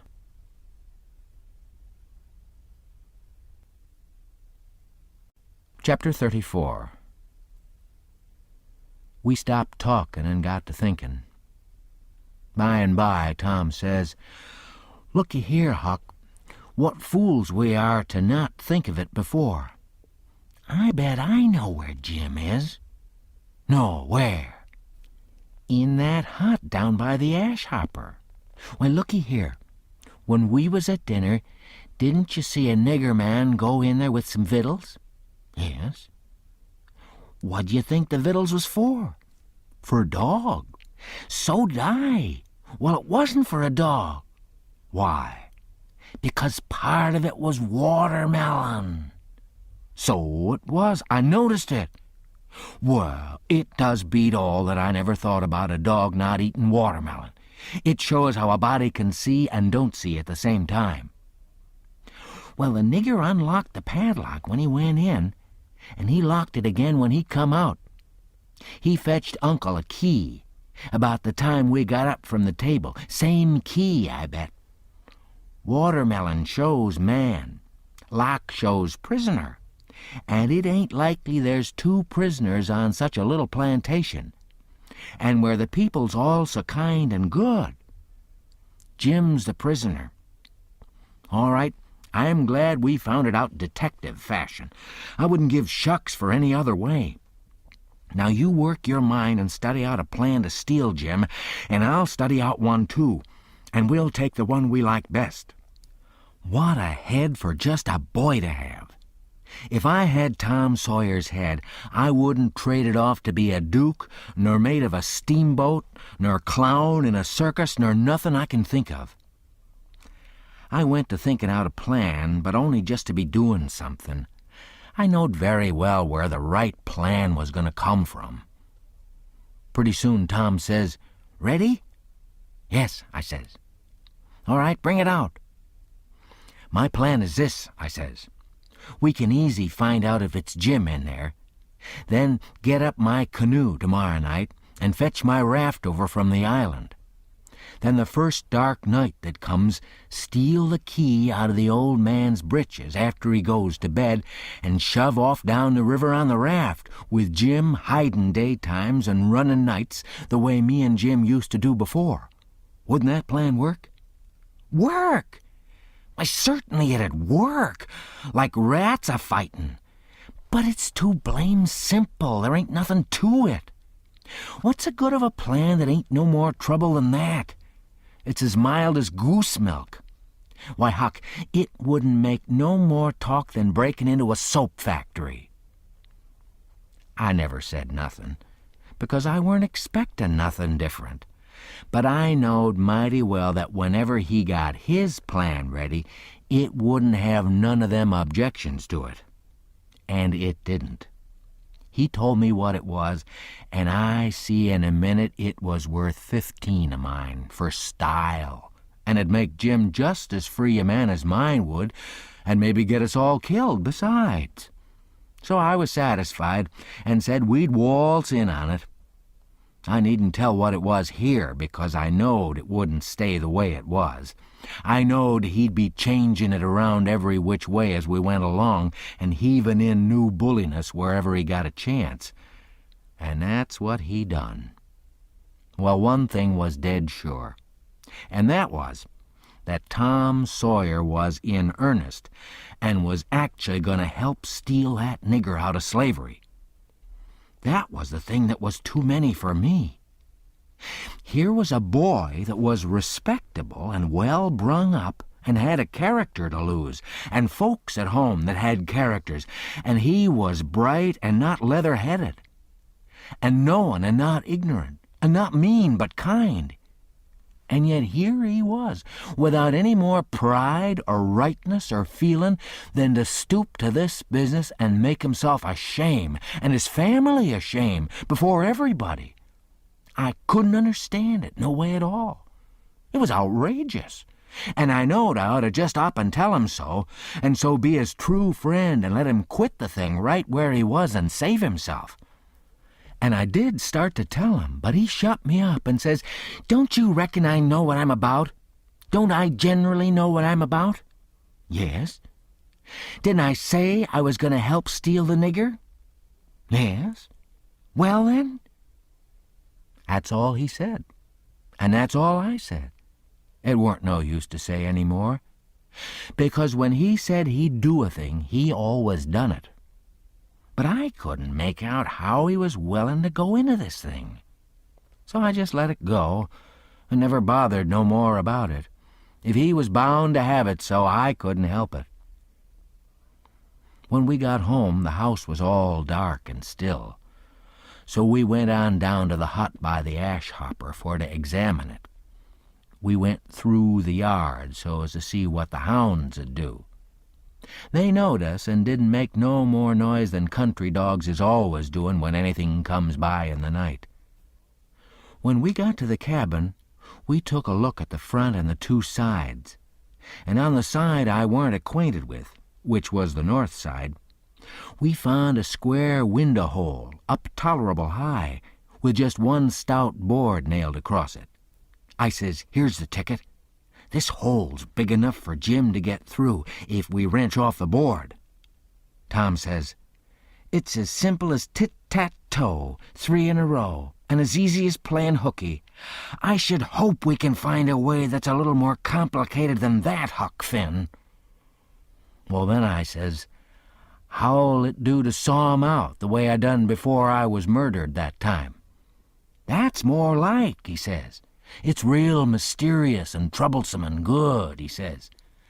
"But I bet we can find a way that's twice as long. There ain't no hurry. Let's keep on looking around." Betwixt the hut and the fence on the back side was a lean-to that joined the hut at the eaves and was made out of plank. It was as long as the hut, but narrow, only about 6 foot wide. The door to it was at the south end and was padlocked. Tom, he went to the soap kettle and searched around and fetched back the iron thing they lift the lid with. So he took it and prized out one of the staples. The chain fell down, and we opened the door and went in and shut it and struck a match. And see, the shed was only built against the cabin and hadn't no connection with it. And there warn't no floor to the shed, nor nothing in it but some old rusty played-out hoes and spades and picks and a crippled plow. The match went out, and so did we, and shoved in the staple again, and the door was locked as good as ever. Tom was joyful. He says, "Now we're all right. We'll dig 'em out. It'll take about a week." Then we started for the house, and I went in the back door. You only have to pull a buckskin latch string. They don't fasten the doors. But that weren't romantical enough for Tom Sawyer. No way would do him, but he must climb up the lightning rod. But after he got up halfway about 3 times and missed fire and fell every time, and the last time most busted his brains out, he thought he'd got to give it up. But after he was rested, he allowed he'd give her one more turn for luck, and this time he made the trip. In the morning we was up at break of day, and down to the nigger cabins to pet the dogs and make friends with the nigger that fed Jim, if it was Jim that was being fed. The niggers was just getting through breakfast and starting for the fields, and Jim's nigger was piling up a tin pan with bread and meat and things. And whilst the others was leaving, the key come from the house. This nigger had a good-natured, chuckle-headed face, and his wool was all tied up in little bunches with thread. That was to keep witches off. He said the witches was pestering him awful these nights, and making him see all kinds of strange things and hear all kinds of strange words and noises, and he didn't believe he was ever witched so long before in his life. He got so worked up and got to running on so about his troubles, he forgot all about what he'd been a-going to do. So Tom says, "What's the victuals for? Going to feed the dogs?" The nigger kind of smiled around gradually over his face, like when you heave a brickbat in a mud puddle. And he says, "Yes, Mars Sid, a dog. Cur'us dog, too. Does you want to go and look at him?" "Yes." I hunched Tom and whispers, "You goin' right here in the daybreak? That weren't the plan." "No, it weren't, but it's the plan now." So drat 'em, we went along, but I didn't like it much. When we got in, we couldn't hardly see anything, it was so dark. But Jim was there sure enough and could see us, and he sings out, "Why, Huck, and good land, ain't that Mr. Tom?" I just knowed how it'd be. I just expected it. I didn't know nothing to do. And if I had, I couldn't have done it, because that nigger busted in and says, "Why, the gracious sakes, do he know you, gentlemen?" We could see pretty well now. Tom, he looked at the nigger steady and kind of wondering and says, "Does who know us?" "Why, this here runaway nigger." "I don't reckon he does. But what put that into your head?" "What put it there? Did he just this minute sing out like he knowed you?" Tom says in a puzzled-up kind of way, "Well, that's mighty curious. Who sung out? When did he sing out? What did he sing out?" And turns to me perfectly calm and says, "Did you hear anybody sing out?" Of course, there weren't nothing to be said but the one thing, so I says, "No, I ain't heard nobody say nothing." Then he turns to Jim and looks him over like he never see him before and says, "Did you sing out?" "No, sir," says Jim. "I ain't said nothing, sir." "Not a word?" "No, sir, I ain't said a word." "Did you ever see us before?" "No, sir, not as I knows on." So Tom turns to the nigger, which was looking wild and distressed, and says kind of severe, "What do you reckon's the matter with you anyway? What made you think somebody sung out?" "Oh, it's the dad-blam witches, sir, and I wisht I was dead, I do. They's always at it, sir, and they do most kill me, they skeers me so. Please don't tell nobody about it, sir, or old Mar Silas, he'll scold me, 'case he say they ain't no witches. I just wish to goodness he was here now. Then what would he say? I just bet he couldn't find no way to get around it this time. But it's always just so. People that's sot stays sot. They won't look into nothing and find out for theirselves. And when you find out and tell 'em about it, they don't believe you." Tom give him a dime and said we wouldn't tell nobody, and told him to buy some more thread to tie up his wool with. And then he looks at Jim and says, "I wonder if Uncle Silas is going to hang this nigger. If I was to catch a nigger that was ungrateful enough to run away, I wouldn't give him up, I'd hang him." And whilst the nigger stepped to the door to look at the dime and bit it to see if it was good, he whispers to Jim and says, "Don't ever let on to know us. And if you hear any digging going on nights, it's us. We're going to set you free." Jim only had time to grab us by the hand and squeeze it. Then the nigger come back. And we said we'd come again sometime if the nigger wanted us to. And he said he would, more particular if it was dark, because the witches went for 'em mostly in the dark, and it was good to have folks around then. Chapter 35. It'd be most an hour yet till breakfast, so we left and struck down into the woods, because Tom said we gotta have some light to see how to dig by, and a lantern makes too much and might get us in trouble. What we must have was a lot of them rotten chunks that's called foxfire and just makes a soft kind of glow when you lay 'em in a dark place. We fetched an armful and hid it in the weeds and sat down to rest.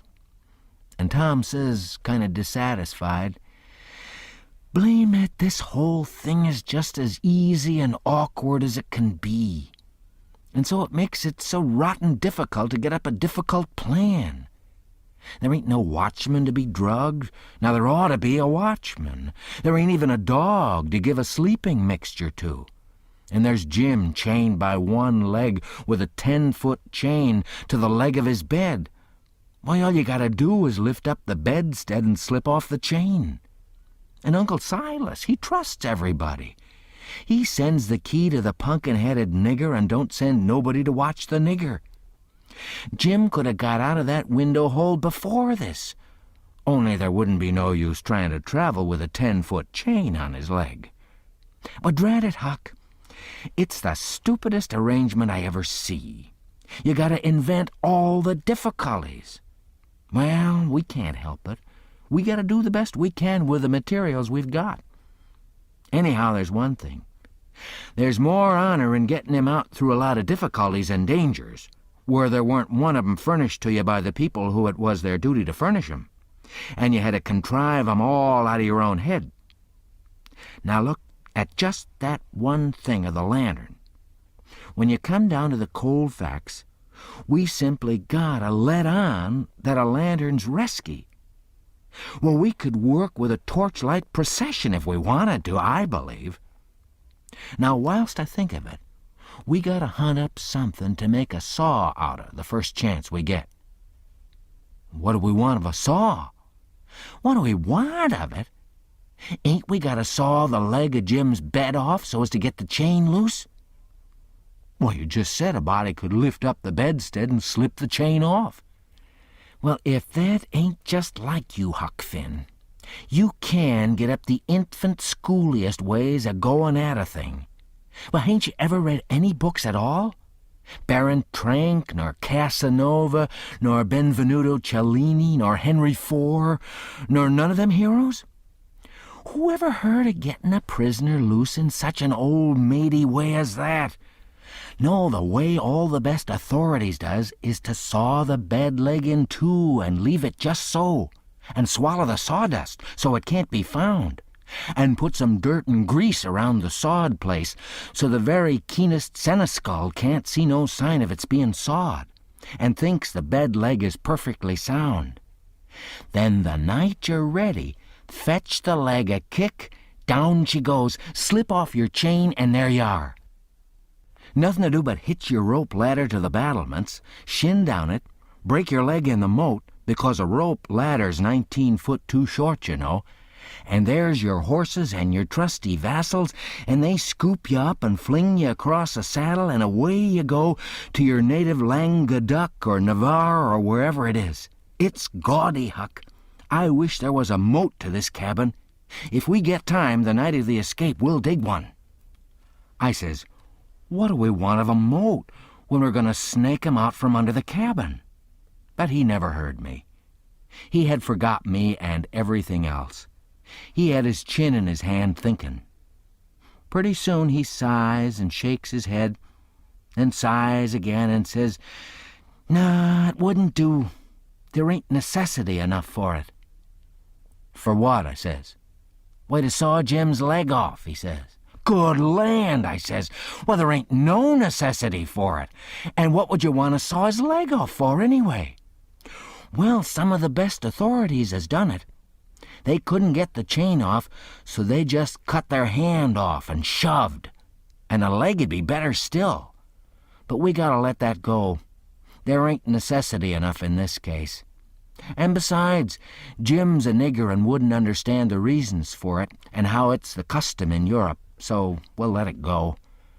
But there's one thing. He can have a rope ladder. We can tear up our sheets and make him a rope ladder easy enough.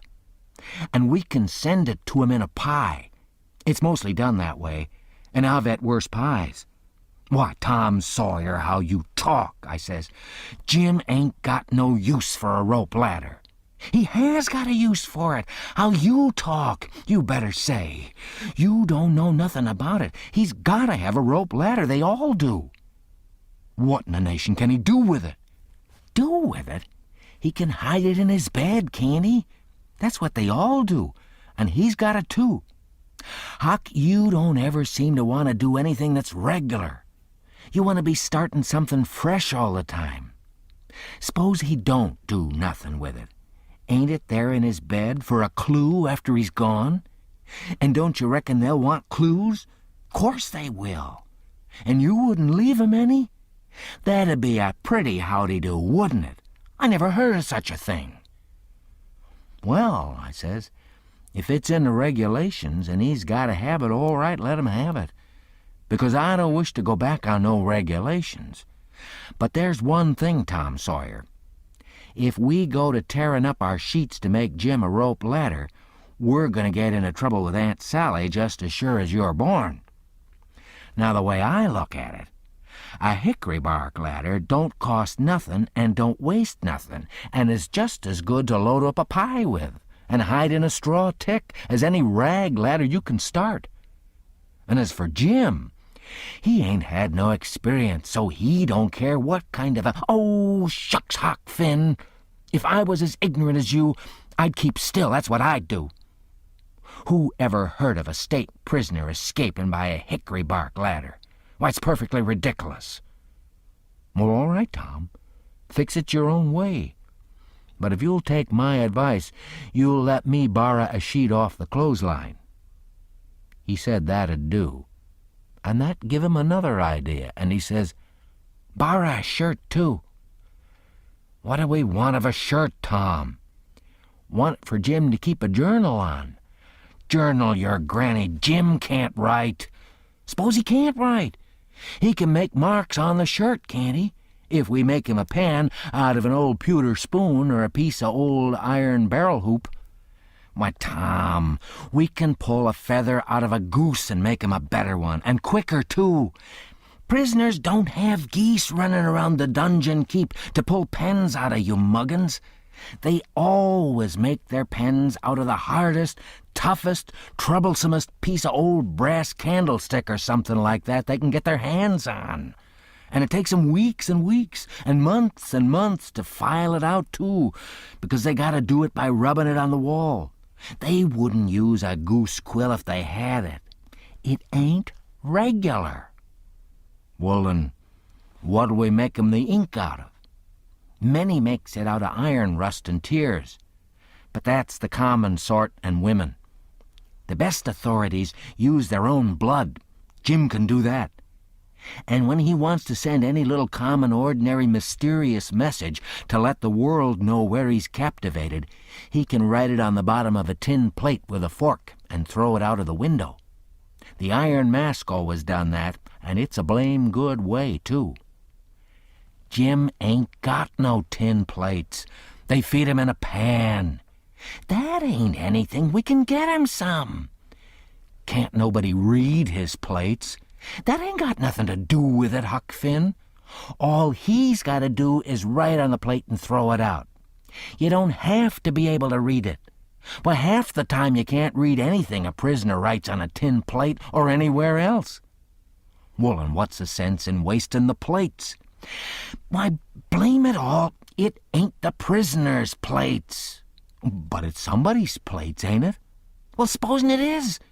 What does the prisoner care who's... He broke off there because we heard the breakfast horn blowing, so we cleared out for the house. Along during that morning I borrowed a sheet and a white shirt off of the clothesline, and I found an old sack and put 'em in it, and we went down and got the foxfire and put that in, too. I called it borrowing, because that was what Pap always called it. But Tom said it weren't borrowing, it was stealing. He said we was representing prisoners, and prisoners don't care how they get a thing, so they get it. And nobody don't blame 'em for it, either. It ain't no crime in a prisoner to steal the thing he needs to get away with, Tom said.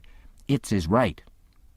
And so, as long as we was representing a prisoner, we had a perfect right to steal anything on this place we had the least use for, to get ourselves out of prison with. He said if we weren't prisoners, it'd be a very different thing, and nobody but a mean, ornery person would steal when he weren't a prisoner. So we allowed we'd steal everything there was that come in handy. And yet he made a mighty fuss one day after that when I stole a watermelon out of the nigger patch and eat it, and he made me go and give the niggers a dime without telling 'em what it was for. Tom said that what he meant was we could steal anything we needed. Well, I says, I needed the watermelon. But he said I didn't need it to get out of prison with. There's where the difference was. He said if I'd have wanted it to hide a knife in and smuggle it to Jim to kill the seneschal with, it'd have been all right. So I let it go at that, though I couldn't see no advantage in my representing a prisoner if I got to set down and chaw over a lot of gold leaf distinctions like that every time I see a chance to hog a watermelon. Well, as I was saying, we waited that morning till everybody was settled down to business, and nobody in sight around the yard. Then Tom, he carried the sack into the lean-to, whilst I stood off a piece to keep watch. By and by he come out, and we went and sat down on the wood pile to talk. He says, everything's all right now except tools, and that's easy fixed. Tools? I says. Yes. Tools for what? But to dig with. We ain't a-gonna gnaw 'em out, are we? Ain't them old crippled picks and things in there good enough to dig a nigger out with? I says. He turns on me looking pitying enough to make a body cry and says, Huck Finn, did you ever hear of a prisoner having picks and shovels and all the modern conveniences in his wardrobe to dig himself out with? Now, I want to ask you, if you got any reasonableness in you at all, what kind of a show would that give him to be a hero? Why, they might as well lend him the key and be done with it. Picks and shovels, why, they wouldn't furnish him to a king. Well, then, I says, if we don't want picks and shovels, what do we want? A couple of case knives. To dig the foundations out from under that cabin with? Yes. Confound it, it's foolish, Tom. It don't make no difference how foolish it is. It's the right way, and it's the regular way. And there ain't no other way that ever I heard of. And I've read all the books that gives any information about these things. They always dig out with a case knife. And not through dirt, mind you. Generally, it's through solid rock, and it takes 'em weeks and weeks and weeks and forever and ever. Well, look at one of them prisoners in the bottom dungeon of the Castle Deef in the harbor of Marseilles that dug himself out that way. How long was he at it, you reckon? I don't know. Well, guess. Oh, I don't know, a month and a half? 37 years. And he come out in China. That's the kind. I wish the bottom of this fortress was solid rock. Jim don't know nobody in China. What's that got to do with it? Neither did that other fella. But you're always a-wandering off on a side issue. Why can't you stick to the main point? All right, I don't care where he comes out, so he comes out. And Jim don't either, I reckon. But there's one thing, anyway.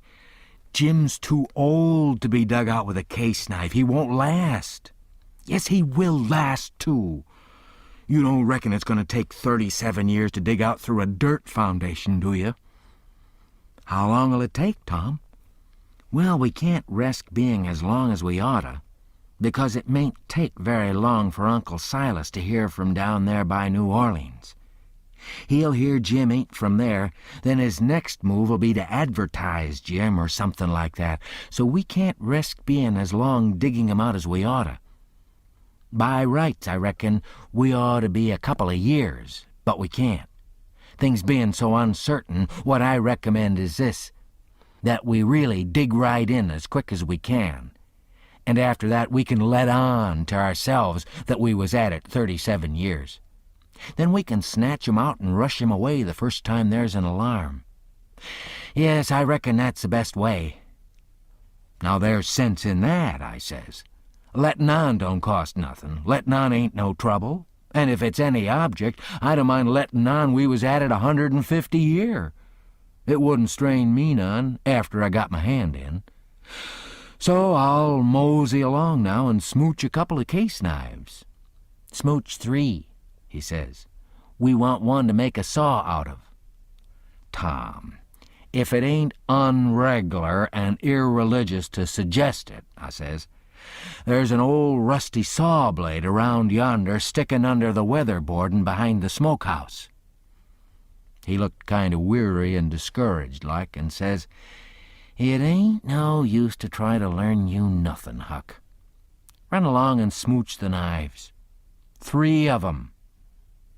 So I done it. Chapter 36. As soon as we reckoned everybody was asleep that night, we went down the lightning rod and shut ourselves up in the lean-to, and got out our pile of foxfire and went to work.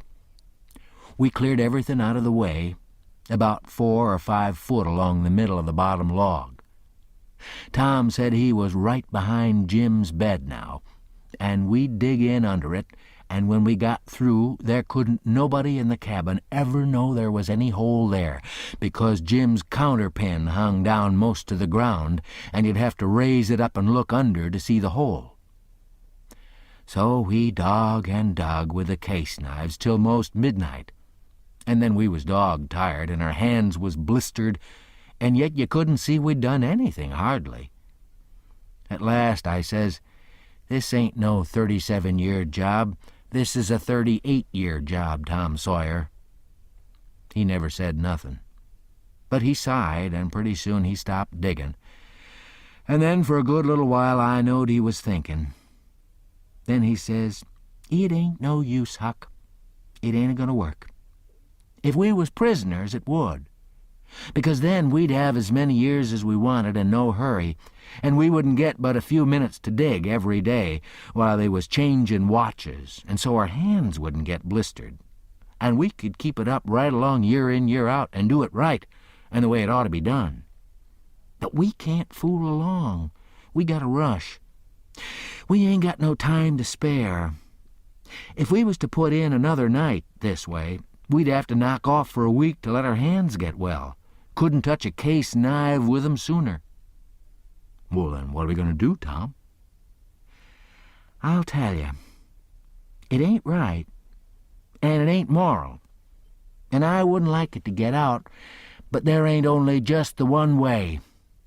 We got to dig 'em out with the picks and let on it's case knives." "Now you're talking," I says. "Your head gets leveler and leveler all the time, Tom Sawyer," I says. "Picks is the thing, moral or no moral. And as for me, I don't care shucks for the morality of it nohow. When I start in to steal a nigger, or a watermelon, or a Sunday school book, I ain't no ways particular how it's done, so it's done. What I want is my nigger, or what I want is my watermelon, or what I want is my Sunday school book. And if a pick's the handiest thing, that's the thing I'm a-gonna dig that nigger or that watermelon or that Sunday school book out with. And I don't give a dead rat what the authorities thinks about it nother." "Well," he says, "there's excuse for picks and letting on in a case like this. If it weren't so, I wouldn't approve of it. Nor I wouldn't stand by and see the rules broke, because right is right and wrong is wrong. And a body ain't got no business doing wrong when he ain't ignorant and knows better. It might answer for you to dig Jim out with a pick, without any letting on, because you don't know any better. But it wouldn't for me, because I do know better. Give me a case knife." He had his own by him, but I handed him mine. He flung it down and says, "Give me a case knife." I didn't know just what to do. But then I thought. I scratched around amongst the old tools and got a pickaxe and give it to him. And he took it and went to work and never said a word. He was always just that particular, full of principle. So then I got a shovel, and we picked and shoveled turnabout and made the fur fly. We stuck to it about a half an hour, which was as long as we could stand up, but we had a good deal of a hole to show for it. When I got upstairs, I looked out at the window and see Tom doing his level best with the lightning rod, but he couldn't come it. His hands was so sore. At last he says, "It ain't no use. It can't be done. What do you reckon I better do? Can't you think up no way?" "Yes," I said, "but I reckon it ain't reg'lar. Come up the stairs and let on it's a lightning rod." So he done it. Next day, Tom stole a pewter spoon and a brass candlestick in the house, for to make some pens for Jim out of, and 6 tallow candles. And I hung around the nigger cabins and laid for a chance and stole 3 tin plates. Tom said it wasn't enough. But I said nobody wouldn't ever see the plates that Jim throwed out, because they'd fall in the dog fennel and Jimson weeds under the window hole. Then we could tote 'em back and he could use 'em over again. So Tom was satisfied. Then he says, "Now the thing to study out is how to get the things to Jim." "Take 'em in through the hole," I says, "when we get it done." He only just looked scornful and said something about nobody ever heard of such an idiotic idea, and then he went to studying. By and by he said he had ciphered out 2 or 3 ways, but there weren't no need to decide on any of 'em yet. Said we'd got to post Jim first. That night we went down the lightning rod a little after 10, and took one of the candles along and listened under the window hole and heard Jim snoring. So we pitched it in, and it didn't wake him. Then we whirled in with the pick and shovel, and in about 2 hours and a half the job was done. We crept in under Jim's bed and into the cabin, and pawed around and found the candle and lit it, and stood over Jim a while, and found him looking hearty and healthy, and then we woke him up gentle and gradual. He was so glad to see us he most cried, and called us honey and all the pet names he could think of, and was for having us hunt up a cold chisel to cut the chain off his leg with right away and clearing out without losing any time. But Tom, he showed him how unregular it'd be, and set down and told him all about our plans, and how we could alter 'em in a minute any time there was an alarm, and not to be the least afraid, because we'd see he got away sure. So Jim, he said it was all right, and we sat there and talked over old times a while. And then Tom asked a lot of questions, and when Jim told him Uncle Silas come in every day or 2 to pray with him, and Aunt Sally come in to see if he was comfortable and had plenty to eat, and both of 'em was kind as they could be, Tom says, "Now I know how to fix it. We'll send you some things by them." I said, "Don't do nothing of the kind. It's one of the most jackass ideas I ever struck." But he never paid no attention to me, went right on. It was his way when he'd got his plan set. So he told Jim how we'd have to smuggle in the rope ladder pie and other large things by Nat, the nigger that fed him, and he must be on the lookout and not be surprised, and not let Nat see him open 'em. And we'd put small things in Uncle's coat pockets, and he must steal 'em out. And we'd tie things to Aunt's apron strings, or put 'em in her apron pocket if we got a chance, and told him what they'd be and what they was for, and told him how to keep a journal on the shirt with his blood and all that. He told him everything. Jim, he couldn't see no sense in the most of it, but he allowed we was white folks and knowed better than him, so he was satisfied, and said he'd do it all just as Tom said. Jim had plenty corncob pipes and tobacco, so we had a right down good sociable time. Then we crawled out through the hole and so home to bed, with hands that looked like they'd been chawed. Tom was in high spirits. He said it was the best fun he ever had in his life, and the most intellectual, and said if he only could see his way to it, we'd keep it up all the rest of our lives and leave Jim to our children to get out, for he believed Jim had come to like it better and better the more he got used to it. He said that in that way it could be strung out as much as 80 year, and it'd be the best time on record. He said it'd make us all celebrated that had a hand in it. In the morning we went out to the woodpile and chopped up the brass candlestick into handy sizes, and Tom put them and the pewter spoon in his pocket. Then we went off to the nigger cabins, and while I got Nat's notice off, Tom shoved a piece of candlestick into the middle of a corn pone that was in Jim's pan, and we went along with Nat to see how it'd work. And it just worked noble. When Jim bit into it, It most mashed all his teeth out, and there weren't ever anything could have worked better. Tom said so himself. Jim, he never let on, but what it was only just a piece of rock or something like that that's always getting into bread, you know. But after that, he never bit into nothing but what he jabbed his fork into it in 3 or 4 places first.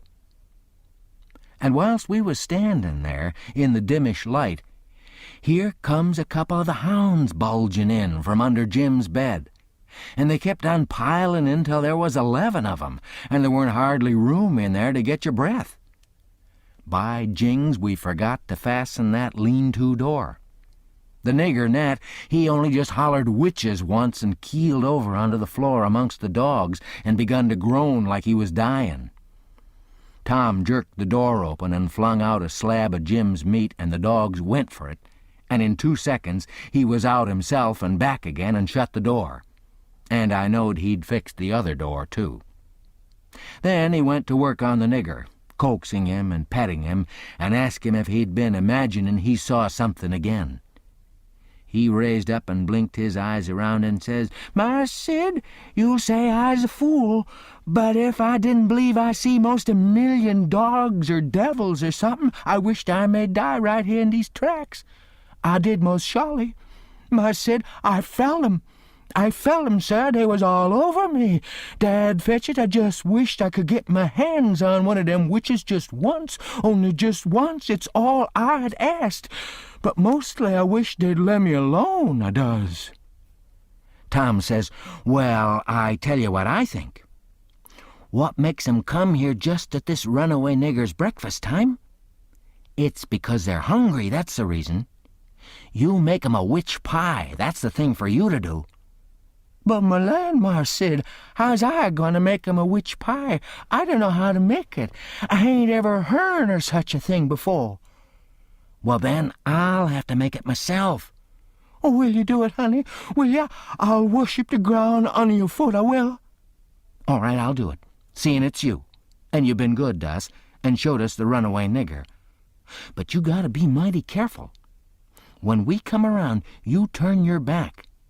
And then whatever we've put in the pan, don't you let on you see it at all. And don't you look when Jim unloads the pan. Something might happen. I don't know what. And above all, don't you handle the witch things." "Handle 'em, Mars Sid? What is you a-talking about? I wouldn't lay the weight of my finger on 'em. Not for $1,000 billion, I wouldn't."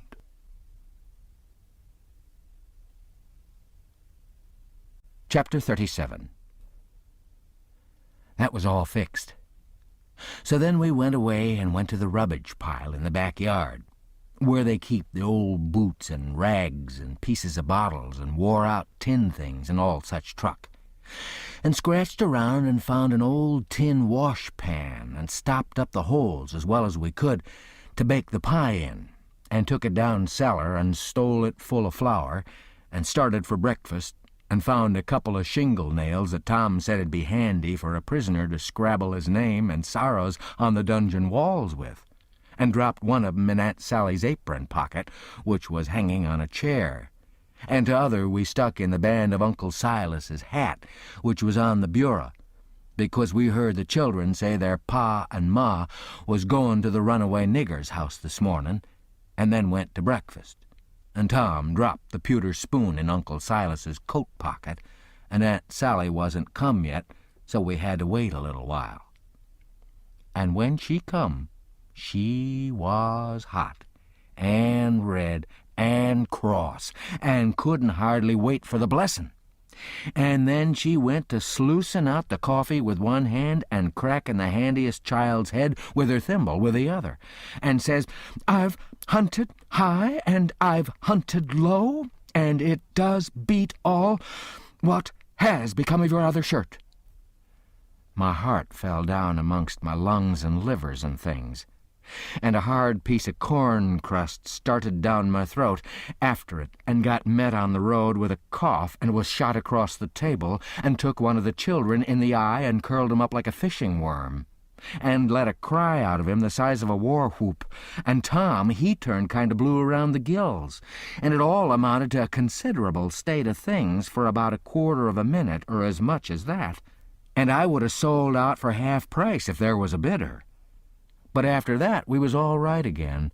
It was the sudden surprise of it that knocked us a kind of cold. Uncle Silas, he says, "It's most uncommon curious. I can't understand it. I know perfectly well I took it off because you hain't got but one on. Just listen at the man. I know you took it off, and I know it by a better way than your wool-gathering memory, too, because it was on the clothesline yesterday. I see it there myself. But it's gone, that's the long and the short of it, and you'll just have to change to a red flannel one till I can get time to make a new one. And it'll be the third I've made in 2 years. It just keeps a body on the jump to keep you in shirts. And whatever you do manage to do with 'em is more'n I can make out. A body'd think you would learn to take some sort of care of 'em at your time of life. I know it, Sally, and I do try all I can, but it oughtn't to be altogether my fault, because you know I don't see 'em nor have nothing to do with 'em except when they're on me, and I don't believe I've ever lost one of 'em off of me. Well, it ain't your fault if you haven't, Silas. You'd a done it if you could, I reckon. And the shirt ain't all that's gone, nother. There's a spoon gone, and that ain't all. There was 10, and now there's only 9. The calf got the shirt, I reckon, but the calf never took the spoon, that's certain. Well, what else is gone, Sally? There's 6 candles gone, that's what. The rats could have got the candles, and I reckon they did. I wonder they don't walk off with the whole place, the way you're always going to stop their holes and don't do it. And if they weren't fools, they'd sleep in your hair, Silas. You'd never find it out. But you can't lay the spoon on the rats, and that I know. Well, Sally, I'm in fault, and I acknowledge it. I've been remiss.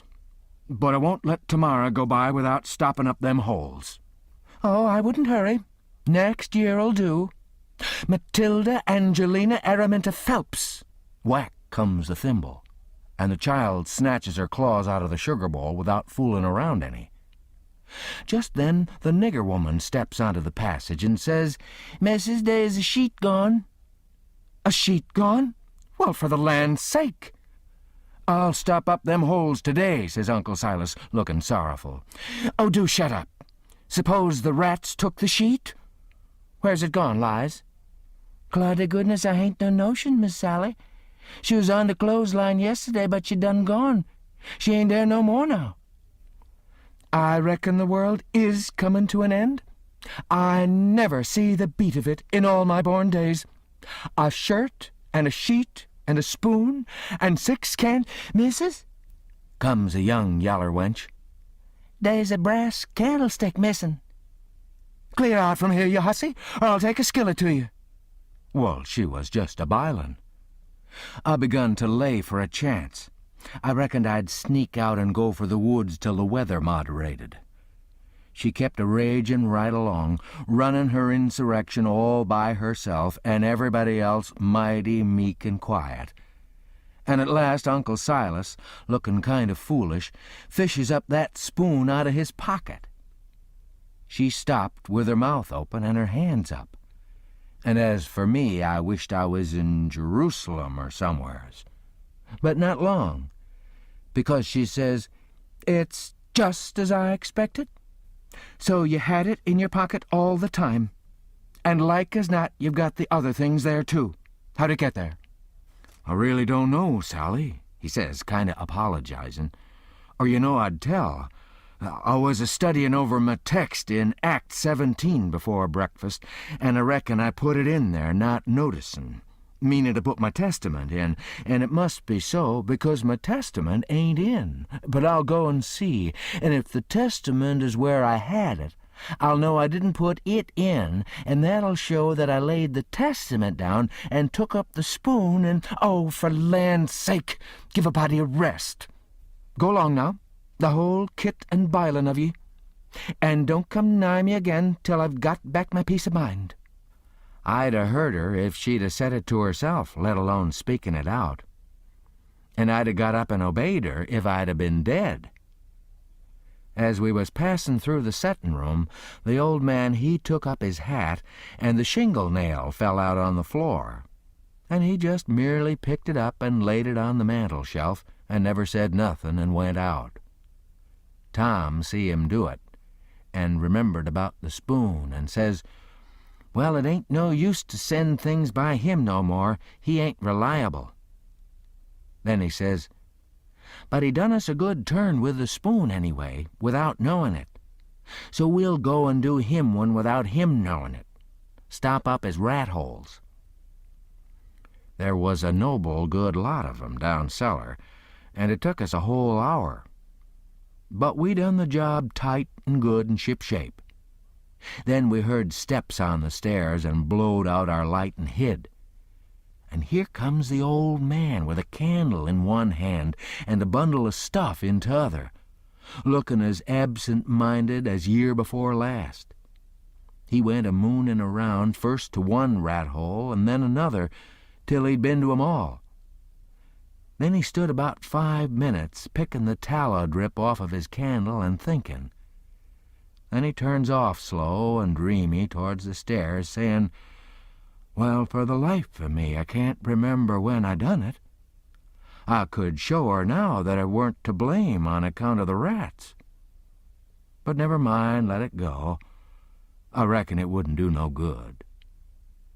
And so he went on a-mumbling upstairs, and then we left. He was a mighty nice old man, and always is.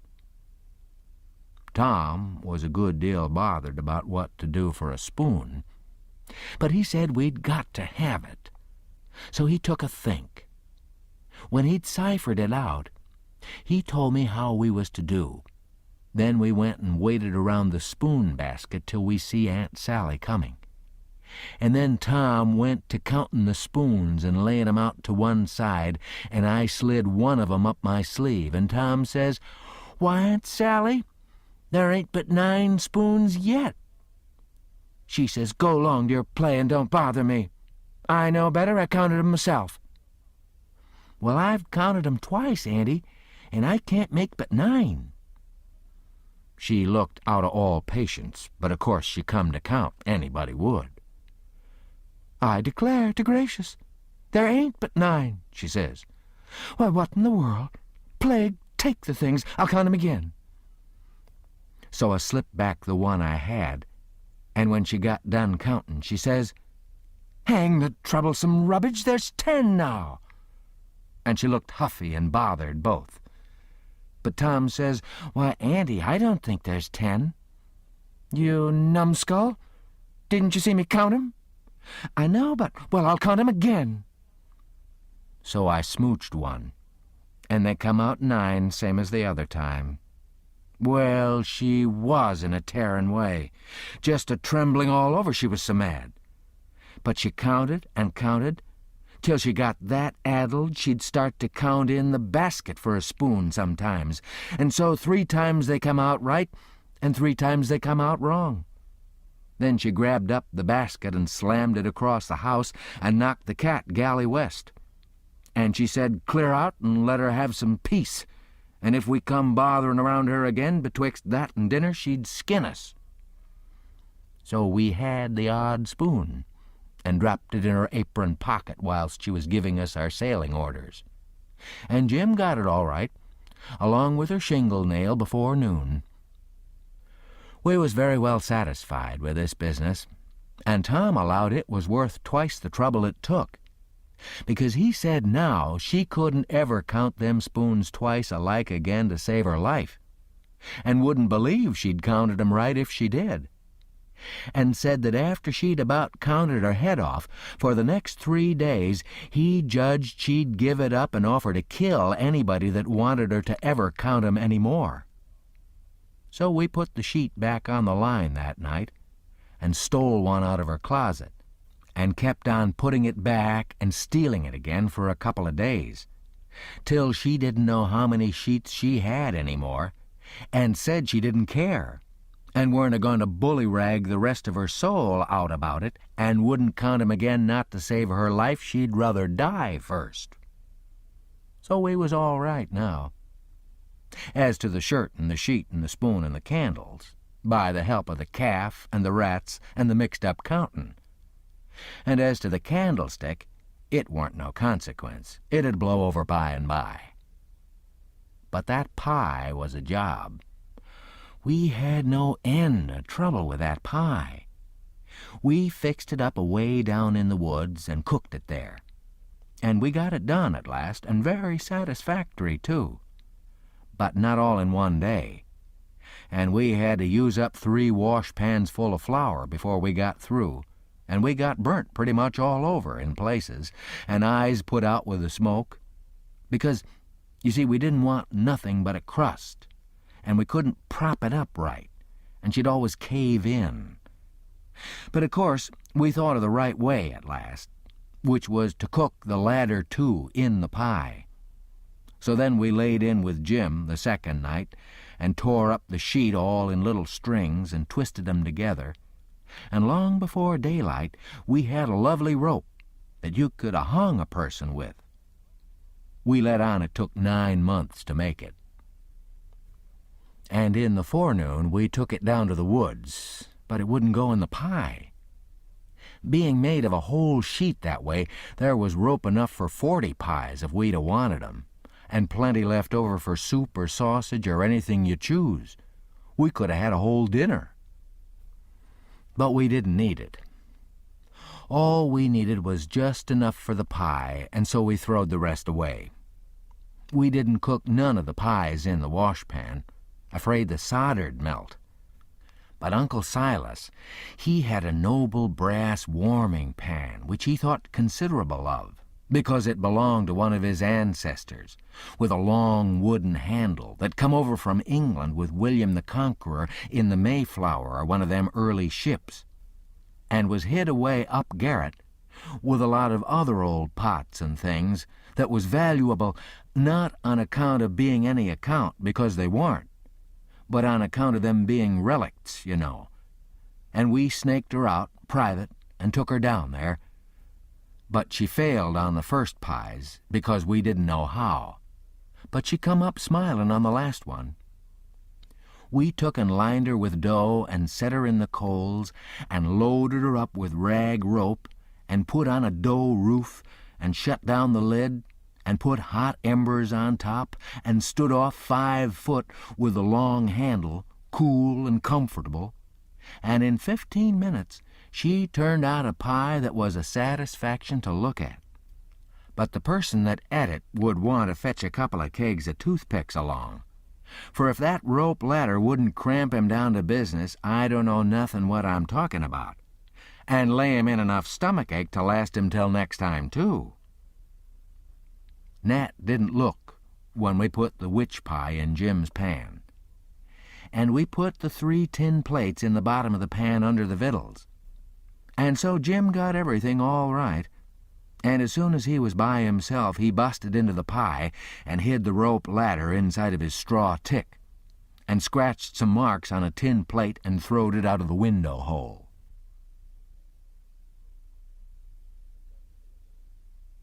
Chapter 38. Making them pens was a distressed tough job, and so was the saw, and Jim allowed the inscription was going to be the toughest of all. That's the one which the prisoner has to scrabble on the wall. But we had to have it. Tom said we'd got to. There weren't no case of a state prisoner not scrabbling his inscription to leave behind, and his coat of arms. "Look at Lady Jane Grey," he says. "Look at Guilford Dudley. Look at old Northumberland. Why, Huck, s'pose it is considerable trouble. What you gonna do? How you gonna get around it? Jim's gotta do his inscription and coat of arms. They all do." Jim says, "Well, Master Tom, I ain't got no coat of arms. I ain't got nothing but this here old shirt, and you knows I gotta keep the journal on that." "Oh, you don't understand, Jim. A coat of arms is very different." "Well," I says, "Jim's right anyway when he says he ain't got no coat of arms, 'cause he hain't. I reckon I know that, Tom says. But you bet he'll have one before he goes out of this, because he's going out right, and there ain't going to be no flaws in his record. So, whilst me and Jim filed away at the pens on a brickbat apiece, Jim a-making his'n out of the brass, and I making mine out of the spoon, Tom set to work to think out the coat of arms. By and by he said he'd struck so many good ones he didn't hardly know which to take. But there was one which he reckoned he'd decide on. He says, on the scutcheon we'll have a bend, or in the dexter base, a saltire Murray in the fess, with a dog couchant for common charge, and under his foot a chain embattled for slavery, with a chevron vert in a chief engrailed, and 3 invected lines on a field azure, with the nombral points rampant on a danceday indented, crest a runaway nigger sable with his bundle over his shoulder on a bar sinister, and a couple of gules for supporters, which is you and me. Motto, maggiore fretta, minore atto. Got it out of a book. Means the more haste, the less speed. Gee willikins, I says, but what does the rest of it mean? We ain't got no time to bother over that, he says. We gotta dig in like all get out. Well, anyway, I says, what's some of it? What's a fess? A fess is... You don't need to know what a fess is. I'll show him how to make it when he gets to it. Shucks, Tom, I says, I think you might tell a person. What's a bar sinister? Oh, I don't know, but he's got to have it. All the nobility does. That was just his way. If it didn't suit him to explain a thing to you, he wouldn't do it. You might pump at him a week, it wouldn't make no difference. He'd got all that coat of arms business fixed, so now he started in to finish up the rest of that part of the work, which was to plan out a mournful inscription. Said Jim got to have one, like they all done. He made up a lot and wrote 'em out on a paper and read 'em off so. 1. Here a captive heart busted. 2. Here a poor prisoner forsook by the world and friends fretted out his sorrowful life. 3. Here a lonely heart broke and a worn spirit went to its rest after 37 years of solitary captivity. 4. Here, homeless and friendless, after 37 years of bitter captivity, perished a noble stranger, natural son of Louis XIV. Tom's voice trembled whilst he was reading him, and he most broke down. When he got done, he couldn't no way make up his mind which one for Jim to scrabble onto the wall. They was all so good. But at last he allowed he'd let 'em scrabble 'em all on. Jim said it'd take him a year to scrabble such a lot of truck onto the logs with a nail, and he didn't know how to make letters besides. But Tom said he'd block 'em out for him, and then he wouldn't have nothing to do but just follow the lines. Then pretty soon he says, come to think, the logs ain't a-gonna do. They don't have log walls in a dungeon. We gotta dig the inscriptions into a rock. We'll fetch a rock. Jim said a rock was worse than the logs. He said it'd take him such a pison long time to dig 'em into a rock he wouldn't ever get out. But Tom said he'd let me help him do it. Then he took a look to see how me and Jim was getting along with the pens. It was most pesky, tedious, hard work and slow, and didn't give my hands no show to get well of the sores, and we didn't seem to make no headway hardly. So Tom says, I know how to fix it. We gotta have a rock for the coat of arms and mournful inscriptions, and we can kill 2 birds with that same rock. There's a gaudy big grindstone down at the mill, and we'll smooch it, and carve the things on it, and file out the pens and the saw on it, too. It weren't no slouch of an idea, and it weren't no slouch of a grindstone, nuther. But we allowed we'd tackle it. It weren't quite midnight yet, so we cleared out for the mill, leaving Jim at work. We smooched the grindstone and set out to roll her home, but it was a most nation tough job. Sometimes, do what we couldn't keep her from falling over, and she come mighty near mashing us every time. Tom said she was going to get one of us sure before we got through. We got her halfway, and then we was plumb played out and most drownded with sweat. We see it weren't no use. We got to go and fetch Jim. So he raised up his bed and slid the chain off of the bed leg and wrapped it round and round his neck, and we crawled out through our hole and down there, and Jim and me laid into that grindstone and walked her along like nothing. And Tom superintended. He could out-superintend any boy I ever see. He knowed how to do everything. Our hole was pretty big, but it weren't big enough to get the grindstone through. But Jim, he took the pick and soon made it big enough. Then Tom marked out them things on it with the nail and set Jim to work on 'em, with a nail for a chisel and an iron bolt from the rubbish in the lean-to for a hammer, and told him to work till the rest of his candle quit on him. Then he could go to bed and hide the grindstone under his straw tick and sleep on it. Then we helped him fix his chain back on the bed leg and was ready for bed ourselves. But Tom thought of something and says, "You got any spiders in here, Jim?" "No, sir. Thanks to goodness I hain't, Marse Tom." "All right, we'll get you some. But bless you, honey, I don't want none. I's afeard on 'em. I'd just as soon have rattlesnakes around." Tom thought a minute or two and says, "It's a good idea, and I reckon it's been done. It must have been done. It stands to reason. Yes, it's a prime good idea. Where could you keep it?" "Keep what, Marse Tom?" "Why, rattlesnake." "De goodness gracious alive, Marse Tom. Why, if they was a rattlesnake to come in here, I'd take and bust right out to that log wall, I would, with my head." "Well, Jim, you wouldn't be afraid of it after a little. You could tame it." "Tame it?" "Yes, easy enough. Every animal's grateful for kindness and petting, and they wouldn't think of hurting a person that pets 'em. Any book'll tell you that. You try, that's all I ask. Just try for 2 or 3 days. Well, you can get him so in a little while that he'll love you and sleep with you, and won't stay away from you a minute, and let you wrap him around your neck and put his head in your mouth." "Please, Marse Tom, don't talk so. I can't stand it. He'd let me shove his head in my mouth for a favor, ain't it? I lay he'd wait a powerful long time before I asked him. And more'n that, I don't want him to sleep with me." "Jim, don't act so foolish. A prisoner's got to have some kind of a dumb pet.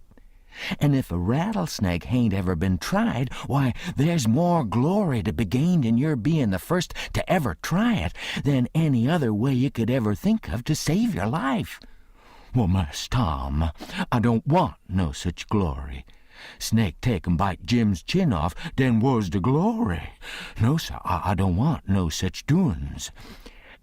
"Blame it, can't you try? I only want you to try. You needn't keep it up if it don't work." "But the trouble all done if the snake bite me while I's a-tryin' him. Marse Tom, I's willin' to tackle most anything that ain't unreasonable, but if you and Huck fetches a rattlesnake in here for me to tame, I's goin' to leave, that's sure." "Well, then, let it go. If you're so bull-headed about it, we can get you some garter snakes, and you can tie some buttons on their tails and let on they're rattlesnakes, and I reckon that'll have to do.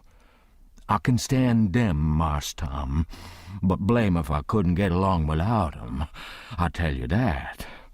I never knowed before 'twas so much bother and trouble to be a prisoner." "Well, it always is, when it's done right. You got any rats around here?" "No, sir, I hain't seen none."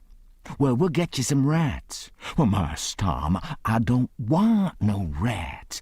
Dey's the dad-blameless creeturs to sturb a body and rustle round over him and bite his feet when he's trying to sleep I ever see.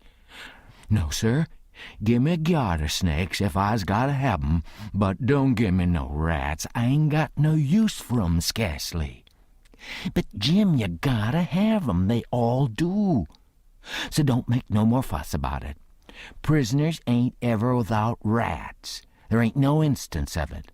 And they train 'em and pet 'em and learn 'em tricks, and they get to be as sociable as flies. But you gotta play music to 'em. You got anything to play music on? I ain't got nothing but a coarse comb and a piece of paper and a juice harp, but I reckon they wouldn't take no stock in a juice harp. Yes, they would. They don't care what kind of music 'tis.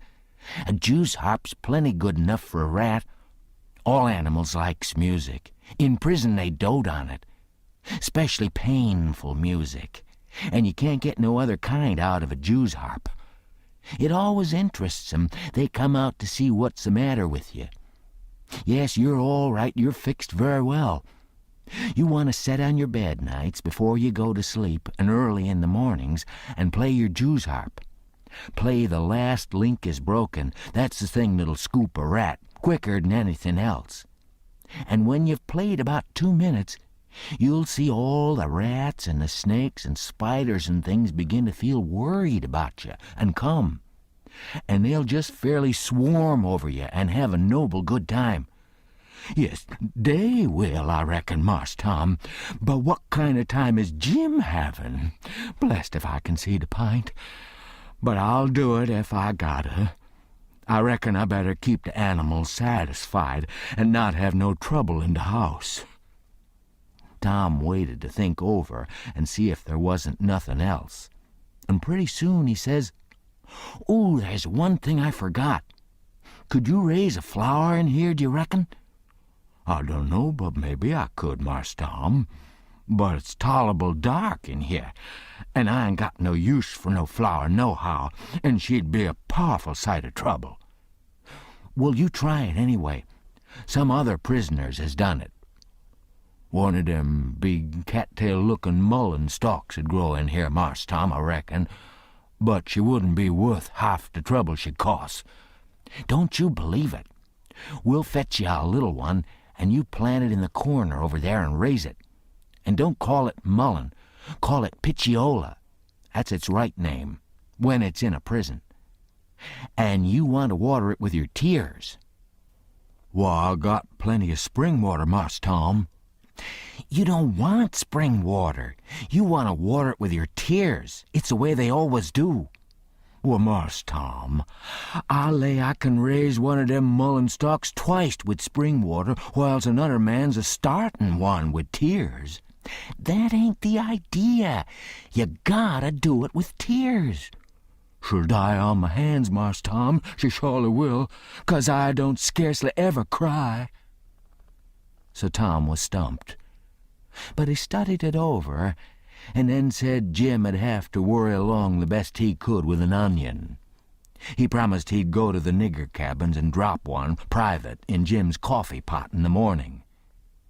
Jim said he'd just as soon have tobacco in his coffee, and found so much fault with it, and with the work and bother of raising the mullein, and Jews harping the rats, and petting and flattering up the snakes and spiders and things, on top of all the other work he had to do on pens and inscriptions and journals and things, which made it more trouble and worry and responsibility to be a prisoner than anything he ever undertook, that Tom most lost all patience with him, and said he was just loaded down with more gaudier chances than a prisoner ever had in the world to make a name for himself, and yet he didn't know enough to appreciate 'em, and they was just about wasted on him.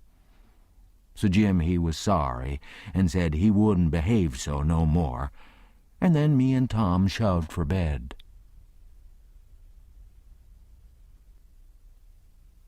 Chapter 39. In the morning we went up to the village and bought a wire rat trap, and fetched it down and unstopped the best rat hole, and in about an hour we had 15 of the bulliest kind of ones. And then we took it and put it in a safe place under Aunt Sally's bed. But while we was gone for spiders, little Thomas Franklin Benjamin Jefferson Alexander Phelps found it there and opened the door of it to see if the rats had come out. And they did. And Aunt Sally, she come in. And when we got back, she was a-standing on top of the bed raisin' Cain, and the rats was doing what they could to keep off the dull times for her. So she took and dusted us both with a hickory, and we was as much as 2 hours catching another 15 or 16, drat that meddlesome cub, and they weren't the likeliest nother, because the first haul was the pick of the flock. I never see a likelier lot of rats than what that first haul was. We got a splendid stock of sorted spiders and bugs and frogs and caterpillars and one thing or another, and we liked to got a hornet's nest, but we didn't. The family was at home. We didn't give it right up, but stayed with 'em as long as we could, because we allowed we'd tire 'em out or they'd got to tire us out. And they done it. Then we got alicampane and rubbed on the places and was pretty near all right again, but couldn't set down convenient. And so we went for the snakes and grabbed a couple of dozen garters and house snakes and put 'em in a bag and put it in our room. And by that time it was supper time, and a rattlin' good honest day's work. And hungry? Oh, no, I reckon not. And there warn't a blessed snake up there when we went back. We didn't half tie the sack, and they worked out somehow and left. But it didn't matter much, because they was still on the premises somewheres, so we judged we could get some of 'em again. No, there weren't no real scarcity of snakes about the house for a considerable spell. You'd see 'em drippin' from the rafters in places every now and then, and they generally landed in your plate or down the back of your neck, and most of the time where you didn't want 'em. Well, they was handsome and striped, and there weren't no harm in 1,000,000 of 'em, but that never made no difference to Aunt Sally. She despised snakes, be the breed what they might, and she couldn't stand 'em no way you could fix it. And every time one of 'em flopped down on her, it didn't make no difference what she was doing. She'd just lay that work down and light out. I never see such a woman. And you could hear her whoop to Jericho. You couldn't get her to take a hold of one of them with the tongs, and if she turned over and found one in bed, she'd scramble out and lift a howl that you'd think the house was afire. She disturbed the old man so that he said he could most wish there hadn't ever been no snakes created. Well, after every last snake had been gone clear out of the house for as much as a week, Aunt Sally warn't over it yet. She warn't near over it. When she was settin' thinkin' about something, you could touch her on the back of her neck with a feather and she'd jump right out of her stockings. It was very curious. But Tom said all women was just so. He said they was made that way, for some reason or other. We got a lickin' every time one of our snakes come in her way, and she allowed these lickin's weren't nothin' to what she'd do if we ever loaded up the place again with 'em. I didn't mind the lickin's, because they didn't amount to nothin'. But I minded the trouble we had to lay in another lot. But we got 'em laid in, and all the other things, and you never see a cabin as blithesome as Jim's was when they'd all swarm out for music and go for him. Jim didn't like the spiders, and the spiders didn't like Jim, and so they'd lay for him and make it mighty warm for him. And he said that between the rats and the snakes and the grindstone, there weren't no room in bed for him, scarcely. And when there was, a body couldn't sleep, it was so lively, and it was always lively, he said, because they never all slept at one time, but took turnabout. So when the snakes was asleep, the rats was on deck, and when the rats turned in, the snakes come on watch, So he always had one gang under him in his way and t'other gang having a circus over him. And if he got up to hunt a new place, the spiders would take a chance at him as he crossed over. He said if he ever got out this time, he wouldn't ever be a prisoner again, not for a salary. Well, by the end of 3 weeks, everything was in pretty good shape. The shirt was sent in early, in a pie, and every time a rat bit Jim, he'd get up and write a little in his journal, whilst the ink was fresh. The pens was made, the inscriptions and so on was all carved on the grindstone, the bed leg was sawed in two, and we had et up the sawdust, and it give us a most amazin' stomachache. We reckoned we was all going to die, but didn't. It was the most undigestible sawdust I ever see, and Tom said the same. But as I was saying, we'd got all the work done now, at last, and we was all pretty much fagged out, too, but mainly Jim. The old man had wrote a couple of times to the plantation below Orleans to come and get their runaway nigger, but hadn't got no answer, because there weren't no such plantation. So he allowed he'd advertise Jim in the St. Louis and New Orleans papers, and when he mentioned the St. Louis ones, it give me the cold shivers, and I see we hadn't no time to lose. So Tom said, "Now for the anonymous letters." "What's them?" I says. "Warnings to the people that something's up. Sometimes it's done one way, sometimes another.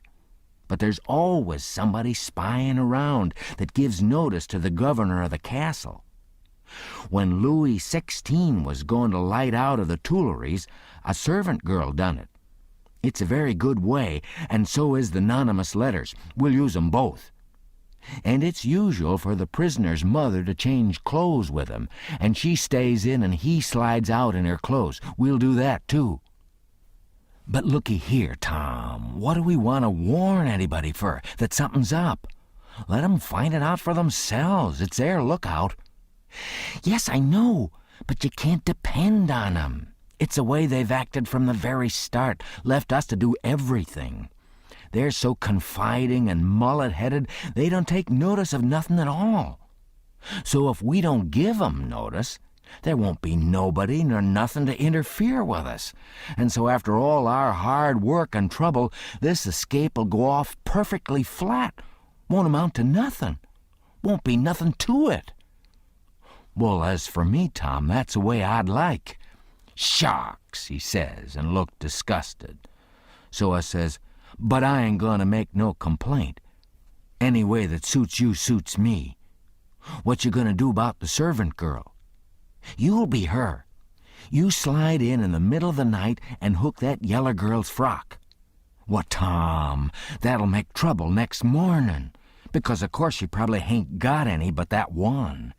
"I know, but you don't want it but 15 minutes to carry the anonymous letter and shove it under the front door." "All right, then I'll do it. But I could carry it just as handy in my own togs." "You wouldn't look like a servant girl then, would you?" "No, but there won't be nobody to see what I look like anyway."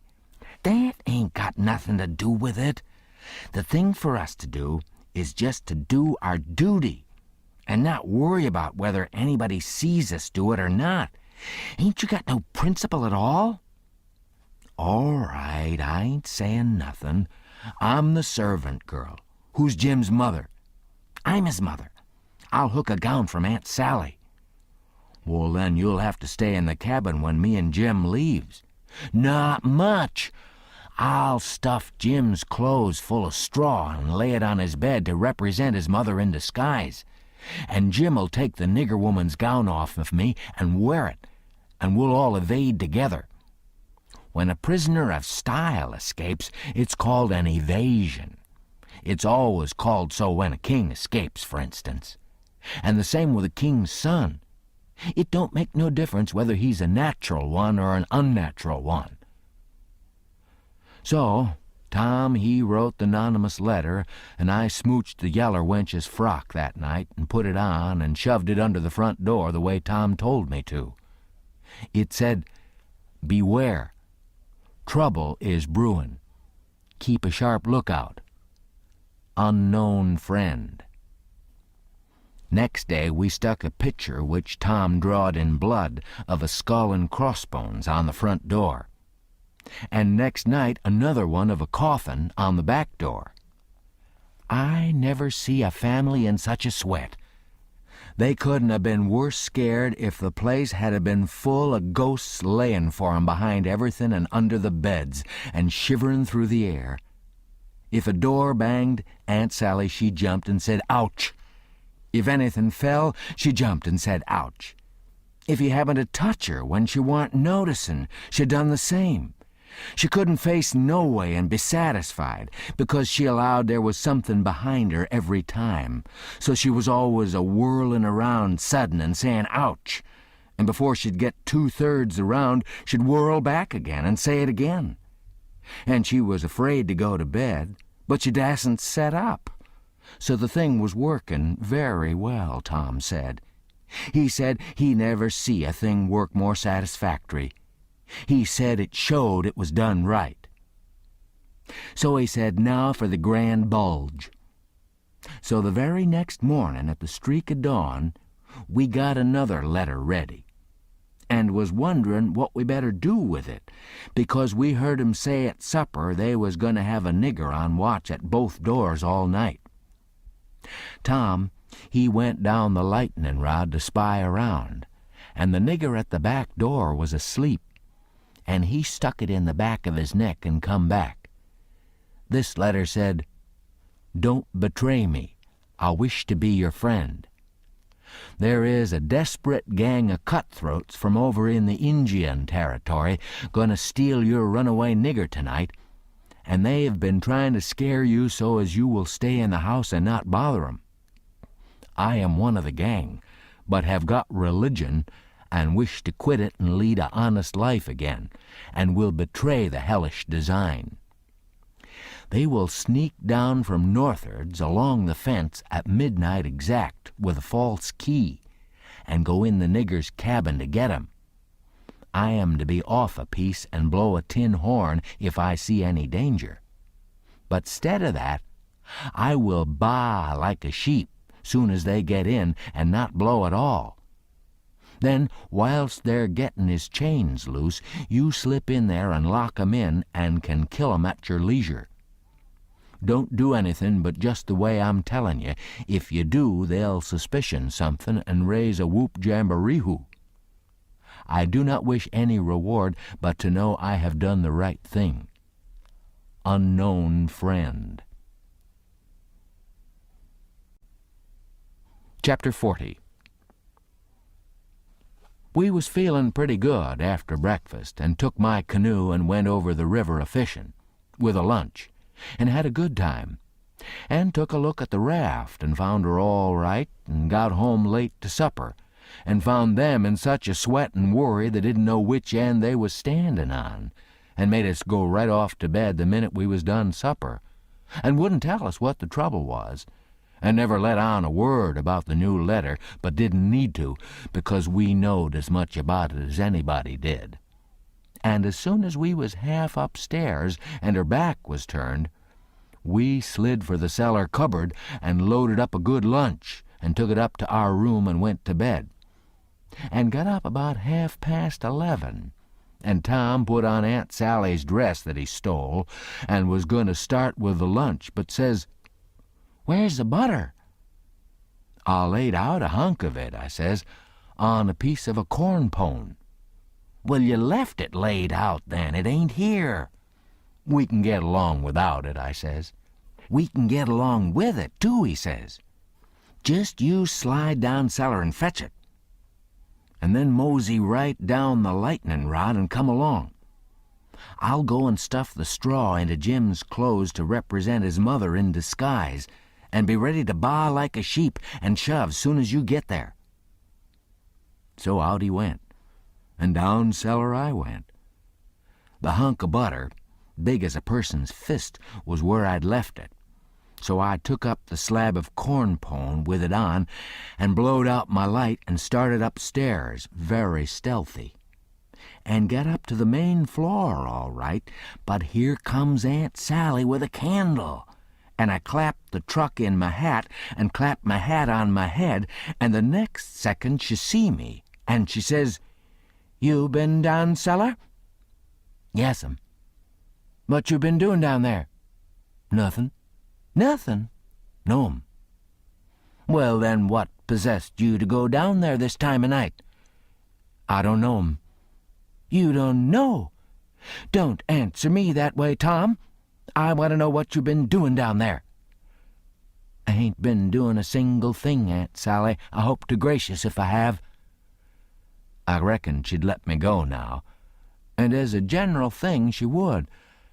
But I suppose there was so many strange things going on, she was just in a sweat about every little thing that weren't yardstick straight.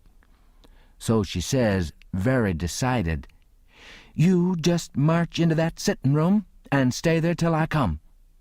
You been up to something you no business to, and I lay I'll find out what it is before I'm done with you." So she went away as I opened the door and walked into the setting room.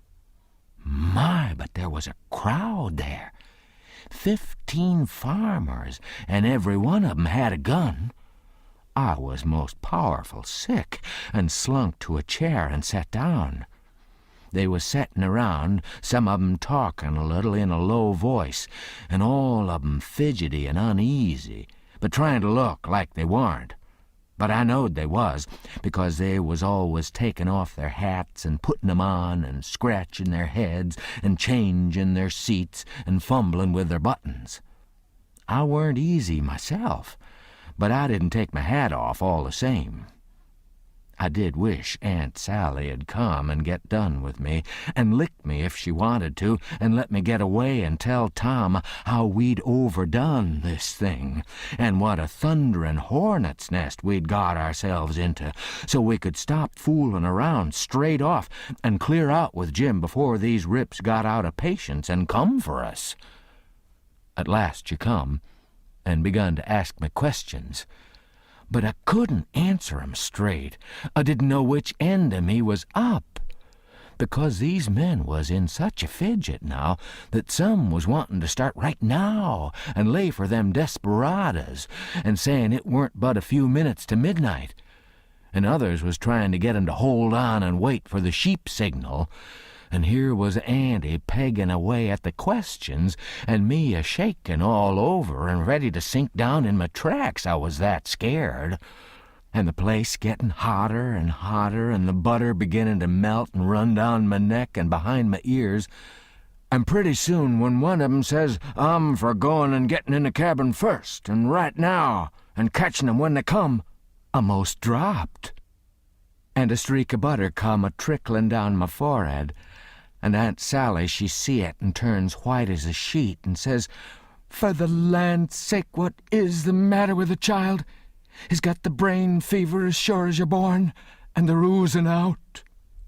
And everybody runs to see, and she snatches off my hat, and out comes the bread and what was left of the butter, and she grabbed me and hugged me and says, "Oh, what a turn you did give me, and how glad and grateful I am it ain't no worse.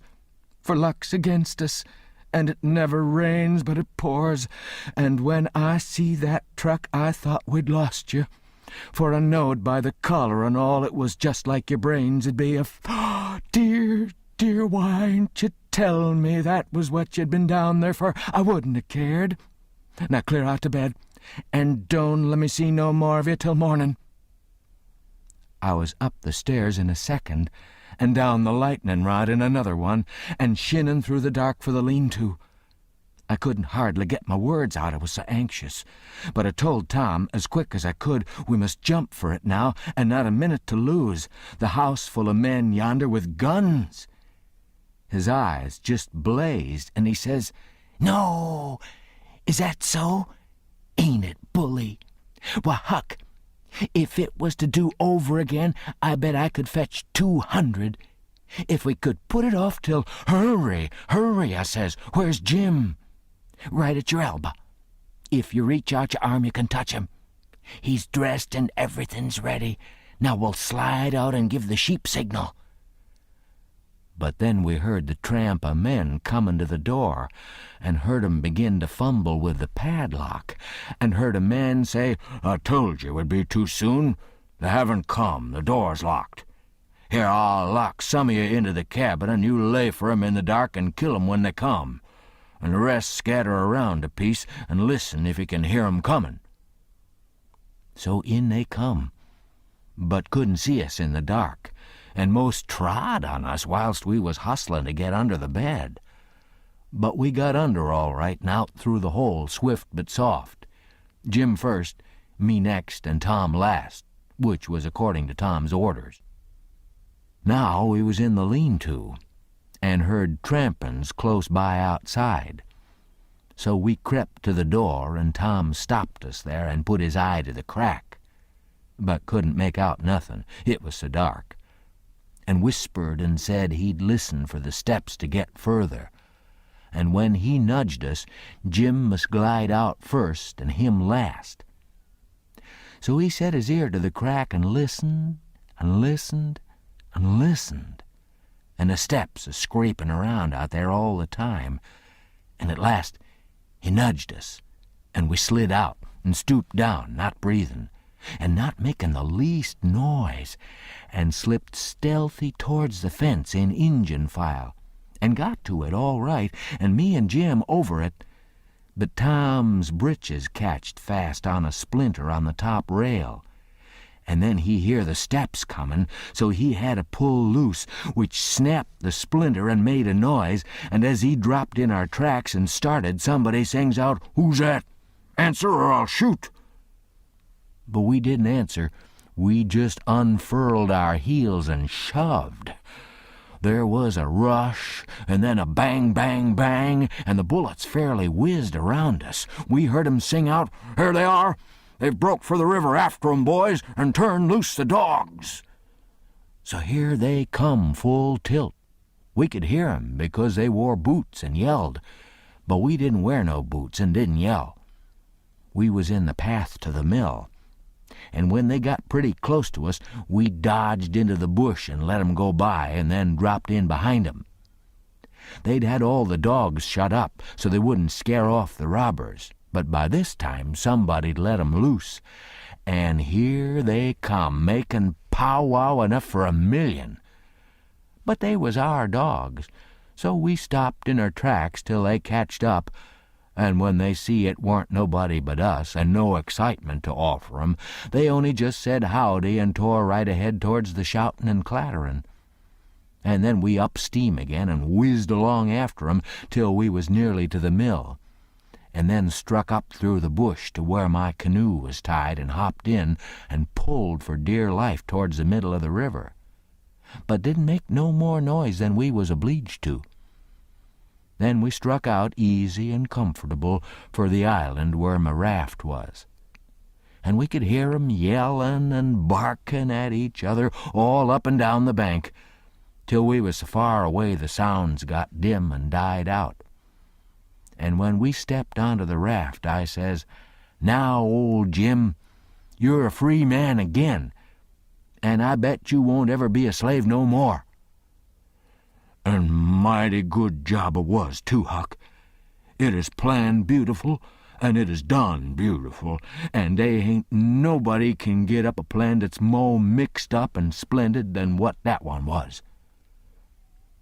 We was all as glad as we could be, but Tom was the gladdest of all, because he had a bullet in the calf of his leg. When me and Jim heard that, we didn't feel so brash as what we did before. It was hurtin' him considerable and bleedin'. So we laid him in the wigwam and tore up one of the Duke's shirts for to bandage him. But he says, "Gimme the rags, I can do it myself. Don't stop now, don't fool around here. And the evasion boomin' along so handsome. Man the sweeps and set her loose. Boys, we done it elegant. 'Deed we did. I wish we'd a had the handle of Louis XVI. There wouldn't have been no son of St. Louis ascend to heaven, wrote down in his biography. No, sir, we'd a whooped him over the border. That's what we'd a done with him, and done it just as slick as nothin' at all, too. Man the sweeps, Man, the sweeps! But me and Jim was consultin' and thinkin'. And after we'd thought a minute, I says, "Say it, Jim." So he says, "Well then, this is the way it looked to me, Huck. If it is him that is being set free, and one of the boys was to get shot, would he say, 'Go on and save me, never mind about a doctor for to save this one'? Is that like Marse Tom Sawyer? Would he say that? You bet he wouldn't. Well then, is Jim going to say it? No, sir. I don't budge a step out in this place, doubt a doctor, not if it's 40 year." I knowed he was white inside, and I reckoned he'd say what he did say. So it was all right now, and I told Tom I was a-goin' for a doctor. He raised considerable row about it, but me and Jim stuck to it and wouldn't budge. So he was for crawlin' out and settin' the raft loose himself, but we wouldn't let him. Then he give us a piece of his mind, but it didn't do no good. So when he see me gettin' the canoe ready, he says, "Well then, if you're bound to go, I'll tell you the way to do when you get to the village. Shut the door and blindfold the doctor tight and fast, and make him swear to be silent as the grave, and put a purse full of gold in his hand, and then take and lead him all around the back alleys and everywheres in the dark, and then fetch him here in the canoe in a roundabout way amongst the islands, and search him and take his chalk away from him. And don't give it back to him till you get him back to the village, or else he'll chalk this raft so he can find it again. It's the way they all do." So I said I would and left, and Jim was to hide in the woods when he see the doctor comin', till he was gone again. Chapter 41. The doctor was an old man, a very nice, kind-looking old man when I got him up. I told him me and my brother was over on Spanish Island hunting yesterday afternoon, and camped on a piece of a raft we found, and about midnight he must have kicked his gun in his dreams, for it went off and shot him in the leg. And we wanted him to go over there and fix it, and not say nothing about it, nor let anybody know, because we wanted to come home this evening and surprise the folks. "Who is your folks?" he says. "The Phelpses, down yonder." "Oh," he says. And after a minute he says, "How'd you say he got shot?" "He had a dream," I says, "and it shot him." "Singular dream," he says. So he lit up his lantern and got his saddlebags, and we started. But when he see the canoe, he didn't like the look of her. Said she was big enough for one, but didn't look pretty safe for two. I says, "Oh, you needn't be afeard, sir. She carried 3 of us easy enough." "What 3? "Well, me and Sid and the guns. That's what I mean." "Oh," he says. But he put his foot on the gunwale and rocked her, and shook his head and said he reckoned he'd look around for a bigger one. But they was all locked and chained, so he took my canoe and said for me to wait till he come back. Or I could hunt around further, or maybe I better go down home and get them ready for the surprise if I wanted to. But I said I didn't, so I told him just how to find the raft, and then he started. I struck an idea pretty soon. I says to myself, "S'posen he can't fix that leg just in 3 shakes of a sheep's tail, as the sayin' is. S'posen it takes him 3 or 4 days. What are we going to do? Lay around there till he lets a cat out of the bag? No, sir. I know what I'll do. I'll wait, and when he comes back, if he says he's got to go any more, I'll get down there too if I swim. And we'll take and tie him and keep him and shove out down the river, and when Tom's done with him, we'll give him what it's worth, or all we got, and then let him get ashore." So then I crept into a lumber pile to get some sleep, and next time I waked up, the sun was away up over my head.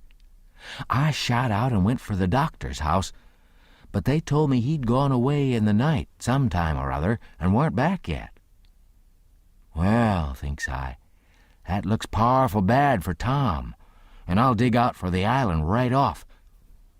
So away I shoved and turned the corner and nearly rammed my head into Uncle Silas's stomach. He says, "Why, Tom, where you been all this time, you rascal?" "I hain't been nowheres," I says, "only just hunting for the runaway nigger, me and Sid." "Why, wherever did you go?" he says. "Your aunt's been mighty uneasy." "She needn't," I says, "because we was all right.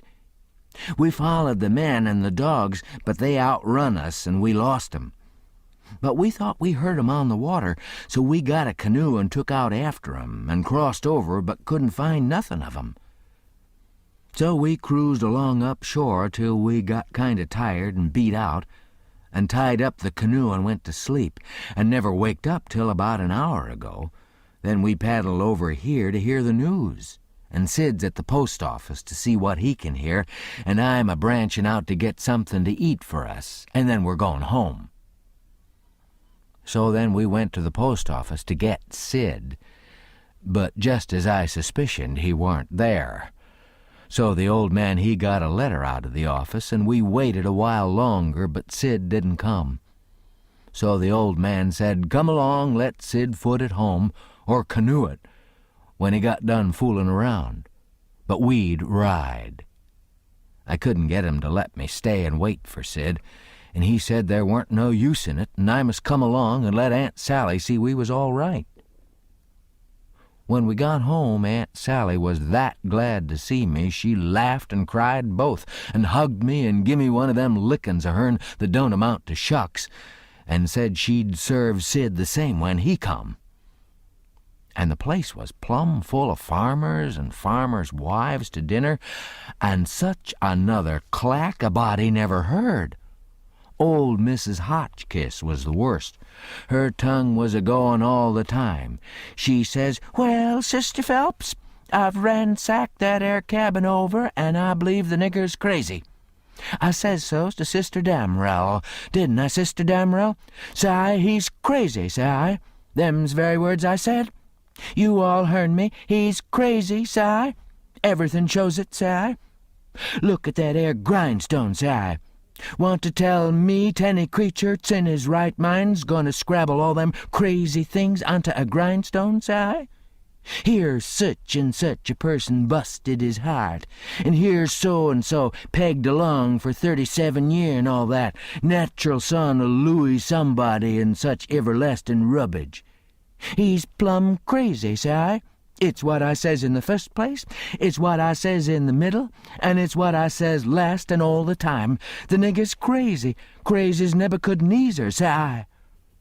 And look at that 'ere ladder made out'n rags, Sister Hotchkiss, says old Mrs. Damrell. What in the name of goodness could he ever want of... The very words I was a-saying no longer ago than this minute to Sister Utterbreck, and she'll tell you so herself. Says she, look at that 'ere rag ladder, says she. And say I, yes, look at it, say I. What could he have wanted of it, say I. Says she, Sister Hotchkiss, says she. But how in the nation they ever get that grindstone in there anyway? And who dug that 'ere hole? And who... My very words, Brer Penrod. I was a-saying, pass that 'ere saucer of molasses, won't you? I was a-saying to Sister Dunlap just this minute, how did they get that grindstone in there, say I? Thout help, mind you, thout help, there's where 'tis. Don't tell me, say I, there was help, say I. And there was a plenty help, too, say I. There's been a dozen a helping that nigger, and I lay I'd skin every last nigger on this place, but I'd find out who done it, say I. And moreover, say I, a dozen, says you. 40 couldn't have done everything that's been done. Look at them case knife saws and things, how tedious they've been made. Look at that bed leg sawed off with 'em, a week's work for 6 men. Look at that nigger made out'n straw on the bed. And look at you may well say it, Brer Hightower. It's just as I was a-saying to Brer Phelps his own self. See, what do you think of it, Sister Hotchkiss, see? Think of what, Brer Phelps, say I? Think of that bed leg sawed off that-a-way, see? Think of it, say I. I lay it never sawed itself off, say I. Somebody sawed it, say I. That's my opinion. Take it or leave it. It mayn't be no count, say I, but sich as it is, it's my opinion, say I. And even if anybody can start a better one, say I, let him do it, say I, that's all. I says to Sister Dunlap, say I, "Why, dog my cats, there must have been a house full of niggers in there every night for 4 weeks to have done all that work," says Phelps. "Look at that shirt. Every last inch of it covered over with secret African writing done with blood. Must have been a raft of 'em at it right along, all the time almost. Why, I'd give $2 to have it read to me. And as for the niggers that wrote it, I allow I'd take and lash 'em till—" "People to help 'em, Brother Marples? Well, I reckon you'd think so if you'd been in this house for a while back. Why, they've stole everything they could lay their hands on, and we a-watchin' all the time, mind you. They stole that shirt right off of the line. And as for that sheet they made the rag ladder out of, there ain't no tellin' how many times they didn't steal that. And flour, and candles, and candlesticks, and spoons, and the old warmin' pan, and most 1,000 things that I disremember now, and my new calico dress. And me and Silas and my Sid and Tom on the constant watch, day and night, as I was tellin' you. And not a one of us could catch hide nor hair, nor sight nor sound of 'em. And here at the last minute, lo and behold you, they slides right in under our noses and fools us, and not only fools us, but the Injun Territory robbers, too, and actually gets away with that nigger safe and sound. And that with 16 men and 22 dogs right on their very heels at the very time. I tell you, it just bangs anything I ever heard of. Why, sperrits couldn't have done it better and been no smarter. And I reckon they must have been sperrits, because you know our dogs, and there ain't no better. Well, them dogs never even got on the track of 'em once. You explain that to me if you can, any of you. Well, it does beat. Laws alive, I never, so help me, I wouldn't have been house thieves as well as, goodness gracious sakes, I'd have been afeard to live in such a fraid to live. Why, I was that scared I dasn't hardly go to bed, or get up, or lay down or set down, Sister Ridgway. Why, they'd steal the very... Why, goodness sakes, you can guess what a kind of fluster I was in by the time midnight come last night. I hope to gracious if I warn't afraid they'd steal some of the family. It was just to that pass I didn't have no reasonin' faculties no more. It looks foolish enough now in the daytime. But I says to myself, there's my 2 poor boys asleep, way upstairs in that lonesome room, and I declare to goodness I was that uneasy I crept up there and locked 'em in, I did. And anybody would, because, you know, when you get scared that way, and it keeps running on and getting worse and worse all the time, and your wits gets to addlin', and you get to doing all sorts of wild things, and by you think to yourself, supposin' I was a boy, and was away up there, and the door ain't locked, and you—" She stopped, looking kind of wandering, and then she turned her head around slow, and when her eye lit on me, I got up and took a walk.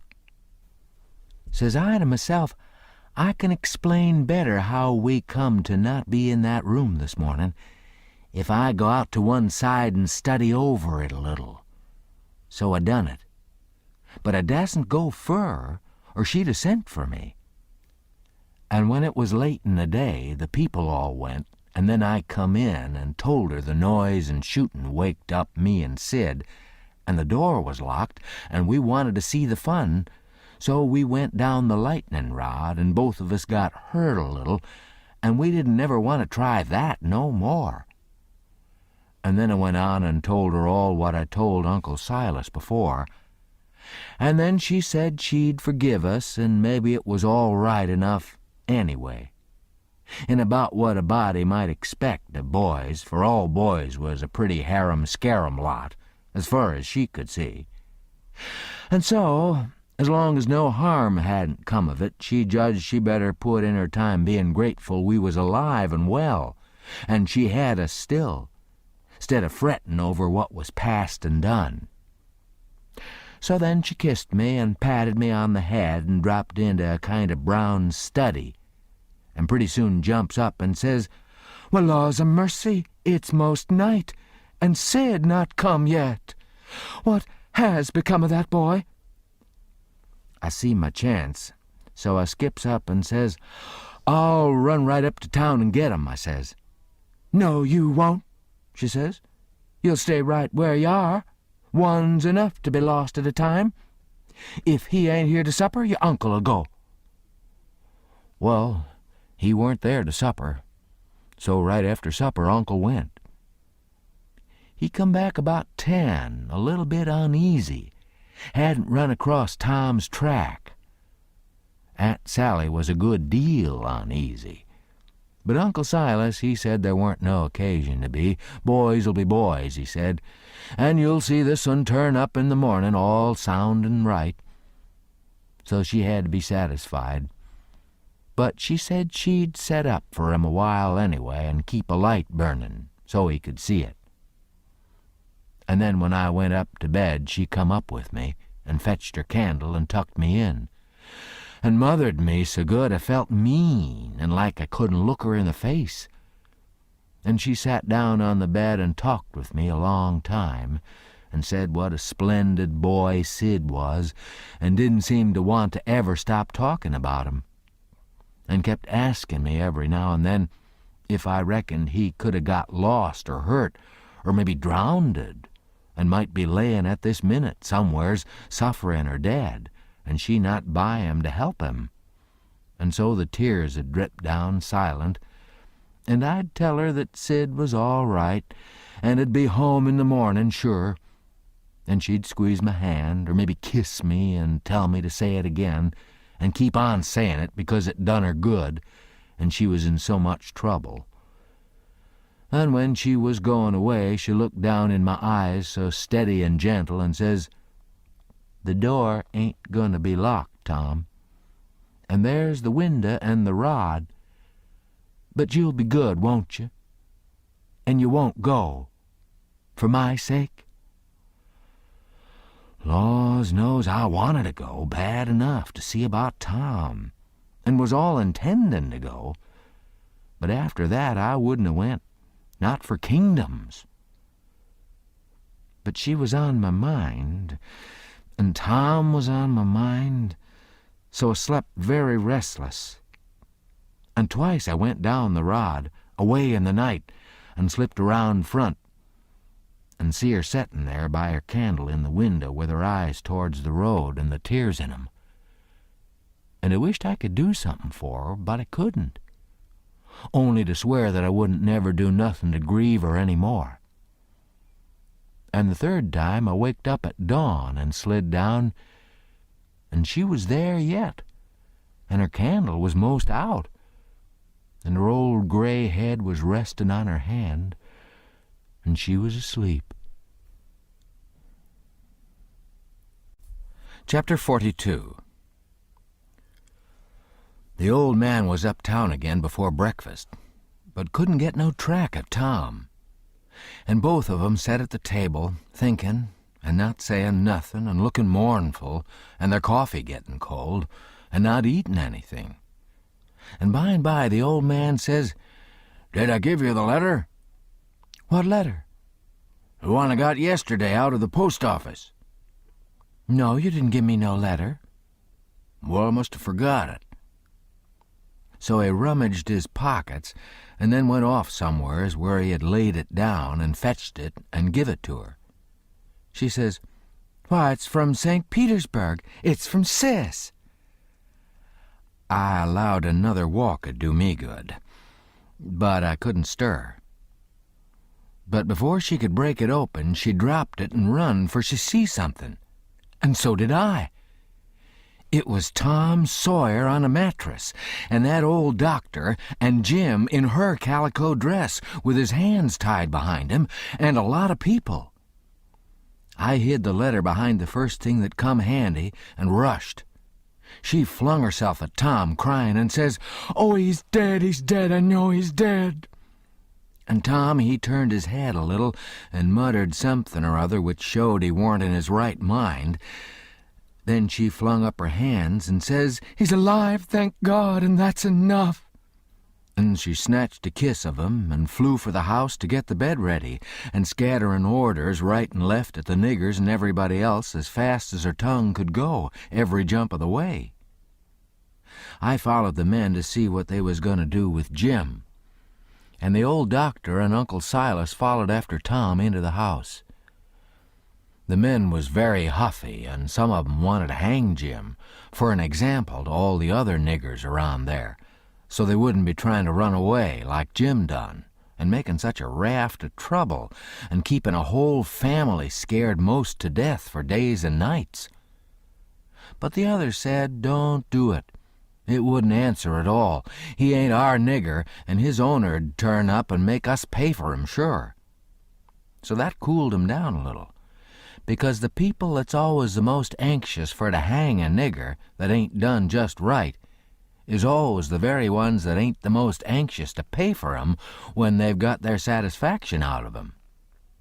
They cussed Jim considerable, though, and give him a cuff or two side the head once in a while, but Jim never said nothing, and he never let on to know me, and they took him to the same cabin and put his own clothes on him and chained him again, and not to no bed leg this time, but to a big staple drove into the bottom log, and chained his hands, too, and both legs, and said he warn't to have nothing but bread and water to eat after this, till his owner come, or he was sold at auction because he didn't come in a certain length of time, and filled up our hole, and said a couple of farmers with guns must stand watch about the cabin every night, and a bulldog tied to the door in the daytime. And about this time they was through with the job and was tapering off with a kind of general goodbye cussin', and then the old doctor comes and takes a look and says, "Don't be no rougher on him than you're obleeged to, because he ain't a bad nigger." When I got to where I found the boy, I see I couldn't cut the bullet out without some help, and he weren't in no condition for me to leave to go and get help. And he got a little worse and a little worse, and after a long time he went out of his head and wouldn't let me come anigh him any more, and said if I chalked his raft he'd kill me, and no end of wild foolishness like that, and I see I couldn't do anything at all with him. So I says, I gotta have help somehow. And the minute I says it, out crawls this nigger from somewheres, and says he'll help, and he done it, too, and done it very well. Of course, I judged he must be a runaway nigger, and there I was. And there I had to stick right straight along all the rest of the day, and all night. It was a fix, I tell you. I had a couple of patients with the chills, and of course I'd a liked to run up to town and see 'em, but I dasn't, because a nigger might get away, and then I'd be to blame. And yet never a skiff come close enough for me to hail, so there I had to stick plumb till daylight this morning. And I never see a nigger that was a better nuss or faithfuler, and yet he was reskin' his freedom to do it, and was all tired out, too, and I see plain enough he'd been worked main hard lately. I liked the nigger for that. I tell you, gentlemen, a nigger like that's worth $1,000, and kind treatment, too. I had everything I needed, and the boy was doing as well there as he would have done at home, better maybe, because it was so quiet. But there I was, with both of 'em on my hands, and there I had to stick till about dawn this morning, Then some men in a skiff come by, and as good luck would have it, the nigger was settin' by the pallet with his head propped on his knees sound asleep. So I motioned him in quiet, and they slipped up on him and grabbed him and tied him before he knowed what he was about, and we never had no trouble. And the boy being in a kind of flighty sleep, too, we muffled the oars and hitched the raft on and towed her over very nice and quiet. And the nigger never made the least row nor said a word from the start. He ain't no bad nigger, gentlemen. That's what I think about him. Somebody says, "Well, it sounds very good, Doctor. I'm obliged to say." Then the others softened up a little, too, and I was mighty thankful to that old doctor for doing Jim that good turn. And I was glad it was according to my judgment of him, too, because I thought he had a good heart in him and was a good man the first time I see him. Then they all agreed that Jim had acted very well and was deserving to have some notice took of it and a reward. So every one of 'em promised right out and hearty that they wouldn't cuss him no more. Then they come out and locked him up. I hoped they was going to say he could have one or two of the chains took off, because they was rotten heavy, or could have meat and greens with his bread and water, but they didn't think of it. And I reckoned it weren't best for me to mix in. But I judged I'd get the doctor's yarn to Aunt Sally, somehow or other, as soon as I'd got through the breakers that was layin' just ahead of me.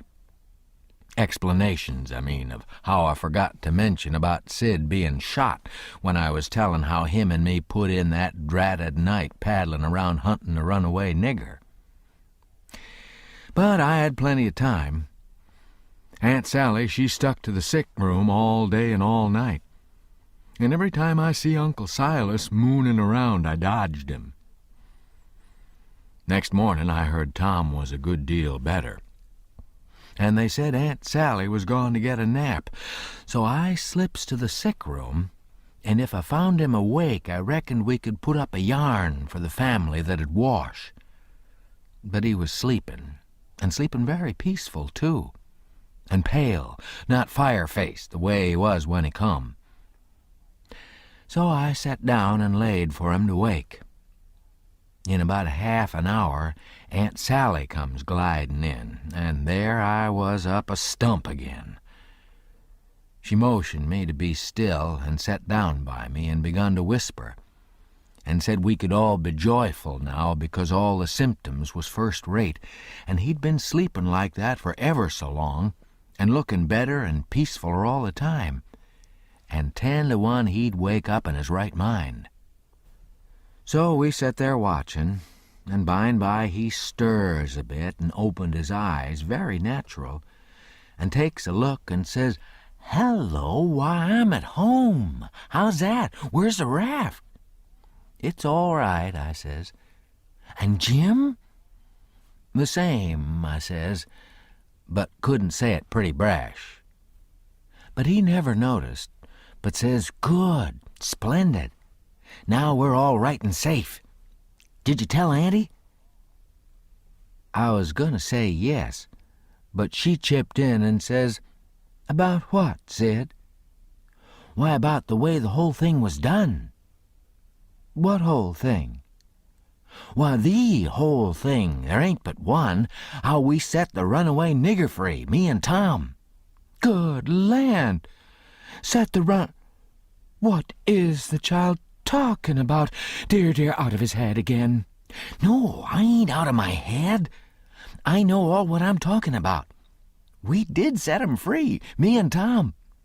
We laid out to do it, and we done it. And we done it elegant, too." He'd got a start, and she never checked him up. Just set and stared and let him clip along. And I see it weren't no use for me to put in. "Why, Auntie, it cost us a power of work. Weeks of it. Hours and hours every night whilst you was all asleep. And we had to steal candles and the sheet and the shirt and your dress and spoons and tin plates and case knives and the warming pan and the grindstone and flour and just no end of things. And you can't think what work it was to make the saws and pens and inscriptions and one thing or another. And you can't think half the fun it was. And we had to make up the pictures of coffins and things, anonymous letters from the robbers, and get up and down the lightning rod, and dig the hole into the cabin, and make the rope ladder, and send it in cooked up in a pie, and send in spoons and things to work with in your apron pocket. Mercy sakes!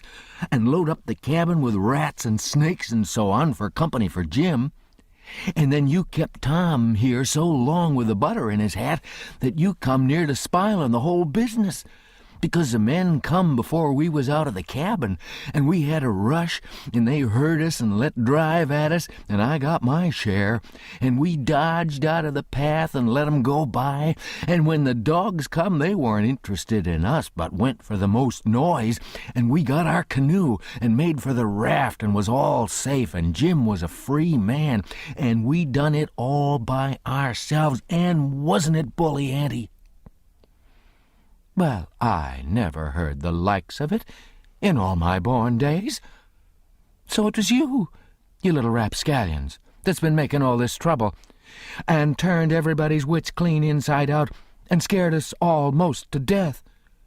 I've as good a notion as ever I had in my life to take it out on you this very minute.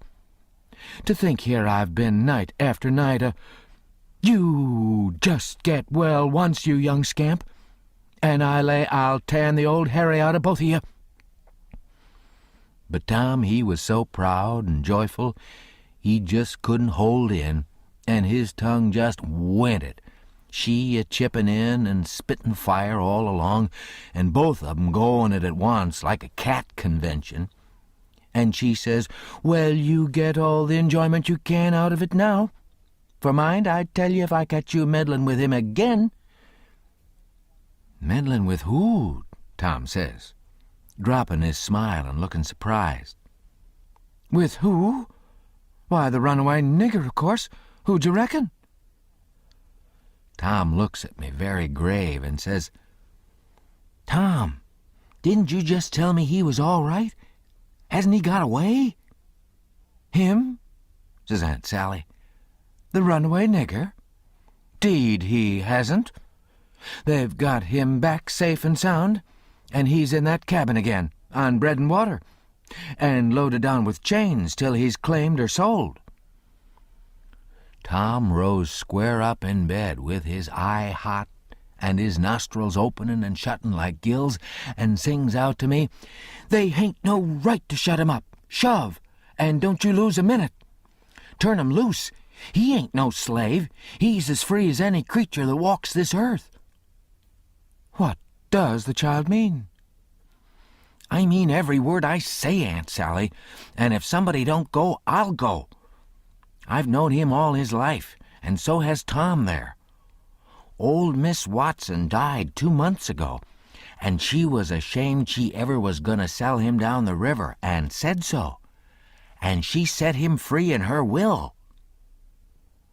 Then what on earth did you want to set him free for, seeing he was already free? Well, that is a question, I must say, and just like a woman. Why, I wanted the adventure of it, and I'd have waded neck-deep in blood to— Goodness alive, Aunt Polly! If she weren't standing right there, just inside the door, looking as sweet and contented as an angel half full of pie, I wish I may never.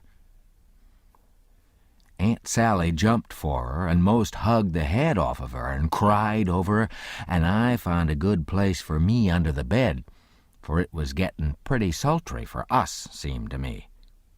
And I peeped out, and in a little while Tom's Aunt Polly shook herself loose and stood there looking across at Tom over her spectacles, kind of grinding him into the earth, you know. And then she says, Yes, you better turn your head away. I would if I was you, Tom. "Oh, dearie me," says Aunt Sally. "Is he changed so? Well, that ain't Tom, it's Sid. Tom's... Well, where is Tom? He was here a minute ago." "You mean where's Huck Finn, that's what you mean. I reckon I hain't raised such a scamp as my Tom all these years not to know him when I see him. That would be a pretty howdy-do. Come out from under that bed, Huck Finn." So I done it, but not feelin' brash. Aunt Sally, she was one of the mixed-uppest-looking persons I ever see. Except one, and that was Uncle Silas, when he come in and they told it all to him. It kind of made him drunk, as you might say, and he didn't know nothing at all the rest of the day, and preached a prayer-meeting sermon that night that gave him a rattling reputation, because the oldest man in the world couldn't have understood it. So Tom's Aunt Polly, she told all about who I was and what, and I had to up and tell how I was in such a tight place that when Mrs. Phelps took me for Tom Sawyer, she chipped in and says, "Oh, go on and call me Aunt Sally. I'm used to it now, and 'tain't no need to change." That when Aunt Sally took me for Tom Sawyer, I had to stand it. There weren't no other way, and I knowed he wouldn't mind, because it'd be nuts for him, being a mystery, and he'd make an adventure out of it and be perfectly satisfied. And so it turned out, and he let on to be Sid and made things as soft as he could for me. And then his Aunt Polly, she said Tom was right about old Miss Watson setting Jim free in her will. And so, sure enough, Tom Sawyer had gone and took all that trouble and bother to set a free nigger free. And I couldn't ever understand before, until that minute and that talk, how he could help a body set a nigger free with his bringing up. Well, Aunt Polly, she said that when Aunt Sally wrote to her that Tom and Sid had come, all right and safe, she says to herself, "Look at that now. I might have expected it, letting him go off that way without anybody to watch him. So now I gotta go and traipse all the way down the river, 1,100 mile, and find out what that creature's up to this time, as long as I couldn't seem to get any answer out of you about it." "Why, I never heard nothing from you," says Aunt Sally. "Well, I wonder. Why, I wrote to you twice to ask you what you could mean by Sid being here." "Well, I never got him, sis." Aunt Polly, she turns around slow and severe and says, "You, Tom." "Well, what?" he says, kind of pettish. "Don't you what me, you impudent thing? Hand out them letters." "What letters?" "Them letters. I be bound if I have to take a hold of you, They're in the trunk. There now. And they're just the same as they was when I got 'em out of the office. I hain't looked into 'em. I hain't touched 'em. But I knowed they'd make trouble. And I thought if you weren't in no hurry, Well, you do need skinning, there ain't no mistake about it. And I wrote another one to tell you I was comin'. And I suppose No, it come yesterday. I hain't read it yet, but it's all right. I've got that one."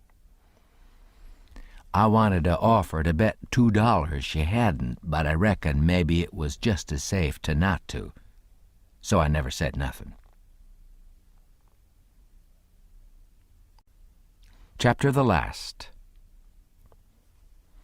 The first time I catched Tom private, I asked him what was his idea time of the evasion.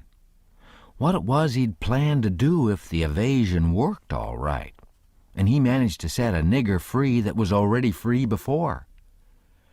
And he said what he'd planned in his head from the start, if we got Jim out all safe, was for us to run him down the river on the raft and have adventures plumb to the mouth of the river, and then tell him about his being free and take him back up home on a steamboat in style, and pay him for his lost time, and write word ahead and get out all the niggers around and have 'em waltz him into town with a torchlight procession and a brass band, and then he'd be a hero and so would we.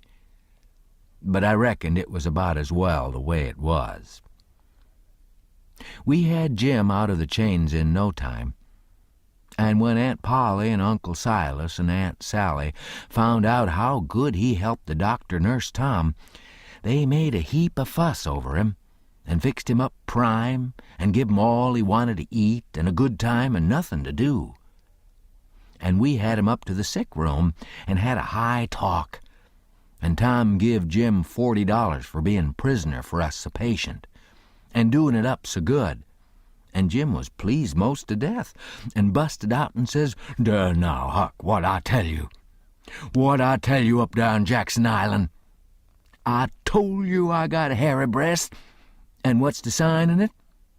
And I told you I been rich once and gwine to be rich again, and it's come true, and here she is. There now, don't talk to me. Signs is signs, mind I tell you. And I know just as well that I's gwine to be rich again as I's standing here this minute." And then Tom, he talked along, and says let's all three slide out of here one of these nights and get an outfit and go for howling adventures amongst the Injuns over in the territory for a couple of weeks or two. And I says, all right, that suits me, but I ain't got no money for to buy the outfit, and I reckon I couldn't get none from home because it's likely Pap's been back before now and got it all away from Judge Thatcher and drunk it up. "No, he hain't," Tom says. "It's all there yet, $6,000 and more, and your Pap hain't ever been back since. Hadn't when I come away, anyhow." Jim says, kind of solemn, "He hain't a-comin' back no more, Huck." I says, "Why, Jim?" "Never mind why, Huck, but he ain't comin' back no more." But I kept at him, so at last he says, "Don't you remember the house that was floating down the river, and there was a man in there kivered up, and I went in and unkivered him and didn't let you come in? Well, then you can get your money when you wants it, 'cause that was him." Tom's most well now, and got his bullet around his neck on a watch guard for a watch, and is always seeing what time it is, and so there ain't nothing more to write about.